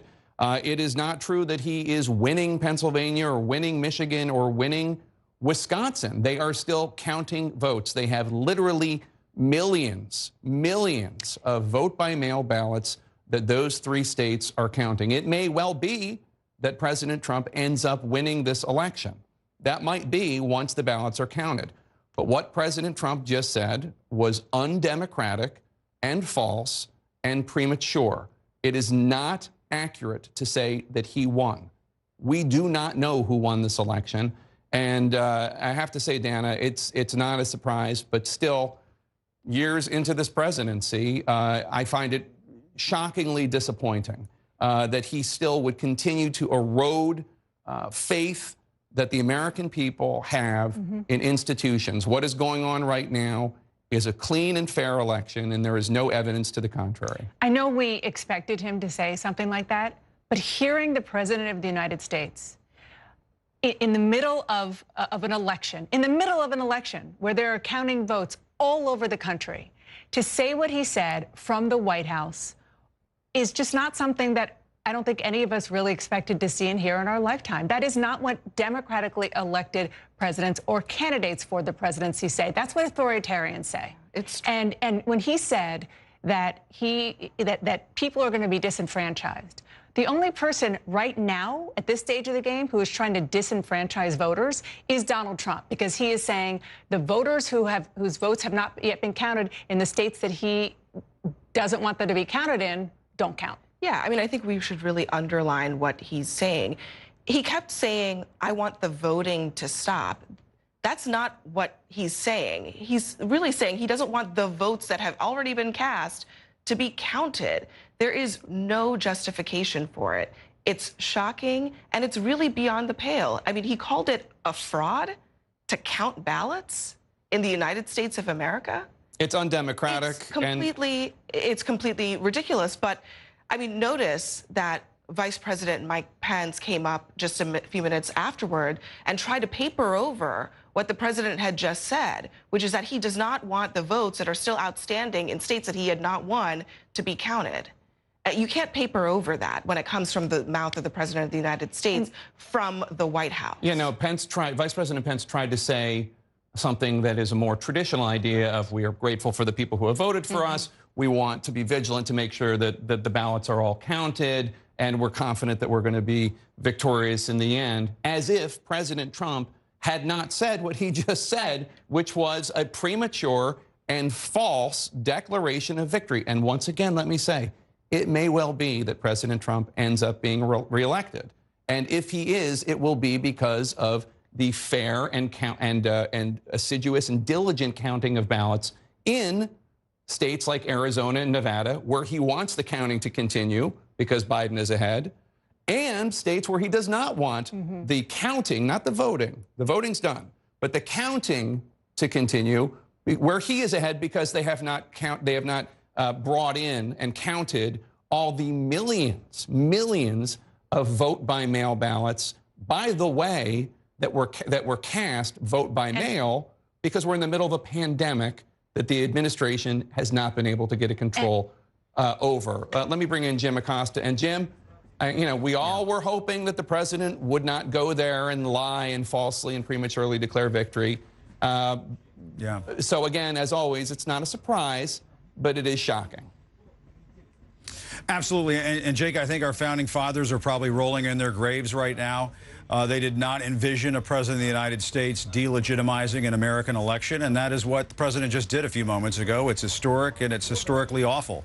I think one of the things that we're going to have to wait and see over the next several days is, and they've been previewing this over at the White House and inside the Trump campaign, they're going to be deploying, if they have not already deployed, an army of lawyers to all of these states where they want to contest the results of the election to try to cast aside votes that are still being counted. They want to question the legitimacy of these timelines for counting ballots in states where ballots are coming in after Election Day. It does not compute with the president that states are allowed to have varying ways of counting votes. That is one of the traditions of our democracy, that states sort of run their own affairs when it comes to counting votes. And the president does not get that. We did hear Vice President Mike Pence, as Abby was saying a few moments ago, get up to the podium and contradict the president almost immediately and say that the votes continue to be counted. So there was at least an ounce of decency in that room when Vice President Pence came up there. He's obviously not going to tell the president to his face that he's wrong, but if you read between the lines, he was essentially allowing for the fact that votes are going to continue to be counted, Jake. All right, Jim Acosta, thanks so much. Let's bring in Republican election lawyer and CNN contributor Benjamin Ginsberg. He's on the phone with us. Ben, first of all, before we get to the morality of what the president did, I just want, if you could walk us through. The president said he's going to go to the Supreme Court to try to stop the ballots from being counted. I'm not exactly sure what the strategy is. Is there a way for him to go to the Supreme Court and ask them to stop the counting of valid legal ballots from valid legal voters? No, there's really not, Jake. There's no natural path to that. There are procedures for, as the vice president said, continuing to count the votes. And you can certainly contest under each state's law the process of the way the election took place. And ultimately, you can try and get an appeal before the Supreme Court. There's no direct right of appeal for something like this to the Supreme Court. The president is taking issue with the counting of ballots in Michigan, Wisconsin, and Pennsylvania. He is describing it as to stop voting, as if people are still voting, but that's not what's going on. These are legal votes that have already taken place. They just need to be counted, right? Yes, there are legal votes that have taken place. The voters have made their expressions. They're in the receipt of all the state officials, with the exception of Pennsylvania, which has its own law that extends the deadline. So these are all legally cast votes, and the process of trying to toss them out for some reason would just, I think, be viewed by any court, including the Supreme Court, as just a massive disenfranchisement that would be frowned upon. Yeah, I mean, I'm looking at the numbers in Wisconsin and Michigan and Pennsylvania, as well as Arizona and Nevada, North Carolina and Georgia. I don't know who's going to be elected. It could well be President Trump. If you were advising him, what would you be advising him to do right now? I think you have to let all the votes be counted and watch it very carefully. And if you have objections to either particular ballots or to the process, then you have remedies after the fact through each state's individual contest laws or recount laws if the margins are close enough. But, I mean, these are legally cast ballots, Jake, or at least will be determined to be legally cast ballots by the appropriate local, county, state officials.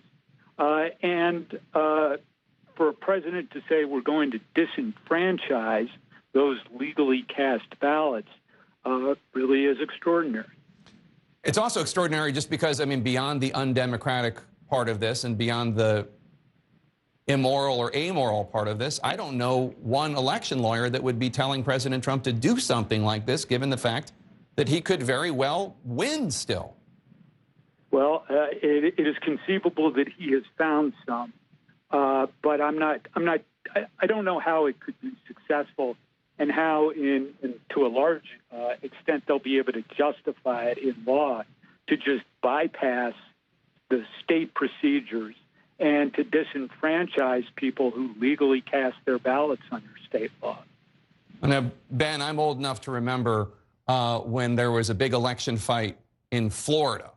And one of the things that was going on at the same time was there was a very close election in New Mexico where Al Gore won New Mexico, and George W. Bush's campaign, which you were a part of, was thinking about challenging that, but then realized it would be inconsistent and hypocritical to be making one argument in Florida and the complete opposite argument in New Mexico. So you guys dropped the New Mexico thing because there was one principle you wanted to fight on.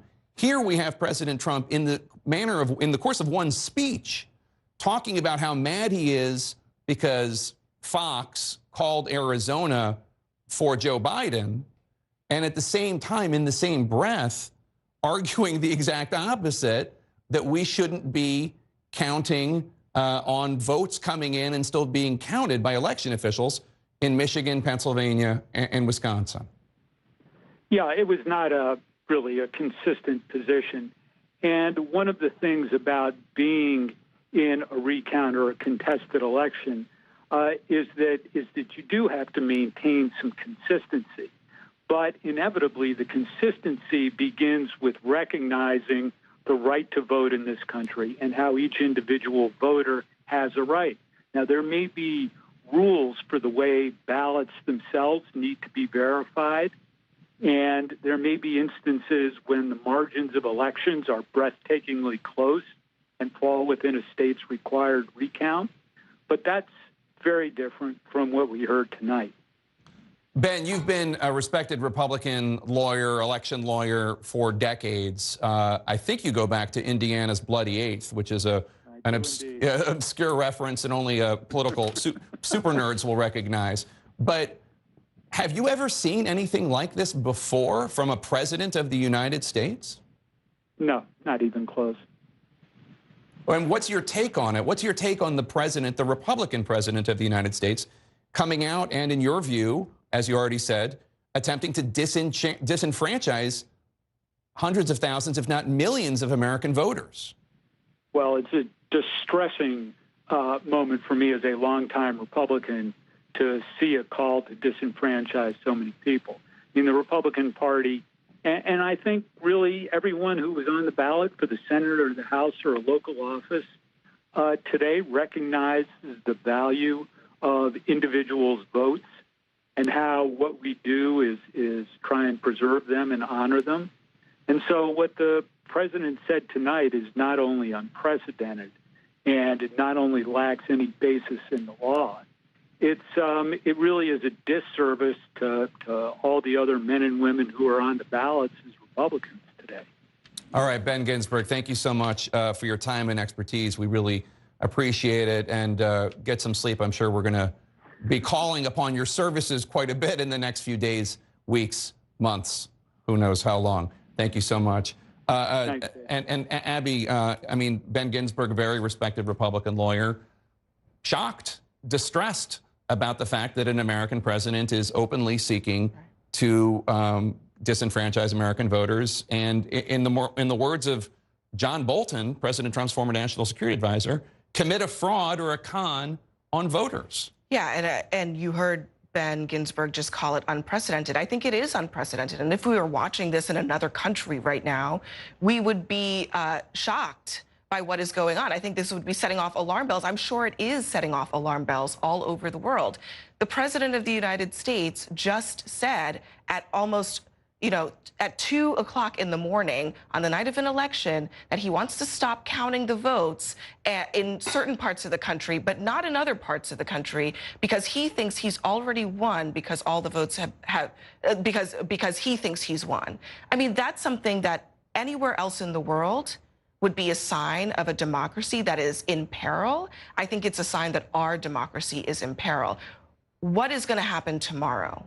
Will anyone speak up about this? Because I think that's really where we are at this point. We have to wait for the votes to be counted, but will Republicans just sit in silence and allow the president to say, I don't want to count the votes in a handful of states in this country because I think I've already won?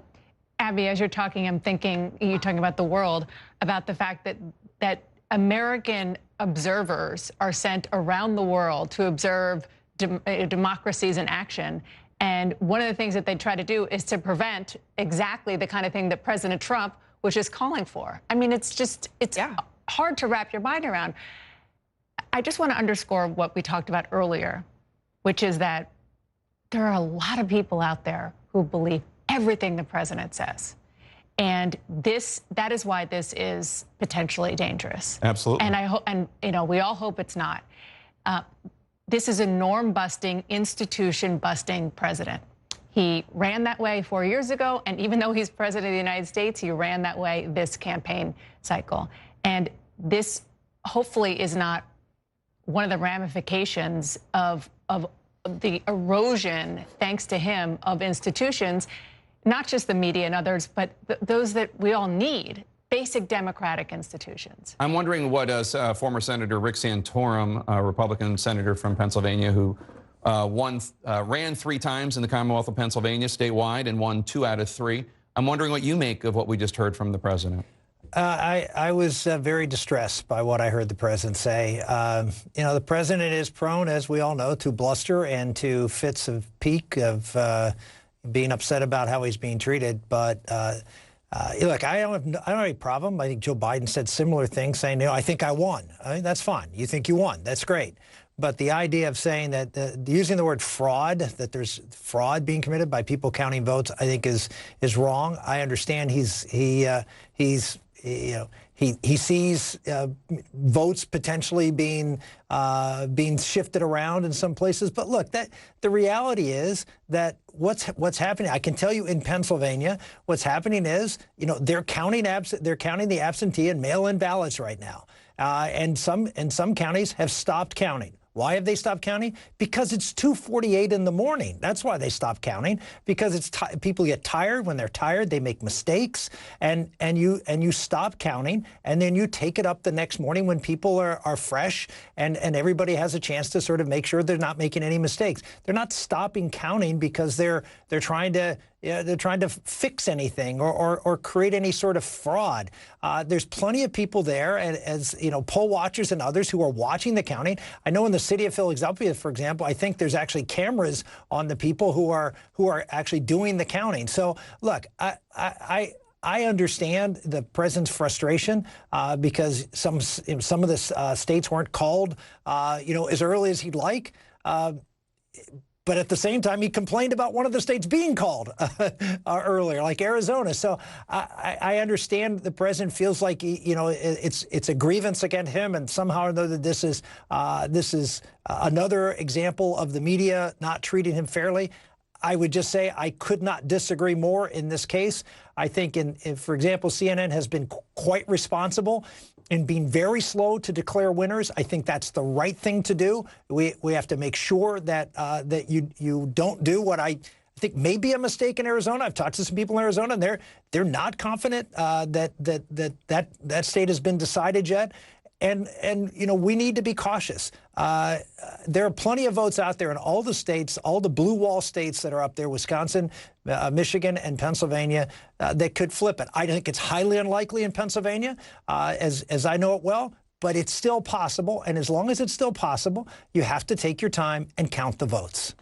Is there anybody left in that White House who the president listens to, who could tell the president, Mr. President, it's undemocratic what you're saying, it's distressing what you're saying, we need the votes to be counted. For your own second term, should you win one, you need to have people have faith that this happened the right way? Is there anyone who can tell him that anymore? I suspect the reason that the 4-minute call went out that the president's going to speak between then and the time that he did speak, there was probably a lot of discussion going on about what he should say, you know, and the president's a 70-some-year-old man at 2:30 in the morning, and after a very stressful time, and you know, I think he was just unfortunately being more a raw version of himself. And so that's just disappointing. I hope that the place they walk it back tomorrow and say we want the votes to be counted, particularly in Arizona. If you want them counted in Arizona, you need to have them counted in Pennsylvania, Michigan, and Wisconsin too, and Georgia. Yeah, that would be a consistent position. Wolf? Yeah. Guys, thanks very much. John King is here. You know, it is outrageous what the President of the United States said just now. This is a fraud on the American public. Frankly, we did win this election. Take a look at they're still counting ballots right now, John. Right now, by our count, our projections, 220 votes for Biden in the Electoral College, 213 for Trump. There's still a way to go until you get to the 270 needed to win. Right, and let's give Senator Santorum some credit there. Let's count the votes, right? This is the United States of America. It's not Belarus. Let's count the votes. The leader does not get to decide when we're done. States count their votes, and that's how we're going to do it. States count their votes. Now, this is where we are right now. There's some things we can, you know, we can be reasonably certain about this map, which is when Hawaii comes in, we expect it to go Democratic. I'm going to say just for now, these aren't done yet, but Nevada, we have Biden is leading in Nevada. That would be a hold. That was a Clinton state. Biden is leading in Arizona. This is what the president was mad about, but the math right now has Biden leading in Arizona. So let's give that to him for now. Now let's come back out here and come back over to the red. We assume when Alaska's votes come in, that will stay in the red. Let's get that to change. There we go there. That gets you to 241, 216. So then where are we? Then we come back over here. Georgia, the president's leading, but it's close. We're not done yet. North Carolina, the president's leading, but it's close. We're not done yet. In Maine, we're not done yet either here. Here's what we expect to happen in Maine. Let me just bring Maine out here. I see I tapped that in the wrong place. Let me take this off, bring out this here. In this district here, Trump is winning here. Biden, we expect to win more of the state. Trump is leading right now in the 2nd congressional district. So if you do it like that, you give Trump 1 and you come out. That's a pickup for Joe Biden. We know that would be a pickup if that holds right there. So now you're looking at the map. If we go where the president is leading right now, this is going to anger Democrats. If we just say that, we'll see. We still have votes to count. We're not done in Georgia. The lead has shrunk a little bit. They're going to pick up at Fulton County, some of the other Atlanta suburbs. North Carolina also has tightened a little bit as the night has gone on. Last time I looked, it was around 45,000 votes. It's 78,000 now looking across the room, so that's a little bit bigger. So let's leave those right there for now. That gets you to 248 to 244, and that would have just these 3 left. And again, at this point, you're into 2 out of 3, right? So if Joe Biden can do these 2, he wins the presidency with 270. If for some reason, let's just say Donald Trump got this one and this one, Donald Trump wins the presidency. If Joe Biden came back in Pennsylvania, he would win the presidency. So if this plays out, if Georgia stays red, North Carolina stays red, and the rest of it goes as we think, it's 2 out of 3 in the blue wall states. Let's take a look at Pennsylvania. Pamela Brown's got some new reporting on what's going on in Pennsylvania. What are you picking up, Pamela? Yeah, absolutely. We're seeing how tight of a race it is there and how many outstanding mail-in ballots are. According to official numbers from the Pennsylvania website, there are still 1.4 million, more than 1.4 million mail-in ballots that have not been counted. So those ballots, those outstanding ballots, are not in the account right now. They are working there in several counties through the night. In fact, in Philadelphia alone, the Democratic stronghold, they still have 270,000 mail-in ballots to count. 270,000 mail-in ballots to count in the Philadelphia stronghold there. And so we're told that the officials are working through the night in many places in Pennsylvania because, as we've been pointing out, they started it the morning of the election. This takes a while. It's a process. Deep breaths as it comes to Pennsylvania. Interesting. You know, John, take a look at Pennsylvania right now.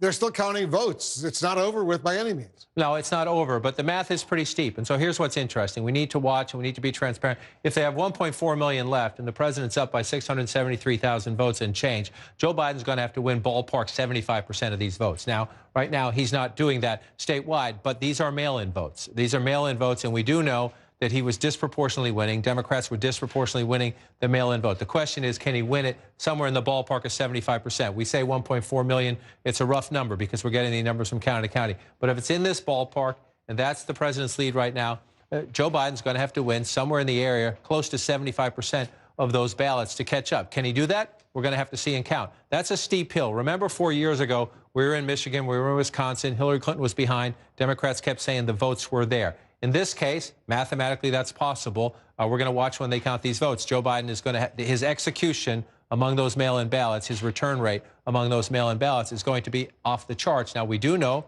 from data that that's possible because Democrats did disproportionately win the mail-in vote, but that's a number to watch as we count them. And most of that counting will continue through the night. I suspect it will be finished sometime tomorrow. They're counting in Wisconsin and Michigan right now as well. Right, and so let's just go through and look at the president's leads. Again, the president looks 307,000 right there as we count, and in Wisconsin, it's 116,000. But again, votes to count. All right, stand by. We're going to continue our special coverage right after a quick break.